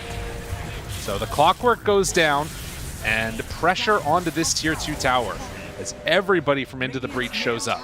Greaves are popped, everyone's full HP, and yeah, the push is coming. Here come the creeps, here come those treants as well. This tower likely to fall. Tundra, don't think they can mount a defense. Still, I think they just need to farm, get the Blink on 33, then they can look to battle for now. I think running into this Into the Breach lineup before Blink on Doom will just be absolute disaster. This is beautiful. After seeing Liquid play so clean, Into the Breach is, like you said, doing almost exactly the same thing. Yeah. It's a treat. And, you know, this next couple of minutes are going to be very decisive as far as what happens. We've seen 8k gold leads squandered before, but Into the Breach, obviously, in a very solid position, and the lasso's there. Walk right into him, get the blow up. If they want to, I mean, they can kick the rest of Tundra out of here and maybe even go for Roche. They're going to check for vision. Perhaps try to find one more pickoff, as they did see the Doom for a second. 33. They spot him. The lift immersion's there yet again. The flame break pushback going to force out that BKB, but guess what? They got the Sprout, they got the turnaround, they got the kill. And it's a Doom as onto well a used. Tree. That's Roche. Oh, man. Saksa also nearly getting brought down from the Wrath. Supreme can't quite get on him, but it's 4-20. I mean, again, you think about that decision, and of course, it's like, okay, I need to make sure I don't get overgrowth when I'm trying to TP out, but Otaker's just farmed. He's got so much damage. Yeah, I think he had the 30 bonus damage from his Wrath as well, too, so just right-clicks right through, and he has Brigand's Blade, so the lower that Doom gets, the more damage is... Yeah, Roche, it's taken. And map is starting to look very small for Tundra, how they can look to make any plays. What's the next itemization? So we said the Blink on the Doom, but they keep finding 33. And now when he respawns, he doesn't even have Doom available. Looks like they're going to perhaps try for some type of infest play. Have to be careful, because Tree, as you said, still has that overgrowth. Yeah, this could be a big one if they can find a catch onto any particular hero. And guess who's there? Otaker immediately gets jumped on, found, arrow, dead. And the rest of Into the Breach get here to take this fight, or are they even going to try to? Now, it looks like Tundra is just going to attempt to escape. They burn through the Aegis. And wait, maybe a fight breaking here, actually. Skitter in no man's land. I don't know. Gets caught out, and a quick punish. They get the kill, but... Get out of there, 4-step forward, leap. Oh my god, immersion, he's right on him. He's got another one. Finds the catch, and... Well, they take down the Mirana to boot. 33, he's going to try and get out of here. And definitely needs to, because the whole freaking team is coming in. Uh-oh. And Supreme chasing. He's got BKB with a TP, but needs to be careful. Gets down to the low ground and barely able to get out of there. It's just Tundra having to run. Doesn't look like they're going to be able to fight by any means with the way that Into the Breach is playing. So fast-paced. Now they've got a Blink even on the bat, too, so... can continue this aggression. And again, this is something we've seen from Tundra before. They play this side lane Dota, try and avoid fights, wait for the right moment to take those engagements. But I'm not seeing what it is that they need. And you know, with Lifestealer dying there, it's not like he's increasing in farm that much. He's almost half the net worth of the Nature's Prophet. It's starting to get to the realm of almost irrecoverables. Oh my god. Dude. Almost gets him with the Gleipnir. That was so close. He TP'd right on top of him. Tundra, I think for them, they have to kind of just have to stick together as 5 at this point. Otherwise, I feel like they're just going to continue to just get run over. Walks in. Into the breach. They're ready. It's down vision. They see him. 9 lifted right at the start. Snaking tried to initiate on Zibe. And 9 force staff gets away. Supreme Flame Break trying to push him back and out of there. But this Snapfire, a second force, keeps him alive. Disarm for a moment, but Skitter gets demolished. They don't have damage. They have nothing. Overgrowth right on top of them. Finds themselves 9. A godlike Snapfire played out of the off lane. Zibe has had everything this game. I think they might call it pretty soon. It feels irrecoverable. Skitter is 1 and 3, 9, 2 and 5. Like nobody's having any type of success on the side of Tundra. Goes in for that Aether Lens on the Doom and does have a Tumbler's Toy trying to get out. Can they catch up to him? Supreme Flame Break pushback pops the BKB, and they are not going to chase any further there, it looks like. Look how fast it's all 5 heroes on into the breach. Yeah. Every single time it feels like you look, 5 heroes have just arrived immediately. Tundra, they try for an aggressive play. It keeps trying to go onto the Snapfire, who is unbelievably tanky. They just throw the tree armor onto him. He's got Vambrace, Greaves, Bracers, etc. Just feels unkillable. I mean, Doom's BKB is down to 6 seconds now. He's just constantly been bullied around the map. And now, eyes set on the Tier 2 tower in the mid lane. Well, NP just keeps on farming. Yep. And earlier they purchased up a gem onto Kidaro, I think it was about 5 minutes ago or so. So they're really taking out pretty much all that vision and any type of recovery for Tundra too. Sure, they've got rocket flares, but even if they get initiations, even if they get jumps, they just don't have damage at this point. Skitter is so far behind. He's having to queue up BKB. Yeah. That kind of says a lot. I know we've seen a couple of these BKBs on Lifestealers when it was played a bit more at TI, but this is one of those games where he's into Treant Protector, so he's into that lasso too. It's gonna get countered. Yeah, and not really that much that's there. And well, speaking of it, Lasso immediately takes down 9. They kill off Snake King. It just happens so quickly. They run together as 5 and immediately blow them up. I mean, Taker is now double, very close to being that double net worth of Lifestealer. And a DD in the bottle for the next fight. Can't quite catch there on the Soxa. That was close. Very close. Cat and mouse. Tundra fully running away into the breach. All of their heroes on fire. Look at the top. Oh, actually, I have that my screen. I guess I have the kill streak thing on. But all of them on fire from the kills that they've been able to get. 33. Gets the blink broken. They have overgrowth. He's going down again. Don't even need it. No way out. Doesn't even pop the DD. Taker's like, I have more than enough damage. Now the DD gets auto-popped. And going in for the Daedalus next on that NP. All under a ward. Dude, with this DD MP, he could actually just TP in and kill these guys, I feel like. He's waiting for his team to get a little bit closer. They are swinging very quickly. Yeah, this is the fight they want if they can catch him. Taking back over the outpost, moving in with the Bat Rider. That's bold from Snaking. Moonlight Shadow, Supreme. Doesn't look like he's going to quite catch him. Holy moly. 4 to 29, 26 minutes. Dude, they came in with the plan. It's looking phenomenal.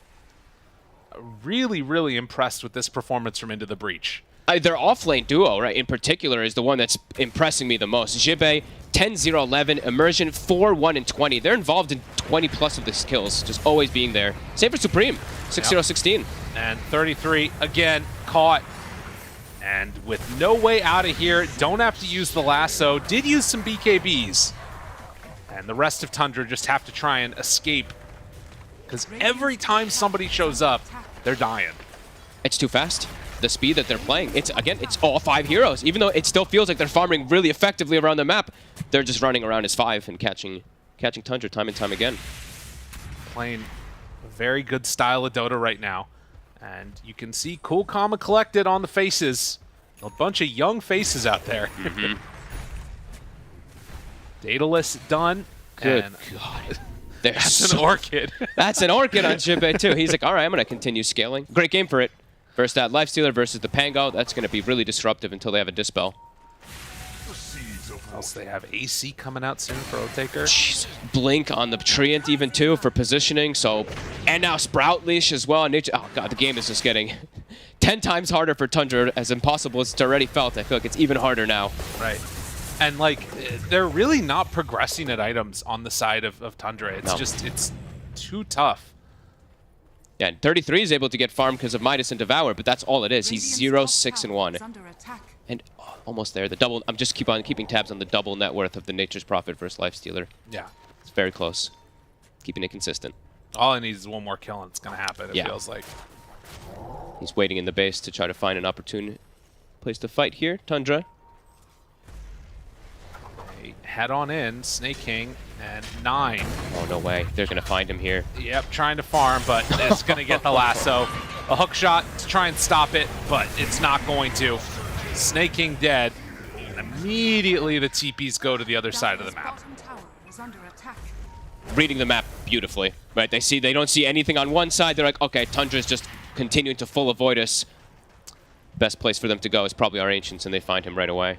And very long respawn on the Roshan here. Almost full duration. And to be honest with you, I don't know who that favors. I think anything at this point favors Into the Breach. Yeah, right? Like, they can just keep this game under wraps and continue to build up a net worth lead like crazy. 93% there. Not seeing a chance for how Tundra can initiate fights, and even if they do, they're going to get counter-initiated on. At this point, it feels like it's really Into the Breach's game to lose. If they just do some type of crazy dives and throw it away, that feels like it's the only hope for Tundra. Yeah. Well, scanning out the Roche pit with that rocket flare, but now it feels like they want to go in and take a fight. They have BKB completed on Lifestealer inside of the Doom. Okay. 3k gold on 9. Almost has his Lincolns finished up. Where are they going to go? Into the Breach is ready for it. Jump is ready. Supreme. They break the smoke. BKB 5 seconds for Supreme as well. Do they get see him? Right at the jump. Lift up to pull him away, and he's on the other side. They can't get onto him. Force staff to high ground. Immersion gets pushed up a little bit. Tigger just turns now, tearing apart Skinner. They did the leash there onto the Pango. He's not going anywhere. As Tundra lose 3, they have to buy back on Snake King. And do they catch 33? Ooh. He manages to get the TP out. Okay, it's a little waste of BKB by Supreme, but who cares? Dominating the fight again. Perfect save. Immersion gets the lift. He even gets the Firefly off before he gets doomed too, so he gets lifted out of the pit and then can just fly away. Gets force tapped as well. Perfect reaction, perfect read. Again and again into the Breach. Looking amazing. Yeah, they're getting everything done, and these hunts that they're making happen. Saksa tries to get away, but with Supreme nearby and the Nature's Prophet, it's an easy pickup. Another DD, 1,000 damage, as now we have seen that double net worth. The Nature's Prophet is actually more than the Pango and Lifestealer put together. Full AC coming out. So we saw him being able to stand toe-to-toe with the Lifestealer with ease before that. Now with an AC, feeling like there's really, just as it's felt for a while. No damage for Tundra. Yeah. Octarine core, so maybe Doom can, get these abilities off more often in between fights or what have you, but with Roche up, that's sort of the big answer to the Doom regardless. And, well, every time they blink forward, Snake King, he gets his wards taken away. And Into the Breach, now hunting. No mercy. Can they find him? Gets the hook shot to escape, but the Gleipnir connects from downtown. The slow is there. Snay is going to be sleeping with the fishes. And it's, look, instantly it's 5 heroes, right? They just appear. All 5 from Into the Breach every single time. Tundra. Now into the pit to try to close this one out. Into the Breach. Done everything right in this game. No slip-ups.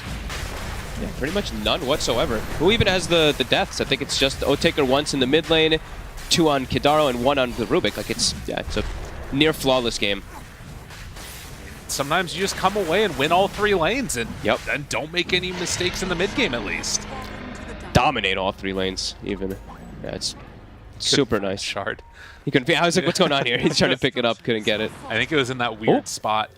9. Oh god, that was real close. Tundra just continuing to have to run away every single time. Right. Well, the last time this Roche got taken, you know, Tundra made a nice little move to cut down that Aegis and clean it up pretty quickly. We'll see if there is any type of a misplay, because there's a big difference between holding the outside of the map and then actually breaking high ground.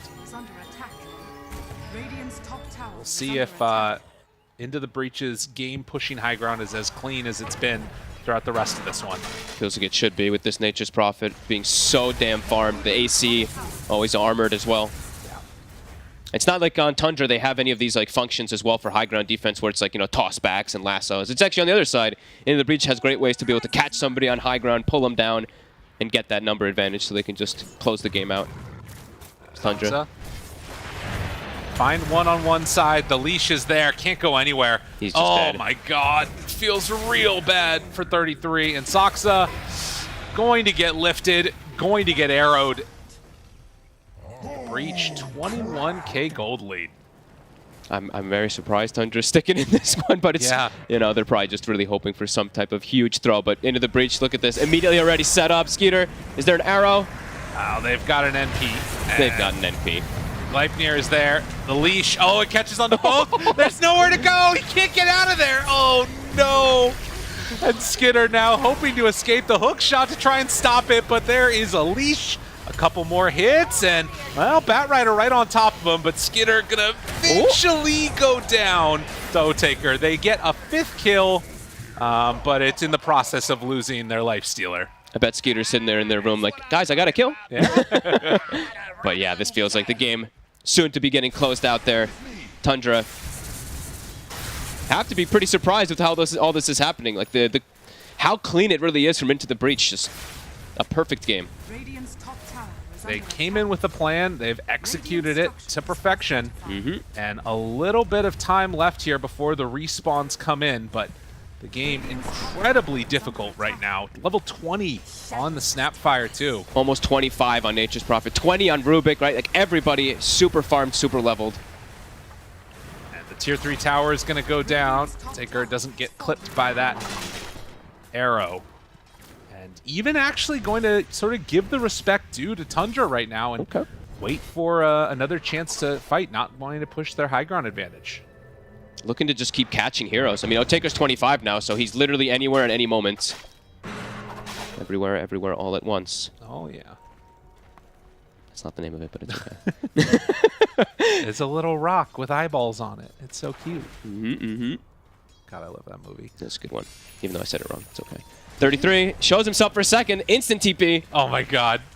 Oh, 33. Hunting. Otaker not showing himself yet. And now he has the Scorched Earth on him. Summon some trees. They find an arrow, but a save from Immersion. All right, things getting a little bit weird over here. Full retreat from Tundra. Yeah, just getting out of there. Saksa TP's out. Oh, Snake King won't get so lucky. Left behind.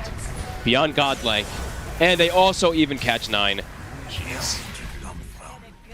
Woo. Yeah, I mean, these types of kills right here, and this is, I think, what probably is going to make them feel more comfortable just pushing up high ground. 44-5. I don't think I've seen a kill discrepancy like this in a long time. Yeah, they have completely shut them down. And right now, Tundra, no answers is the glyph. I mean, it's going to be back up again, but it will only keep their racks alive for a little while. Saksa gets rooted there. Taker finishing this one off. Does he decide to go top? He's actually going mid instead. I think it's time to close the game out. Trees there. The rest of Into the Breach spread very well, ready to back them up at a moment's notice. 20 seconds on Aegis. And the Breach still respecting the champs. Wow. Gonna back up, I guess, finish up another item. Nature's Prophet did farm another 6,000 gold, so Taker maybe just telling his team, let me finish this one, and then we look to close out afterwards. I mean, I will say, if you lose this game right now as Into the Breach, you've never been sadder in your life. Okay? There's no way. I think Gaben is probably saying that this one's impossible. Let's take a look at this win probability. Yeah, Gaben has made the call. It's 100%. Okay. Fair. Yeah, we'll see it right there. I mean, I think it again goes to show like the amount of respect that this team has for Tundra and what they've been able to do before, that they're playing this safe, playing around their wards, not wanting to give up vision. It's a mental game too. They're really making them suffer the maximum possible, so it goes into the next game as well. You know, Curtis, AUI always talks about the favorite thing that he likes to do is make other Dota players suffer. So Into the Breach, they're giving him his own medicine. He's a nice guy, I swear. He is, but you know, he says it all the time. You know, I love Curtis, but he does say that stuff all the time. He's like, that's the point of Dota, is making the enemy team have the most miserable time possible. Oh my god. Into the Breach is doing it. He almost has more damage than the entire Tundra team put together on the NP. Yeah, he might be kidding. I mean, I was going to say he almost has all the net worth of all them put together as well, too, is what it feels like. He's getting there. My god. Checking runes, it's an invis. Not the best one in the world, but does have Lincoln's, I think, now completed for him, so even if they manage to find that Doom, it's not going to be able to do enough. They're patiently waiting around this one ward that they have, trying to find a pick-off. Not going to be able to get anything 33 at the moment. Farming neutral items. There you go. That's the way. Does anybody come over into this area? It's not looking like it. Well, Ogre Seal Totem over the top. Ooh, they're under ward. 9. Gets gripped, gets killed, and snaking. Not going to be that much longer for this world either. So much damage. Way too much. Wrath of Nature comes out. He's going to scout the Roche. Still got a minute until we find out how long it spawns. 33. Oh, hello. Oh My god. Holy moly. 33's like, just kidding, man. Let me out. Don't want to be here anymore. Picks up his refresher. Oh, okay, he's still very farmed on 33, but they can't make anything of it. No. Eats a creep. Ooh. Gets out. Yeah, he knew as soon as he showed he had to just run away. So the TP is there.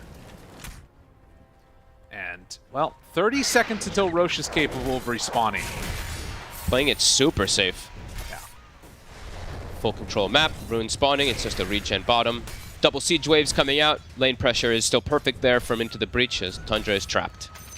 How long has he been inside of 33? He tips him. He's like, dude, you've been in me for like 2 minutes, 2.5 minutes. He's like, I don't want to play this game, yeah, he's like, dude, I don't want it. If I go out, I'm going to die. And 33's like, well, I'm 0 and 7, man. Like, we're all dying. Yeah, this is tome.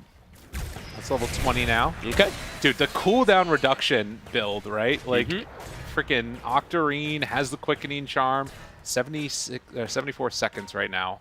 Cooldown on Doom. If only it was doing anything this game. That's the thing. If only the Doom was able to actually do much of anything. Yeah. You're not wrong there. All right, the final hurrah. Do they Doom a Lincolns? Let's see. Zibe. Snaking finds him, but the lift getting their buddy out of harm's way. Pops the BKB already. The roll through. They find the Doom. Oh, he doesn't have a way out of this one. He wants to cast his abilities, but it's not going to happen. Do they have enough to kill off the Bat Rider? A couple more punches, but the root is there. They get the leap away, and, well, just like that, they're going to lose everybody yet again. 9 gets lifted, gets pulled back in, and going to get finished off. The last one alive, Marana, but GG is called 51-5. Into the Breach came in with the upset. I mean, if I've ever seen someone making someone else suffer, this is exactly what it looks like. That was beautiful. Like, literally no mistakes. Everything you can ask for. Even the opportunity that Tundra sees to try to go for a grab. Can't even get a single Doom off. He gets lassoed, fully controlled. Wow. I don't think anybody would have expected to see it come out like this. Maybe they could. Some people could have predicted that Into the Breach might win, but a 51-5 versus the TI champs. I know that to me is the big thing. Yeah, very much so. A little bit of a clap there for him. I think the thing that I want to watch for is, like, I mean, Tundra just have to shore up their lanes, right? Like, because this all went out of that. There was the sort of, you know, momentum that was built up around the NP and all that. But the big thing to me is thinking about, okay, what does this mean for Tundra? Because this is 2 times now where people have come in with a sort of style, one time's replicating the other, of play really fast, try and shut them down. Do you think that they found a weakness with Tundra? It seems like some people have. It seems like they know how to just pressure this team, because they do sometimes like to rely on being very farm heavy, right? We've always talked about that for Tundra. Seems to Into the Breach, they found the formula for success, and this was also Tundra having last pick and still not even able to counteract anything that Into Breach came with. So yeah, really good on them, and I'm really looking forward to see if they can keep looking this clean, because now we've seen 3 games for them that have looked really damn perfect. All right, we'll see if they can keep it up. Tundra can come up with some new answers. For now, we're going to head on back to the panel, let them talk about it a little bit. Into the breach, taking game 1 and 51-5. That was the scoreline there at the end of this 41-minute game. You guys said it's already a difficult feat to try and, win lanes against Tundra. Not only did Into the Breach do that, but they were able to come out of that and just keep growing the lead that they had from the lanes. Yep. I mean, they kind of just beat them from start to finish. I must say that I'm really impressed. So simply put. No, like all their players actually did something in this game, which is like nice to see, cool to look at, from the starting build of Supreme with his skill build, which allowed him to like dominate mid, the way they play their dual lane off lane, the way they go around the map and like help each other. I can't say anything else other than that I'm impressed that you can beat Tundra like this. Do you have anything that you want to say, Ashif, though, especially how Into the Breach were able to transition out of the lanes with the lead and to keep that lead, to keep shutting Tundra down? Yeah, they just had a really good start on like Snapfire, and I think she enabled them to play really hard around like the bat and just keep going. They just had heroes that were way faster. I actually completely misjudged the strength of Clockwork. I thought he would actually help bot lane go well. In fact, I even thought Mirana would go bot, so I just kind of was confused on where they were sending heroes. It was impossible for Clock to play bot because Lifestealer as a carry could not help him at all in the lane. There was no way for him to help with trading, so he just kind of took the brunt of like a Fade Bolt plus a Scatter Blast and then just couldn't do anything. And then they just kept repeating that on the ITB side, just destroyed the lane, got every piece of level and farm they wanted, and then just use that to just keep diving and taking fights.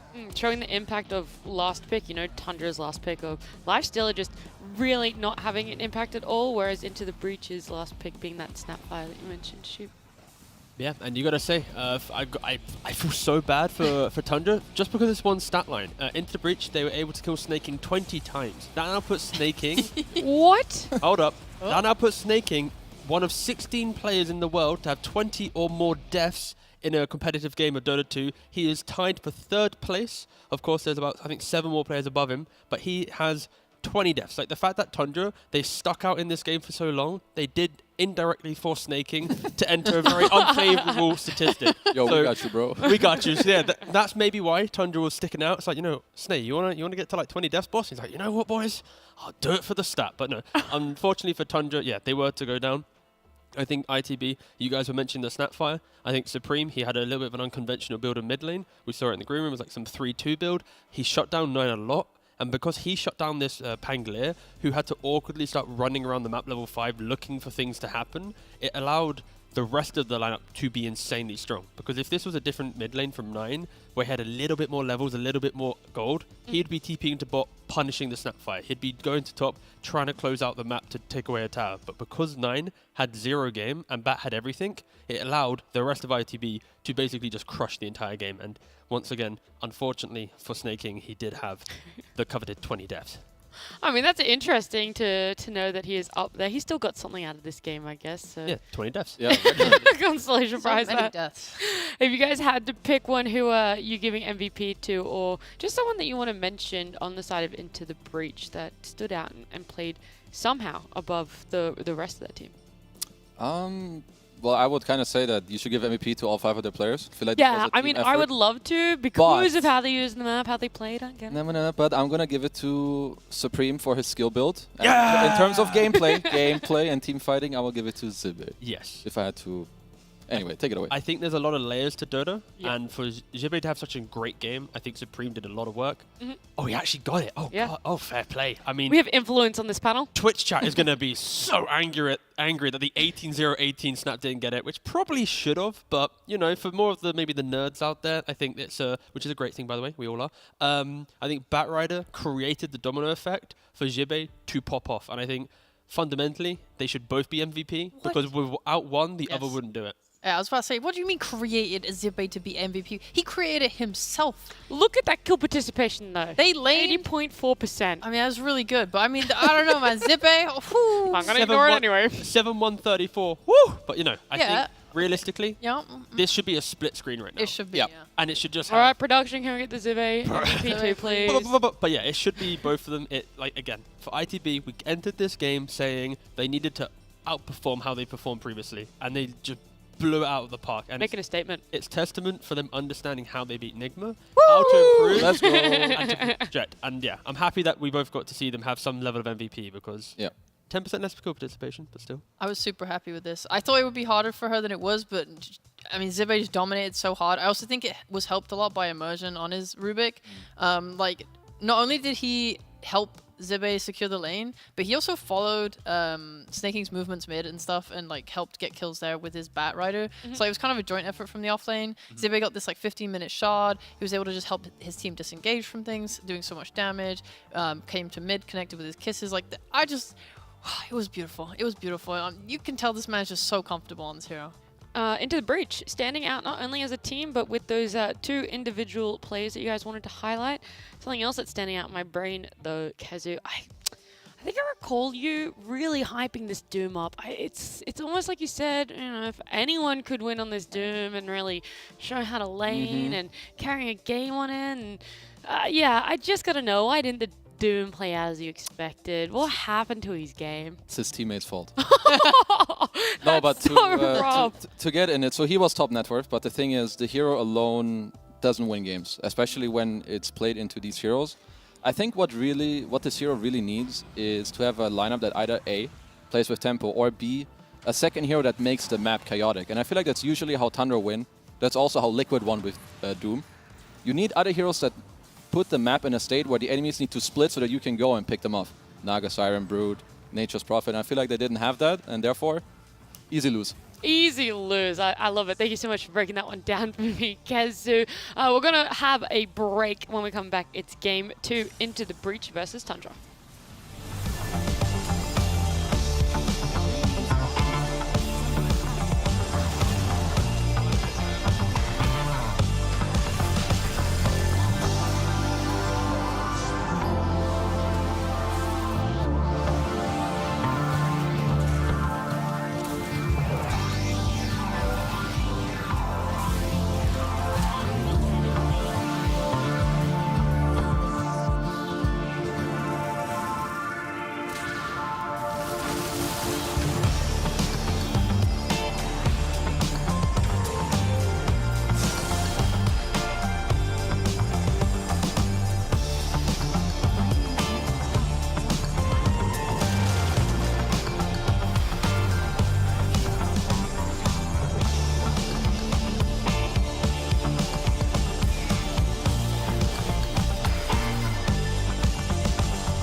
welcome back. If you are just joining us, it's Into the Breach versus Tundra, and game 1 went to the way of Into the Breach in a, 51-5 kill scoreline at the end there. You guys were very impressed. You said Into the Breach needed to level it up to go above and surpass what we've seen from before, and it very much was that in game 1. How are they able to emulate in game 2 then? What are you guys hoping they get to pick up? My God, I hope they just Run it back.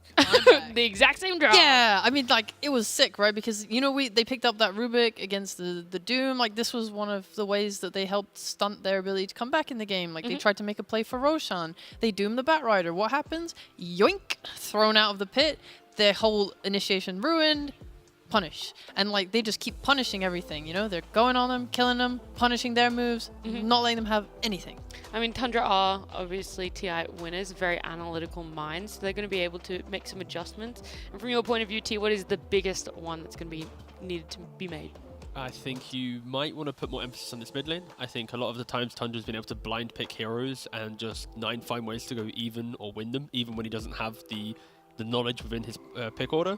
I'd say I think Supreme has been playing some of the best Dota I've seen, at least in the last year or two from him, and I think they might need to put a little... I don't want to use the term respect, because of course they respect each other, but they might want to put more just respect on the mid lane in regards to how they approach that. And also I think for Jibe, his best performances is when he can provide aggression in the game. When he's more static in the lane, he just can exist, and he sometimes doesn't always pop off like he has done on other heroes. So I think target Jibe with the bans and respect mid lane, and then I think Tundra might be in a good spot to approach Into the Breach. What are some Jibe target bans then that you want to see? I mean, I feel like... The Snap? I mean, Snap's there, there's Brood as well. I think Brewmaster. These are like the big three. So Brood for the objective pressure, Snap for the lane pressure, and then there's Brewmaster for the teamfight pressure. So I think there's like 3 different aspects of playstyle that Jibe's presented, and those have been his best 3 so far. Would you say the same, Kezu, that he's the player you want Tundra to be looking at, focusing on and banning out? At least perhaps like the Snapfire. I think the other things they can probably deal with, but I think for them, I've never seen them do this badly in their lanes. I think both Snake King and Saksa in the side lanes in some of the last games aren't looking as hot as they did before. Then we talked about 9 in the last game, but that was maybe more, you know, up to Supreme with his skill build. So I think for them, I would just like them to put more emphasis on like their early stage, make sure they help each other, that they can also mirror the moves that Into the Breach make in the game, which is going to happen. And if you can't respond to that, like, sure, Tundra are good at playing the map, but playing the map is really hard when you're far behind against heroes that will just constantly kill you. So try to have a better early game and match up a bit more. I think that's a really good point, actually, about the map, is that they were playing Nature's Prophet and Batrider with boost of travel, and you saw as soon as he got the boost of travel, he, like, TP'd bot. Yeah. They were really good at just not letting you have a single lick of space. Yeah. Very, very active, kind of everywhere. The bans that you want to see, T, the Brood was already banned out in game 1 by Tundra, but they also had Lina for that first phase. And you mentioned 3 heroes that you wanted to see banned. You obviously can't ban all of them. Would you rather see Tundra than let through the Lina? Let's assume that they have second pick again. I feel like... I think Into the Breach is second pick this time around, so they are going to swap up the order. I think I saw a glimpse of it. You were right. Into the Breach is nice. Nice. Yeah, but I think... ban-wise, I still think you need to keep it relatively the same. I think for Into the Breach, they're the ones who just won the previous game, and pick order might completely change things. We'll see in a second. But, you know, we'll see down the line. I think the cool thing as well, I think for Into the Breach, and what we need to respect as well, is when they did the European qualifier, they lost 2-1 to Secret, which actually prevented them from going to TI, because it was like top 3 had qualified. So Secret not only prevented Into the Breach from playing Tundra at TI, they also prevented Liquid from playing Tundra at TI. So Secret actually is the constant between these teams who are able to beat Tundra. Tundra are lucky, I tell ya. Exactly, this Secret team, very lucky to help Tundra out. Yeah, I said the wrong thing, but still, yeah, pretty cool. All right, well, here we are. Some of those drafts. Into the Breach, banning out Lina themselves and Tusk. And then a massive shakeup from Tundra. Tree and Nature's Prophet letting that Brood through. I think this makes a lot of sense. I feel like what we talked about from the last game is... I feel like Tundra are struggling against this very high tempo and map movement right now. So I think taking out the Nature's Prophet is good. Taking out the Treant is also good, depending on kind of what they want to play. But I feel like the way Tundra usually take the enemy safe in tower is by slowly chipping it down because they're like winning the lane or pulling some waves. But Treant kind of stops that because he just sits there, gonna slowly heal the tower, push out the waves. So I like the change up here. I was gonna say, what about yourself, Sheep? What do you want Into the Breach to open with? Oh, there's a tiny there. There is a lot. I mean, you're playing into a Rubik, so sometimes people just pick Mirana +1 to try and also get a support that's like pretty good at pressuring the lane. Oh my god, an immersion Esprit. So down. And the Phoenix as well. Yeah. They did this exact opener against Nigma, I believe. Yes. Don't quote me, but they've picked these heroes before. All right, I'm checking. They did. They did. Wow. And it was Yeah. also into a Rubik. And then the enemy then picked Beastmaster, and then they picked Lycan, Viper, and Ember. Yeah, so we're gonna see the exact same 10 picks again. Congrats Into the Breach. Not if Tundra did their homework. They will then ban all of those heroes in this phase. I still feel if you're Tundra, Beastmaster is a very comfortable pick. I know Nigma did do this exact same draft order, but Beastmaster just fares well. Of course, synergies against Phoenix with attack speed, and I feel just being able to group around something will help Tundra into the Interbreach aggression. It's funny to say that because, of course, Tundra was one of the best, I say was, still is the best team at fighting into this, but they have started to at least bleed in the last couple of series against teams that are aggressive. And Earthspirit Phoenix, it's still in concept a weak laning combo just because of how it presents in the lane. And oh wait, I won't lie, didn't even see Brood wasn't banned. Cool, yeah, Brood's been picked. Well, I said that. I mean, did say that. My ears and my eyes. Shake my head. Where is your SMH respect my for head. our host?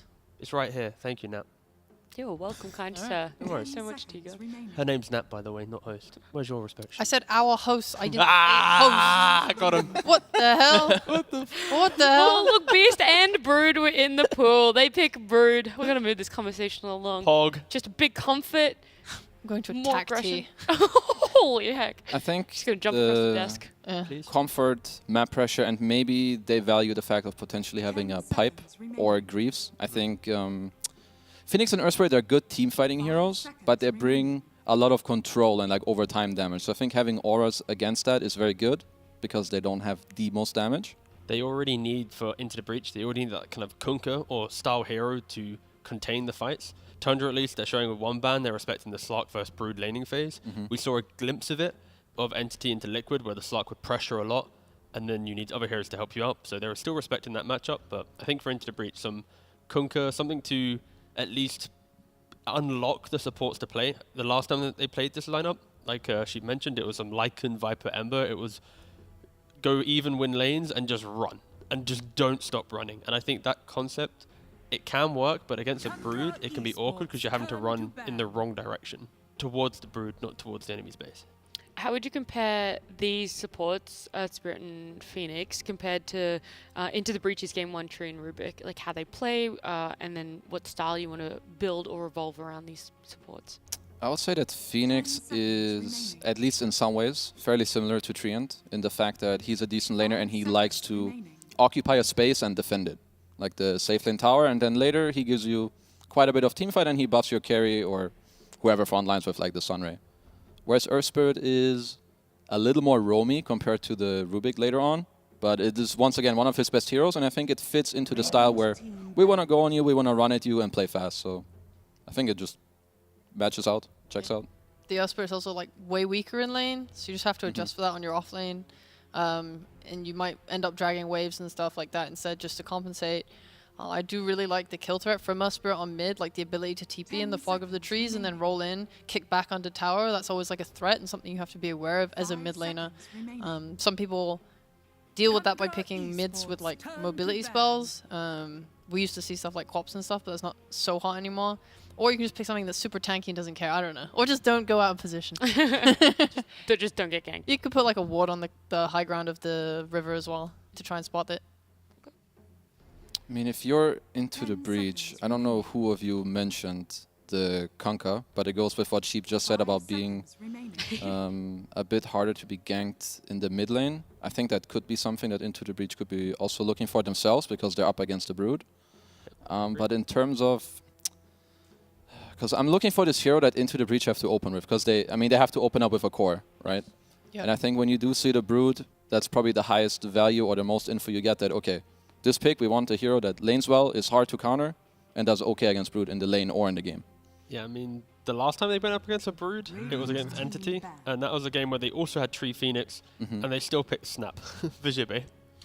So, I mean, off a track record, I would be surprised if they go down that route again. But at least against this Brood, I feel like you just want to have...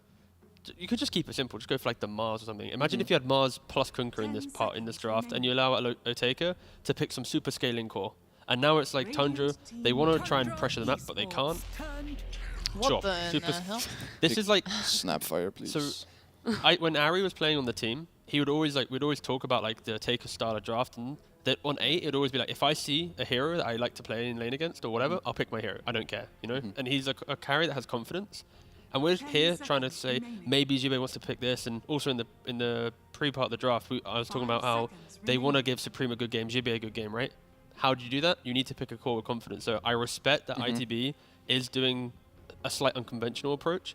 And yeah, so now pick 2 heroes, please. You have to pick a hero that counters our TB. Let's say you go for some PL or something, or some Zeus. Guess what? We now 18 pick our mid hero that punishes a Zeus. Or we pick the offlane hero, like a Snapfire, that can bully out a PL in lane. So honestly, it's a pretty cool concept. Again, not many teams do it. Yeah, there's... What, like... it's very dangerous to pick it, but stuff like Phantom Lancer with Lesh and PL ban has typically been good against Terrorblade, Phoenix, and Earth Spirit. Stuff with it that can either purge itself by a BKB Manta would be preferable here. There's a Zeus, I mean. Hey, I thought we'd get like Snap plus a kind of midi magic damage playmaker. So they go with Zeus. Okay, so obviously it's very good against TB. You have a lot of burst, you deal with his illusions. So Ricky is gonna be there 4. I don't know if Thunder have played this one before. Not really. It's it's pretty open. I think Rubik and Ricky can be interchangeable depending on how they want to approach playing the side lane. So yeah, we'll see down the line. But for ITB, again, I think this is exactly what they wanted with this TB pick. Tundra, it's like you either pick your PLs, you pick your Naga Sirens, guess what, it's banned, or you go for your Zeus. So again, pretty cool. Yeah, I am very concerned about their ability to ever hit the egg, and they don't really have the best disengage right now either. So I'm not sure how they intend to like take team fights. They look way more focused on pick-offs by setting up with the Ricky dart, but then I'm not really sure where the follow-up comes from other than like Zeus spells. Yeah, I must say, at least from these 4 picks I see so far, I kind of prefer the Into the Breach draft. And they also have last pick, so that's a very good sign for them. I think this Tundra last pick really needs to like be on the money, like hardcore. Because I feel like this draft right now,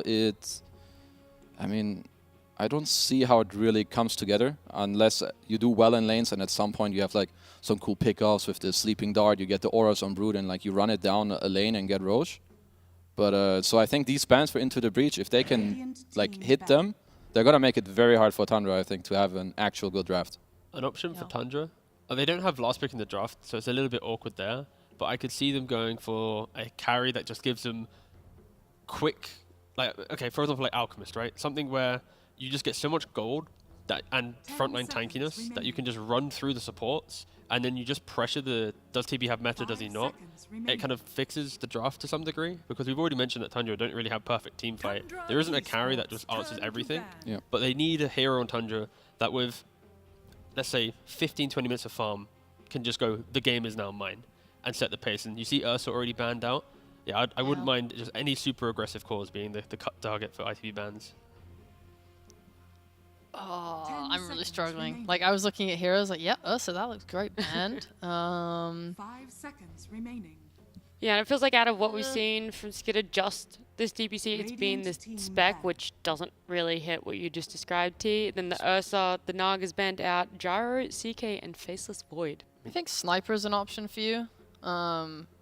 Just something that, like, you're going to have to buy BKB, obviously, and, like, your biggest threat is being, like, tossed back into them or repositioned by Usprit or Tiny.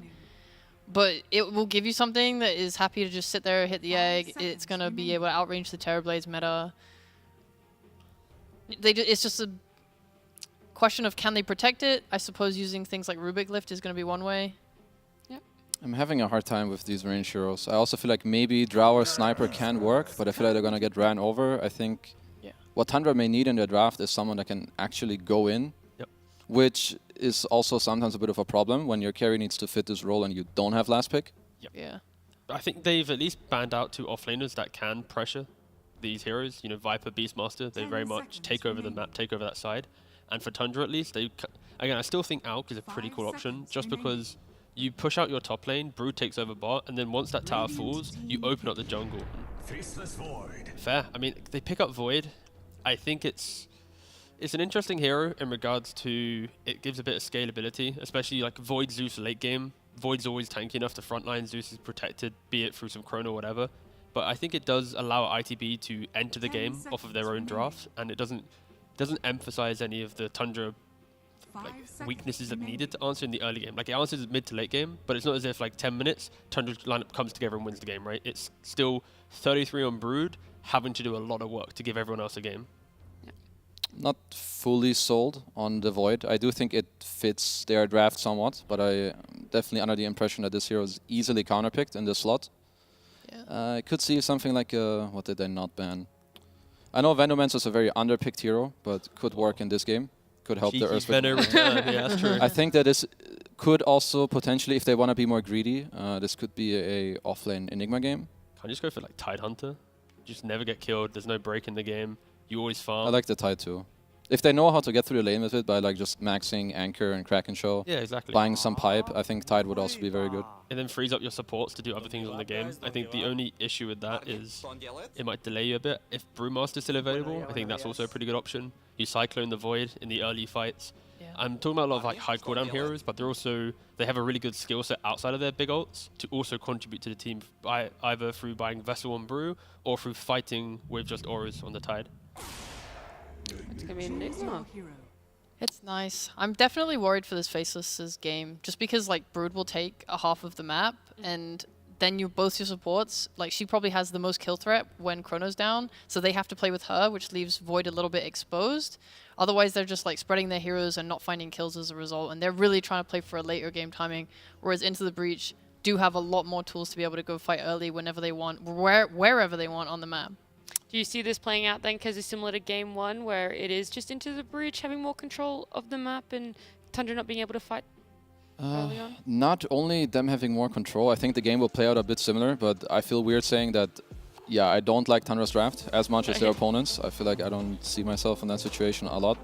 But I think this is a very good Enigma game, even though it's against Rubik. They have answers where they can enable their Enigma by jumping their Rubik in the fight. He's going to have a good lane against Faceless Void. And I think after mid-game, it's going to be really hard for Tundra to win. I think again, we've mentioned Supreme playing so well. This is a game where Tiny can just unlock the game for them. Yep. But I think Tundra, they're going to be happier with this lineup. 33s on Broodmother, Zeus and Void scaling way to the late... Wait. English. You get the point. We understand. Yeah, whatever. I'm done. Good night. Sorry. I still loved the point, T. Thank you, guys. We're going to see if Tundra are able to win Game 2 and push it to a game number 3. We're going to head on over to Lyrical and Fogged. We'll see. Will it happen? I mean, a lot on the line here. Into the Breach, they're 1-1. Tundra trying to get a little bit of a reset after the loss to Liquid. You were not quite as sort of hopeful. There's a couple things that you're seeing in this Tundra draft that may be a little bit worrying, yeah? Yeah, I mean, their lanes should overall be a good amount better, especially with 33 playing the Brood, not a Doom, which we've been seeing suffer so much. 9 is on a comfort hero. However, there's a lot of ways to get on him. And yeah, I'm a little worried for the Skeeter Void. We saw it the other day really suffer when he was playing into the Liquid draft when they had like this Ricky who was super aggressive. I feel like Immersion is going to do very similar on his Earth Spirit, right? He's a super aggressive player, level 30 Earth Spirit, one of the only pros to still be playing it in competitive because the hero just is really difficult to actually utilize, but could be a game that he can just pop off, getting on the Zeus, having the silence for the Void constantly. Right. I'm really looking forward to this one. This should be a fun game. No, totally. And one of the few heroes you're talking about, that silence that can sort of stop the Zeus from that getaway jump that's so often incredibly annoying to deal with. So we're going to get ready to hop into this game number 2. And just incredibly solid game number 1 from Into the Breach. We also got to talk with them at the beginning of this tour about what it meant really to have a good start to a game and what that sort of looked like for them. Best start of the game is the moment when we join the lobby, then the moment we kill the first Roshan, and then 8 minutes later we kill the second Roshan, and enemy got spooked because there is a shard before minute 15, and they're like, what do we do now? Not quite as quick as a level 1 Roshan to a pre-15-minute shard, but that last game felt like it. Is this game going to be any different, do you think? I think it'll be a lot slower. Their draft is quite a bit greedier. They don't have the way to close the map as quick with that Nature's Prophet, and they do have like this Enigma Terrorblade super late game kind of scaling thing as well too. So I just feel like it should be a bit slower. And I'm looking to see what the Ricky's gonna do. I've seen this hero in a lot of regions. I've been seeing it picked quite a lot. Some of the times it can falter because it doesn't have like somebody to pair up with in gank too. So this one I'm waiting to see what this Ricky's gonna do, because into Terrorblade and stuff like that, sure, his Cloud is gonna be effective versus Phoenix, and if they can keep Otaker in it, but Otaker should just be able to waltz out of it in most situations. So I'm gonna see what Sox is able to do with it, because it doesn't look like on paper like this godly Ricky game that he's gonna be super disruptive with the Cloud. True. Now you talk about waltzing away those 33, getting the other bounty runes. So 3 apiece for Tundra, off to a little bit better of a start. Yeah, and kind of similar to what we saw in the series earlier today. Or who was it? It was a Ricky, the combo together from Entity, I think it was, that we were watching. Yeah. And, you know, with the Dark Seer, it just never looked like it was going to work out. Being able to have those like mid-game team fights work in their favor. And here, it's kind of a similar story from Tundra. You've got like Rubik and then Chrono. And that's pretty much it. Yeah, I'm waiting to see what he's really going to be able to do. Maybe he can trip up. Maybe he can just always stop the Phoenix. That's something that he could do, right? You see the Sunray in the back. You just jump and cloud him. So Soxa could do some kind of cool stuff, but we'll have to see if he's going to be able to. Right, and of course, Soxa Courier go down right there. 9 playing together with that Ricky. You know, you have him on the other side of the map. Suddenly you just drop a Nimbus and the Thunder God's Wrath, and you're going to be feeling pretty good for the pickoffs. Yeah, maybe that's what he's going to be looking to do, just pair off with 9 constantly to get up this aggression. And Snaking, gonna take a bit of a beating. Chased down a bit by Immersion here. Could be right. Curious if he decides to like preemptively roam around a lot around that like level 3, or if we're going to see Immersion stay more in this lane and try and play together to get some pressure on. I think at least like for the first like 3-4, like, maybe he'll check the runes and stuff like that, but I'd like to see him stay up here, because I think Snaking could actually die really easy up here. As soon as they have Eidolons at the ready, if they get like a roll on top of him and kick him back, he's probably just dead, so would like him to stay up here. That being said though, Skeeter, off to an excellent start, 8-3. Don't think he's missed. I don't think he's missed the last hit yet. I know one's been denied, of course. 1 or 2 have been denied from the Enigma, but I don't think he's missed one that was possible for him to get. Definitely going to cast a person here. I know. He's going to miss 2 here.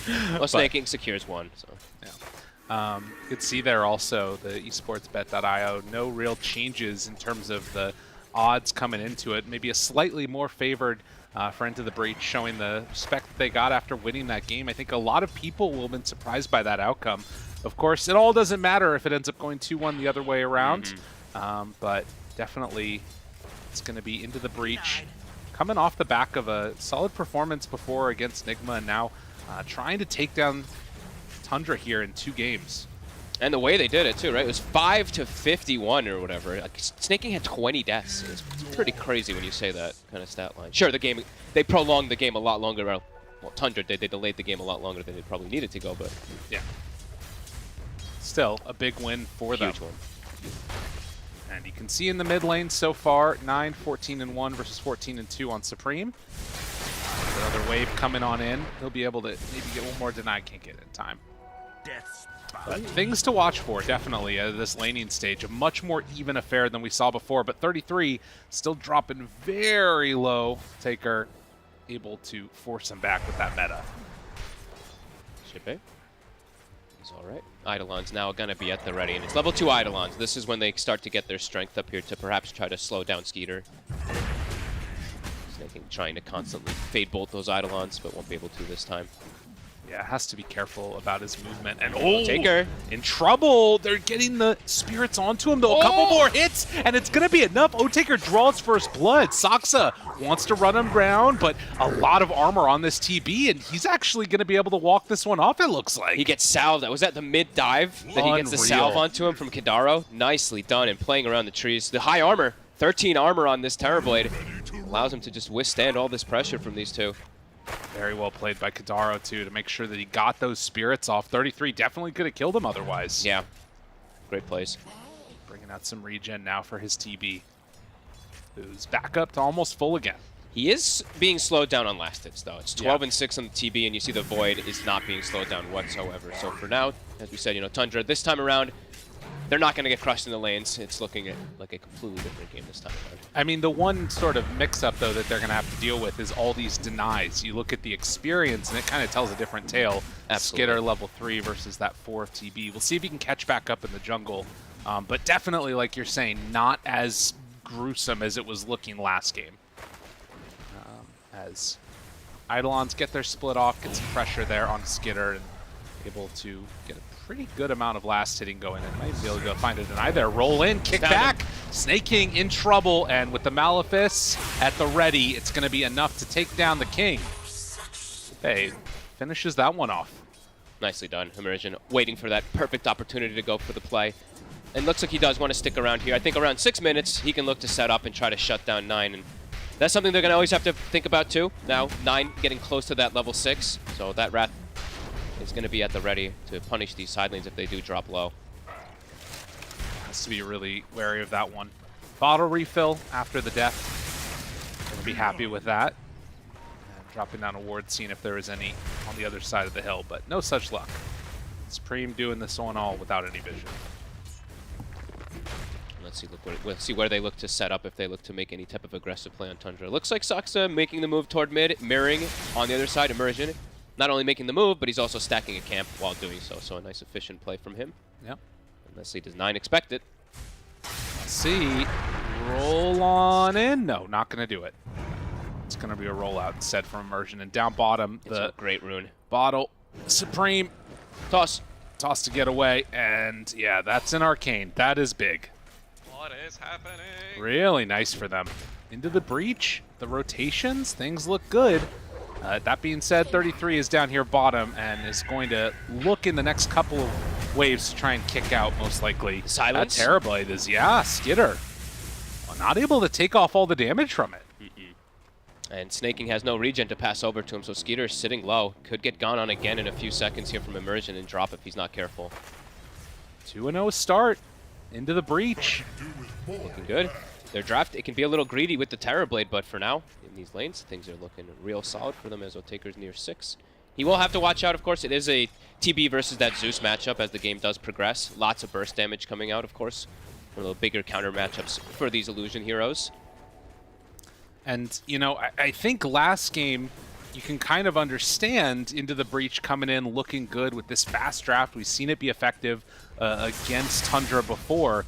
But if they come in and win this one too, it's showing some pretty good diversity of ideas from Into the Breach that I think a lot of people weren't anticipating from them. Oh, absolutely. I mean, this is a more, I would say, quite a bit more complicated than the last one. They're going to have to play pretty patiently, but also have to be not too patient because it is the Zeus and the Void who are going to scale really hard versus that Terrorblade. So yeah, it's an interesting dynamic of how they've changed things up.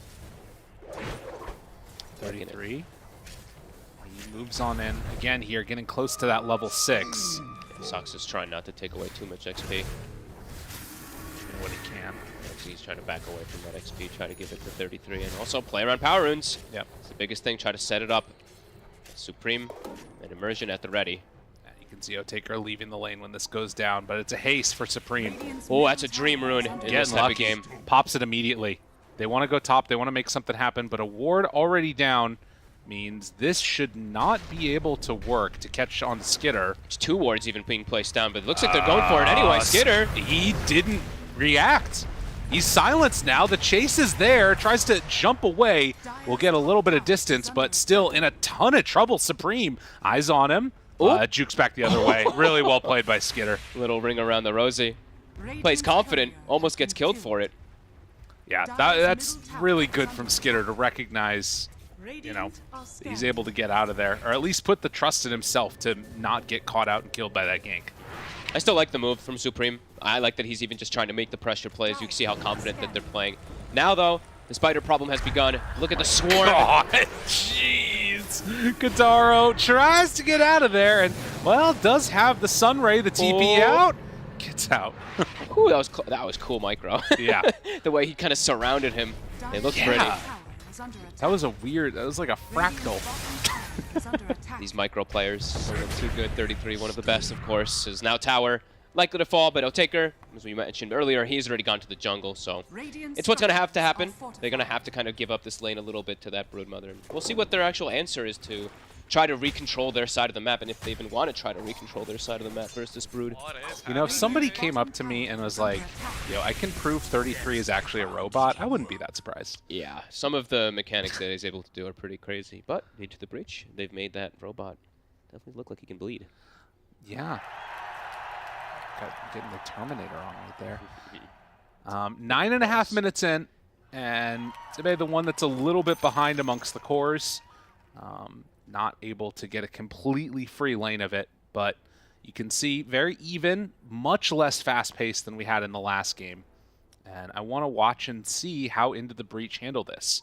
And of course, Tundra, just going to see the normal good play from them that we've been accustomed to. Yeah, more team fight and stuff. Much better overall draft with what they're up against. But yeah, let's see if Into the Breach is going to be able to pressure towers much in this game too. I think that's going to be one of the things I eye for. It's going to kind of have to come out of like a fight into a tower push, because I think just setting up straight for a push versus Zeus, it's always going to be difficult. And versus Rubik, of course. Drops one of those wards up on the high ground there, another sentry to scout the movements around. Like Supreme. Just getting plinked away at by 9 here in the mid lane, but Otaker shows up. They want the rune. Oh my god. Has to jump up to high ground. Okay, I mean, this is a cool meta usage, to be honest. They won't be able to get the rune onto Supreme, but Snaking might be in some trouble. Doesn't have a roll available to him. Yeah, and he's still got lift. Should be okay here, I'd imagine. Snaking? No. Roll. Silence. Saves the kick. Supreme moves in, the avalanche, and able to find him for the kill.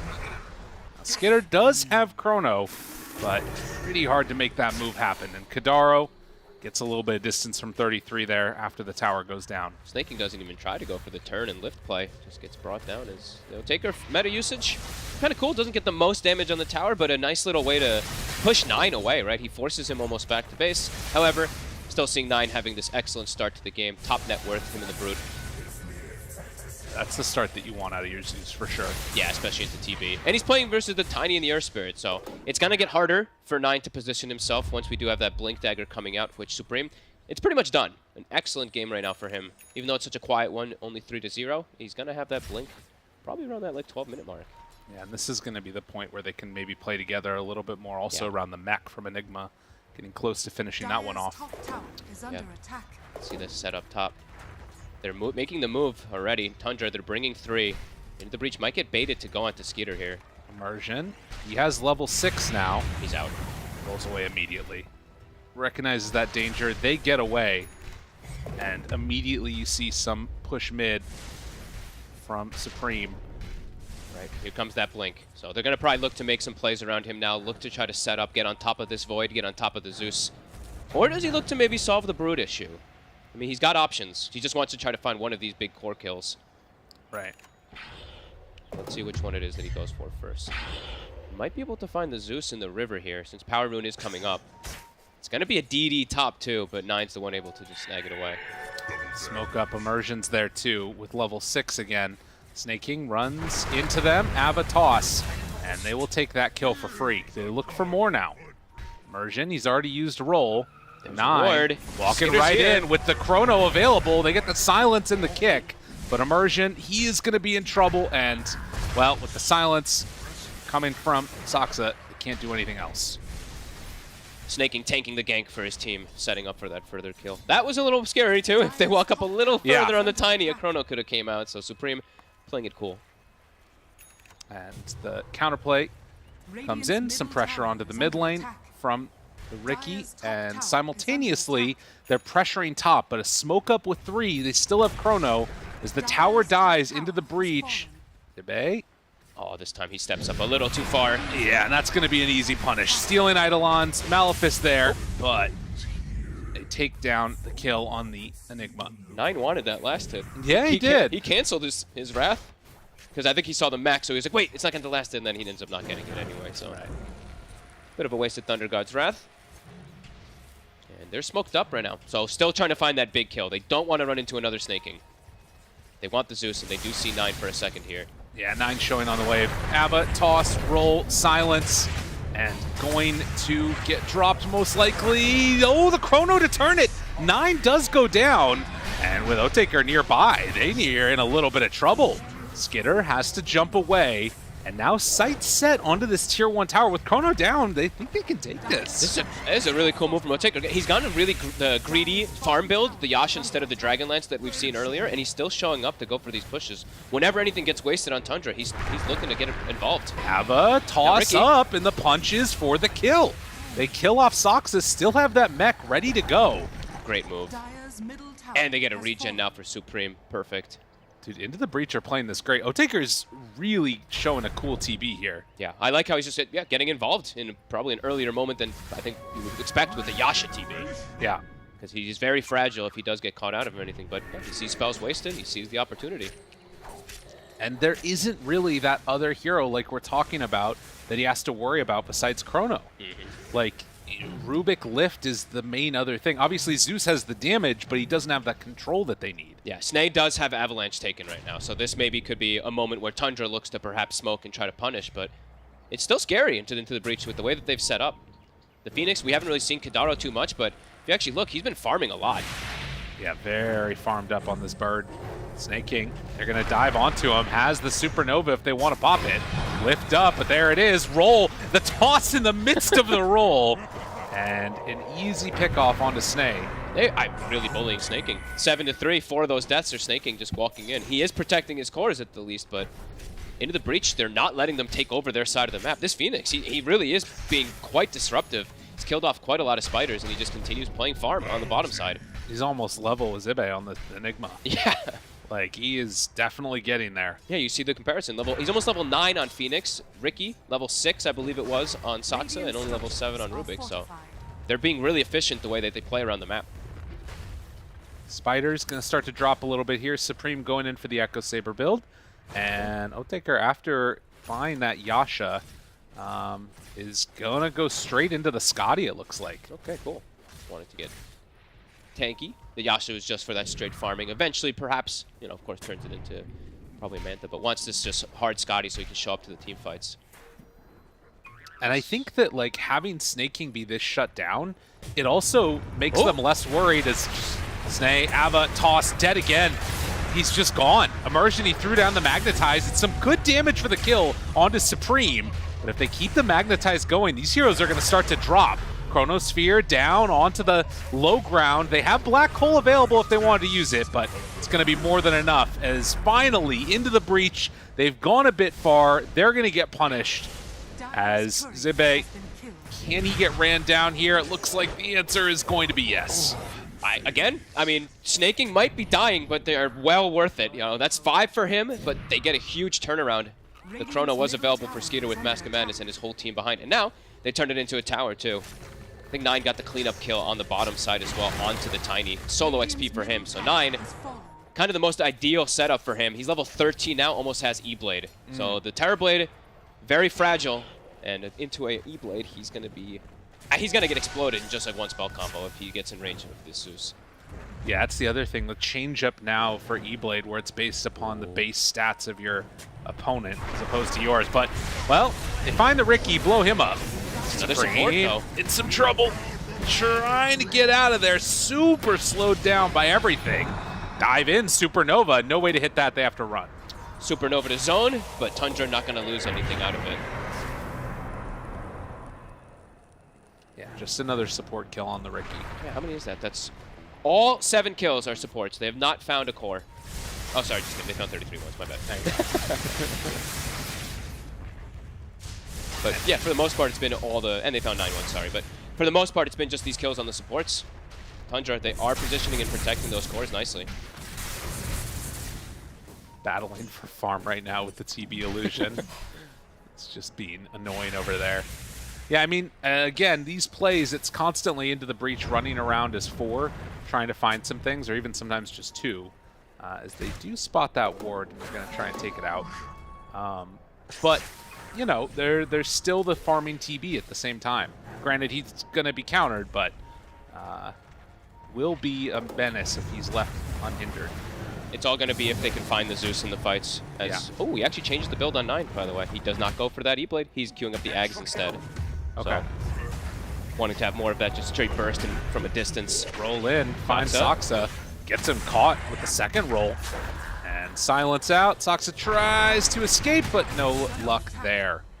Frame right on top of him. Another support goes down. The space being made for those cores. Yeah. Find what time they can. I love how quick they are about it. Every pause that's happened, Into the Breach just goes immediately types go and ready. Yeah. Like they are just, it's no BS today really from them.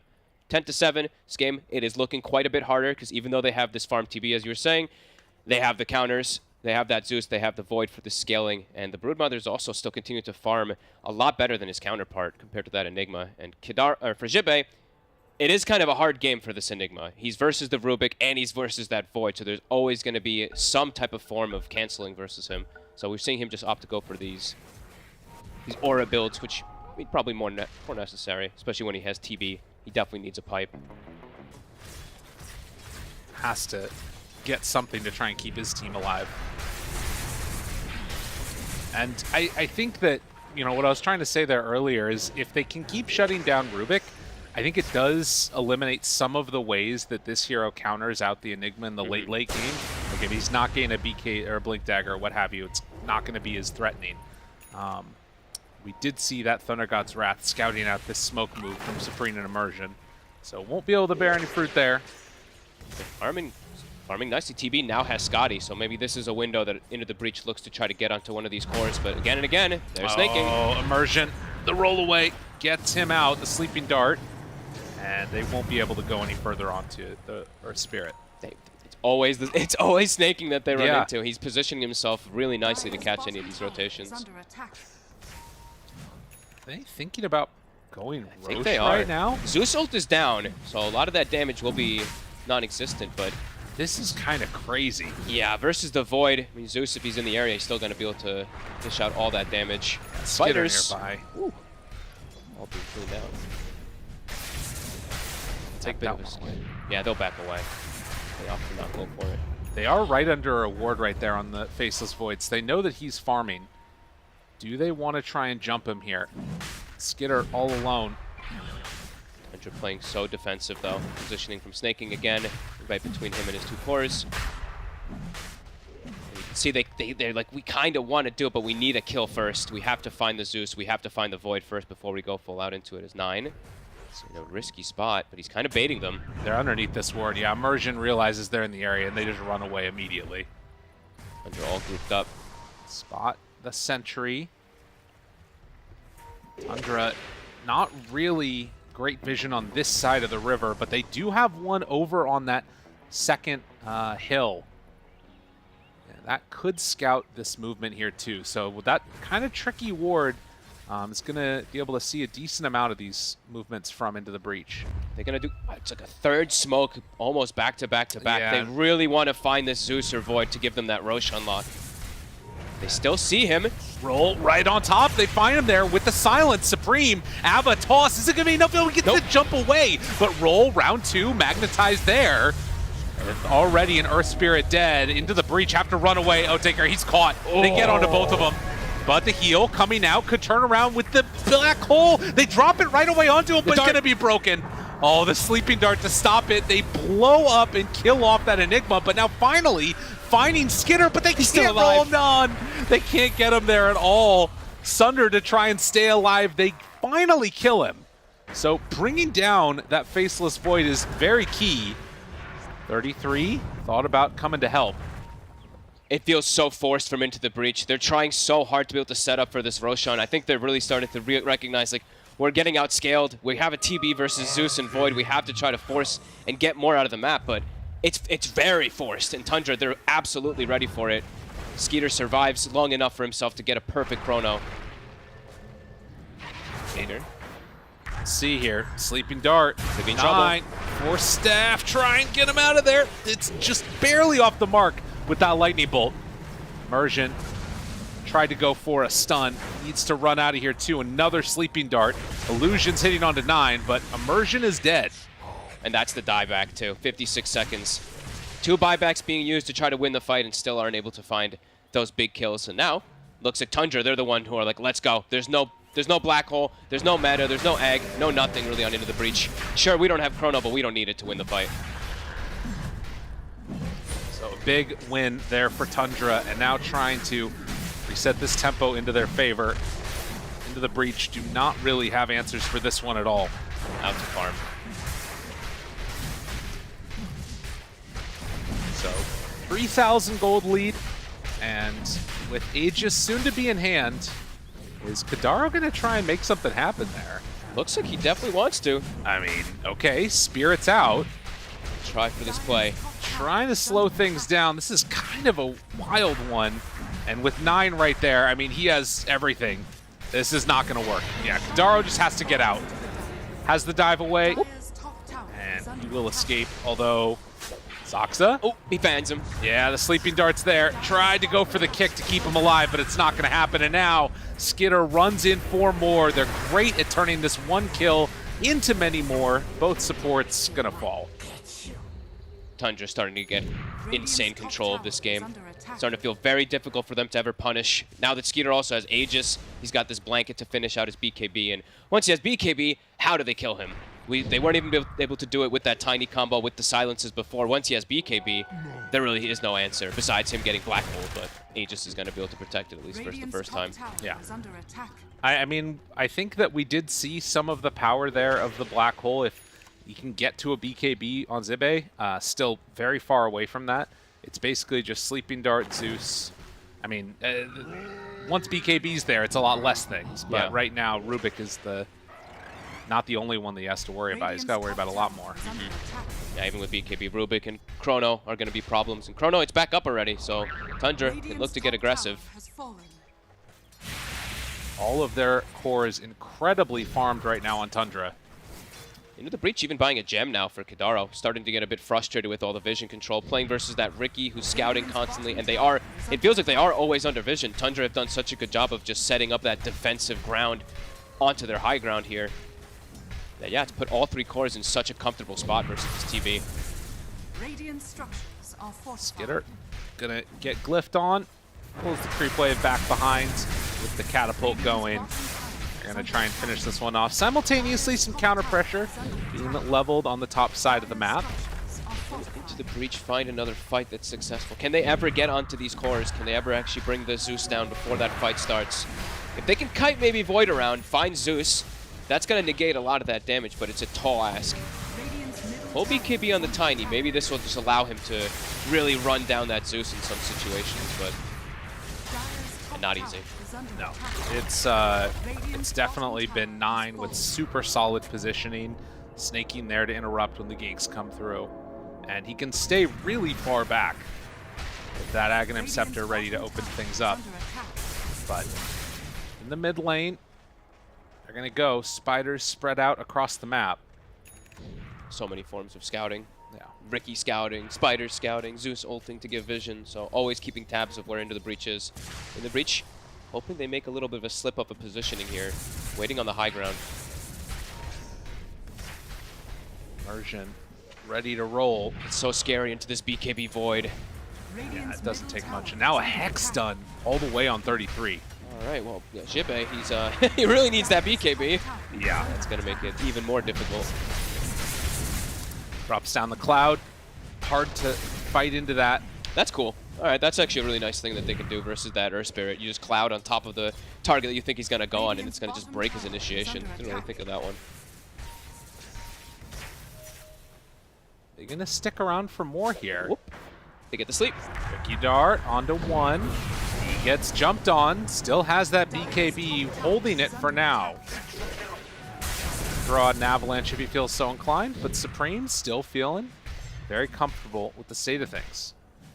Both being very careful not to waste any spells here. You see Skeeter pump faking his Chrono. Doesn't want to just get it on the 1. Spiders, they're scouting. See Immersion heading through. Skitter runs into Supreme. And thought about it. Immersion rolls away. Supreme, he's under fire. Still has that BKB. Sleeping Dart is out, and the Hex, and that's enough. They jump in and find that kill, but the backlines, they find the Rubik. Silence, good damage out with the Spirit Vessel. Is it going to be enough damage to kill off Snaking, though? They don't reapply Magnetize, do finally get it now. But he's healed. And yeah, going to be able to try and get out of there, but the illusions, they play together help clean up for him. Supreme is really pushing the limits there, right? He was kind of just trying to tank all the spells possible, wants to hold the BKB as long as possible, but then the Hex comes out, so it does get punished and does get brought down very quickly. See that Zeus damage. It's pretty crazy when he's been able to get all this farm. 3K in that fight in no time. And now, Sleeping Dart, and Phoenix gonna drop. That's Gem for Soxa now. Tundra. This is the Tundra that we've come to know. Shut down the map, close out areas where the enemy team can farm. A tier 2 tower is going to be claimed for Into the Breach, which is pretty nice for them. But it's not solving these like overwhelming problems that they've kind of got with the rest of their draft. Yeah, they just can't take a fight, and every time they want to take a fight, it's Chrono still available. So, yeah, tough for them to really try to punish Tundra at this point. You could see how it's all making sense why they're playing so aggressive, trying to get that advantage to get the Roshan, but unable to find it. Now they just feel so heavily on the back foot to try to kind of make any plays happen. Well, they will smoke up with 4. Terrorblade not a part of that right now. See who they can manage to find. Black Hole is ready. Queued up BKB for Zibe next after the pipe and the blink and the mech. He's gonna need it. But even with it, we've got answers. Such a hard game for Into the Breach. The 4 Protect 1 lineup with the Tiny starting to fall off, with the TB kind of fully countered. Feels like the next few moments might just be the game decider. There's a ward over here, which was scouting the movement of Into the Breach, but they have one of their own. And Zeus sees it. So 33 gonna head on in. Eidolon scouting ahead. Nine's playing so well this game. So careful. 6-1 and 10 on the Zeus. Every time he like kind of senses that he's under some vision, yeah, the bolt comes out, distances himself perfectly. Dire's bottom tower is under attack. To the Breach, they are gonna actually retreat out by way of bottom tier 1 tower. So claim that one, and now gonna try and maybe keep the pressure going. Interesting. Ooh, gotta be careful with this positioning though. No taker, he's on the high ground. 33 seems to know. His Hex is at the ready. They get the scout. Into the Breach is the run. They immediately have to book it. Taker, does he decide to try and TP out of there? Oh, right on top, BKB TP. So knew he was gonna have to do it eventually. The rest of the team looks like they will manage to escape, as Kadaro also goes for the Sunray and the TP out. Cannot break that TP from him. It's time to push hard though on Tundra. No BKB on the Terrorblade. He's a free kill if they see him. That would be big. 70 seconds cooldown on that one. Yeah, they're just gonna look for any type of fight they can now on Tundra. Across the map. TB sends out illusions. They're holding on to high ground. And every time they're forced back into their base like this, the net worth lead starting to expand a little bit for Tundra. They're just scaling that much harder. BKB on Enigma is so far away as too, so not going to be something they can rely on at any point. There's a bolt that they saw over there. Okay.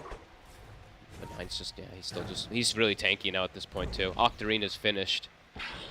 And the speed that he pushes out the lanes. He's going for another set of Eidolons. Can they punish? They're looking here for Supreme, but over on the bottom side, the Zeus is going to be found for a moment. The control is there, and Zeus going to get rolled down. Is it enough for the kill? Supreme is away. Nine trying desperately to get out of there, but with the Spirit Vessel, it's going to be enough damage. They bring him down. They actually get him. And Immersion looks like he should be able to get away, and so should Jibe. Yeah, Skitter doesn't end up going for anything there. So Black Hole down, but a big kill. All right, pretty nice. And that allows Otaker to go out on the map, push out the lane a little bit too, so kind of finding the perfect grab. Second time they've been able to find the Zeus. That is what they need for sure. And I think full MKB coming out for Otaker now. So he has got some answers and some damage if he can just do it in the fights. The problem is he's playing against Faceless Void. Yeah, Void, Zeus, and Riki to constantly scout him. It's always going to be hard. But this is a good item choice, though, having this MKB versus Riki Cloud versus the I always want to say the Ebola, sorry, the Silken Bola that, of course, puts the mischance onto you, too. Yeah. So we'll give him this little bit of extra damage, of course, and ways to hit through it. Broodmother with the Aeon Disc ready to be assembled. And and Merchant forced to roll away as soon as those spiders scouted him. Yeah, and they can't turn this kill into much of anything. If they could have, I mean, if Roche was maybe up and they find maybe a secondary kill, then perhaps they can try for it. But Zeus is back near level 20, and all of Tundra still in a very comfortable spot. Yeah. 9K gold lead. But they are getting out onto the map here. Ricky, he's going to run into Immersion. Sleeping Dart comes out, but just to run away. And as they retake this outpost, things starting to feel less terrible for Into the Breach. Debatable. Debatable. Because now it's the next moments, it's how do we fight around that Roche? Because Tundra, Right. when Roche respawns, they just walk right into it. And it's going to force Into the Breach to probably look to just battle. I think if they give this Roche up, they just keep giving up the map. Yeah, this TB, he's going to continue to get outscaled. So Tundra continue to scout it. 10 more seconds. Yeah, still tough for them to find much of anything after just finding a kill. Yeah. No, it feels like a valve release sort of, for lack of a better word, and then immediately into more trouble under them. And yeah, Roche is up. Time to start it. Pop Thunder God's Wrath. Gonna drop the Nimbus down. Start to take it as quickly as possible. 20 seconds for Black Hole. Jibe also a couple hundred gold away from the BKB, so... Look at the spider micro, dude. Look at that. What the hell is that going on in the minimap? Oh my god. They see Full vision. everything. Yeah. I mean, Into the Breach probably wants to, but they just can't try to contest this, so... Roche is going to be given up, and now, yeah, Skeeter, he's got to cover versus that Black Hole constantly. He's got that second life if they do just throw it onto him. 5 minutes of freedom for Tundra. It's time to press that advantage a little more. Skitter took off his headphones. What's going on there, buddy? I'm sure it'll be fine. Hope he's alright. Hope everything's okay. Yeah. But yeah, 35 minutes in, we're getting up now as well into that next set of neutral items in just a couple of moments. Want to see if, I mean, sort of what the game plan is, because it feels like it just has to be delay, delay, delay until this Aegis is out. Sometimes it's that third Roche that can sometimes be the moment where finally a team is willing to sort of go high ground and, you know, it kind of decides everything. Do you think that this second one is enough that, you know, Tundra can continue to sort of dominate the map? Do you think that Into the Breach might want to fight into them at all? Might have to, like with the BKB on the Enigma, but it's just so difficult for them because everything just feels so countered at this point. So I feel like Tundra has a couple different avenues that they can do still at this point. They can look to just continue scaling, control map, or if they want to just full push and try to find this TB, it's all going to be if they can find him. But right. I think they have a lot of options. They're in such a comfortable spot this game, either killing or just farming, really. Well, you can see the BKB only a couple hundred gold away for that Enigma like you're talking about. And the call is to go with Scotty Dunn along with Mjolnir, Mask of Madness, and BKB backpacked. He's going to have it back in his inventory again. Skitter is just huge. Yeah, he's massive, and it's the perfect counter items versus the Terrorblade, right? And with the Shard also, he's got further ways to be able to jump in. It feels like if maybe you have that moment of, you know, being able to survive the Chrono, you could get a Sunder off. That's like the best possible hope that I could see for Into the Breach. And there is some stuff there to try and turn things around. You've got the pipe done on the Enigma. You've got Mechanism. But it just feels really hard. Yeah, they have to cause absolute chaos in the fight somehow. Like, they have to have the Earth Spirit roll in while Tiny jumps in, somehow kill the Zeus and the Rubik, and then somehow make Skeeter mess up with his Chrono or something like that, and then reset afterwards. It's like 4D chess, really, that they have to do to be able to set up these type of next team fights whenever it does kick off for them. Well, for Tundra's, the recipe is just a lot easier. Anybody they find is likely just a kill. I mean, a BKB getting off in the Chrono would also be pretty huge for the Terrorblade, to be honest. Like, just to help survive that burst that we know is going to be coming out. I think Skeeter might solo kill him at this point because he's so farmed. I think even through the BKB immersion. Oh, gonna get found and going to drop very quickly there. Easy bring down. Yeah, it happens so quick. Yeah. As soon as that Thunder God Wrath come out. They're trapped in the base. The efficiency is starting to build up. Tundra net worth continues to grow. Map continues to shrink there for Into the Breach. And opportunities for them having a hope in this game also continuing to shrink. He is getting closer to a BKB on immersion, and with this Philly, he's sort of passively been building up that gold. But yeah, I mean, you can never count anybody out when they've got a Enigma late game. But it's like you said, it requires the chaos to occur. It requires some unbelievable execution and probably some pretty big slip-ups there from the side of Tundra. Yeah. So, yeah, it continues to get harder and harder. It grows more and more by the second. If you just look at the overall state. Yeah, 93% into the favor right now. And itemizing perfectly. Like it's not really the most impossible itemization to deal with the TB, but yeah, Skeeter's build is very ideal. Mjolnir Scotty, if he gets on top of him, it's just instantly kill on TB. And if he gets him in Chrono, I think even with BKB, he might just kill him because he has the 20 talent. Oh, yeah. That attack speed that you get from him is pretty crazy. Well, they send out a couple heroes right now. Broodmother in the area. 33 might be the one that they run into. Bought a Wraith Pack, too. So itemizing just to deal with Terrorblade. That's Frame. He's right over nearby. Avalanche has to be careful. Skitter ready with that Chrono. At a moment's notice, doesn't even look like he's fully going to need it. He just dropped the Wraith Pack to trap him. Oh, man. A cool itemization from 33. I saw him building it, and I guess it's just all... TB is their only hope. It's all physical damage that they have hope for. If I drop Wraith Pack plus BKB, they have nothing. Do you just unironically say, I put Wraith Pack? Cool item choice there. It's not been built anymore. Come on. Wow, Tundra Wraith Pack. Amazing. Hey. This is not the Wraith Pack of TI times. This is the heavily nerfed one. All right, fair enough. But it's recognizing that it's only the physical damage that has any hope for Into the Breach to come back, right? So that makes sense. Come on. Come on. It's I can hear you. Oh, dude, the spiders, they sniped it. Oh, Taker. His courier gets brought down right there. Oh, that hurts. All these little things matter. They're playing the full eco game. Yeah, they're not looking to push forward. Finishing up another set of items. Skeeter has an AC now, too. This is getting pretty one-sided. Completely out of control. Refresher Zeus. Good lord. Yeah, they're all so farmed now. And he's got Timeless Relic, too. One of the best neutral items in the game, especially for a Zeus, so his damage is going to be completely bonkers. Yeah. Well, a minute left now on this Aegis, and Tundra over the last couple have completely destroyed the Into the Breach morale. Nowhere left for them to go. They're like, you did this to us last game. Sure, the kill score is not 51-5, but they're going to make them suffer and make them slowly bleed out. Yeah, that one hurts. Yeah, 30 seconds left on the Aegis. Into the Breach, not leaving their base, not giving them opportunities to really use it. Also farmed. Oh, Flicker also now on Skeeter, so nice. Has a answer even to that Earth Spirit silence if he doesn't have to pop the BKB instantly. I'm waiting for the Midases to get queued up. I want to see 4 Midases on Into the Breach. Dude, maybe that's the solution to like this high ground problem. Like, teams aren't going high ground. Just everybody build Midases, and you stay even. Yeah. No. Okay. It takes too long for it to pay off. So. Oh, it's sad. Yeah, they're just stuck.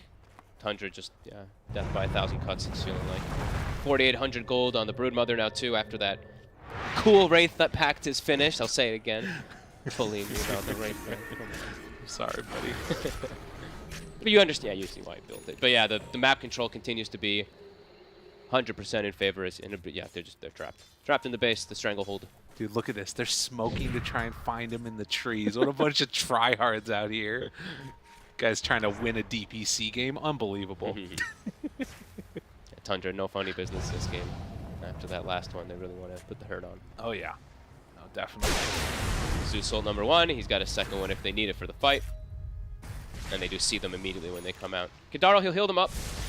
Let's see if Into the Breach. Do they want to... I mean, I think they're probably feeling like we're just getting so out-farmed. We might just be forced to do some type of crazy reckless play outside the base. We're talking about the amount of damage right there, too. Look at it now. Zeus more than the entire team. Yeah. Literally.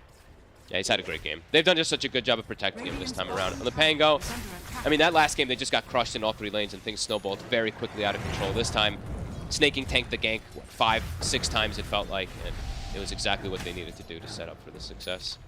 Well, we did see now a little bit of a switch up Otaker decides to go for the Blink Dagger after the Daedalus. Okay. And no buyback.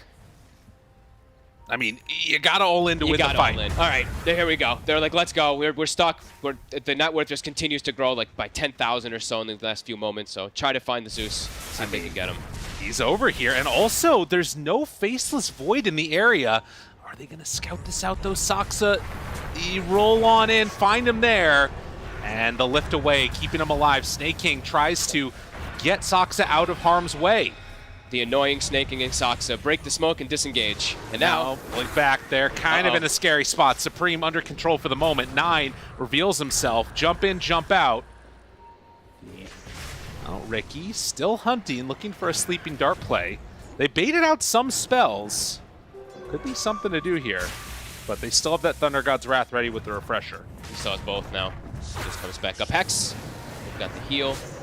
33, jump in, immersion, roll away, pops the BKB. Jump from Ricky. Now he's in some trouble. They get the silence roll through. Skitter thought about it, popped the supernova. 33 separated from the rest of the squad, and the control is there. Supreme, he's going to die. So no way out for the Tiny. Does have buyback in exchange for Snake King. Thunder God's Wrath round 1, and they blow up Kadaro. So no more Phoenix here. Second salvo of it, and now the control onto Zibe. He pops the BKB. Has to back out of there. Now there is no Ricky. The turn, thought about it. Black hole's available. He drops it down. It's only on the Ricky, not nearly enough. And now turning his sights onto Otaker. He gets bashed to death. With all of those heroes gone, no buyback on the Terrorblade. It is looking like Tundra are going to take this game. Outcome that we already had a feeling was going to happen, but just trying to clean it up now. It was a desperate move, really, from Into the Breach. And guess what? They just find Snake King again. The most frustrating thing ever for them. It's always been him that they pick off, and yeah, have to give a lot of credit to him. Sure, he's got the 7 deaths, but it's perfectly played for him to protect his choruses. Yeah, Tundra should be able to clean this one up. Skitter beats away at the creep, starts taking down the buildings, and with a 32,000 gold lead now after the buybacks, it's pretty much all she wrote. Yeah, some smiles on the face there, Skeeter.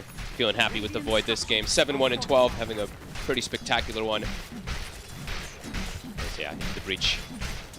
They have no more steam left.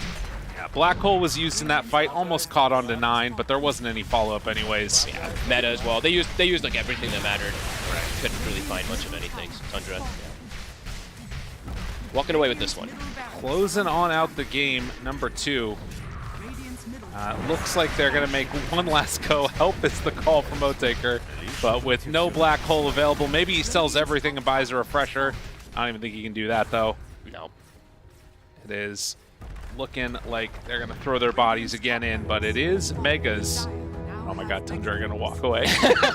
They're like, you made us suffer last game, and we make you suffer more.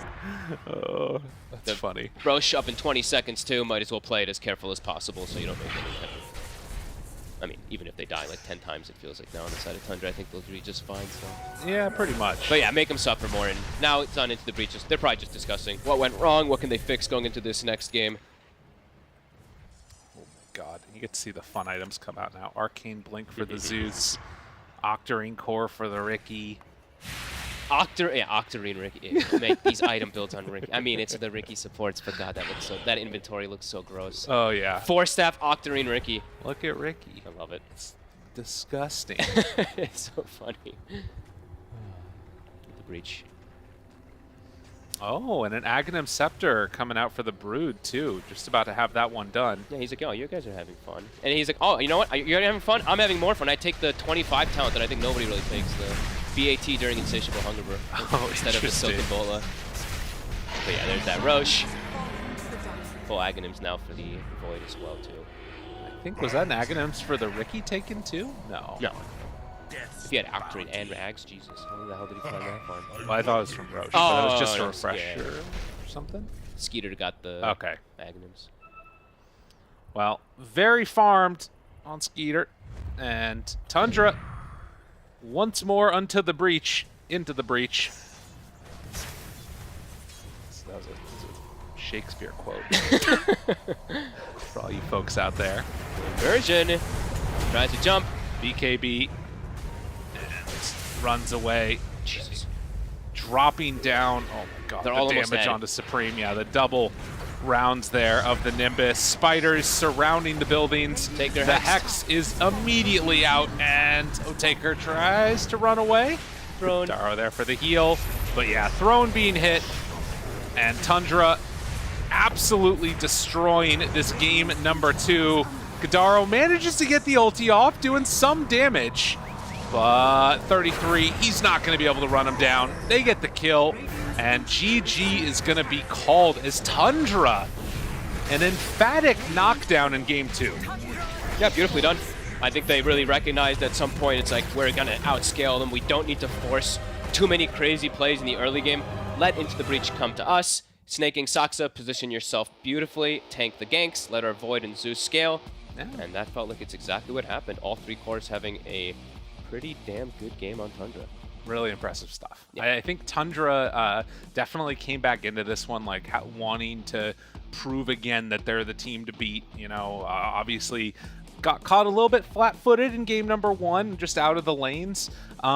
I guess you think that Into the Breach is sort of the type of team that's going to need that lead and to try and play fast going into Tundra? Yeah, I think for the most part they want to be playing aggressive, but I think this one they got put into a position where the game's just, they have to make these aggressive plays happen with a TB, so it feels really forced because they just know this game is, they're going to get massively outscaled. There's a Void, there's a Rubik, there's a Zeus. These 3 heroes super counteract what they're trying to go for with like this Enigma TB kind of scaling going toward later game.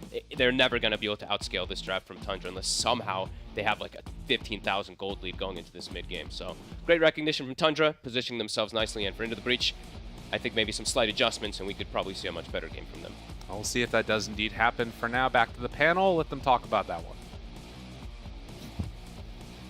Game 2 going towards Tundra means this series is nice and tied up. We saw those adjustments come out from Tundra and obviously ended in a win for them. That was a great sentence from me, but what was the main stark difference in your eyes, Kazu, from this draft and how Tundra played compared to game 1? I feel like Tundra had an easier ability to play the map this time around. I also think they did a better job at like nullifying the lanes perhaps compared to the last game, where Into the Breach just got off to like a really good start. But there was one thing I didn't like so much from Into the Breach in this game. I feel like in this game, if you do last pick the Enigma like this, but then you buy the, what was it, Greaves Pipe. Yep. I feel like you could have just done the same with like a Tidehunter, which would have done more, which is the hero that he suggested in the draft, which I think, yeah, would have been great. But I think if you pick Enigma here, then just play it with the like Blink, BKB, and just get a Black Hole on the solo Void, have your other cores deal with the Rubik. But I think Tundra just, you know, kind of abused the fact that they didn't, and yeah, they just outplayed them. Very much different to the last pick from Into the Breach in game 1. We felt that Snapfire impact. She was very core to their lineup, but this, yeah, Enigma just didn't really have too much going for it, T. And in this game, was it more the side of Into the Breach you thought weren't executing to the standard they had in game 1, or was there more to what Tundra was doing and coming back with? I think Tundra just got to play their style of Dota once again. I think in game 1, Into the Breach was able to break down their farming mechanisms, and in game 2, you know, Tundra just hit their stride. You got 33 playing against Broodmother. I think the last time he played it was against OG, where they beat them. Since then, it's just been banned out and not available or picked. And yeah, we got to see why, pretty much. It's you play your side lane, you just farm up, and then even if you don't want to really pressure the tower, or at least pressure the enemy jungle, I think what Tundra did in this game was really smart. They moved the Brood away from bot side, where traditionally you just take tower, pressure mid, take over the entirety of Radiant. Instead, he moves to top. So now it's like super hard for ITB to 1, invade dire jungle, and then 2, go to mid tower and actually break open the Ancients area to prevent Void from farming. And I think when you play Brood with that defensive nature, it gives Tundra that ability to literally just sweep everyone across the entire map because of just one Brood position. So yeah, I think Tundra, super happy with how they got their heroes. I like the last pick as well on Skidder, going for the Void. I was mentioning an Alk, but then in hindsight, it's like they pick Enigma, then they have more of pressure to win the game in a moment. They pick this Void, and they know as they go late game, I think, you know, there's Ricky delaying all the fights. It's just going to just give them comfort, and yeah, just Tundra's all in their comfort. By the way, Terrorblade now has a less than 50% win rate across all regions. So not too surprised. It's a terrible blade, Yep. Really not doing too hot. MVP game? Is that what you want to play? Or do you just want to say? Okay, yeah, no, I've actually got Alright, an go MVP, on. yeah. Go on, T. Wait. He's thinking. Okay. Putting his analyst Okay. pants on. You ready? I'm ready. All right. 3, 2, 1. 33. Oh. What did you say? Dumbass. I said 3-3. Oh, okay. A 2-1, 3-3. Why? Why cheap? I personally really liked the hex pickup on him. This is a small note. I thought it was really nice because it meant that they didn't have to commit the Rubik lift to following up on the sleep dart every time. Like, I just think their connections were really nice. They had Ricky finding heroes, then they were able to either sleep dart it or hex it and get the kill. So I really liked his itemization. He went for the Wraith Pact just to try and nullify all this damage coming out from Terrorblade. It is physical damage, right? I haven't forgotten the item. Wraith Pact? Yeah. Yes. It's physical. Yeah. Wonderful. Still got it. Still got it. Yeah, so I liked his itemization a lot, and I just liked what you guys already highlighted, how he moved across the map. Yeah, I think items, the way he moved around the map, but I think also, I feel like this team just really functions when 3-3 is like in this role. And I feel like it's a night and day contrast from day one to game 2. Day 2. I mean, to be fair, we're on day 2 right now. To be fair, we are crossing the borders of days right That's now. true. Yeah, it actually technically is. I'm a genius. Team. Only for us. Only for us as we've hit past midnight here. Nati, I heard you trying to whisper to production. Yeah. I heard what you were doing. Yeah, exactly. They didn't. Yeah, they exactly. didn't- Because they it was didn't too pick quick. the- It's they- fine. They didn't pick the sucks up. No. But you get. Why are you doing explain. this? Why are you I'm doing gonna this? call you out. I'm gonna call you out. No, I'm because gonna I feel keep you like on the straight and narrow. He's talking to production again. Well, you get to explain why sucks. Why you wanted to see him there on the MVP screen. I mean, you don't normally see him in the game because he's playing Ricky and Invisible, but no, I think he's... That is such a cheap laugh. And I got one, so it's all you want. But anyway, no, I think for Saxo at least, I think he's not been popping off as much as we've normally seen him, at least in the series that they've been losing recently. And I think this Ricky game was kind of at least a re-entry into like Tundra being, again, it's only been 3 games that they've lost in a row or whatever, but I think, but it's not been 4 in total. Yeah, exactly. But it's not like crazy that they are losing games, of course, but it's the fact that I think for Saxo in this Ricky game, he was just very disciplined in his positioning, and he was always making sure that if the Rubik was in a position, not in position to counterplay, he was able to also be there to prevent the Enigma from making these plays. And you got your I was so confused. I was like, I thought you were laughing at his positioning. I was like, was it that bad? I thought it was pretty good. Man. I was really concerned for a second. Oh, Kessie, yeah, you get out there. You do better, huh? Yeah. No, but okay. It's just more, I just think he just played a really stable game. And I think on Ricky, you can really force a lot in the game and really make your team do a lot. Just unnecessary moves. Like, guys, I got the sleeping dart, let's go. And he also just shut down Supreme quite a lot. Supreme struggled, I think, in this game to pop off, just because Sax was just basically following him around the map. Cool, thanks. Thank you. Okay. I didn't know if there was more. I didn't want to jump in there too preemptively. Fine. You know what I mean? Yeah, I get you.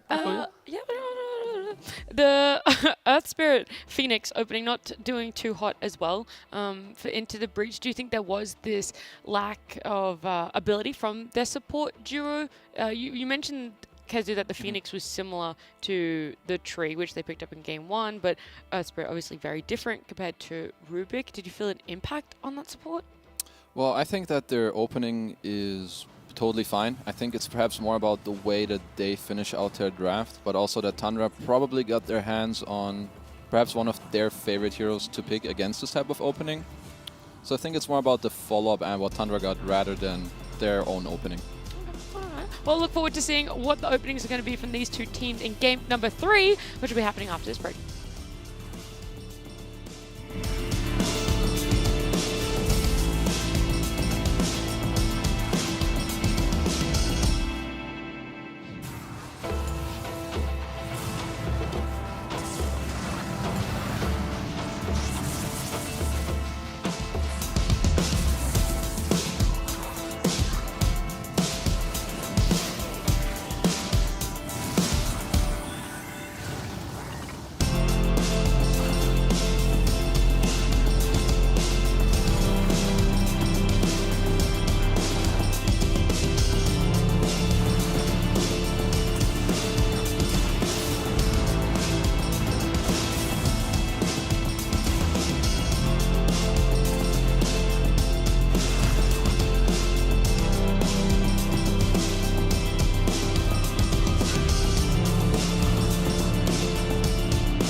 It's a game 3 for our third series Into the Breach versus Tundra. And Keza, you asked this specifically. You wanted to play a little bit of a guessing game here. I can tell you, Tundra had first priority for game 3 here, and you wanted to guess what they were going to pick, whether it was going to be first pick or second pick. Yes. Yeah. I could cheat by looking over here, but Don't. since I'm not, I'm an honest man. Covering it. He wanted to play this game. I'm gonna say that Tundra chose first pick. You would be wrong. Oh, you're so stupid. I'm so stupid. I know. No. You can be wrong sometimes. Don't worry. So No, they there's chose- nothing wrong Don't with let them being talk. wrong. No, like you that, okay? can't. Don't let them talk to you like that. Thank you. I Don't appreciate worry. it. Yes, they picked second pick. Wrong. No, I would be right. They did pick second. Well, they're wrong for doing it. Why? Why is that, huh? Well, I thought that this series would perhaps boil down to Brood Mama. Yeah. As it is a very powerful hero, and Tundra would probably like to get their hands on it. And you think if it gets through into the bridge, you're just going to snap it up? Well, most likely, yes. I don't think they care so much about playing against it, but I think that they perhaps would have wanted to have it themselves, but maybe this way they were like, okay, if they take it, we don't care. We're going to smash it. If they give it to us, we'll take it. We'll smash them anyway. And Yeah. that's exactly the vibe I Yeah. think they're going to be doing. Yeah. Yeah. Yeah. Yeah. Yeah. All right, take it away. Yeah, I mean, we mentioned it in the previous game. I feel like Tundra will happily play into a Broodmother. Hold up. I see something. What? Reserve time on 1 minute. They have a penalty. Yes, ITB has received... Wait for it. But this is Tundra. No, this is Tundra. Oh, it's Tundra's. Oh, God, yeah. Sorry, I misread it. Yeah, so Tundra's got a 1.5 minute penalty or so. Yeah, so. They have a level Whoa. 2 penalty. What for? I don't know. But they have it. That's didn't what ask. Maybe matters. their team talk Who after asked? game 2 was a little bit too long. Maybe they were celebrating for a little bit too long. They I went don't know. to pee and it just took an extraordinarily long time. Yep, run out of toilet paper. Owie! I need more paper. And then happened with Spirit at TI as well. They needed more toilet paper. Happens. know. Why are you adding That's the like face this? of snaking. That's a guilty face right there. Poor Snake. It's like the 20 deaths took its toll. He's like, I don't want to go to a game 3, man. God damn. Of course he wanted to go to a game 3. Ooh, No, he wanted to 2-0 them. Yeah, but because he. Sorry, okay. Yeah, but Okay. Let's focus on the draft. Rubik ignored in both first phase ban, first phase pick. It's a Brood Lesh opening from Into the Breach, and then a Naga Ricky from Tundra. Yep, very reactionary. Of course, with the first pick Brood, you now have Tundra picking up the Naga Siren to lane against it. Mentioned it a lot of times. Illusion hero that never really needs to get outed from the lane, especially if you have a 5 that can enable you. We mentioned how Saxa had an incredible game on Ricky. Again, why not just give it to him again, put it in the first phase. For ITB at least, you now pick up the Leshrac into the Naga. If Lesh is having a great game or a good game, you can always punish a Leshrac. But if Naga is able to actually keep up with farm, going for like that Mage Slayer build, send off one illusion to hit it, and then you keep the rest of them clumped around you, you can actually find ways to actually play into it. Of course, you know, Tundra, they mentioned they don't really care too much about the matchup, or at least they understood the matchup during TI. I mean, I like what they did with their opening, so I'm still a bit new to this like whole Ricky. I don't know how strong it is, but I think they made it work last game, and like we keep emphasizing on how they're like a map team, right? Ricky can go around and scout, Naga can push out all the ways with the illusion, so it kind of makes sense. Also, they've proven before that they don't care that much about Lesh, I think. Yeah. Like you said, Mage Slayer, maybe some offlaner who can build a pipe, so pretty solid from both teams. For me, Ricky feels like it works against some teams and some teams it doesn't. Like when OG picked it into Tundra, it didn't feel like it worked so well because Tundra do like to take a lot of team fights and Ricky's not very good against that. Whereas like ITV last game, their draft was very hard to team fight because of things like picking an Enigma into Rubik and they couldn't just use spells or just go. So I think that they really took advantage of ITB in that regard. This time, obviously picking it earlier, but maybe they just felt like the way that ITB is playing, they can just abuse it a bit more. Like they did get picked off 1 by 1 a bunch of times by this Ricky dart. Maybe their sentry coverage of the map and vision wasn't as good. I don't know. But this Ricky can definitely be amazing, as we saw last game. I think there's a ban that Into the Breach needs to think about. Perhaps the Pangolier. Yeah, I think it's annoying for Lesh. I think it's annoying for Brood. Another hero I thought about for that Tundra maybe need to consider is the Pudge carry for Into the Breach. I think that's something that Otaker played a lot in the TI quals. I think it's one of the better carries against Naga. I don't know if they'll pick it up next phase, because they'll probably want to pick 2 subs. Like some magic damage subs like Snapfire or something like that.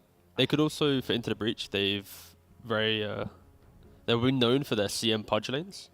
And CM Pudge, you put Crystal Nova into Frostbite, into Hook, you always find the kills. It threatens a lot of these side laners. And if it is a Riki in the side lane, he himself won't be able to contribute much to the lane. So it kind of unlocks that aggression. And I know they used to do it a lot when Ari was on the team. I don't know if they still favor that combo, but if you are able to put Pudge with the Ags Vanguard against Naga, and then just a CM to complement everyone else, I think the lane plays itself, and ITP will be super happy with that. Okay. Into the Bridge are thinking a lot about this ban, though. What else do you think they're trying to cover or take away, comfort-wise, from Tundra 2, maybe? If it's not Pango, I'm not sure. Do you guys see anything? For Tundra, I mean, their best heroes are like already kind of grabbed with this Naga. I was trying to think like Skitter usually is the one that tanks a bunch of bans, but because his hero's already out, you don't have to think about his CK and stuff like that. Tusk. Oh, it's DP. DP, okay. You're wrong. I am wrong. This DP fares pretty well against Leshrac in the mid lane. You always have Siphon, so you don't really care too much about her aggression. And if Lesh does rotate away, DP with Exo can just go to mid tower. So I can respect it. I always think when you have lineups that have like kind of objective pressure, you either fight into that and rebuttal them, or you just play on your own side, and then you move the map to be 50-50 but kind of skewed. So yeah, I can respect the DP ban. I do also I mean, Tundra played well, but it could also be a small indicator to them preparing for a Pudge pick, at least in my opinion. True. I mean, I'm still down for CM Pudge. Yeah, same. I'm down for that train. I agree. I agree too, guys. Let's go. I agree. Good idea. Strong. Strong idea, panel. Woo! Are we picking another support then? For Tundra? Yeah, they're going to have a lot of vision to play off of, so maybe we'll see another disruptor of the millions of disruptors out there. Yeah, it's like Disruptor, Clockwork, anything like this, I think, to continue that skirmishy fight.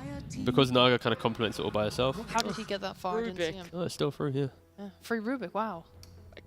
Feels like it, honestly. I mean, this isn't a pick that makes ITB get scared, and I'm still going to just continue the point that Kazu made and then I added on to. Pudge plus EM. Honestly, just makes the draft look so strong. Honestly, don't even break anything else down. Let's just sit here and We keep saying Pudge CM. I'm going to wait. Pudge CM. And if it isn't Pudge CM, we do an interview if they win, and we'll ask them. Pudge CM? Why not Pudge CM? Pudge CM. Pudge CM. Pudge CM. I mean, there is one other route where they pick two supports. They go CM, Pudge. and then the Pudge is support. Yeah, if it was double support, what would it be? Okay, it'd be I could dig a Snapfire. True. Undying. Wrong. I was gonna say something. I was gonna say something Damn it. hard to kill because you are playing into Riki, which is really annoying. Like you're gonna have to defend yourself in fights from like a Nagasar and her illusions running everything, and also like the threat of Riki at all times. So I guess it's kind of nice. You're playing on Undying. You're just gonna sit behind your Leshrac and just heal him and use spells with him and be with him and be in a ball, and you're not gonna get picked off in this way. Because I got an Undying Pudge. No, it feels interesting though with the Undying at least. I got one. You got one. Okay. Got one of them. You redeemed yourself. Yeah. Pango. Sorry, Pango. Pango. Oh yeah, for Tundra? Yes. I mean, it's pretty chilling actually, yeah. It should be one of their best picks. But if I'm wrong once again, let's find the backup. Let's have a second. We're looking for the backup. No, you'd never be wrong. True. Draft-wise though, for ITB, they're picking up the Undying and Snapfire. It's leaning back into that game one where they now have really strong lanes in all three scenarios that they put them in, which means they'll be able to pivot that into joining behind the Brood and taking fights. Like if, Lesh is mid, you just go Bloodstone, BKB. By that time, Brood should have Greaves plus one key item that she wants to buy, and that will just give everyone else fight. And if Tundra want to look for that one hero that does a little bit of engaging, Mortimer Kisses is so disruptive to the early single move that I honestly really like how ITB have set this up. They still need to pick their carry, of course. But for Tundra, it feels more like a take a step back, push out some lanes, chill, bide your time, and they go double down with the Zeus. I feel like this is entirely a lineup of just shove wave, shove wave, shove wave. They'll need a carry. It feels, actually no, they need an offlaner, sorry, but they need some offlane that provides them some at least frontlining tank. Could easily be the Tidehunter themselves. They just want to stall the game and wait for Naga to be super strong. Yeah, their defense is insane. I do think that Zeus is pretty good in this game. It's a hero that matches up well against Lesh. You play on high range. You don't have, too many heroes that get on top of you. Maybe Brood can, and she builds potentially the pipe that you don't like so much, but all of the other heroes, they don't really touch you, so I think it kind of makes sense. The speed that they played yesterday. It is yesterday, technically. Technically was yesterday, It was, yes. But so the Zeus and Ricky combo, a lot of times Saxo was looking in the trees trying to find that pickoff. One quick Zeus ult, then Sleeping Dart into Nimbus. It was super disruptive. And for ITB with their lineup right now, if Lesh is the sole one running in, you throw all the spells onto them, they're going to die. And sure, there's like auras and Soul Rip to help, but they don't have multiple forms of like backline jumping heroes. They kind of just have presence. They just kind of exist in an area and take it over. They don't just go, your backline is ours to destroy now. Leshrac can kind of do that, but not as cleanly as other heroes. So this carry for ITB needs to be that convictive, like, if I want to find a hero, I'm going to find and kill them, blow them up instantly. Like, I don't, they're banning Drow out, but yeah. I'm just thinking about this Naga versus Leshrac matchup because it was something that was talked so much about at TI. And Tundra, I think the main ways they played around it were by buying Wraith Pact and Mage Slayer on like another core, as well as having this pipe. And right now, I don't see buyers of these types of items. Obviously, Wraith Pact's not viable anymore, but like I don't think.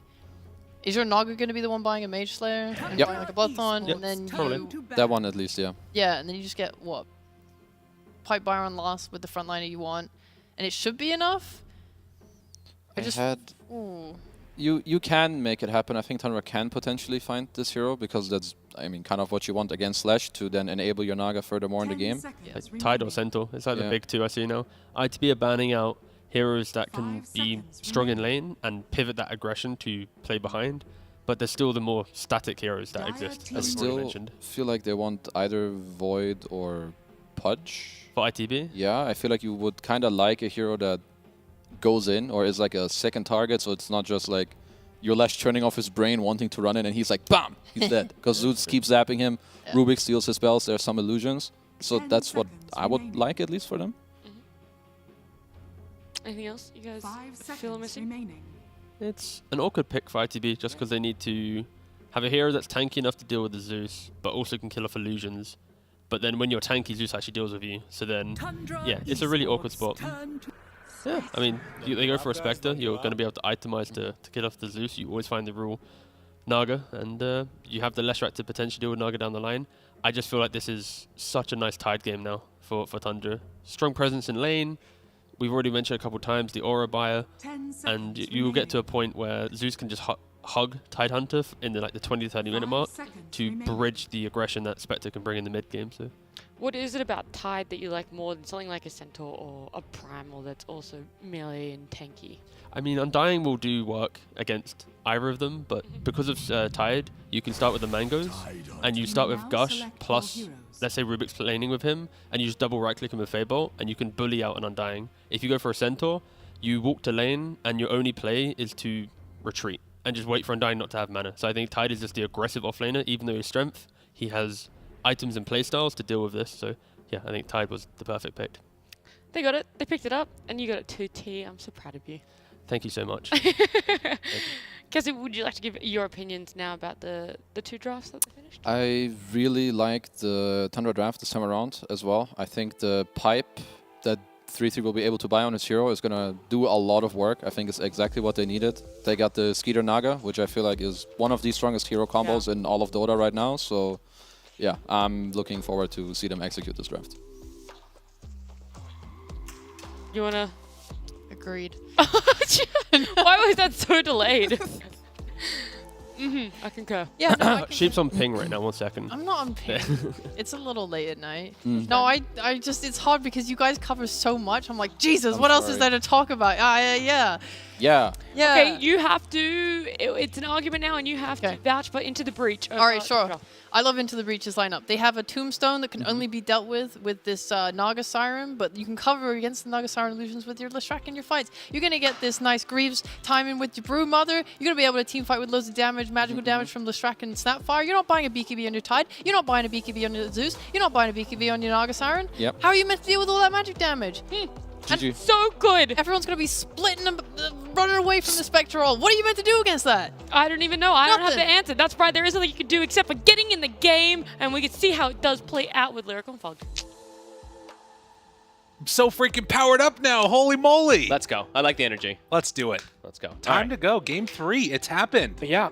They've been pushed to the limit. Tundra, do you think Into the Breach has put together a solid draft here? It's going to be a tough one to test because this is literally the formula for success that Tundra won TI with, right? The damage mitigation, the Naga Siren just oppressively taking over the map slowly, and you just feel that pain that's going to slowly come in. They've picked themselves a pretty nice, well-rounded draft. But yeah, Tundra, I mean, this is literally their bread and butter. This is what they won TI with, so it's a lot of tests to see what Into the Breach is going to be able to do. They have good space makers, right? For that Spectre, they have a really good quad aggressive heroes that they can look to make space for the Spectre. But is it going to be enough to stop Skeeter the monster on his Naga? It's a good question, and the other thing to mention is that, okay, they won TI. Since TI, there was that patch, Wraith Pack, no longer a thing, except for last game for some reason, but that's fine.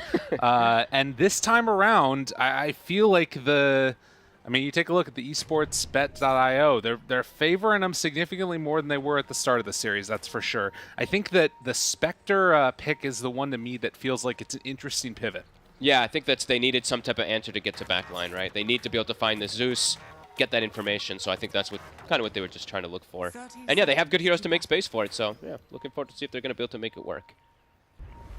And I guess we're just going to start to see Ricky a lot more in the Europe region as well, too. I know in SEA it's riddled in like every single game, but yeah, I think we're just going to start seeing it even more. Because last game, Saksa was very annoying with the information that he was giving.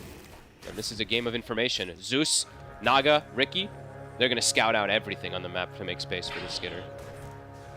That being said, there is also on the other side the Broodmother and the big old Haunt that can come on out there and cause some problems, and it looks like it's going to be 3 for Tundra yet again. Skitter able to outclick Dibbe down there on the bottom side. Yeah, plays it nicely. So interesting things to watch for here are going to be, of course, the laning setups, how it all works out. Lesh versus Zeus in the mid. 33 already gained a little bit of bullying from Mr. Kadaro here. And yeah, he can't really do that much. No, you just have to play around now, perhaps trying to get some like lane pulling from Sox at some points. Once they start draining the mana of the Undying, then perhaps with like the gush and physical damage, maybe they'll be able to push this Undying. But that's going to take time, so Otaker should have a pretty free time up here on that Spectre. And then, of course, down bottom, you see Snake King. Able to play another game on this Rubik of his, making space for his team, making sure he's intercepting those little rotations in. And actually drew a creep, it looks like, as well, on the bottom side of the map there. Yeah, it turned around. It was chasing him, it lost vision for a second. Yeah, I mean, 33. 33. Dropping low. Does he dive in? Kadaro? We thought about it. He thought about it. Yeah, they're making this Tide's life miserable. Spectre free farm, but now the drag begins. Saksa pulling waves. This is how they're going to have to play this matchup. Undying, though, one of the better heroes to be able to just walk up behind the tower and contest those, especially versus that Undying.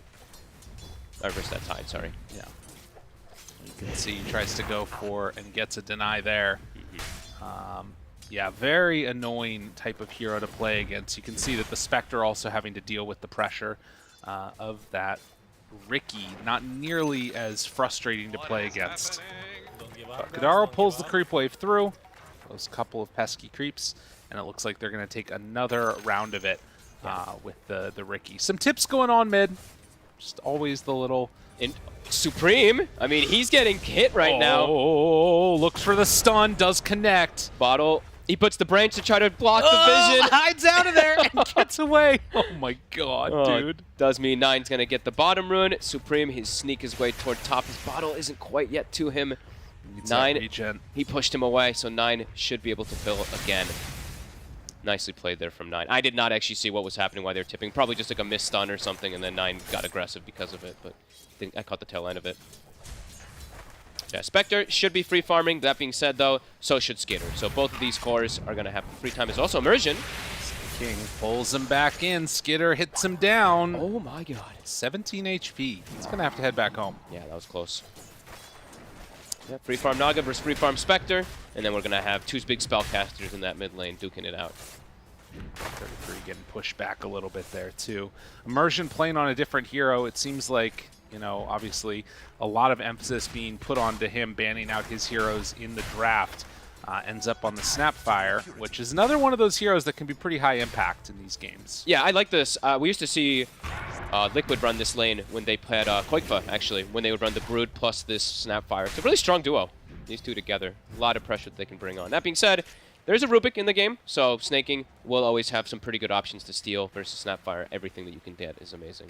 Except for, Little Shudders even has its uses in this game because it's versus Undying. So literally every spell could be amazing for snaking. Yeah.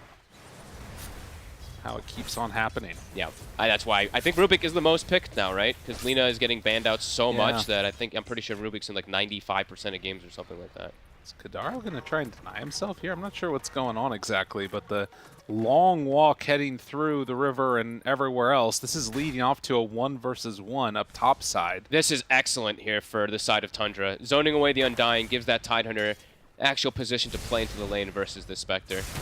Done. Not able to connect onto it, so he will get that water rune. And Saksa is able to protect the top rune as well. So 9, he's going to get both water runes again. Man, this really hurts for Into the Breach's mid. Little moves from Saksa, right? Pushing out Undying, gives Ties the lane, then he also checks the rune. I think they're going to probably have to fill the bottle of Supreme mid from that Undying. Heading on in there. And that, again, gives you more opportunities to have a 1v1 up top for the Tidehunter. Yeah, the Dream for 33. So he'll be off to a good start now. He'll recover nicely, and yeah, his game is important, of course, as Panel mentioned, getting that pipe at some point to be able to protect the Naga. 9. Keeps the pressure on. Glyphs the creep. Tries to chase in on this. Won't be able to go for the kill, but zones him out of XP range for those other creeps that are in mid. He's playing this matchup really nicely. Yeah.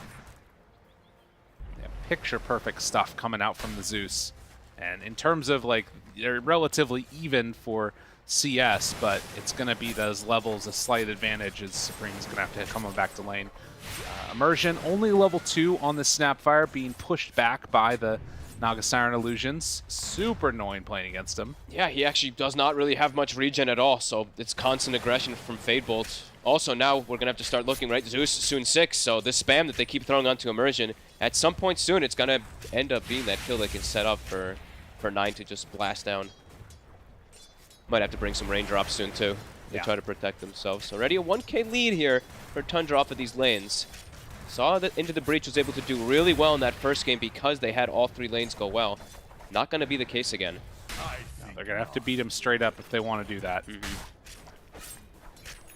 We have stacks coming out, so not yet. All right. So Immersion, that's probably the next goal that he wants to do besides checking Rune.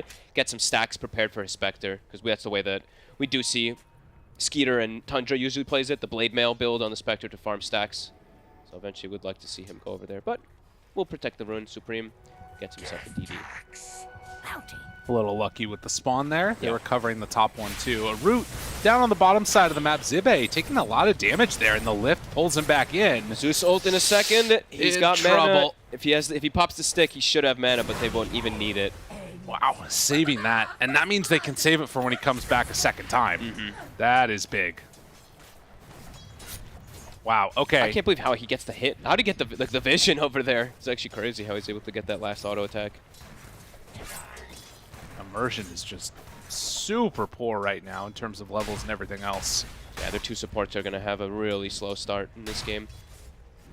And it feels like it is definitely scary when you're seeing Skeeter have this type of start. Granted, you know, Spectre having an okay time too, but it feels like it's going to need to be Supreme finding one of those kill runes and maybe trying to make a rotation, because he is the big answer for Naga Siren. This is why you pick this hero.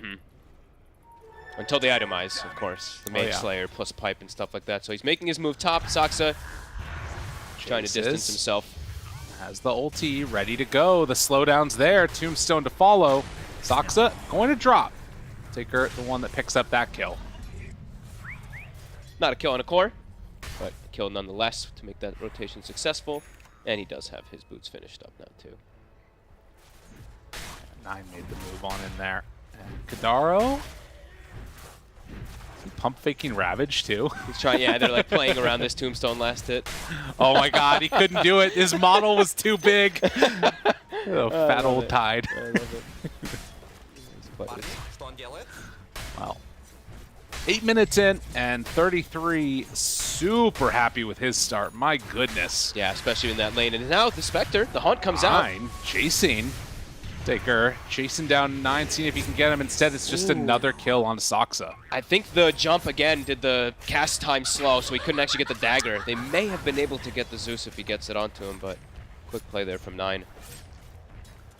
This Zeus hero's definitely looking good. Very impressed with it so far. Yep. Even into gap close the last game, right? He was playing into like the Earth Spirit and early Tiny Blink, and he had a near flawless game. So yeah, looking pretty nice. As yeah, 33. Almost top of net worth as this Tidehunter, who was laning versus the Undying. That's a excellent recovery for him. Right. And of course, set up by Soxa on that Mirana, trying to pull him around the map. Taker gonna farm up this medium camp, just pops the blade mail and is gonna go to work on it.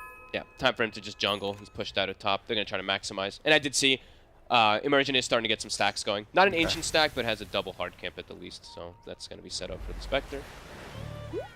Playing some catch up there. Zibe hits level 6. The spam is gonna start to come out from Immersion. They're gonna just maybe send. Immersion. They can perhaps send the Tidehunter down here. Immersion continues to just be sitting low, always at risk of being wrathed. Yeah, can't kill off these illusions easily. But the Fade Bolt onto the Spiders, Zibe hunting, chasing, and now trying to catch the next wave while Kadaro drops super low, has Tombstone ready, but not wanting to drop it. Already that hood finished up, so compartment, or piece number 1 of that strategy that Tundra is trying to form is so much damage. Yeah, he is going to drop the Tombstone, try and run away. Kadaro in trouble. But looks like 33 is going to be okay there. Snake King gets wrapped on. The cookie forward and then the bring down. So they managed to kill off the Rubik and now going to take the tower. Okay, so 33 getting a little over aggressive there up top. Actually kind of, I mean, if he's the one who wants to come down and defend, he's the one who can versus Brood. They end up not being able to because of that slight over aggression, and they do lose bottom tower and lose the snaking. So nicely done there from Into the Breach. Making sure they get that first tower of the game. Yeah, I mean, you can still see that all the core is very close to each other as Kadaro still trying to live down here and is just going to get run down by 33. Does he have a way out? Jukes back the other direction and gets a little bit of separation. But, you know, all the cores within about 600 gold or so of each other. Yeah, really close start here on this game.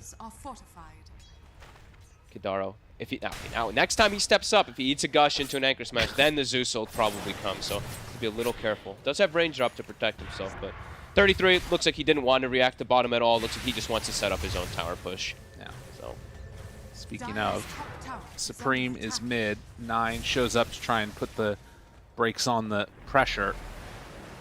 Can they actually look for this Nagasar? Nice micro there from Jibe, if you saw. He blocked 2 camps with the Spiders, slowing down the farm of the Nagasar. Blocks the medium and the hard camp where Soxa is right now. That's top will drop. And Skitter's bottom. Don't know if they feel confident really going at that Naga Siren underneath that tower. But they are kind of making Skitter's life a little bit annoyed right now. He can't be free to just farm out that bottom jungle. Yeah, especially if it's going to constantly get blocked. I'm going to keep eyes on Jibe's micro with his Spiders, because I think multiple times now I've seen him block camps. And yeah, if he goes in the lane on Skeeter, that's where it's a little scary, because it is a level 6 on Immersion. They could just haunt in, throw the kisses, and perhaps set up onto Skeeter. Yeah, we're going to have to watch for that, where they decide to go with Immersion. Look at the Spider micro. So watch Jibe here if you see them kind of moving out. So it looks like he's going to try to block camps again. There is that medium and the hard camp that he's going to be able to find both of. Yeah, really nicely done. So Skeeter's going to walk over, pop his illusions, and be like, what? Yeah. There's nothing to farm. So and nicely done. Runs on into him. Tries to get some extra damage in there, but won't be able to go for any more. And only 1 camp for Skeeter to farm. Yeah, this is really, really well played from Jibe. I love seeing... I don't love seeing Broodmother, but I love seeing good micro from Broodmother. Good plays. That's fair. See if he can kill these Spiders, though. That would be a nice little win. He's actually getting some amount of them down. Smoke up. They want to take him out. Yeah, I probably got the call from Skitter that this is what he's doing and going to try and hunt him. Seems to be a bit prepared for it. Can they actually find him? Spiders come out. 33 says, I don't even care about killing him. I want Spiders. Yeah. And the Brood is away. Looks like 33 is now going to inhabit this area while Skeeter heads on into the triangle. Over by his Ancients is going to get another stack on him there. Both sides starting to get those stacks going. This is going to be a much slower paced game, it feels like. That Spectre versus Naga Siren. Triple stack on Ancients for the side of Tundra, while 2 double stacks. Actually, triple stack Ancient also on the side of Into the Breach, so yeah, lots of stacks. And for Zeus, I'm wondering if he kind of wants to, at some point, play around with the rest of his team just popping that Thunder God's Wrath, or also if he decides to go in for the Aghanim Scepter again. Which way he wants to go. Soxa gets the Courier back behind the tower. And game of efficiency as Immersion finds him. Whoop. Little juke. Jumps out of there. And he'll be all right. Okay, it's Courier hunting duty for Soxa. He might be able to find some more as they are coming out. Can't quite get this one. But he's close to Shard. He's gonna be able to have the gold pretty much at the exact moment that 15-minute marks happens. So feels like that's gonna unlock potential for Tundra to get a little bit more aggressive with their lineup. Courier, he finds another. Oh, this is annoying. Yeah, it is. Incredibly annoying. Might have to start carrying a dust perhaps on one of these cores to be able to just catch this pesky Ricky. And soaking experience the whole time. See if he tries to go for a last hit here on one of these big creeps. Oh, he tried. He wanted to, but I think Spectre was inside of it. Yeah. You also see at the same time Supreme finishing off a quad stack of Ancients here. Bloodstone.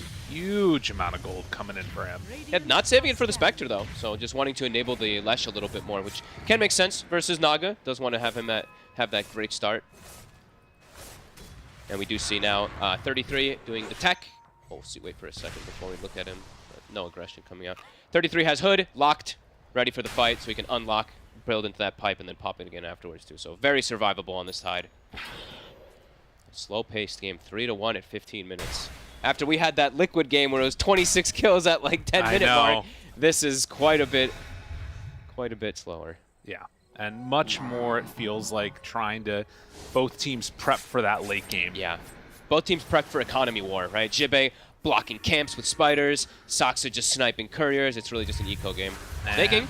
He's going to be found here, cooking in, and they blow him up rather rapidly, immediately onto 9. Got the dagger, and they collapse. Got vision, the rest of the team moving into position. They have 33 right behind. They're taking out mid tower, the Edict behind the tree line.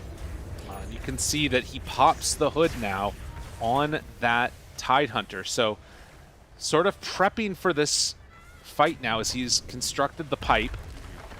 They want to slow down this tower push. You can see into the breach trying to get more aggressive, but Soxa, he's got the dart. Sleep, Cookie jumps away. They're fine. 33 tries to back out of there now, and the kisses from downtown. Soxa backs out, so too does Skitter. They get the Hex out, the Pigpole to try and escape. And it looks like they're going to find Zibbe and get control for the kill. Ooh, steps up a bit too far. Gets punished pretty hard there. Harder for Into the Breach to get that kind of catch. They have to really commit if they want to go for a full kill, because they don't have something like a lift and a reposition. They have to cookie someone very aggressively to go for a kill. So Tundra, react nicely, keep the tower alive, and start to build this network lead. Quick and easy pick off there onto the Brood. Yeah. And now are they going to try and pressure the tower? I mean, with no Tombstone, you can get some damage in at the very least. Dream a little low on the mana. Does, of course, have Bloodstone and Stick and Bottle, so should be okay. Can they stop 33?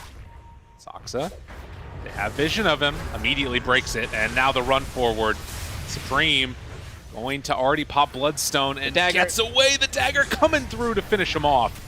While Naga is just farming out the whole rest of the map. So they're keeping these heroes stuck mid on into the breach while Skitter just farms freely. This is the Tundra specialty. Sure, it's 2 to 5, but they're out efficiency.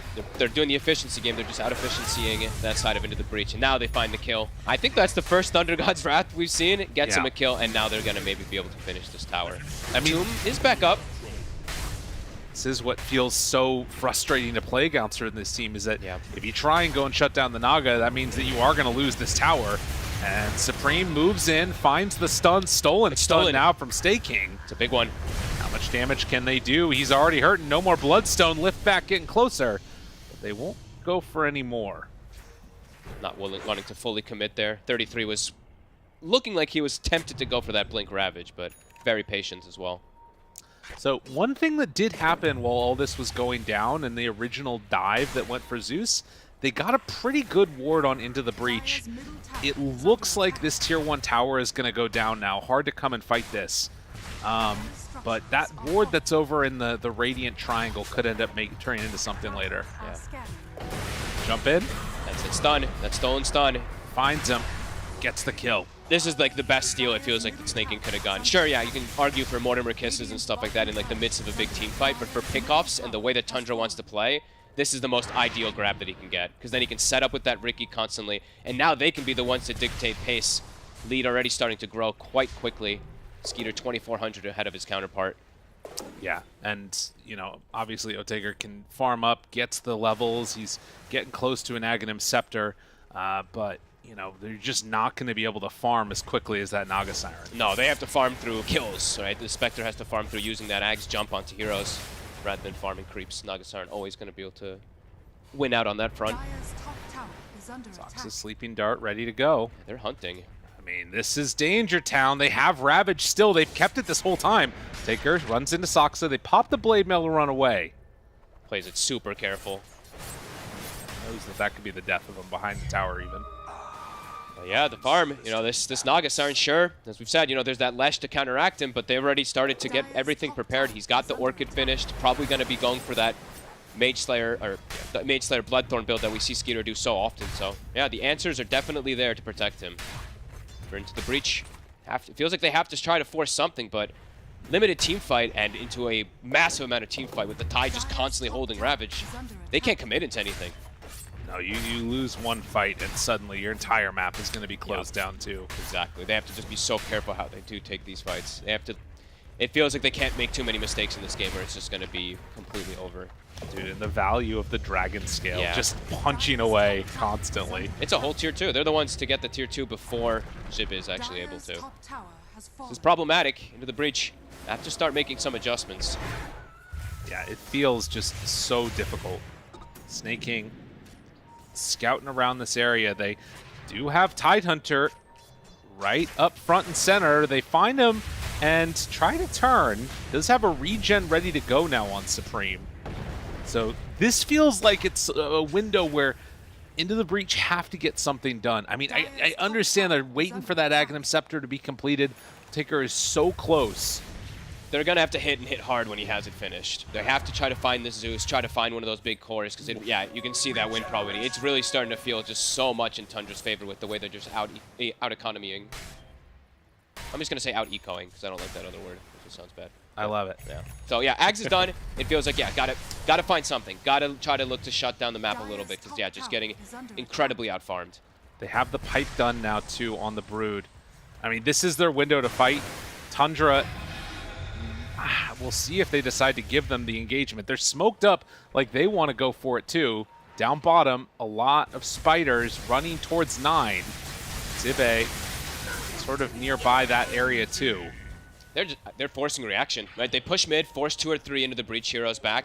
They see the push bottom, they go back to farm. Well, Skeeter just takes the entire jungle of the side of Into the Breach. So, yeah, continuing to just play really smart, really clean Dota. The macro game is on point.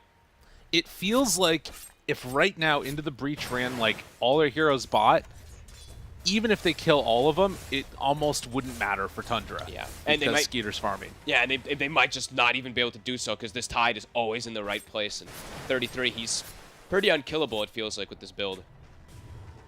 Oh, gets a big old bash on him.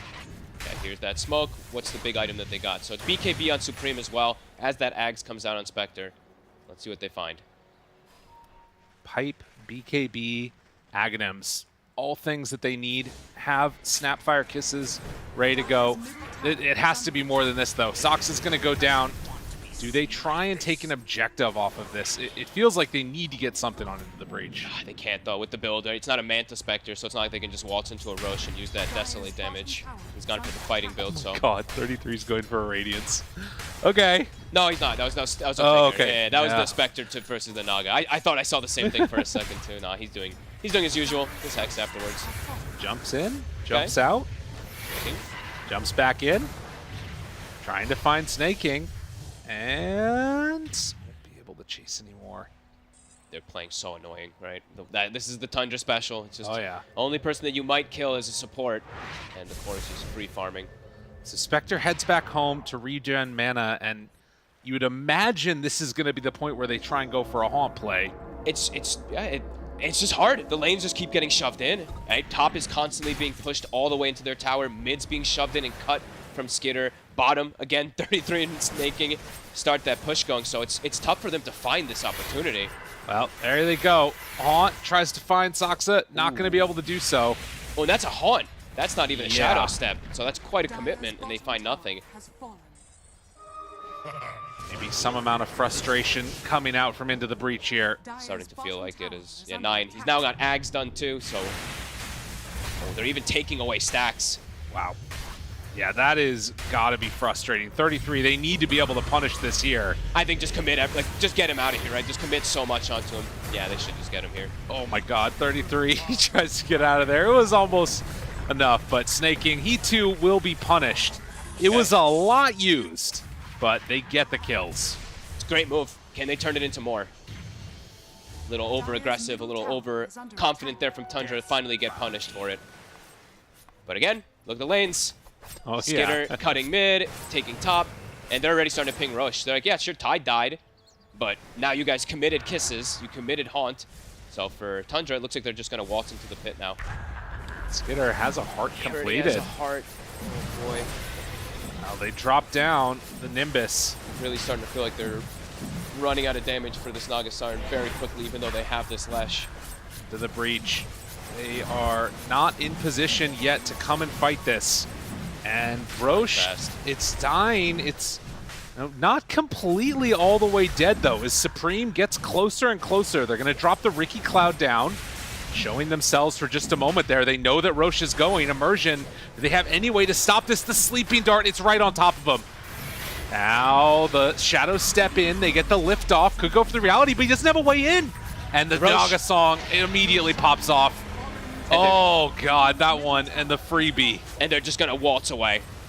Nothing lost there for Tundra. Sure, a song used, but kept everything. Just holding on to Ravage forever. Never allowing Into the Breach to walk into these fights. This is painful to watch. Into the Breach is trying their hardest to find any opportunities, but Tundra, with a well-prepared plan. I mean, yeah, they have very much done this before.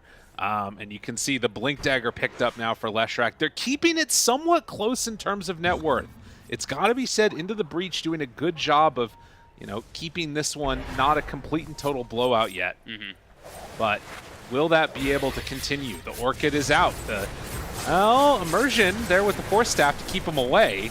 Maybe deciding to go. They turn now, find the Nimbus, bring that one down. Sleeping Dart onto Undying, lift away Immersion, tries to escape, but the Ravage is going to connect onto all but Supreme. He's shown up, finds Saksa. 33, it's gone too far. And no more Ravage. So Into the Breach, they find a moment here to go for the kill. Otaker? Oh, he gets brought down by 9. He committed really far into the fight trying to get on the Zeus, but his team is totally separated from him. Gets punished hard, and the kill on 33 no longer feels as good for Into the Breach. No, it doesn't feel like it's anything. 33's like, good, I'm the offlaner, that's perfect. The Skitter, he's got the Mage Slayer now, Bloodthorn's coming out. Yeah, this is, like we said, Tundra specialty. This is their bread and butter, and they're doing exactly how it looked at TI. Even if they were behind in kills, even if it looked like the other team had some type of ways to answer it, Skitter just all the way at the top of the net worth controlling the map. So the question that I have for this is, when you get this Radiance on Spectre, when Lesh, has this ability to jump into the fray and take the fights, do you think that it's sort of been enough changes in the game that they can deal with the Naga Siren illusions, or do you think it's still going to be too much? 9 almost goes down there. It feels like it's going to be too little too late, right? Okay. Just with the way that how farmed he is, it's getting to the point where he's going to maybe double up the Spectre, so it feels like it's just not going to be enough. This Lesh is not going to be able to survive long enough to be able to burn down and whittle down these illusions. Yeah, he's just so farmed. That Bloodthorn does so much damage. Yeah, and reduces so much as well too, of course. Well, we'll see how this next couple of minutes go here, but Argent again gets caught by that Sleeping Dart, and 33 continues to beat down on these tier 2 towers. I wish we could get a damage of dragon scale on towers little thing, right? Because it's probably so high. That's like the 3rd tower that I see him just whittling down because of it. Stuck in their base, creeps pushed in. Another Shadow Step to get back into the base here for Otaker. Do they decide to go onto him? They're setting up for him. A lot of heroes right nearby. Kadaro not close enough for the save. Is it going to be enough? No. Zeus finishes him off. And it's not even a huge commitment or anything. Sure, it's the Thunder God's Wrath, but it's just a little mini stun from the Tendrils. I mean, it goes to show how strong you can be when you just all in that Spectre there. Even with the Blade Mail going, basically. Yeah, the Bloodthorn just allows him to get shredded.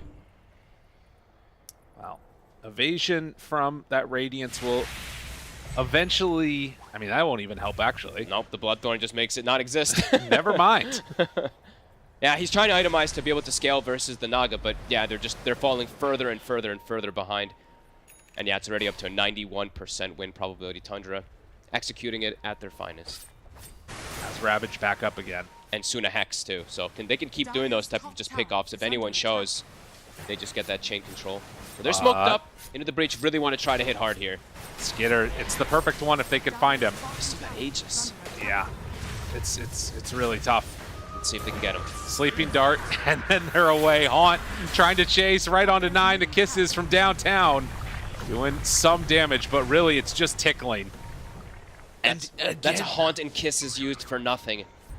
You can feel the desperation from Into the Breach to try and find something to go their direction, and it just is not happening. Oh, Tundra, too well prepared. Done this more than a few times. Yeah, look at the map again, too. It's the top illusions being sent, mid pushed in already, bottom being pushed in, so yeah, they're getting stuck in their base now at this point. 14,000 net worth lead. And 33 with his Dragon Scale. Yep, here we go. Tower being brought down again. And yeah, just Skitter with this farm. He is now, he's pretty much 2 of those cores. He's pretty much Brood Inspector's net worth. Combo together. 30 minutes in, and they have not built up the lead they needed on Into the Breach. Took the 2 towers, both mid and bottom, but haven't been able to get anything going since. And Tundra putting the stranglehold on him. Yep. Can't get outside your base. Every lane pushed in. Kaya completed for the Lesh. And trying to get into that Sange next. I mean, the real problem, it feels like, is that there just isn't that way to force the fight that they want. And Tundra continue to back away as soon as there is any moment where a fight might break out. Yeah. Tundra has the way to hit hard, right? They have just like the Ravage and all these committed spells that they can just blow up a target on it, and while Into the Breach, they have to commit massive spells, and we're just seeing them not be able to catch heroes because it's, yeah, they just walk away from it. The Kiss is the Haunt. Yeah, 16th. I see it's growing by the second. Every minute. There's the Hex. Try to go onto him. Literally walking away. And the whole team coming to join him, so they can't push forward now that he gets back into the jungle. And now Skitter. Oh, Supreme is rooted for a moment. 4 staff away. Now Immersion is in some trouble. Sleeping Dart and the Silence. And it hurts. It hurts. And in the meanwhile, look at all the lanes again. Everything just pushed in onto their side. Yeah, just completely trapped with the way that Tundra's playing this game. And they are about to have the Radiance completed, but can't really even get on the map to get it. And, well, Zibe, he's in trouble. Gets caught by the Tendrils. Does have that Lotus Orb, trying to survive. Oh my god, even the slow coming in from the Zeus. They get the Silence, so another kill. Constantly caught. Anyone who steps outside is just dead. Otaker, look at him go. He haunts, or he is smoked up to go to the enemy side to pick up and finish that Radiance. Oh, and you might find a courier. There we go. Supreme gets Hex. Still looking okay for now. Trying to turn onto this one, and looks like he's going to be able to. Okay. Now, Haunt is available. Otaker just trying to get some farm for himself now that he's out on the other side of the map. But so far behind his counterpart. Yeah. 12,000 behind Skitter, who now has a fresh BKB. Wasn't going to die before, now definitely feels like he's just unkillable. Hey, come on back to lane for Otaker. Whoops. He did the thing where you TP and the neutral item drops. There's a quiver up at that Ancients. Oh, no. Oh, well. It's gone. Other side, sorry. Smoke out. And guess who's there to break it? Yep. Saksa. Every single time. These supports, so pesky. Oh, man. It's got to be so frustrating to play against Tundra. Look at this Naga Siren Illusion just running through their base. Oh. Yeah, they've literally only, again, it's the same thing as like the last game. They've pretty much only killed supports. They've killed 33 twice, but 7 of the kills have just been on the supports, and these kills don't even feel like it matters. Yeah, Tundra, just the way that they play the map when they have this type of strategy. Just need to get rid of Naga. This is the one hero that they are definitely not going to kill. Skitter just too good at this hero. The way that they play around it too. 20,000 gold lead. It just continues to with even kill score. Yeah, continues to just grow immensely. And then when you're also playing together with 9 on this Zeus, you know, he can play on the other side of the map, just drop a Nimbus Thunder Gods. Yep. Uh-oh. Hidaro. Be careful, buddy. Although they find Saksa, tries to get away, stun on the Skitter. Got him under control for a moment, pops that ulti. Can he get out? Well, they're good at walking away. They're going to try and do it again here. They get a catch onto him. They're trying to push the Leshen. Cookie, chase, Otaker finds 9. Some pretty good damage out there. With the kisses coming from on high, they connect onto him, get onto Snake King, slowing down Skitter. They're finding these kills. 3 already chasing. Dead. Skitter is completely alone, does have BKB TP, so he's trying to buy some extra time here, and there's no way to break that one. But Roche gonna respawn in 3 seconds. Oh, this could be a decent option for them to be able to try to come back. That's like this was the most like perfect situation that they have. They get the Lesh on top of the Naga, and then they get the Lesh on top of that Zeus, finally able to find themselves something back into this game, but they need it to happen a couple more times. And they also need to know that Roche is up. Yeah. Immersion, he's gonna go check it now, but I think it's gonna come a little bit too late. 20 seconds already till that Zeus is going to be respawning. And they still have Ravage is the scary thing, too, if you do commit. It feels like they have to go for this, though. You need to find something. Skitter right on top of Zibe. I honestly think they kind of have to go for this, but it feels super risky anyway. Supreme moving on into it, too. They've already dropped down the Tombstone. Song 6 seconds away. Zibe trying to buy some time. The Hex is there, and they're going to kill off their Spider. Although, no, the jump in. All right, a turn with Radiant. Skitter, he has Song again. The connection there finds Saksa down low. It saves him. And this might enable Roche, actually. So the rest back away and into the breach, gonna head back into the pit. I mean, it's a 19,000 gold lead, but it's still scary. There's still Ravage. Yeah, it's really hard. They walk on in, they see that Roche is somewhat low. Ravage ready. Do they have BKB on Lesh? He still has it, yeah. He held on to it this whole time. So for Supreme, he's got to be able to somehow get into these backlines, get on the Zeus. Gert, they get the sleep. Will get the Hex off. Force Staff keeping him away. Jump in. Wants to find this fight. Otaker doing some good damage. Finds Snake King. That's a kill. Otaker though. And he turned it around. The Ravage there connects onto everybody. Sleeping Dart, but Supreme. He gets the turn. The BKB with the Bloodstone. Trying to take down 33 here. It's enough. Now Spectre low but not dead. Zibe chasing. Wants to run down Skitter. But they back out and now go to finish off Roshan. They get a gem too, and that was the most ideal Ravage. It felt like it catches them all pre-BKB. Wait, 33's back. 33 buys back. They try and take this down. Oh, Song of the Siren back up, 7 seconds away. Can they do it in time? The stun connects. Zibe backs away, but Otaker, he gets the Aegis, and Supreme still living through this. He has to get away. Does not have that BKB, and he gets shredded. Taker still in trouble. He's broken by Skitter. And Zibe there with the slowdown. The song comes back up. Again, they have it ready. Tendrils of the Deep. They're trying to line it up right there. But the buyback from Supreme, and that's enough to force Tundra back. Can they get a kill out of this with the buyback? It doesn't look like they can. They get the Aegis, though, and they keep it alive for the next few moments for Otaker. I mean, here's pretty the good thing. when you're 20k behind. Right, like it's still Naga at 31,000 net worth, but you can see there's like a glimmer of a hope there as these items start to stack up. If they can just get onto the targets, if they get onto this Zeus, if they get onto the Naga Siren, then perhaps they can still maybe have a chance in this one. It's still a very uphill battle, but showing signs of life, even at this deficit. And I think a big thing is the ability to blow up these supports, you know? You have that factor of the Naga Siren sucking up all that net worth, and in a lot of ways, they don't have those defensive items that they fully need. Like Snake King, yeah, he's got Force Staff, Ethereal Blade, but or not Ethereal Blade, Ghost Scepter. But you can still get bursted by Supreme. Yeah, you still get bursted by Supreme. The Radiance is going to always be effective versus the Ghost Scepter too, so pretty good all things considered. And yeah, 18,000 gold lead, but if you look, 13,000 of that, advantage gold lead is all on that Naga Siren, so if you just kind of remove his, it's like 5,000 for the other ones if you want to think about it like that. But yeah, pretty good so far from Into the Breach.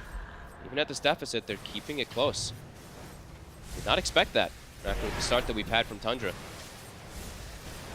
Well, again, constriction factor feels like it's going to come into play a little bit here. They keep on throwing out these Shadow Steps. Haunt's back up again now. Yeah, and they have the Manta now also on the Spectre, so he could effectively just explode these supports because of it. If they get an initial stun onto them, he will just kill them. Saksa breaks the smoke. The Haunt comes out and trying to chase. Who do they find? Supreme. Eyes on him. Skitter's there, trying to get away. Now, they do not have 33 with them, so they're all just going to TP out of there. They're hesitant versus that Aegis. Looks like Tundra just wants to control the map, wait for 2 minutes before they look for that next big fight, because the one big thing is that Supreme does not have buyback. So if they can ever get on top of Supreme and kill him, that's going to make the game very difficult for Into the Breach, because he's been that big answer, of course, versus that Zeus and the Naga Siren, it feels like. Yeah, 5 minutes left on his. They also bought back on the Broodmother and the Snapfire. Yep. And of course, for Tundra, it was 33. But still keeping this net worth lead at 18,000 gold. Skeeter soon to have another item finished up, but soon to be running out of slots as well. Yeah, the sort of marginal value of each additional item on that Naga is going to keep going down. You look at the other heroes for Into the Breach, you start thinking about what they're going to get. Start feeling a lot better. But what did they find? So neutral items, 9. He finds one of the best. Of course, my favorite neutral item in the game. Timeless Relic on the Zeus. 33 has a Havoc Hammer. And they're going to jump in. They found Immersion. That's a big one. They can get him. But Greaves, Pipe, he still goes down. 80 seconds, no snap. Kadaro already dropped the Tombstone. Supreme blinks in. He's on 9. He finds him. The lift to pull him away, though. And Otaker trying to chase down and get this Zeus. 9 still under threat. They steal reality, so turns that one back onto him. Snake King, run through. Otaker taking a lot of damage. The sleep is there onto this Leshrac, keeping him under control. And, well, Skitter now turning onto him. Supreme has to be really careful here. He's going to get ran down. BKB, he waited that entire time for it. 33 pump faked his Ravage there, so forces the BKB. And now Supreme. Oh, blink away. Uh-oh. Wants to get out, but the Sleeping Dart is there. They buy back on the Undying. Taker turns, ready to fight Zibe, playing around in the trees. But the lift and the pull, and eventually the Broodmother's gonna die. They completely ignore the Spectre. Taker's like, please hit me, let me hit somebody, but they force staff reset away from him. He's trying to force anything, but they don't let him. And now Zibe, 90 seconds dead. Still having Ravage available too. The BKB was used for Supreme. He has to be so careful how he positions himself. 33 is gonna be a monster here. Yep. Hunting. You jump onto him, it's going to be so much control. And, well, they see him right away. But get one blast. Try and take down Skitter here. Sleep. Burning through that mana pool. Rooted. Lotus. Turns. Stuns. Connects. Good damage. The kisses. Skitter in very deep. Can he get out of there in time? The BKB's already been used. Kadaro chasing. They've got him right on top of him, but the turn, oh, the damage! He's dropping down and the Ravage to kill!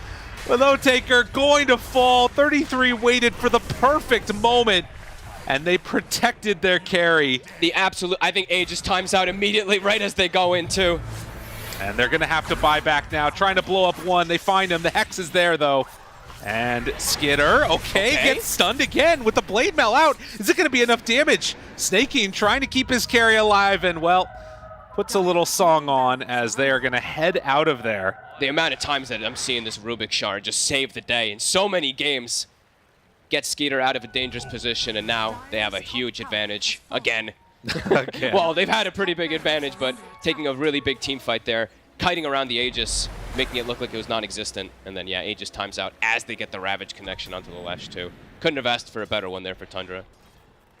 There's, some amount of levels being gained by Into the Breach, but the steady flow of gold into that favor of Tundra is feeling like it's making the difference here. And, of course, the inability to commit in on the fight and really take the full control Yeah, unable to kill these pesky carries. Well, the carry being like the Zeus and the Naga Siren. Look at Zeus now. One of the first times, well, not one of the first, but one of the few times you'll see a BKB purchased up. Oh, yeah. So really recognizing that he just needs to distance himself from that Lesh. Jump. For staff, keeping Immersion alive. And they commit onto that set of racks, manage to claim it into the breach, just unable to deal with these illusions. I like that. Cookie on the zombie. That's nice. That's cute. But you can see, as soon as Song of the Siren is back up again, it also causes problems. They have BKB Song of the Siren TP out. Like, what are you going to do against that? With no BKB piercing disables. Supreme. Text. Right on top of 33. Tries to do what damage he can. Force Staff keeping him right on top of him. BKB out. 33 pops his own BKB, and now Supreme has to back away again. Oh, I didn't even see that 33 also bought the BKB too. Yeah. Do have a blink ready, but into the breach, they're not going to be able to chase that one. 44 minutes. Again, these series, it's gone the distance in each of the games. This one, a little bit actually more contentious and back and forth than the previous two games. Yeah, I mean, Into the Breach is making it look a lot better, but it still is this immense uphill battle that even when they're winning any fights, or even when, not winning fights, even when they're getting any type of kills, they're still trapped in their base and trapped on their side. They can never get outside, so still seeing, yeah, of course, that win probability. It's been 80+% since 80% since like the 20-minute mark. So the last 24 minutes, it's been a massively uphill battle, but a decent attempt there from Into the Breach so far. Yeah. You can see Skitter next picking up that Aghanim Scepter, going to have it stuck inside. And ability to control through the BKB. 30,000 gold lead. He's so farmed. He is incredibly farmed. He's actually still almost at, what's his GPM looking like? It's near 1,000, right? Yeah, 918. That's crazy. Yeah. Broken records on this hero before is Roche. It's back up. It's a refresher shard too. So for that Tide, or for the Zeus, kind of the dream. Roche going to fall in just a couple of seconds here. And for Tundra, the question kind of becomes now, do they just keep spamming these illusions out, taking down buildings? It feels like a path to success. Or just take the fight, to be honest. I think they force the issue. If you find Otaker, I think you just commit absolutely everything onto him, and that's probably the game, because he doesn't have the buyback. So, double Ravage, double everything, just throw literally every single spell onto the Spectre. Oh, God, they almost went on him right there. Just to be careful. He just wanted to go in there and get one last hit. He's almost at Butterfly on the Spectre. Which, again, doesn't really solve the problems they're dealing with. Does not solve that Bloodthorn problem. Unless he pops Manta right afterwards. He will have tons of evasion, but yeah, I think he'll just get burst by the Zeus, and all the control now is Supreme. Be careful how far he steps down. Finally finds their tier 4 item also in these last few moments. He found a Timeless Relic also on the Leshrac, so a bit more damage for him too. Quarterstaff delivered, Butterfly done. Okay. And, you know, buyback status for all of Radiant is up. No buyback on the Spectre, the big one there for Into the Breach, of course. Yeah, Supreme has his, but not for gold. As the Lotus is there, Cookie connects. Good stun, follow-up with the kisses, trying to do what they can onto Skitter. But he goes invis and gets out of harm's way. So kisses down. And he'll regen right back up with that heart. Continue the push. All the lanes pushing in as well. Incredibly hard to deal with this, as they can just send in these illusions. And Supreme, they try to control onto him. The Hex is there, the Cookie to send him back and away, but they haunt out. Try and find 9. Otaker doesn't go for any more here. Oh, that's the haunt used. Can't find much of anything. Can't even force the BKBs. Yeah. Tide and the Zeus still have theirs available. Throwing the Shadow Step on a 9. And showing that, you know, there is still an issue taking down these Spectre illusions when they don't have Bloodthorn used on him. But Skitter steps up front and center. Starts hitting the tower. Cloud down. And it can do a couple little spams there. Good Manta dodge. Scotty. There's the Ravage. What they can, but the Ravage ready for the turn. Is it going to be enough to kill him off, though? Supreme, he gets the BKB, and now control. Good damage. That's going to be Naga Siren dead. Do they have anything after? Now 33 has another round of Ravage ready. With Supreme already using that BKB, could be a quick burn through for him. Going down a split earths. Oh, that's nice. I was trying to see who's been dispelling. It's Kidaro. He has the Witchbane, dispelling off that sleeping dart onto Supreme. Oh, very nice. You can see death by 1,000 cuts. Yep. Skinner just moves on in and takes down the melee Rex. And look at bottom the whole time, too. There was an illusion cutting the wave and even putting the hurt onto that tower, too. Yeah, so Taker just has to come down next. They find Snake King, pop the Manta, try and go for a quick old snipe onto the Rubik, but it's not going to happen. Will he hit 1k GPM? It's feeling like it. It's very close. 955 continues to grow. Overwhelming Blink could be an item choice here for Supreme. Okay. They need more gold, they need more time, and I don't think that Tundra are going to give it to them. They need more damage. They need some way to just blow these targets up, but it's just, yeah, Skeeter always able to survive. They always have some type of bailout, it feels, for him. Right. Yeah, even Abyssal Blade, like Rubik is going to be able to get the lift and run away. Yeah. Lift, 4-staff, reset, also 4-staff on Sox, as we've seen multiple times. So many ways to distance Skeeter is. Now, Arcane Blink on the Tide, so even harder for them to even try to pop those BKBs versus this quick cast Ravage. Hex. They find him. And Force Staff, Tendrils, not quite going to connect there. But they haunt the back line, trying to find some people. Don't manage to get it. Supreme, he's going to get sleeping darted. Oop, Lotused himself by accident. There you go. Okay. Yeah, they're Lotusing it, dispelling off the net and everything like that, so they're doing a good job of at least protecting Supreme for now, but yeah, base continues to just get pressured slowly. It just feels impossible. And, I mean, they have this BKB again back up on Supreme, but every time he leaves, even for a second, they just start taking damage onto this tower. It's 10 seconds until double Ravage as well. Ready to go. Silence onto Supreme. Ooh, 10 seconds for double Ravage, and also a Tome coming out on the Courier for Tide. Tendrils. Supreme does some damage to Skitter, but again, that Rubik lift and pull away. Cookie almost on the mark there. The catapult, but can't quite connect. They see a DD bottom, and here's the Tome delivery. So 33, that's almost his level 25 for that Ravage stun. So with Arcane Blink, I mean, that stun is pretty ridiculous. It's like 4+ seconds or something like that when he jumps on him. So he's got like 8. He's got more than 8 seconds of control if he hits it onto everybody, and if he can layer the Hex and blah, blah, blah. So. Yeah, they're not moving, is what I'm hearing. Yeah, it's if he gets the connection, which it's so hard to dodge an Arcane Blink because of that cast point reduction. We'll have the Lotus on him, most likely, for Supreme to help keep him alive. But Haunt, available, Sleeping Dart, Skitter, they find Immersion, tries to back out, BKB, Skitter. run away. Skitter really low, trying to get out of there, and he's not going to do it. He goes down. They managed to find the kill. 3,000 gold for Supreme and the boys. Look at the split. 2,072 I'm up. Holy moly. We're rich. We did it. Look at the XP even. Holy. I mean, he is 50,000 net worth, so. They finally find him. Oh my god. The bait out of Immersion, and they punish. They get Skitter. I mean, beautifully done. Yeah. Now get the lanes pushed out, because once he respawns, it's going to be lane troubles again. So get them out as far as you can during this moment. 60 seconds of freedom. They're doing such a good job when they are at this deficit. I have to give them a lot of credit. Yeah, see how they did this yet again. That Supreme just found the right from behind. He just gets caught by the stun and then almost dies immediately. Tries to get out of there, but it wasn't enough. Big plays. Big plays. And Skeeter being a little bit too greedy with his BKB, gets punished for it, and then pops BKB and dies anyway. So nicely done from Supreme. Gets that wraparound. Yeah, I think that into the breach here, you know, playing against the TI champs, they've come up with a strategy in game number 1 to really throw Tundra off kilter. They came back, got a little bit stomped in game number 2. This game, it's been all Tundra, but you can see this into the breach team, they've got some sauce to them. When they're at 30,000 gold lead behind, so it's really impressive how they're able to make these plays.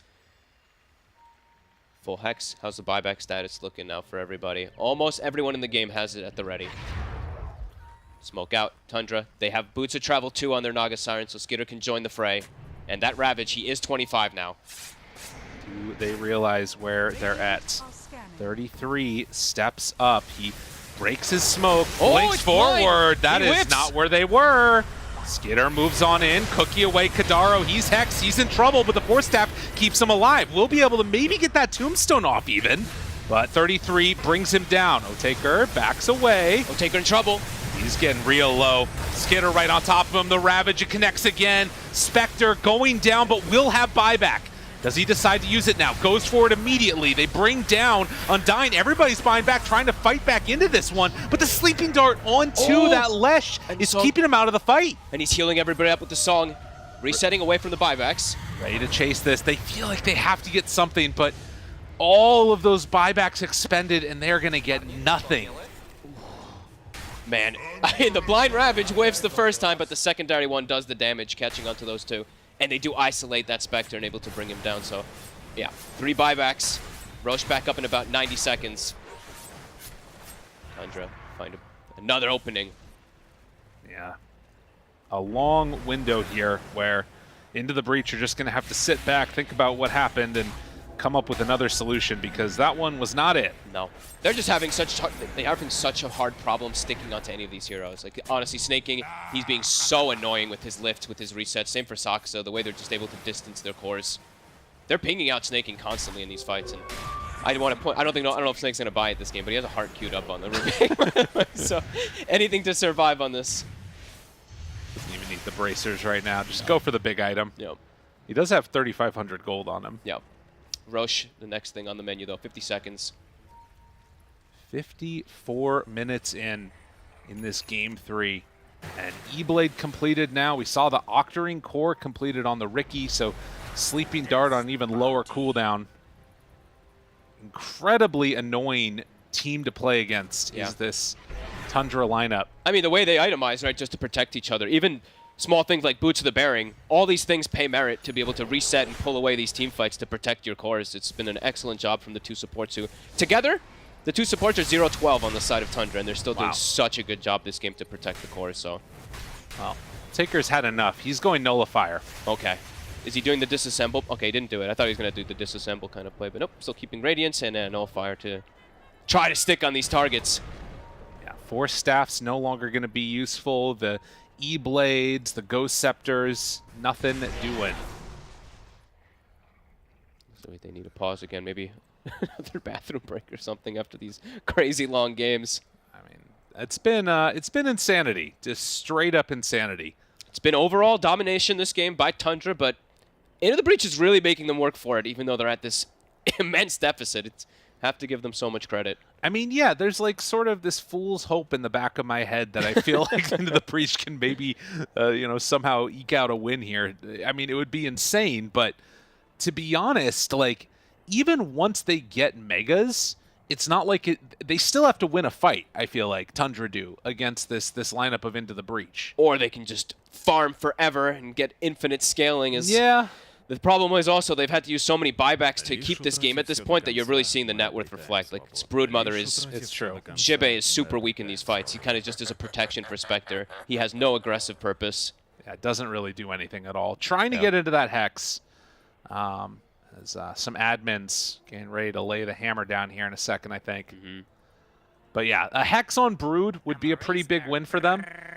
Again, the big problem is that you've got all these other items on the side of Tundra that just give them everything that they need. I mean, I think the biggest one to me is just how incredibly farmed this Tidehunter is with the double... Well, I guess he doesn't have double Ravage anymore, but Arcane Blink Ravage and then the Tendrils. Well, Roche is back up, so he will have double Ravage. Okay, so, fair. Yeah, and they've got a full Aghanims on that one, too, to be able to hand over to... Rubik, maybe? I mean... Well, whoever. Tide or Rubik. Probably. I mean, Snaking's... Give it a Snaking. I think he deserves it after his plays. You know, let the supports have something. I mean, Ricky does not want the Axe. That one's terrible. Well, what do you mean? He can survive. I mean, yeah, I guess that's fair. It's really bad for support. Of course, it's horrible for support Ricky. I'm totally joking, but... I do like the cast range on it. It makes it really nice. Yeah. Suddenly can get inside and get out of there super easily. So it looks like, yeah, a little bit of a bathroom. It has been long games. True. True. But yeah, for Tundra, name of the game continues. Just keep constricting, keep forcing Into the Breach into these bad fights so they keep having to buy back to try to have any hopes and keep Keep crushing them. Yep. I guess the only other thing that will change stuff potentially is the 60-minute mark. Yeah, as long as Into the Breach can get out there. Right. Can they get out there to get an item? Are we going to hit that 60 minutes too? Because this next Roche could just be where Tundra looks to force the issue, especially if they have to go to the bathroom and they're not allowed to, right? Yeah, that's true. If they just have, they're like, we got to go. Yeah. Could be something that makes them really push forward. Just totally joking around, but yeah. I mean, so to me, I think the big one would be Pirate Hat. Dude, if Into the Breach get Pirate Hat. And just dig? Just dig. Just digging. We'll have to get to that point in 4.5 minutes. Okay. We can go or not. They're waiting for an answer to know if they can go to the bathroom, I believe. Okay. Oh, I just realized that I think I have Skitter muted on my computer. Do you really? I think I do. My Please bad, y'all. continue.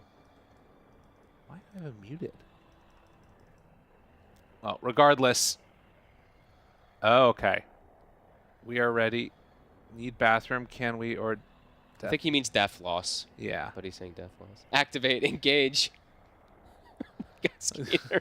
What is happening? Move conversation. Yeah, okay. All right, so. Okay. Well. All right. Getting a little spicy. We'll hear what's going on here. There's a little bit of talking. I do not understand, says Otaker. That's fair.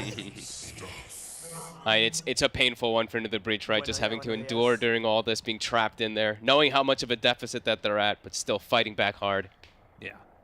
It is one of those moments where, you know, I think that they rightly believe that they can still win this game. Also, just realize Snapfire hit level 20, so Lil Shredder uses your attack damage. Not huge, obviously, for the support Snapfire, but, you know, you get maybe a little Maelstrom in there. Yeah, a little transition to core action. Listen to this optimism. I love it. Gabe, the forever optimist. Dude, he gets level 25 to 3 times Lil Shredder. Oh, God. He has to get there first. The dream. I actually kind of feel like the extra Kisses launch might even be better, but he's gone for the damage. It almost always is when you're playing support. Yeah. Unless one of his teammates buys a rapier, and then we see a fishman AA triple rapier, but it's a snap. No, I mean that's not gonna happen. But still, with the hope is there. The dream.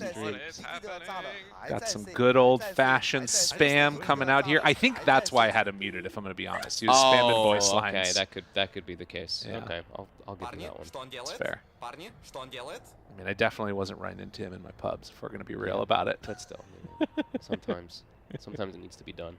True enough. Well, waiting to hear what is going on, but the big thing for anybody out there that's just joining is Tundra Into the Breach game number 3. We came on in the first game, and Into the Breach had an incredibly fast lineup built around a Nature's Prophet. We're able to come out to a hot lead out of the laning stage and then completely snowball for the victory. Game 2 Into the Breach got sort of brought back down to earth by Tundra with an incredibly restrictive, dominating draft. And in this game, it's kind of just been the Skitter show on his Naga Siren. But Into the Breach been playing very valiantly, trying to hold off against this constant spam of the Naga Siren illusions. Yeah, and this constant, immense net worth lead. Like it really is just been such a commanding lead for Tundra for 20-something minutes or so, but Into the Breach making them work. Yeah, and you know you have these other things that can maybe start to come into play here. The Tombstone on Death for the Undying, so he has double Tombstone in these fights. Might even want to die, to be honest with you. Probably, depending on how things are going. Fights are going to be mostly dictated on somehow if they're able to jump. Alrighty. All right, well, the game's going to get underway at the very least. Okay. Okay. Okay, alrighty. Interesting. Go. Into the Breach. I love how eager these guys are just to play the game as, Roche, it's next on the menu. It's going to drop incredibly quick. I love Dota. I do too. I mean, we have some colorful characters in this game of ours. Ain't that the truth?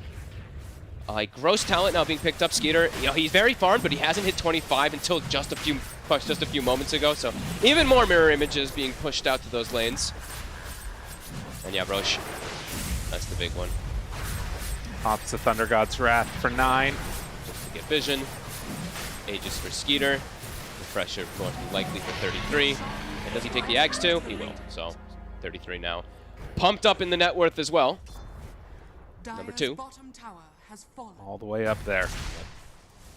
And, well, I want to see if they decide to just... I mean, that's another thing that's going to be super annoying to deal with is, like, a Gush spam into Naga Siren Illusions, Riptide spam. It's like the Water Monster Death Squad. Yeah, your supports just get hit by a Gush and die because of an illusion or something like that. It's 53,000 gold lead. And Skeeter, did he hit the 1k GPM? Oh, they got him. They got the Hex. He got the Hex, and Skeeter has also hit 1,000 GPM, by the way. So. Wait, it wasn't the Hex. It was the Wind Waker. Oh, it was Wind Waker, yeah. Well, he didn't get the whole thing, just the Mystic Staff, right? Yeah. Yeah, so they're hunting for it constantly. Shrinking the map. Here come the illusions. And Supreme, after the slowdown, is going to be slept.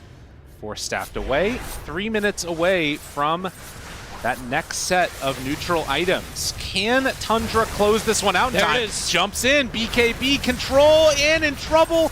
Going to go down. Does have buyback, though. That was double Ravage used. He still has the second one. That was excuse me. Tendrils. Yeah. Just the Tundrils. Oh, Tundrils. I like that. Yeah, the Tundra Tendrils. It's a Tundral damage as Zibe wanted to chase there. They have to buy back onto Supreme. And another stun. They know how to take down Supreme again. Starting to throw out the kisses. Skitter forced to back away.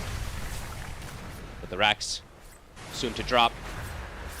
And that's going to be Mega's thing coming right afterwards. And Taker sends his illusions out to hunt after him. And Mega's claimed. Now the second round of battles begin as Snaking finishes off his heart. He got the heart. He knows that he will not be brought down easily with 3,000 HP on the Rubik. The Hex. Control now onto the Undying.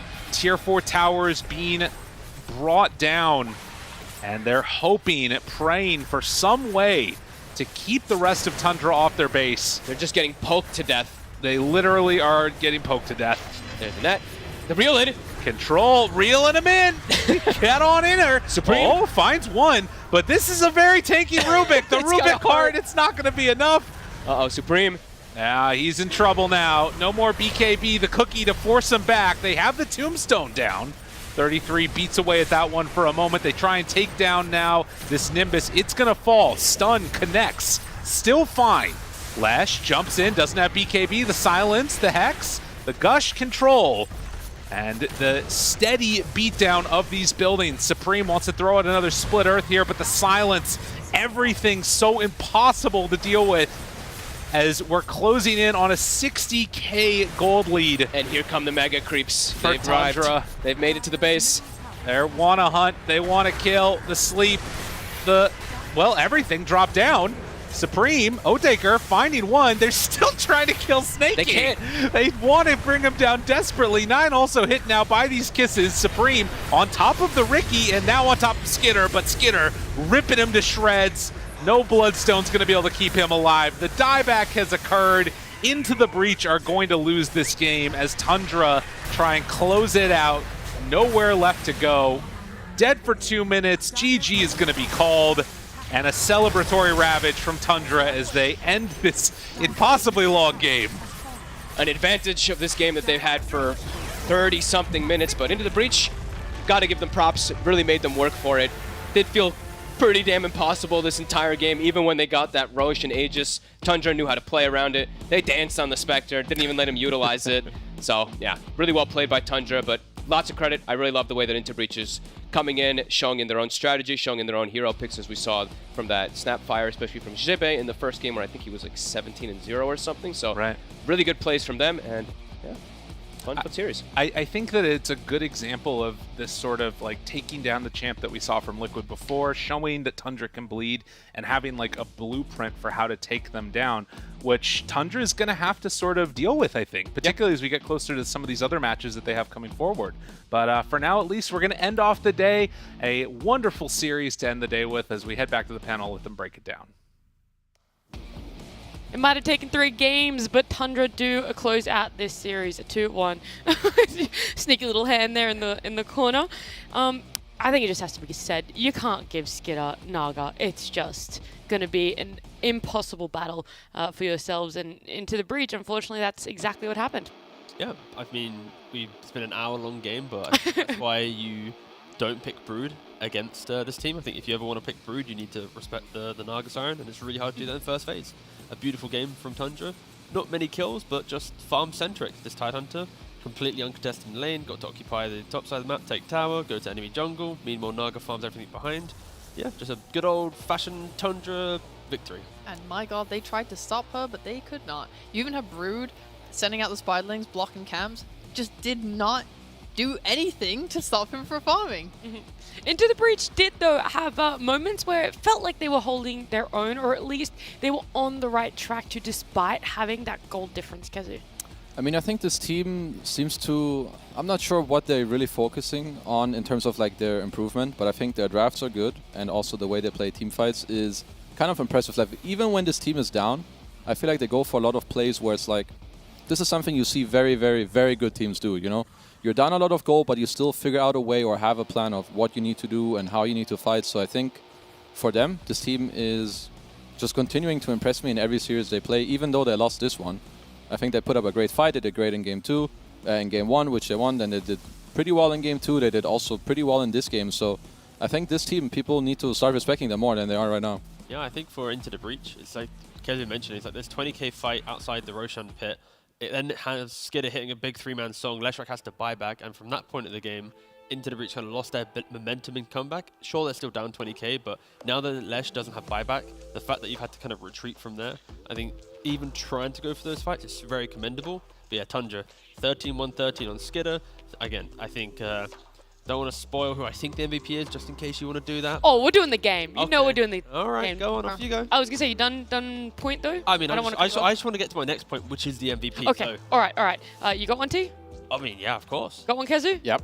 Sheep? Yes, sir. 3, 2, 1. Skidder. Oh. Wait, Skidder? I said 33. I said 33. Oh. I did. Oh, you just said it so loud. All right, it's 33 then. Majority rules. T, and then you can segue into your talking point about why 33 the MVP. I'm waiting for the... I was going to... Okay, so 33 because I think in draft he had 24 pick, i.e. last pick. He picked the best hero, I believe, that was available.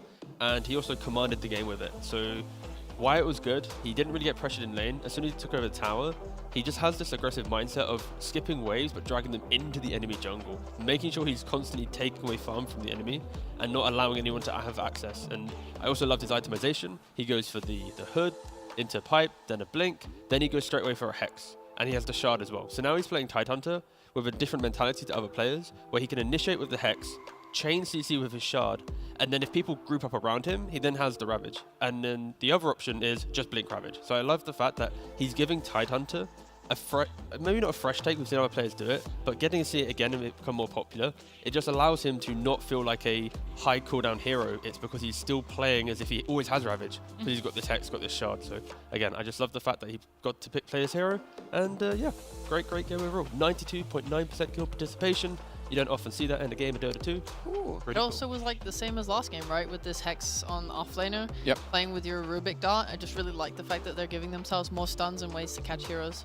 I mean, I think this team is the best team at team fighting from range without committing. So I think they oftentimes you like see them have these hexes, or you have people with A on this because they then bait to make it easier for your team.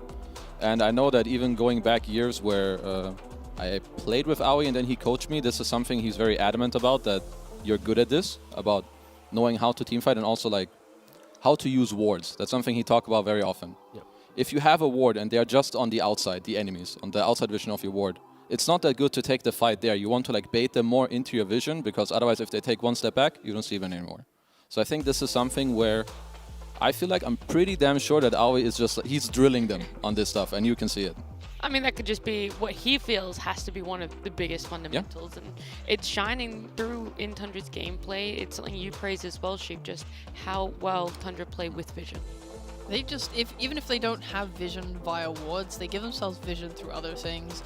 like why they really prefer all these heroes with summons and illusions and whatnot. They'll just make sure that they know where they want to fight. They will try and get as much information on you as possible, and then it's just like you're a high tier team with really good internal timers. You know where people are, how long it'll take them to get to places, and then you just abuse that. Whilst we might have a little bit more to talk about, I know that we have someone joining us that can give us even more insight into this game. It's Sucks. Sucks, thank you so much for joining us. Congratulations on this win. I do have to ask though, in game one, why were you guys going for the Doom? Like, what value do you see in it despite it not doing well both in this region and other regions in the DPC? I think we still believe in the hero. We still feel like it's one of the better heroes in the patch. I feel like that game we just had other problems other than the Doom, I would say, and that kind of like made it look bad, I would say. But I feel like we still believe in the hero, and who knows, maybe we'll play it more. But yeah, not sure why it's failing in the other regions and for players, but okay. I feel like it shouldn't. Hi, Saxa. I have 2 questions for you. The first one, so I think you guys are one of the most impressive teams. Well, you just won TI, so obvious. But you guys struggled a little bit in some of your more recent series. Can you tell me why that is, from your point of view? Not sure. I mean, there's probably many reasons why we're kind of shit right now. I feel like maybe we went to this boot camp kind of early, and I feel like maybe the motivation isn't there. Like, I feel like there's issues kind of here that we have. Okay. I don't know. I feel like there's many reasons, but it's kind of hard to pinpoint something, but it's just many things adding on top of each other, and yeah. Okay. What can I say? We're just kind of shit right now. It's a harsh way to put it. Don't worry. I think, the last question I have is, in the game that just happened, you guys had pick priority. You chose second pick. Did you go into the game, with the type of plan of giving them Brood and then having did you have it all planned out that you wanted Naga after? Or is that something you don't want to answer? No, it's fine. I can answer. It's like, I mean, that was one of the options. Like, it was also like banning the Brood and like letting them take something else, but this is the one we decided to go on. Yep. And also we feel like second pick is kind of, I mean, every team chooses second pick because it's kind of like broken nowadays right now. You get like 2 counter picks on 18 and 24. So I just feel like things are kind of imbalanced in terms of like how second pick is the first pick. Okay. Thank you, brother. All right, so you had a difficult game one. You actually broke a record in game one. It was Tundra's biggest kill deficit loss, the most deaths that you've ever had on a team in your creation. The last time you had that many deaths was actually a year ago yesterday. So congratulations. What an anniversary. Thank you. No worries. Happy birthday, belated. But my question is, how in the team, how do you operate in games that are that difficult? Do you have like a no GG policy? Because again, I saw you like itemizing like one guy going Lotus, you going for a halberd. Like, you clearly were always trying to find that one opportunity. Do you have like a policy on just never calling GG? Like, how does it work in a game that does feel so hard to win? Usually, if you see like one way or one person sees a way that we can take the game, like we can make like some super epic comeback, like we kind of go for it. But if somebody doesn't see the line, like anybody in the team doesn't see the line of how we can come back, then we usually feel like, okay, the game is over, like there's no more point to play, let's just call GG. But I think in that game, like still Mela saw some like way we can play a comeback to the game, and he wanted to try. It was like it was very low chance, but we still like the game was kind of over. We just decided to go for it, like nice Hail Mary. No, it's nice. I like seeing teams have that mentality and not just going, whatever, just go next. I like seeing that. So, thank you for doing that for us. Thanks. No problem. I would love to ask about your thoughts on the new DPC format, because I think we've asked like Liquid, but they're winning, right? So they're happy and they're dealing well with their mental stuff and whatnot.